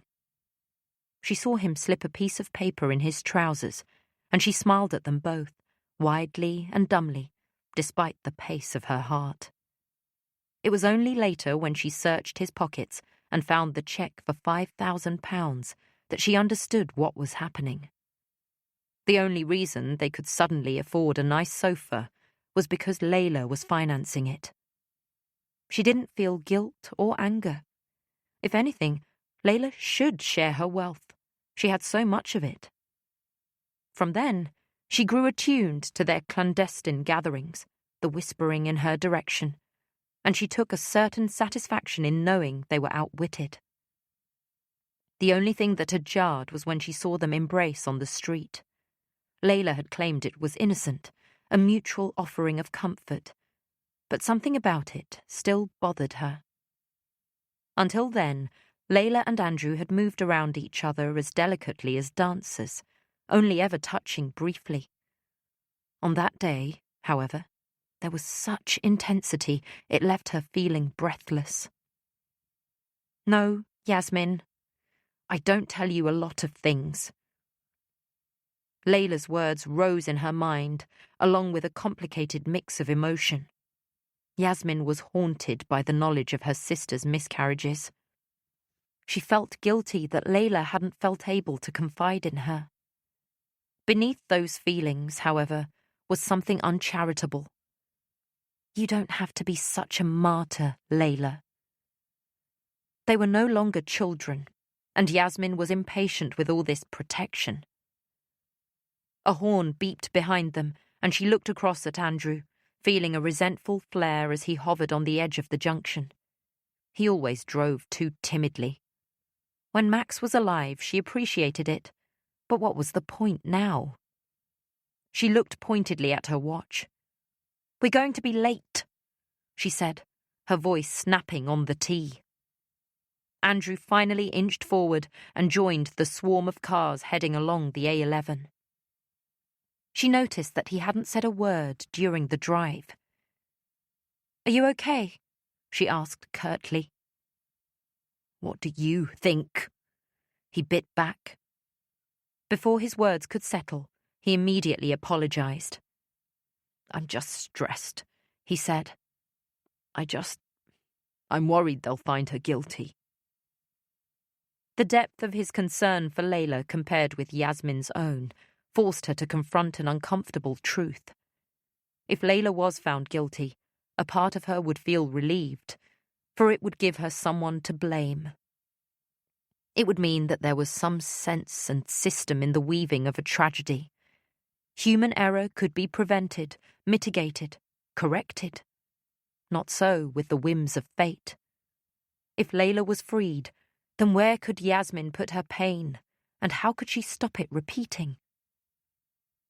"Layla will be fine," she said stiffly as they approached the court. "She always is." Andrew turned into the parking lot and switched off the ignition. The silence was like a cold pocket in the ocean, sudden and bracing, leaving her scrabbling for warmth. She stepped out of the car and flinched as photographers gathered around her. Andrew was by her side in an instant. Together, they strode through the revolving doors to learn of Layla's fate. The diligent clang of the heating did little to offset the chill in the courtroom. It was raining outside, and the dank smell of pavement had filtered through the walls, filling the room with a sense of disquiet.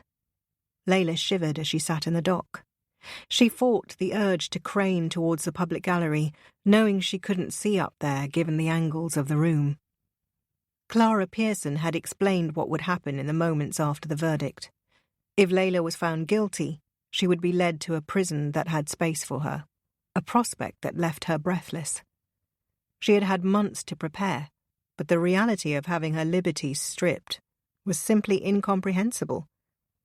Layla had tried all her life to escape the system, and here she was, teetering over its jaw, waiting for it to snap. "I believe we have a verdict. Jury, please," said Judge Warren. Layla balled her fists and felt the dry texture of skin on her fingertips. "Will the defendant please stand?" asked the clerk. Layla stood, fingers jittery as she fastened her button. "Mr. Foreman, have the jury reached a verdict upon which you are all agreed?" A balding man in a green jumper stood. "Yes," he said. He cast a glance at Layla, and her stomach churned at the look in his eye. Pity. "On count 1, do you find the defendant guilty or not guilty of gross negligence manslaughter." Layla held her breath, and time seemed to slow, stretching into a vacuum that thrummed with something primal. Her heart wrung in her chest, and she wondered if the foreman had already spoken and she had somehow missed it. She looked to the judge, then back to the foreman, panic like tin in her mouth. "Not guilty," said the foreman. "You find the defendant not guilty, and that is the verdict of you all?" "Yes," the foreman confirmed. The walls swung around Layla. Not guilty. Her face crumpled, but there were no tears, only the strum of relief. Clara was on her feet, speaking to Judge Warren, and she heard him say, "You're free to go." The dock was unlocked, and she stared at this passage to liberty like it was an alien thing. For a mad moment she refused to leave the safety of her perspex box. A guard ushered her forward, and she stepped out gingerly. Clara swept up to her and squeezed her shoulder. "You're free to go, Layla." She nodded dumbly. But how? Clara smiled broadly. "We don't ask the jury why. We take their verdict as it is." Layla groped for the words to express her gratitude, but Clara nodded briskly, as if she understood. She held out her hand to Layla. "If you have any questions, call my office." Layla shook it. "I will. Thank you." She stood in a daze for a minute. When she turned, she saw that the jury box was already empty. Her liberators, to whom she owed so much, had swiftly taken their leave. Could it really be over so quickly? Shakily she left the courtroom and found that Will was waiting outside. She leaned into his chest, and then the tears came. Release. Gratitude.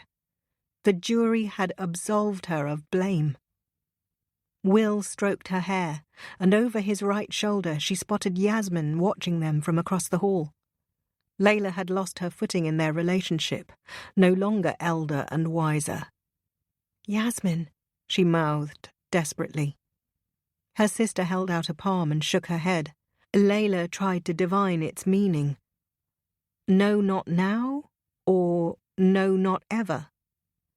But then she caught the word on Yasmin's lips, and it filled her with soaring relief. Soon.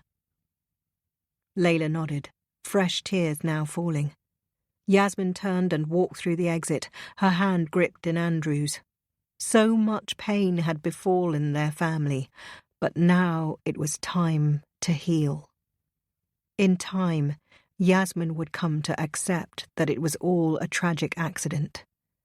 That's what the jury believed, so Yasmin had to believe it too.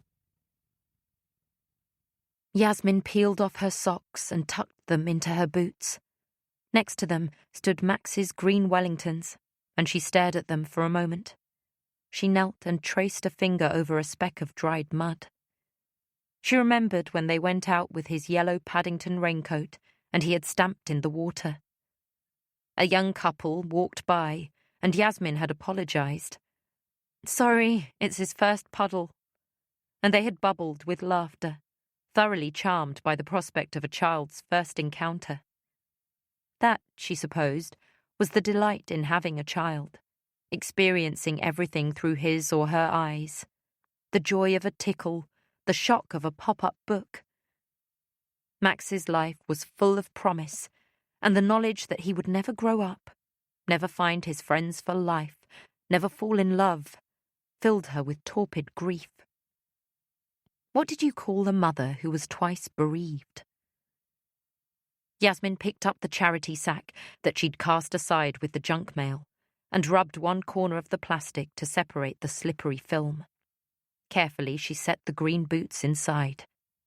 Next, she picked up his trainers, still Velcro, and placed them with the boots. She sensed Andrew behind her and heard the small pocket of air as he opened his mouth to speak, then closed it again. After a moment, he turned and walked out to the garden. This was the part he found the hardest. With Toby, he had been desperate to keep everything. His half-filled bottle of shampoo, his gripe water, his baby formula. She couldn't understand the compulsion. How could you hold on to so much when all it did was pulse with grief? She took comfort in knowing that some other little boy might wear these boots, might laugh as he played in his very first puddle. She vowed to be strong as she packed his life in bags and boxes. She remembered the last time she had had to do this, and a memory rose like a shock. Sitting in a cooling bath, hair plastered against her collarbone, kneecaps reduced to perfect circles as they breached the tepid water. The despair of what she felt that day came to her in sharp relief and, for a moment, it seemed to wind her. She sank onto her knees and groped for her phone. Then, not knowing if it was a kindness or cruelty, she sent a text to Layla. "I'm packing Max's stuff away. Will you please come and help me?" Minutes later, there was a knock on the door. Yasmin opened it to find Layla on the doorstep, trembling from the cold, her hair haloed by the street lamp. They studied each other for a moment. Then Yasmin reached forward and Layla stepped into her arms. She could tell from the quiver in her chest that she was trying not to cry. Yasmin held her hard, as if she could press her pain into storable size. Layla faltered when she spotted the green boots in the plastic bag. Then, like jelly holding its shape, she grew still and silent. Without a word, the two of them knelt on the floor and started to sort through the piles of shoes.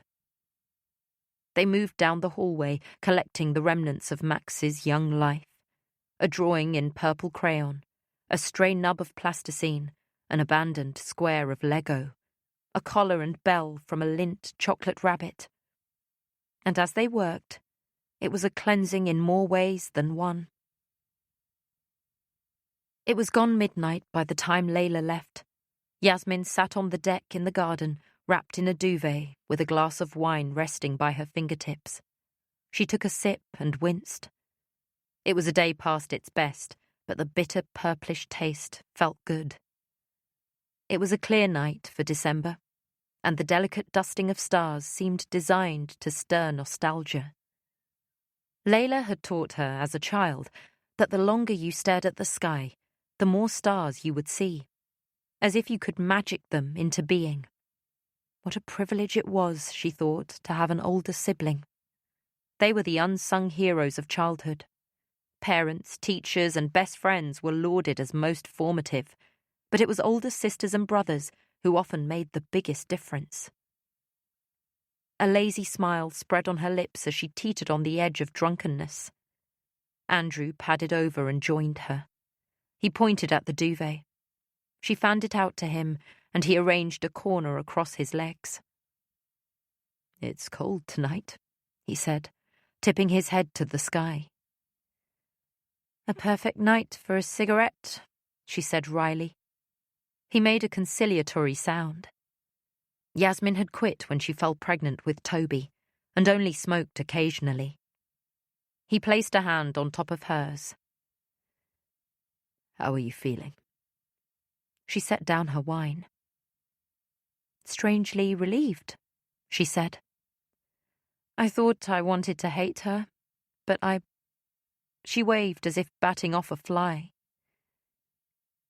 "I need to forgive her." "Can you?" he asked gently. "Yes, I can. In some ways, I already have." Andrew watched the sky in silence. "I don't want another one," she said quietly. "I don't want another child." He squeezed her hand. "I think that's the right decision." Yasmin shifted in her seat, creating soft peaks in the duvet. "Andrew, I need to tell you something." She felt his hand stiffen on hers. "When you said you didn't want another child, I texted my colleague Jason. You know, the one with the curly hair? We had lunch together. She saw the stricken look on his face. And nothing. We had lunch, and he's texted me a few times, and I thought that I should tell you. Texted you what? That he wants to see me again. Andrew flinched. Romantically? No. Well, I don't know. She laced his fingers in hers. I told him no. I'm going to tell him tomorrow not to contact me again. He shook out of her grip. But why did you text him to begin with? Did you want to... He trailed off, unable to complete the sentence. No, I didn't want anything, she lied. I was lashing out. I was angry that you didn't just, she clicked her fingers, fall in line. And I was in a foul mood and wanted to get back at you. I promise I didn't intend anything. He exhaled, breath misting in a faint white cloud. God, Yasmin. I'm sorry. He steadied his eyes on her. I never liked that guy. He thinks he can flirt with other men's wives because it's clear that they're taken. So, of course, it must be innocent. What the hell were you doing texting him? It was a stupid thing to do, but I promise you it was nothing. Then why are you even telling me? I just felt that I should. He scowled. Fine, he said, but Yasmin could see the knot in his brow. She poured him a glass of wine. Promise me, she said. He took the glass, but set it on the floor beside him. Promise you what? She waited until he looked at her. Promise me that we're going to do something with our lives. We're not going to be that childless couple that fills their time with gardening and Netflix. We're going to go places, see things, and live lives that are full. His features blanched with sorrow.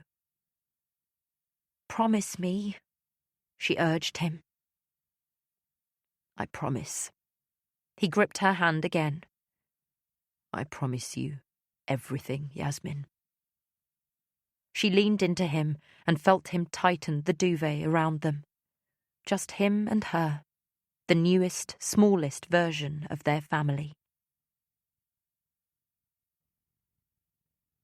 Part 3. Chapter 16. It was Will's idea, but where Yasmin would once agree, she now stood back, unsurely. Come on, he pressed. He hovered next to her, but didn't grip her arm in that over-familiar way that used to perturb Layla and Andrew. He pointed at the hot tub. It's the perfect weather for it. Yasmin winced. It's February. But it's perfect, he said, with aggressive cheer. He was right, Layla noted. It was a crisp evening, but not too cold, perfect for a dip. I don't have any swimwear, said Yasmin. Like that stopped you before, he said, trying for a playful tone. Yasmin hadn't entirely forgiven him for writing about Max, and he tried every time that he saw her to force his way back into her favour. Layla watched them from across the lawn. She pitied him in a way for believing that the strength of his effort could distract them all from death. He's trying so hard to take us back to before. Andrew rolled his beer between his palms. I can understand that. It all feels so complicated now. Layla murmured in agreement.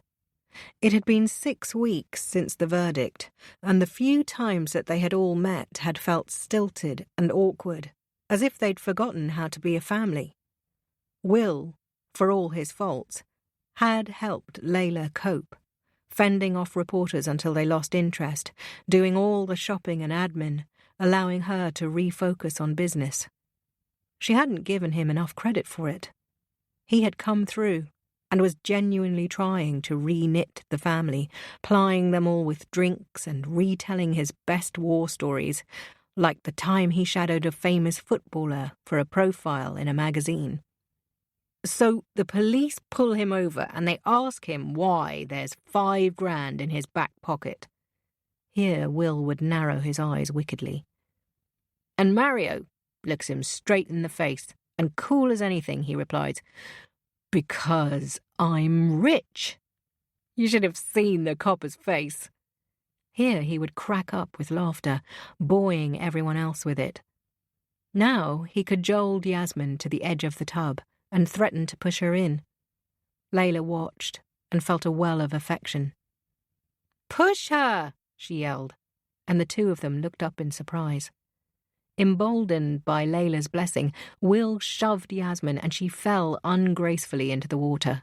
When she yelped with shock and delight, Layla couldn't help but laugh. There was her younger sister. Andrew looked on. "I think she's going to be okay," he said. Layla squeezed his hand. "I think so too." He leaned over and kissed her cheek. "Thank you," he said, "for taking care of her." "Are you guys coming in or what?" Will yelled. Layla arched a brow at Andrew. He rolled his eyes in good nature. Together they stood and headed to the hot tub, he stripping to his boxers and she to her bra and pants. In the water, the four of them shared a bottle of wine. Yasmin sidled closer to Layla and rested her head on her shoulders. The act made Layla feel light. In the 6 weeks since the verdict, their relationship had lost its tactile edge. Yasmin was a hugger. She would touch an arm to make a point, use a stranger's shoulder if her heels made her wobbly, hug Max so fiercely that he wriggled away from her grip. She was a people person, and the physical distance between them had begun to feel like a chasm. Having her here, her sleepy head resting on Layla's shoulder, made them feel whole again. Yasmin straightened and held her glass towards Will for a top-up. "Max used to love this tub," she said. "Do you remember? Every time he was here, it was clothes off and straight into the water. He loved it." Layla shifted nervously. They hadn't spoken of Max since the night of the verdict. Yasmin brushed a strand of hair aside.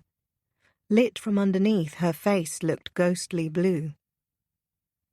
"I think what breaks my heart is that Toby and Max never met. They each had such a big part in our lives, but they both lived and died without ever knowing the other one." Andrew reached for Yasmin, but she shrugged him off. "No, I'm okay. I'm not upset. I want to remember them, you know?" "I know," said Andrew.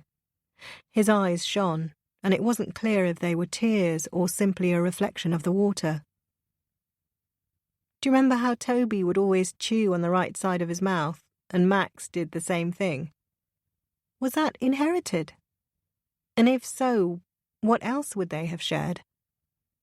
Or how they could both sleep absolutely anywhere," said Andrew. "You remember when I almost stepped on Max curled up on the bottom stair?" Layla smiled.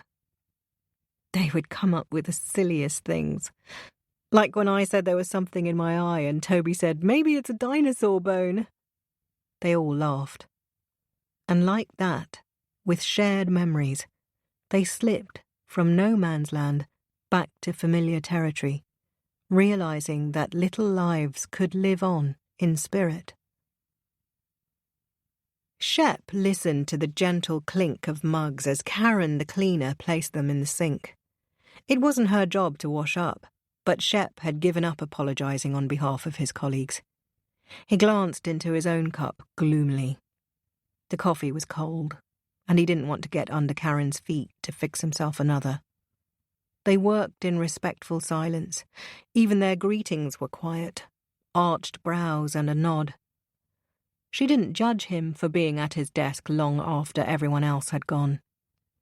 It was the only time he allowed himself to pull out the file from his bottom drawer, a thick wedge of paper forced into a manila folder. He knew he should let it go. It had been 6 weeks since the verdict, and everyone had moved on, but Shep was still stuck on Layla Saeed. He had seen all sorts of things in the line of duty, but the fact that Layla was freed had genuinely surprised him. Juries hated child killers, especially when they were women, and especially ones like Layla. Smart, smooth, professional. At times he'd wanted to advise her himself, "You can't sit like that, or brush your hair like this. You can't be calm and unknowable. You need to break down. You need to cry." But none of it had mattered. The jury had set her free. Shep drained his coffee and grimaced, feeling the cold wash of it go down. He leaned back in his chair and surveyed the file on his desk. He should put it back in his drawer. He should lock up and leave. But he felt comfortable here, cocooned in the warm halo of his lamp, the soft rustle of Karen in the background. His eyes caught on a postcard, a lonely shepherd in a field. It was from a long-past girlfriend of his. On the back was some cheesy message he couldn't quite remember. He reached forward and plucked it from its blue tack, the whites around the side yellowed by the musty air. He flipped it over. "When I am lost, you shepherd me home." When she gave it to him, he'd rolled his eyes and gruffly dismissed it, but now he recalled the warm feeling that had overcome him. He'd pulled her into his arms and had really thought then that things would work out for him, that they would get married and have kids, and he would be the father picking up daughters from violin lessons or football practice, shepherding them home. Was 45 too late to start a family? He watched the clock creep past 8. Then, with a sigh, he started to lay out the contents of the file. Once again, he combed through statements and transcripts, trying to find the cipher that would unlock everything. He reread the toxicology report. Promethazine. It was the only drug found in Max's system, but it was explained away innocently, prescribed to treat his hay fever. Shep did a quick search online. Then, frustrated with medical jargon, he snatched up the receiver and dialed the pathologist who had worked on Max. "Beau speaking," he answered, a slight laugh in his voice, as if he'd been caught in the wake of a joke. "Beau, it's Detective Shepherd here from the Met. I'm sorry to call so late. I had a query I'm hoping you can help with." Beau chuckled. 8 p.m. is like dawn over here, Detective. What can I help you with? I was just looking over the final pathology report in Max Hansen's case. I believe promethazine is a sedative. Is it odd that the father gave it to Max in the morning when he was on his way to school? No. If a child has a flare-up in the morning, it makes sense to administer it then. Shep pushed up a sleeve over the nub of his elbow. But wouldn't a child be sleepy? Yes, but if it's a choice between a screaming child and a sleepy child, most parents would choose sleepy. Shep considered this. And we're sure that none of his allergies were life-threatening. There was a short pause. What's this about, Detective? Do you think we missed something? No, said Shep firmly. No, I don't. There's just something about this case that I can't put my finger on. Beau spoke patiently. Look, his allergies didn't kill him. The promethazine didn't kill him. Being left in the car for 3 hours is what killed him. Another pause. My advice? Go home.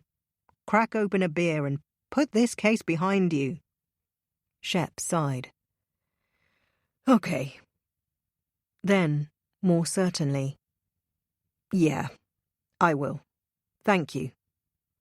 He said good night, but instead of packing up, he stood to get a coffee and readied for another long evening.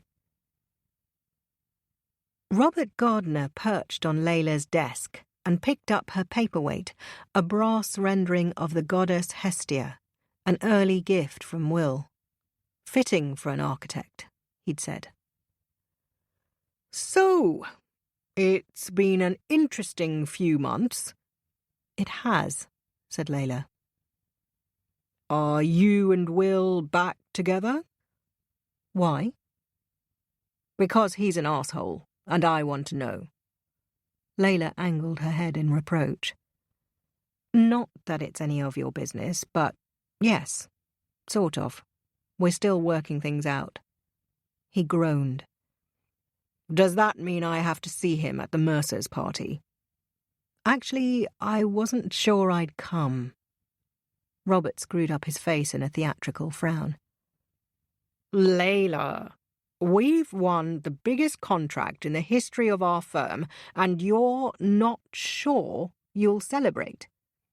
Well, after my sabbatical, I wasn't sure you'd want me there. Come on, you don't have sour grapes, do you? He replaced the paperweight and nudged it just so. That was purely a business decision. I know. I don't know if I'm ready to face everyone. Why? You didn't do anything wrong. Layla flinched a little.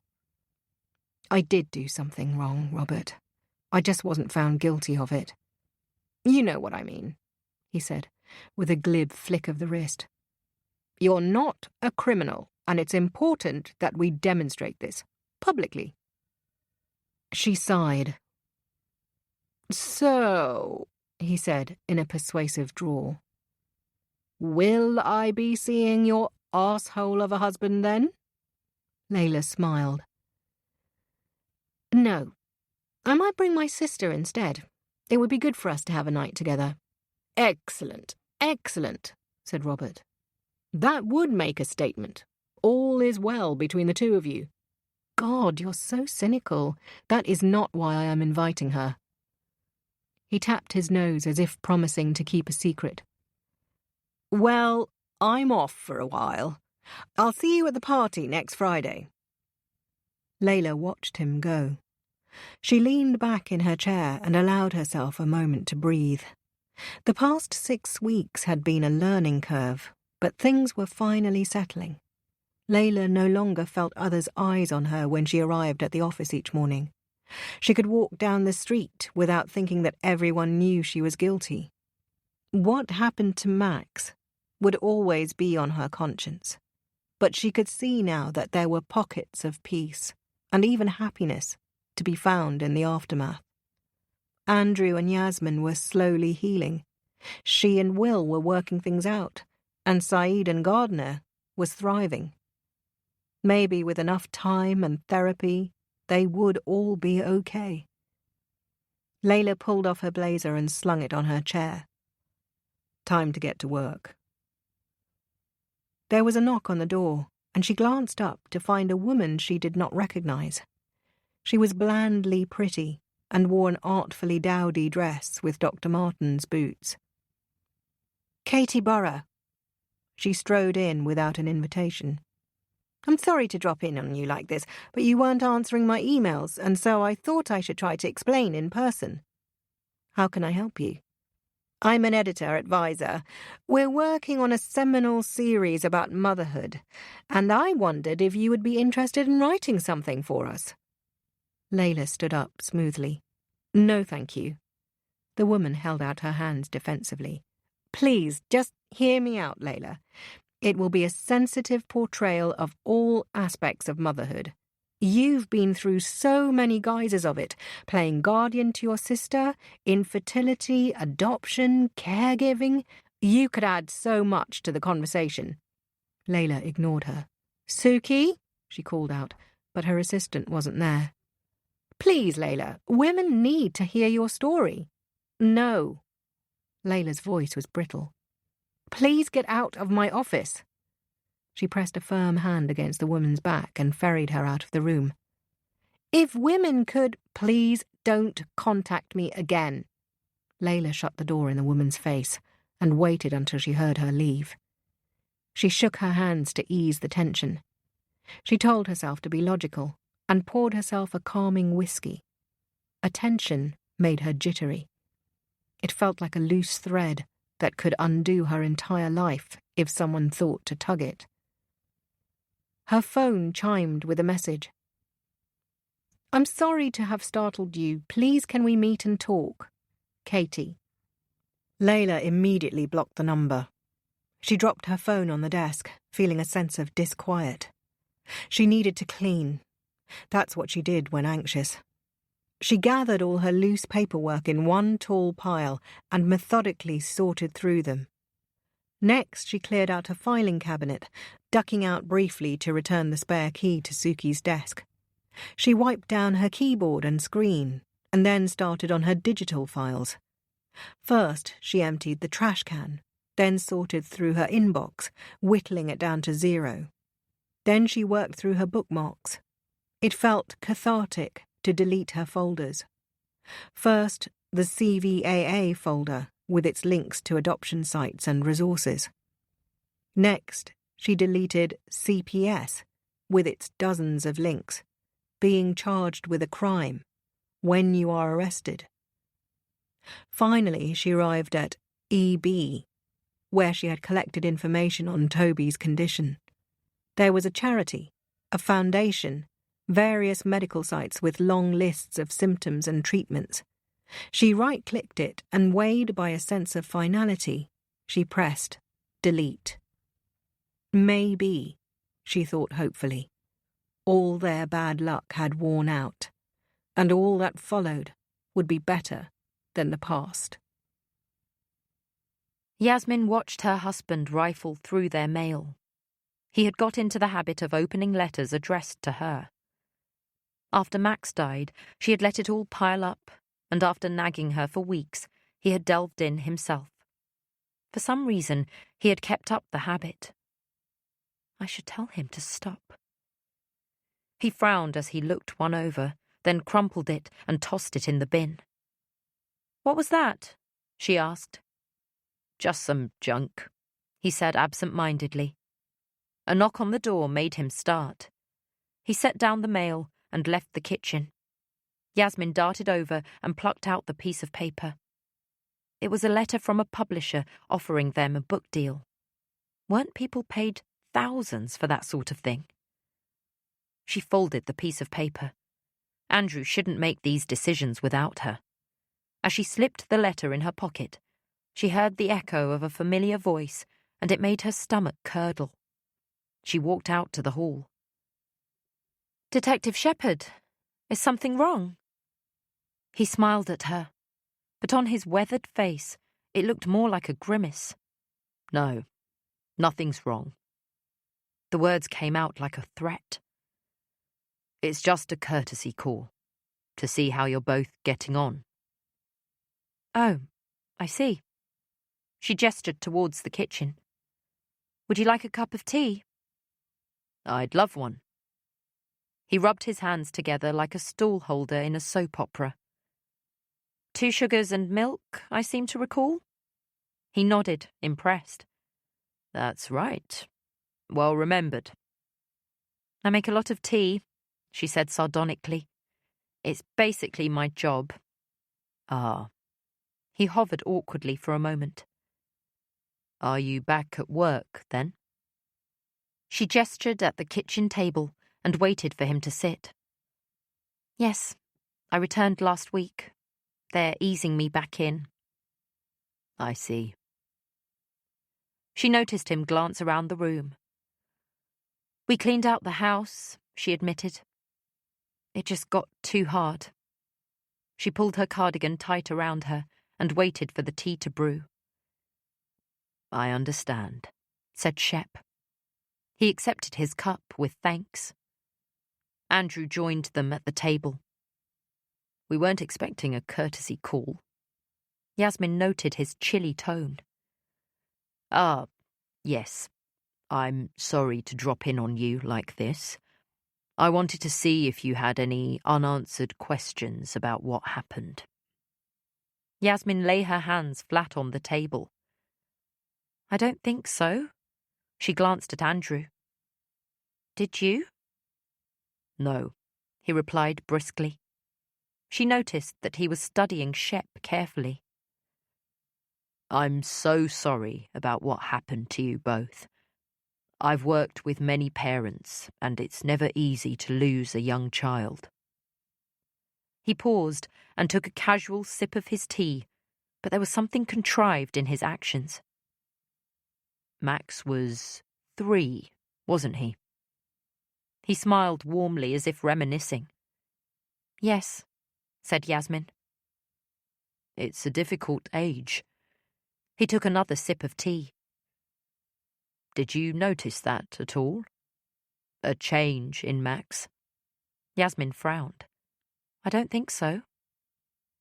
I just wondered because your babysitter mentioned that he had grown grisly in recent months. Yasmin waved a delicate hand. He was playing up at night a little. She glanced at Andrew. That's why you took over, remember? Andrew was still watching Shep. But you don't have children, do you, Detective? He asked. Shep scratched his stubble. Sadly, no.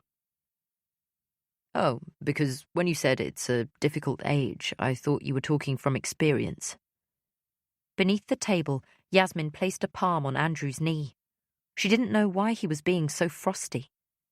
No, that's what I hear, said Shep. He leaned forward on the table. So you had to take over the nighttime routine. Why do you think he was grisly? Could it have been his allergies? The two men watched each other for a moment. To be honest, Detective, we're trying to get on with our lives, and we'd rather not have to revisit the death of our son, especially with such scant warning on a Saturday morning. Yasmin balked a little. Andrew was usually so mild-mannered. I'm sorry. I didn't mean to upset you, said Shep. You haven't, but... Andrew cleared his throat. Remembering our son is difficult, especially when we're not mentally prepared. There was an awkward pause before he stood and patted his pockets. Anyway, I'll let you finish your tea, and then Yasmin and I were planning to head out. Yasmin smiled politely in the face of Andrew's lie. Thank you for dropping by, Detective. Shep drained his tea. Thank you for letting me stop in, and I'm sorry to have disturbed your morning. He followed Andrew out, but hovered on the doorstep. Yasmin heard them exchange words, but struggled to hear what they were. When she stepped into the hall, Shep fell silent. He raised a hand in parting, then turned and strode to the gate. Andrew leaned against the door and closed his eyes for a moment, not seeing that she was watching. Are you okay? She asked. His eyes flew open. Yes, I'm fine. His face was pinched with tension. Just, they should warn people about this sort of stuff. Why were you so rude, though? Was I? He asked absently. Is something going on that I don't know about? No. Then what's this? She held out the letter from the publisher. He recognized the cream paper. What about it? It's offering us a book deal. Shouldn't we discuss it? He stared at her. You can't be serious. Why not? Lots of people do it. You seriously want to write a book about this? No, but... She lifted one shoulder. Maddie's parents did it. His face was an insult. And you want to be like them, do you? He walked over to her. Sweetheart, it's best that we put this behind us. Why on earth would we want to write a book about it? Let's look ahead. We can travel, go on the Trans-Siberian like we always wanted, eat at Michelin restaurants, watch the Monaco Grand Prix. We shouldn't dwell on the past. He drew her into his arms. Okay. She leaned into his chest. Okay, she said, and wondered why his heart was racing so scarily fast. Layla took in the view from her office, the wend of the River Thames behind the gleam of skyscrapers. As much as she fostered a culture of work-life balance, she loved being at work on a Saturday when London fell into slumber, sinking into peace after the wildness of the working week. She was dressed casually in jeans and a jumper, her feet bare, her toes pressed into the ball of one foot, relieving a tiny ache. She watched the figures amble below, their gait far more relaxed on the weekend. There were no stuffed shirts or suits testily queuing for their morning coffee. As she watched, something caught the corner of her eye, a flash of panicked movement, a worker on deadline perhaps. As her gaze focused, she noticed that he was familiar. She squinted, then felt herself run cold, for she recognized the figure. She watched him dart across a road without even looking and then scurry up to her building. Moments later, the phone on her desk was ringing. Terry, from the front desk, told her she had a visitor. "Send him up," she said. She slipped into her heels and began to pace the office. What was he doing here? Whatever this was, it couldn't be good. She saw him emerge from the lifts on the opposite side of the office floor. Too anxious to wait, she marched out to meet him. "What are you doing here?" she hissed. "They know," he said, his voice tinny with panic. Layla tensed. "Andrew, just calm down a second." She ushered him into her office. He paced to the window and scanned the horizon, searching for an unknown malevolence. His long canvas raincoat gave him the air of a beleaguered fisherman. "They know, Layla. Or he knows." "Who?" "Detective Shepherd. He came to our house this morning." Layla felt a vinegar tang in her throat. "Sit down," she instructed. He drew a hand across his face, voice edging into hysteria. "Oh, God. How did they find out? For fuck's sake, Andrew, calm down." She pointed at a chair. "Sit down." She took the seat next to him, then reached across and gripped his hands, hard enough to startle him. "Tell me what he said." Andrew took a jittery breath and pulled out of her grip. He relayed the morning's conversation, startling as he spoke, at the clink of a bee against the window, the motor in Layla's fridge. He finished with a sharp intake of breath, as if surfacing from a depth. Layla stared at him. "Is that all?" "What do you mean?" He was asking about Max, about whether he had grown grizzly recently, why he was struggling at night time, whether he really had allergies. He knows, Layla. He knows that Max had EB. Andrew, you need to calm down. What if he knows that we planned it? He pressed a hand against his temple, as if to keep a vein from bursting. He doesn't know, said Layla. She couldn't do it again. Andrew paled with anguish. It was too hard the first time round. The hours and hours of bandages, the tears, the tantrums. Toby screaming, I hate you, Mummy, I hate you. Yasmin just took it and took it and took it. It would have broken her to do it all again with Max. It would have broken us both. I know, soothed Layla. I know. She leaned forward. Listen, you're not the one to blame, okay? You didn't do it. It was my idea, but I'm the one who did it. I'm the one who left him. Andrew shook his head defiantly. But I'm the one who gave him the drug. That's what put him to sleep. Layla felt her patience waver. And I left a fucking child in the back of my car. A child I loved more than anything. Her voice took on a strange, abrasive texture. I took a look at him, and I walked the fuck away, Andrew. I closed that door and I walked away, and you don't know how fucking hard that was, so don't cry to me about it now. He looked at her with wide-eyed hurt. I thought it was over. She laughed cruelly, hating him for what he had asked her to do. You think this will ever be over, Andrew? You think we'll ever just move on from what we did? We ended a child's life. Out of mercy, he shouted. And love.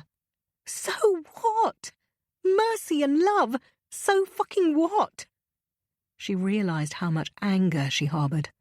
All these months she had kept it on a simmer, never letting it boil, never letting it out of control.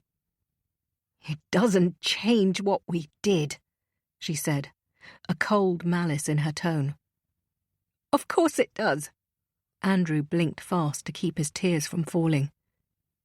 Do you remember what Toby's hands were like? Do you remember his screams when we parted his fingers so they wouldn't fuse? Do you remember what he went through? I couldn't let that happen to Max. My baby boy went peacefully. Guilt hummed inside her. It was easy to blame Andrew, for he was the driving force, but deep down she was grateful, for she knew that it was true. A second child with EB would have broken Yasmin. What are we going to do? Andrew looked lost, and Layla felt it too, an unhinging of something solid, like a bridge parting beneath their feet. You shouldn't be here, she told him. What if someone saw you? You'll be on the CCTV. I had to talk to you. You weren't answering your phone. Layla tried not to snap at him. Look, don't worry about that, detective. I've been acquitted, and you and Yasmin have moved on. Andrew moved to speak, but she cut him off. What if he just dropped by innocently? What if he didn't? Then I'll take the fall, said Layla. Andrew clasped his hands together. I couldn't let you do that. Oh, but you did. He flinched, stung by Layla's words. That's not fair. You know that I planned to do it myself. Layla slumped against the backrest. I'm sorry, she said, but there was still a sting in her voice. She stood and poured them each a whiskey. We agreed not to talk about it again, and now you barge into my office on a Saturday morning cawing with paranoia. You agreed not to talk about it. I never did. She motioned at him with her glass. What do you want to do, Andrew? You want to go over it all again? You want us to convince each other that we're not bad people? That what we did was noble? She made a harsh jeer of a sound. I can't say all that to you. Andrew's voice was a plea. You're the only person I can talk to about it. But what is there left to say? She regarded him with cool distaste. You didn't see the full horror of it, Layla. I know you think you did, but you didn't. Andrew pressed his lips together, creating ugly creases. Just after he turned 3, there was a Halloween party on our street. Toby went in costume as a mummy, covered in bandages. During the evening, some of the blood from his wounds began to seep through the gauze, and those who didn't know that this child had EB were remarking how realistic the bloodstains were, and we just had to smile, because we couldn't break down and sob. Andrew's voice trembled. Max died peacefully. He died with his favourite blanket and Poppy the penguin beside him, and he was safe and loved. That's what we gave him. That's what you gave him. And I can't not talk about that, because it was the bravest, most selfless thing anyone has ever done for me and my family. Layla's shoulders bowed with the knowledge of what they did. As fate would have it, they had noticed it at the exact same time. A thumbnail-sized sore on Max's right shoulder when he stripped off to play in Layla's hot tub. Yasmin was mixing some potato salad, pausing only to take a generous swig of the white wine she liked. Layla was under the parasol and could sense that Andrew next to her saw it on Max's shoulder too. Their eyes met, and immediately they knew what the other was thinking. But it couldn't possibly be true.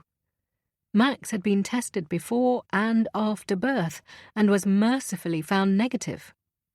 Andrew had rushed over to Max and whisked him inside with the promise of ice cream. Layla had made a beeline for Yasmin, determined to hold her attention. It was a rash. Of course, it was just a rash. "What are you watching on Netflix?"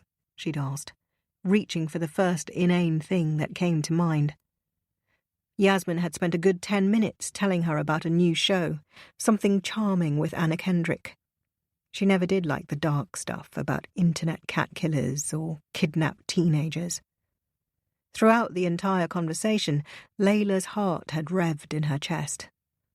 Let it be a rash. God, please, let it be a rash. It seemed an age before they returned, Max slung on Andrew's shoulders. He had winked at Layla, and she'd almost crumpled with relief. Almost exactly a month after that, Andrew turned up at her door, pacing like a madman. "What's wrong?" she demanded, fear making her terse. Andrew sat on her stairs, as if he'd lost the strength in his legs. Layla watched him anxiously. "Is it Yasmin?" He looked at her, broken. "No, it's Max." A drumbeat snared in her heart. "What's wrong?" If something happened to Max, Yasmin would not survive. "He's got it, Layla. He's got EB." Something clicked apart in the room, a rupturing of normality. "No," she said blankly. "Yes."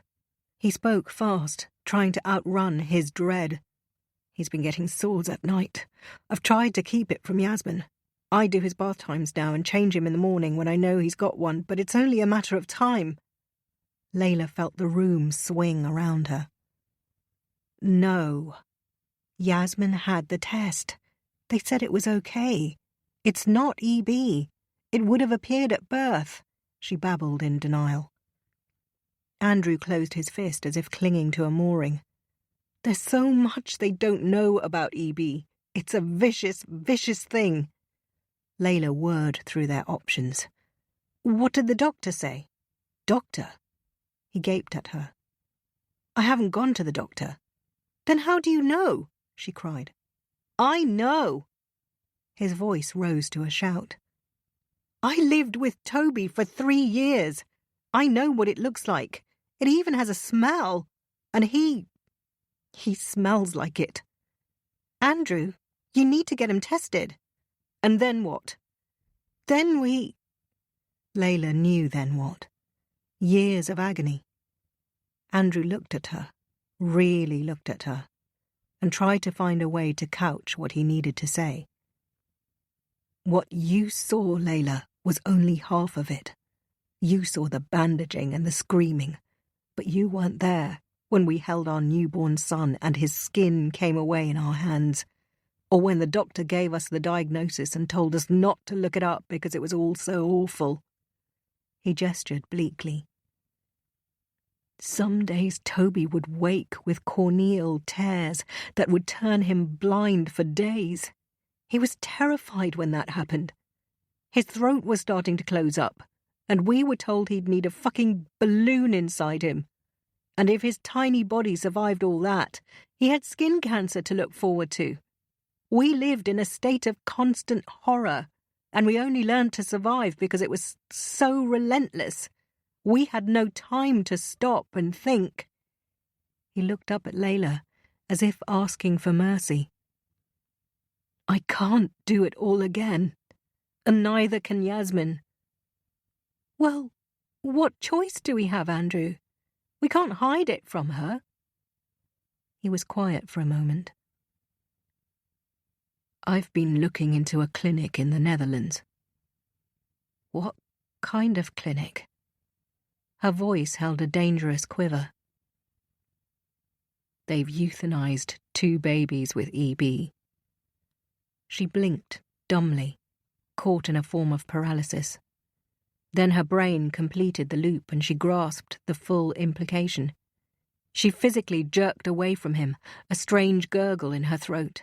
She opened her mouth to shout at him, but something cool and sober kept her rooted still. You want to... She couldn't finish the sentence. He shook his head dejectedly. I've already looked into it. They don't treat foreign nationals. Layla exhaled. But there's another way. She stared at him. What way? I read an article last year about a man in Florida who accidentally left his child in the car. Layla felt the seep of ice in her chest. Andrew, what are you saying? This can't be what's in your head right now. I've mapped it all out. Layla crouched on the floor next to him, an urgency in the action. Andrew, you've got to go to the doctor. You've got to get Max tested and treated. Treatments get better all the time. You know EB's incurable. But there may have been some developments to preserve life, yes, but not the quality of it. You don't know that. It's not enough, he snapped. And I don't mean for me. I would do it, Layla. I would spend the hours and days doing the work, but Yasmin can't see him in agony. Not Max. With Toby, it was all he ever knew, all he ever was. But to have Max degrade like that, it will be the end of her. Layla slipped to the floor from her haunches, needing the support. Andrew, what you're proposing, it's murder. It's mercy. She dug her nails in the flesh of her palm, forming deep white grooves. You have to stop this right now. His face took on a strange composure. You know, it's so fucking weird. We're so sentimental about human life. We kill deer when they begin to overpopulate, but we can't imagine this fate for ourselves, even as an act of mercy. We hold so tightly to the sanctity of our lives that it drives us to inhumanity. If an animal suffered as Toby has, as Max will, we would immediately end its misery. But we don't give humans the same mercy. Andrew, think about what you're saying. I have, Layla. It's all I've thought about. For how long? His Adam's apple dipped in his throat. 2 weeks. 2 weeks? For 2 weeks you've been thinking about killing your son? The line of his jaw hardened. Don't say that. But that's what it is. Her voice shook. Andrew, this is madness. I've thought it through. Stop this. We'll take him to the doctor. We'll get him tested. We'll figure out the next steps. It will kill Yasmin. You know it will. A memory lurched in Layla's mind, careening down a hospital corridor to find Yasmin in bed, her lips a bloodless blue. What if they couldn't save her this time? Andrew, if you're feeling like this, if you're considering this, then I think you need to see a doctor. She reached for him. I think you... He battered her hand away, teeth bared in a sudden snarl. No, Layla. Doctors can do nothing for me. Doctors can do nothing for him. I will not let my family break apart again. I can't. I will do this. And if you want, you can call the police and tell them, but I'm doing this. He flung an arm at the window. They're like third-degree burns, Layla, on his skin, every day. His voice cracked. How can he live like that? Layla recalled an earlier memory. Yasmin on the kitchen floor, Toby crying upstairs. Sometimes I wish he would die. She felt a swell of adrenaline pulse through her veins. Andrew, can you seriously be considering this? I can't think of another way, he said brokenly. You wouldn't get away with it. He clasped his hands together. I've read about these cases. They happen when there's a break in routine, when the father instead of the mother takes a child to school, or you take a different route. They're very rarely prosecuted. You couldn't do it, Andrew. Not in the moment. You couldn't leave Max. I could give him something. Promethazine would knock him out, and it's easy enough to get if I say he has an allergy. Yasmin would hate you. She would forgive me. Eventually. She wouldn't, said Layla. She couldn't. She grew still, quieted by an idea that spread in her brain like an ink stain. She steadied her gaze on him. It can't be you, she said. And that was how it started. Chapter 17. Layla's bed was strewn with clothes, a wine-coloured McQueen dress with a bustier top, a white floor-length gown with an asymmetrical neck, an ill-advised red taffeta affair. Yasmin had opted for a canary-yellow mini that skimmed her figure just so. She studied herself in the mirror. "I love it," she said, breaking into a wide smile. Layla beamed at her. "You look stunning." Their eyes met in the mirror. "Thank you for asking me to this." Yasmin neatened a lock of hair. "I know things have been weird between us, but we're going to be okay, Layla. I promise." Her gaze dipped to the floor and back. "You do know that I forgive you." Layla's smile was falsely bright. "I know." Forgiveness meant little if Yasmin did not know the truth. It was easy to forgive an accident, to blame a cruel twist of fate, or assume some grander plan. For Layla, there would be no absolution, because she and Andrew had made a pact to take this to their grave. Yasmin smoothed her dress and took a deep breath to calm her nerves. "Okay, I'm ready." Layla walked to her closet and picked out a tan Celine bag. "Take this. It will go well with the dress." Sometimes when Layla bought a designer item, she ordered two in different colours and casually lent one to Yasmin, then waved it away upon its return. "Keep it," she'd say lightly. "I have another just like it." In this way she furnished her sister with the same luxuries without denting her pride. Yasmin clutched the bag and admired it next to her dress. Layla joined her in front of the mirror and was pleased by the way they looked together. Her own dress, a wispy sea green, was cinched at the waist and gave her a deceivingly generous chest. "You look stunning too," said Yasmin. "Thank you." Layla kissed her, aiming it in her hair so not to ruin her makeup.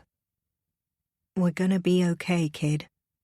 Yasmin nodded, a shine in her eyes. "Yes, we are." She squeezed Layla's hand, and together they headed out. Shep rang the bell and hoped that this was the last time he would see this family. Andrew opened the door. His face fell, but he made a valiant effort to hide it.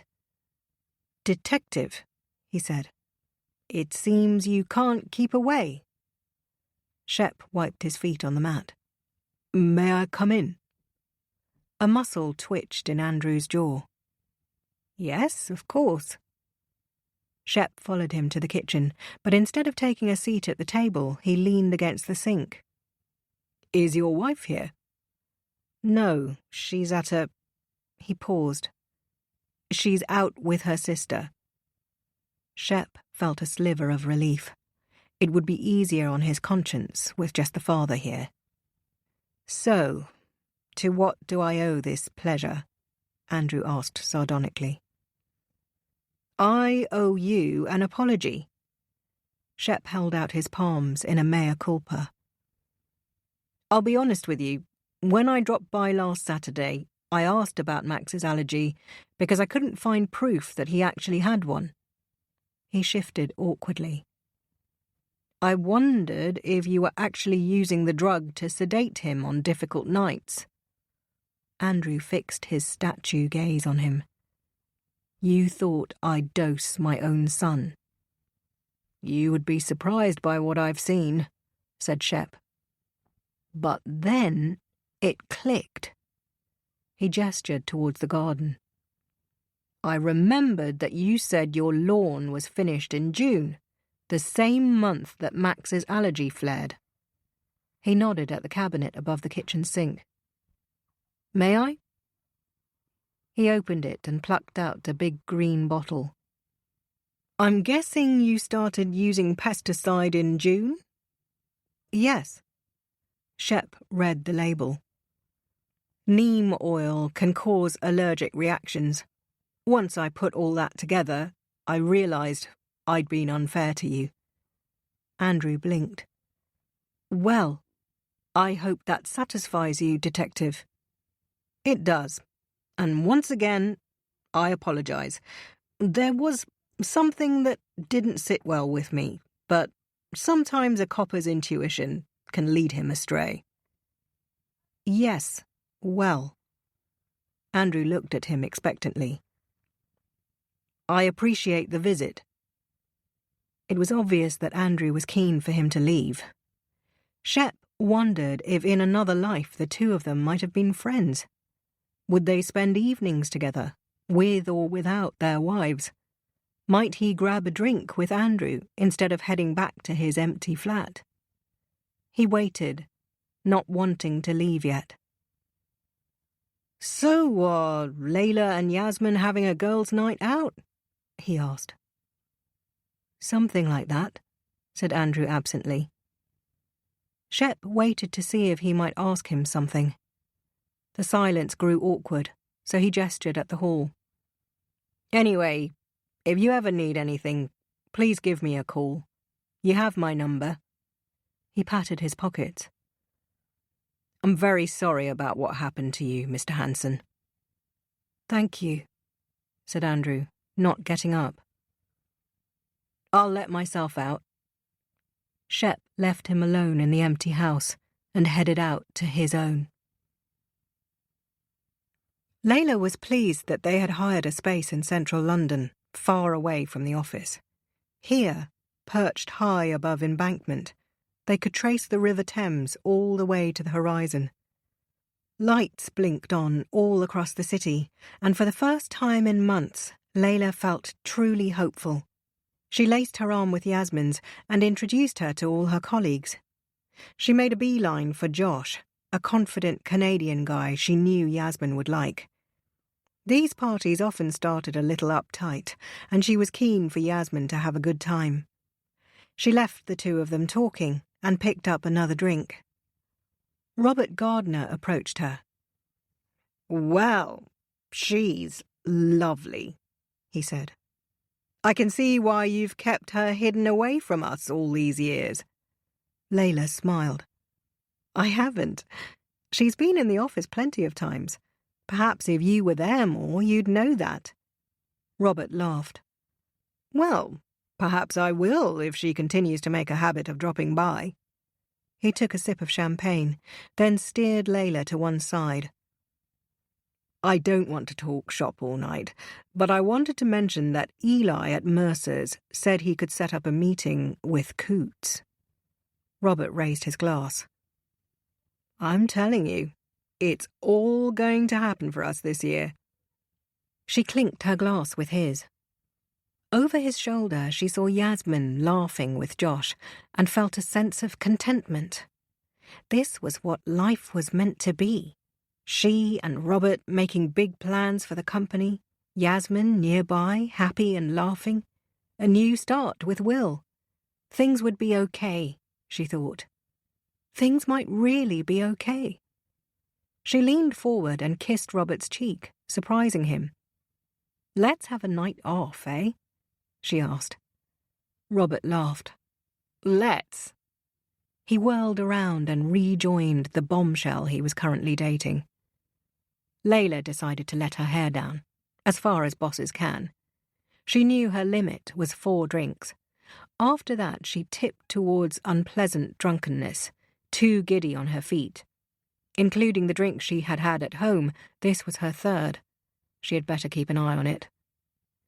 She did the rounds, checking in on Yasmin to see if she needed rescuing from the band of men surrounding her, but she seemed to be enjoying herself, slipping back into familiar ways, prepared by a lifetime of attention.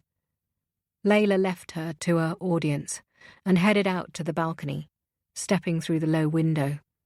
It was cold but clear, and the alcohol warmed her.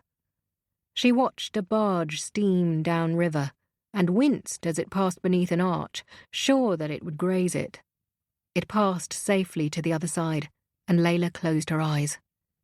She needed to stop worrying about things she couldn't change. "Hey!" Layla turned. "Hey!"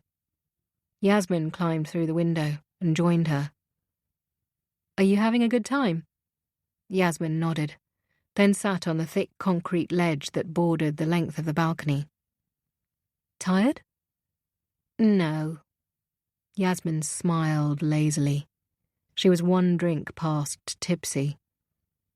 Layla joined her on the ledge and snaked an arm around her waist.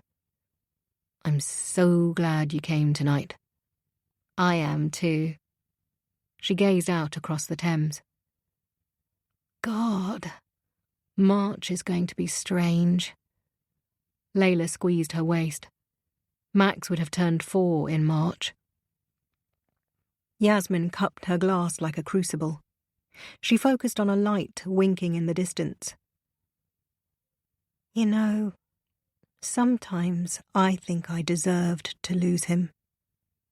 Her voice was low and perfectly calm. Layla turned and stared at her. "Why would you say that?" "You think I'm a good person, but I'm not." She gestured outward, her bracelet sliding down the length of her arm. "The way I treated Toby sometimes. I used to scream at him when he cried, begging him to stop." Layla made a low, consoling sound. "Yasmin, that's natural. I'm sure every mother's done it. Not like me. Not like that." She kneaded the stem of her glass. "I'm not a good person, Layla. I never told you this, but in the middle of the trial last year, I met up with Jason." Layla squirmed. "That sleazy guy from work?" "Yeah. I texted him, pretending it was just innocent drinks. But the truth is," she hunched a shoulder defensively, "I was planning to sleep with him." Layla shifted so that she could look at Yasmin head on. "Tell me you didn't." "No, but I was planning to. I was just so lost and angry." Layla started to speak, but Yasmin interrupted. "There's more." She took a breath to brace herself. "A few years ago, not long after Toby died, I had to go to our summer party. Do you remember the one you were meant to come to, in 2017? Layla nodded guiltily. It was a grand affair at the V&A, but she had had to bail out for work at the very last minute. "I was still feeling so low, and I just needed something. I drank way too much, and Layla studied her. "Oh, Yasmin, you didn't." Glassy tears now welled in her eyes. "I did." "Oh, God. But you said he was so sleazy." "There's more." "Does Andrew know?" "No." Yasmin flushed with guilt. "It's not even like we were unhappy. We were in love. We still are. But things changed between us after Toby. It was like we'd gone through a war together.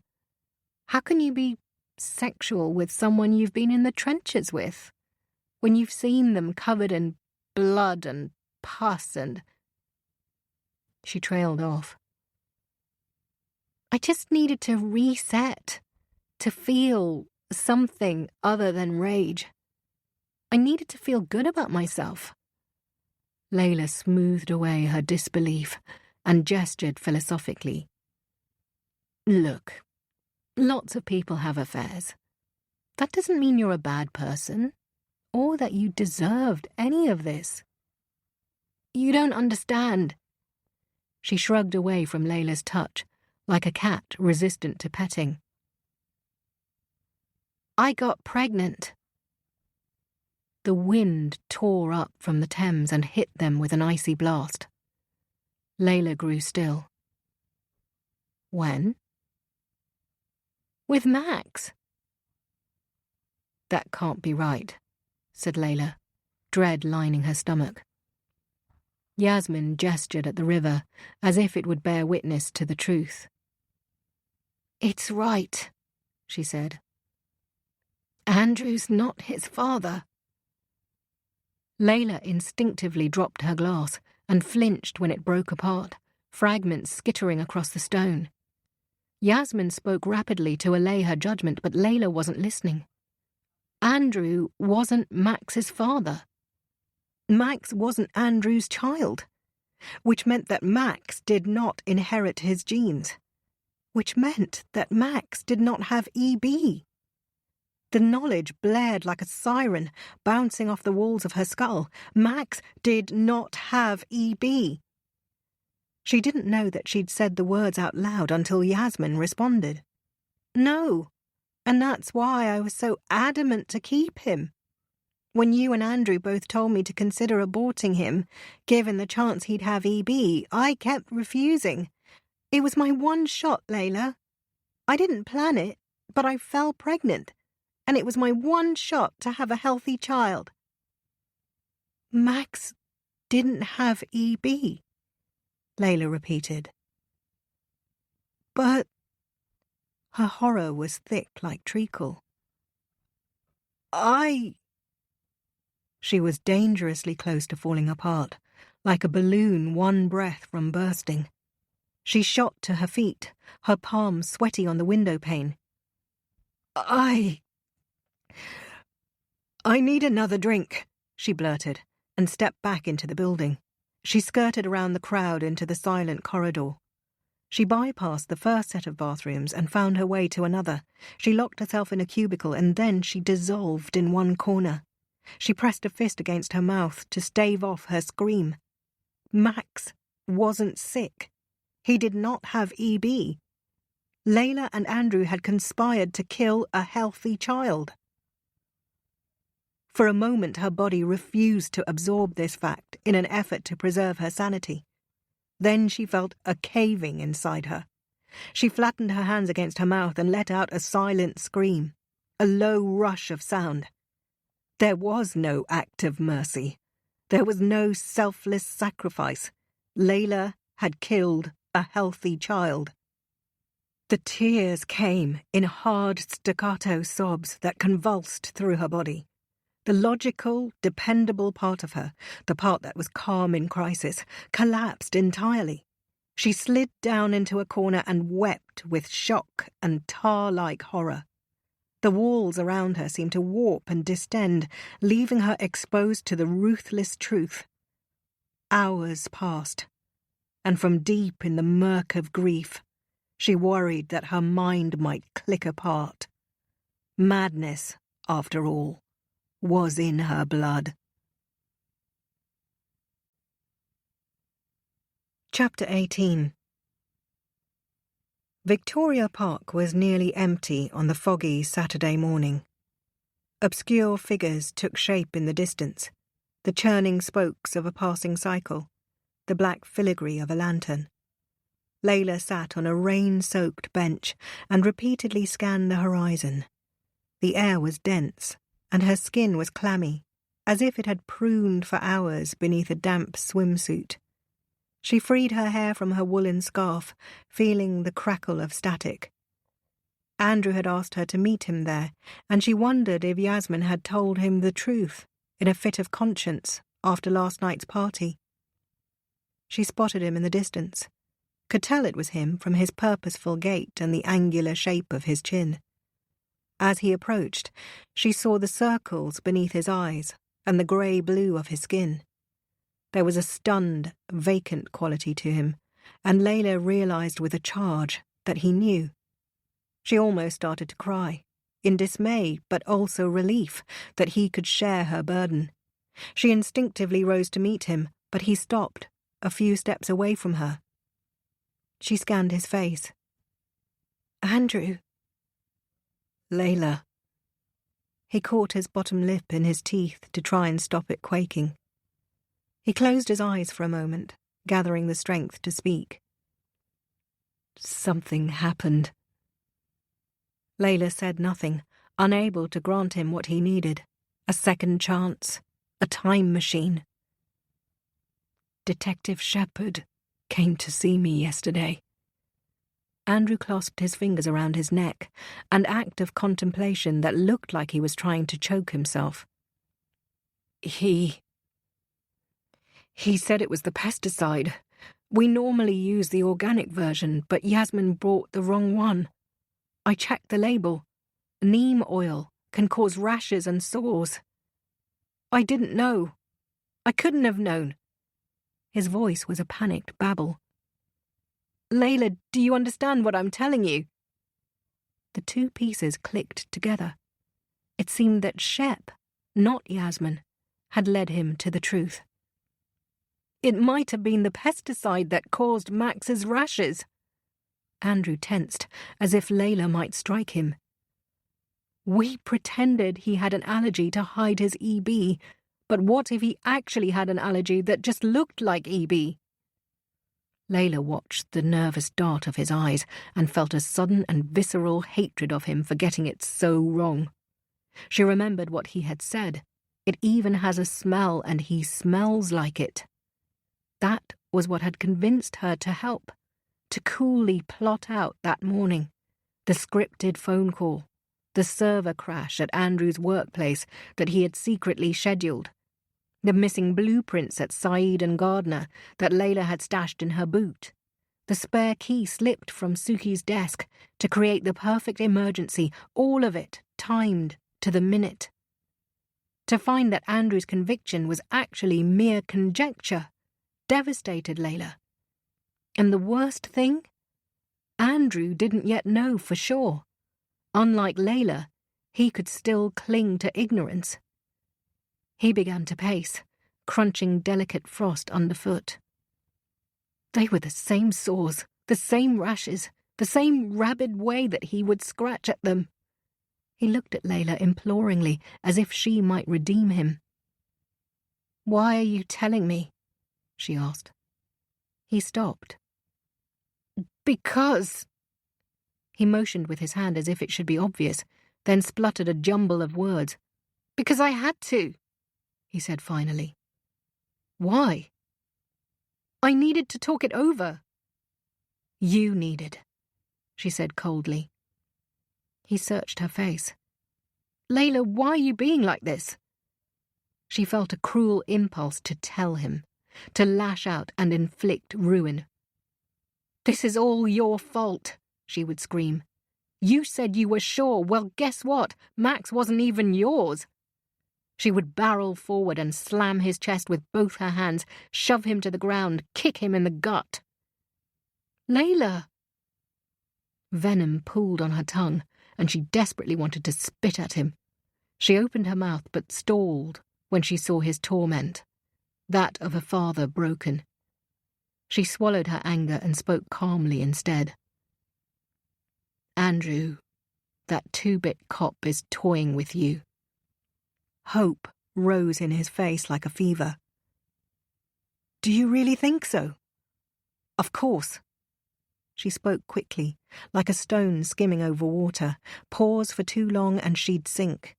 "That detective is trying to get into your head and make you admit to things you didn't actually do. You were certain about Max. You said you knew the smell of it." Andrew nodded. "So you have to trust yourself." She spoke more gently now. "Andrew, you need to go to Yasmin and you need to treat her with love and care and devotion. You need to rebuild your life together. You could adopt if you wanted to. You and I can't change the past. What you did, the decision you made, was altruistic. It came from a place of love. Don't let anyone undermine that. She held a hand to her chest. What we did was an act of mercy. You have to believe that. Andrew covered his face and made a low growl of a sound. You're right. There was a small catch in his breath. Of course you're right. I'm sorry. God, I'm such a fucking mess. She smiled benevolently, even as her heart broke. Just keep it together from now on, all right? He nodded. You're right. I just got into a headspin. I know, but it's over, Andrew. It's time to look ahead. She gestured outward. Now go home to Yasmin. Thank you. He reached out and squeezed the nub of her shoulder. For everything.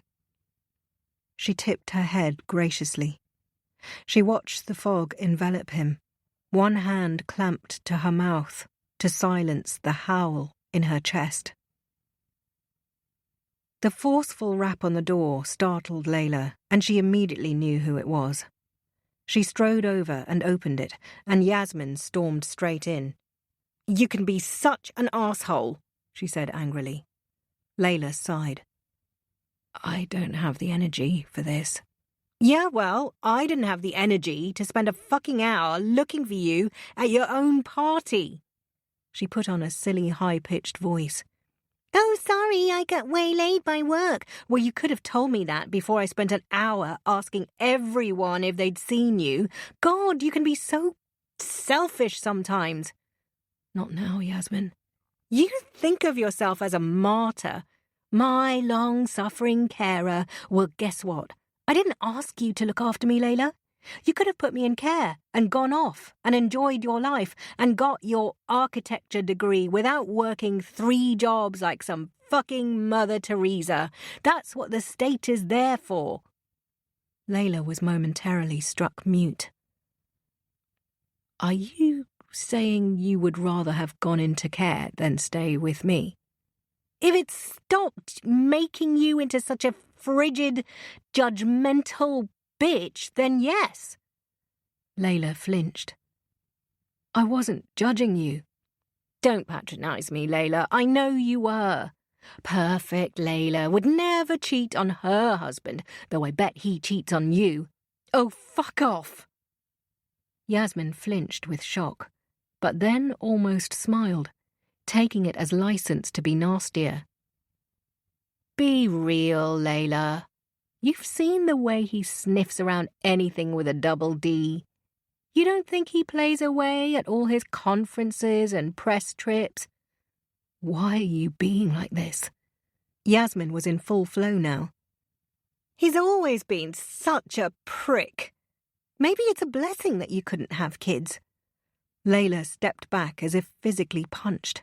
The air seemed to leave the hall, and everything left behind, the clean steel curve of a letter opener, the spent battery of a smoke alarm, felt like the debris of a blast site. Yasmin registered what she'd said and raised her hands defensively, as if warding off an attack. I'm sorry, she said. You set all these impossible standards, and I screwed up, and I hate that you're judging me. Layla couldn't speak, unable to metabolize her sister's cruelty. It was only one time, and I was drunk, and I was selfish. So what? You don't need to judge me. Layla stared at her. I wasn't judging you, she repeated. You dropped your drink and ran off like a 50s housewife. God, you're so puritanical. It wasn't that. Then what was it? The two of them stared at each other. Layla held her breath, feeling the swell of pressure in her chest. Yasmin's patience broke. Well, it must be nice to always be the most perfect person in the room. I don't think that. You do, sneered Yasmin. You always think you know best, always telling me what to do. Maybe you need to back off and let me make mistakes. You made a pretty fucking big one. And there it was. Blame. In the months that followed the verdict, Yasmin had never explicitly blamed Layla for what had happened to Max. There was sadness, grief, and horror, but the blame was left unsaid. Now it pulsed brightly between them. All this time, Layla had thought herself a martyr who had sacrificed something sacred for her sister. Now, held in the glare of naked blame, she was choked by the fact that she fully deserved it. "You're right," she said. "I'm sorry." "Yeah, we're all sorry," said Yasmin bitterly. "All my life I've lived in your shadow. I've seen you soar and succeed, giving my husband secret handouts." She saw the look on Layla's face and sneered. "Oh, yes, I know all about them. This may surprise you, Layla, but I'm not a fucking idiot. I saw the transfers from your account to his." "I was trying to help." "Yeah, well, maybe I don't need your fucking help anymore." Yasmin looked at her as if she was something revolting. A node of pus in a wound, a clot blotting a tampon. The corner of her mouth pinched cruelly. "Maybe, Layla, you need to find something else to fill the yawning void in your life." She bared her teeth in a smile. "Get yourself a fucking hobby." With that, she turned and stormed out, leaving the door swinging on its hinges. Layla felt the space vibrate around her, like the rumble of a distant lorry that shakes the ground beneath your feet. She slid down to the bottom stair, not collapsing, but a gentle sinking to the earth. A memory rose unbidden. Max, at the age of 2, plopping himself in her lap. He glanced up at her and smiled. "What?"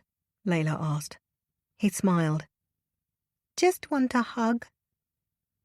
She had snuggled him to her and held him tight. The absence of him was a solid thing.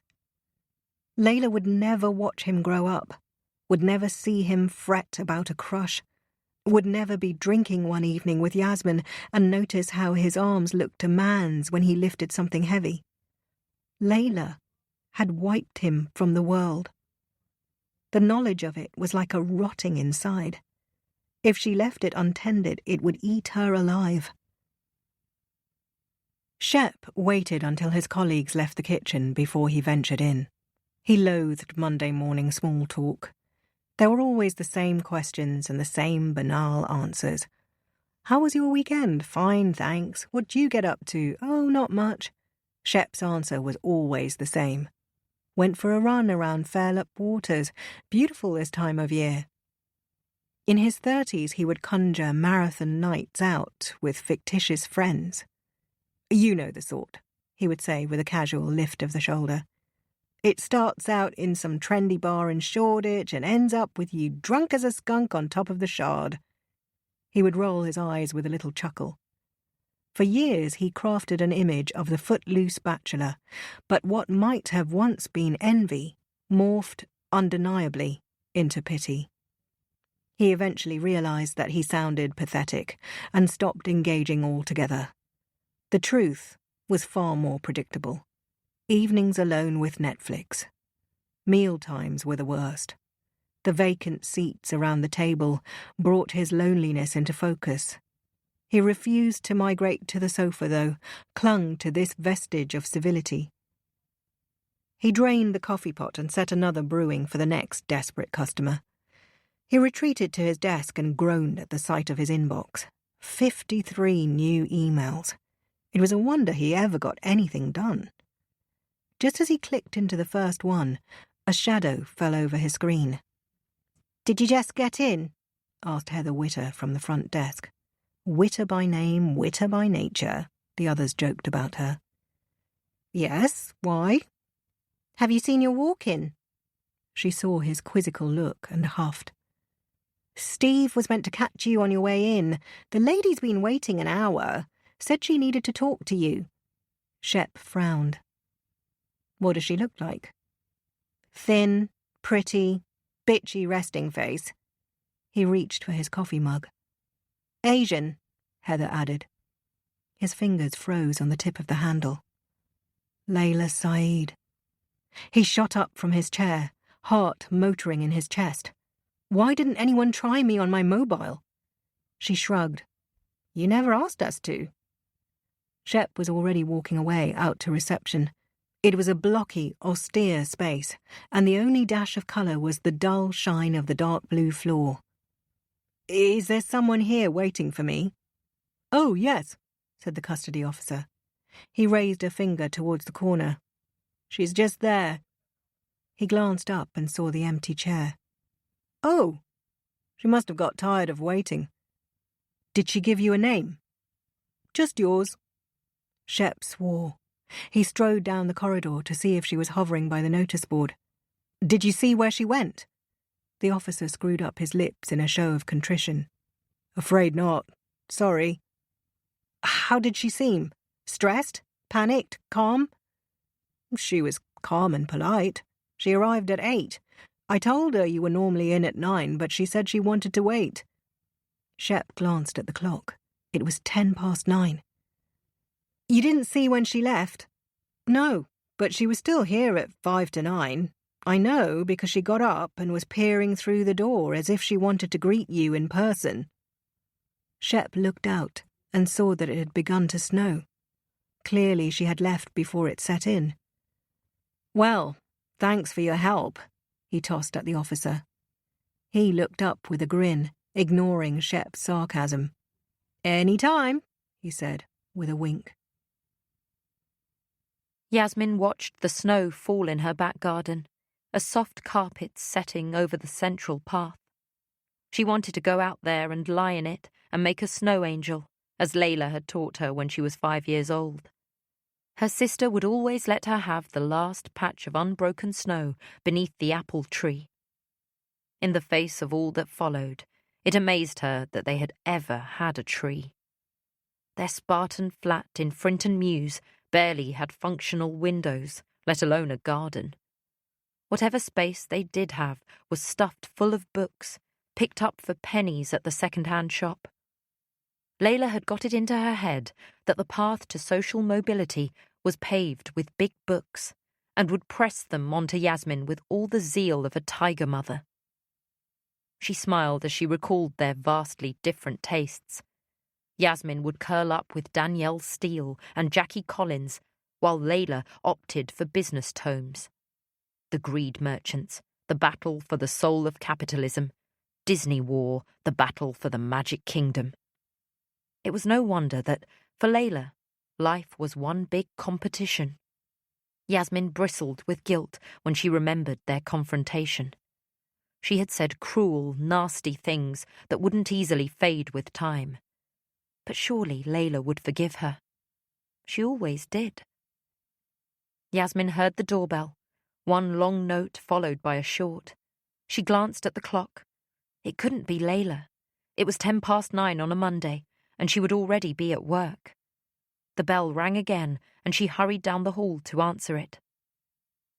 "Will?" she asked in surprise. "What are you doing here?" "Can I come in?" She glanced at the hall behind her, then opened the door wider. "I've just made some tea." In the kitchen, she poured 2 cups and then gestured towards the garden. "Shall we go out and look at the snow?" He smiled. "That would be nice." She pulled on a thick woolen cardigan and stepped outside. Both of them hovered at the edge of the decking. "How are you?" he asked. "I'm okay." She glanced at him sideways. Is this about the book? She had texted him last week to seek his advice on the publishing deal. He set his cup on the garden table. Not really. Then? He toed the edge of the grass. I was hoping to talk to you about what happened. She pulled her cardigan tighter. I'm all talked out, Will. He was quiet for a moment. Then maybe I could talk and you could listen? He cringed a little at the high-pitched note of hope in his voice. Yasmin sighed. I can't be your therapist, Will. He looked at her. I'm not asking you to be my therapist, Yasmin. I just want to talk. She angled her head in cool bemusement. Then get a therapist. Surely you can afford one. She thought that she'd forgiven Will for writing about Max, but it was clear there was still resentment. Why are you being like this? Like what? Look, I understand if you don't want to talk, but you could at least reply to my texts. Why? I've told you not to text me. You know what, Yasmin? You're not the only one who lost him. Will levelled his gaze on her. Max was my son, too. Yeah, and maybe we deserved what happened, she said. Don't say things like that, please. I almost told Layla the truth last night. She lobbed the words like a weapon. He stared at her. You know you can't do that. Yes, I'm aware of that, she said in a sneer. Stop playing games, then. His patience ebbed. What did you tell her? She thinks I slept with Jason. She still doesn't know that you came to the party. Yasmin remembered that night vividly. Layla had cancelled last minute, but Will didn't get her message in time. He turned up in full black tie and proceeded to search the crowd. By the time he saw the text, Yasmin was draped across his arm, bitter and tipsy, in desperate need of release. They hadn't even discussed it, just headed to the hotel opposite for angry, cathartic sex, as if it were predetermined. What we did that night was unforgivable. We were drunk, he said, quick as a reflex. And that makes it okay. Of course not, but it was one mistake. We were drunk and angry and... Oh, spare me, Will. We did what we did because we were selfish. One mistake, you call it? Well, that's easy for you to say. I had to face it every single day. Maybe you couldn't see it, but Max looked more and more like you. The same cheekbones, the same smile. I was terrified that Layla would see it one day. Her lips twisted in an airless smile. Do you know what crossed my mind when I heard that Max was gone? Some disgusting part of me thought, well, Layla's back where she wants to be, firmly in the lead. What kind of person thinks something like that? Will grimaced. That's all you, Yasmin. Your insecurity, your paranoia. Layla has never competed with you. She's always put you first, always wanted you to win. Jesus, you come here to talk about Max and end up singing Layla's praises. I don't want you to misjudge her.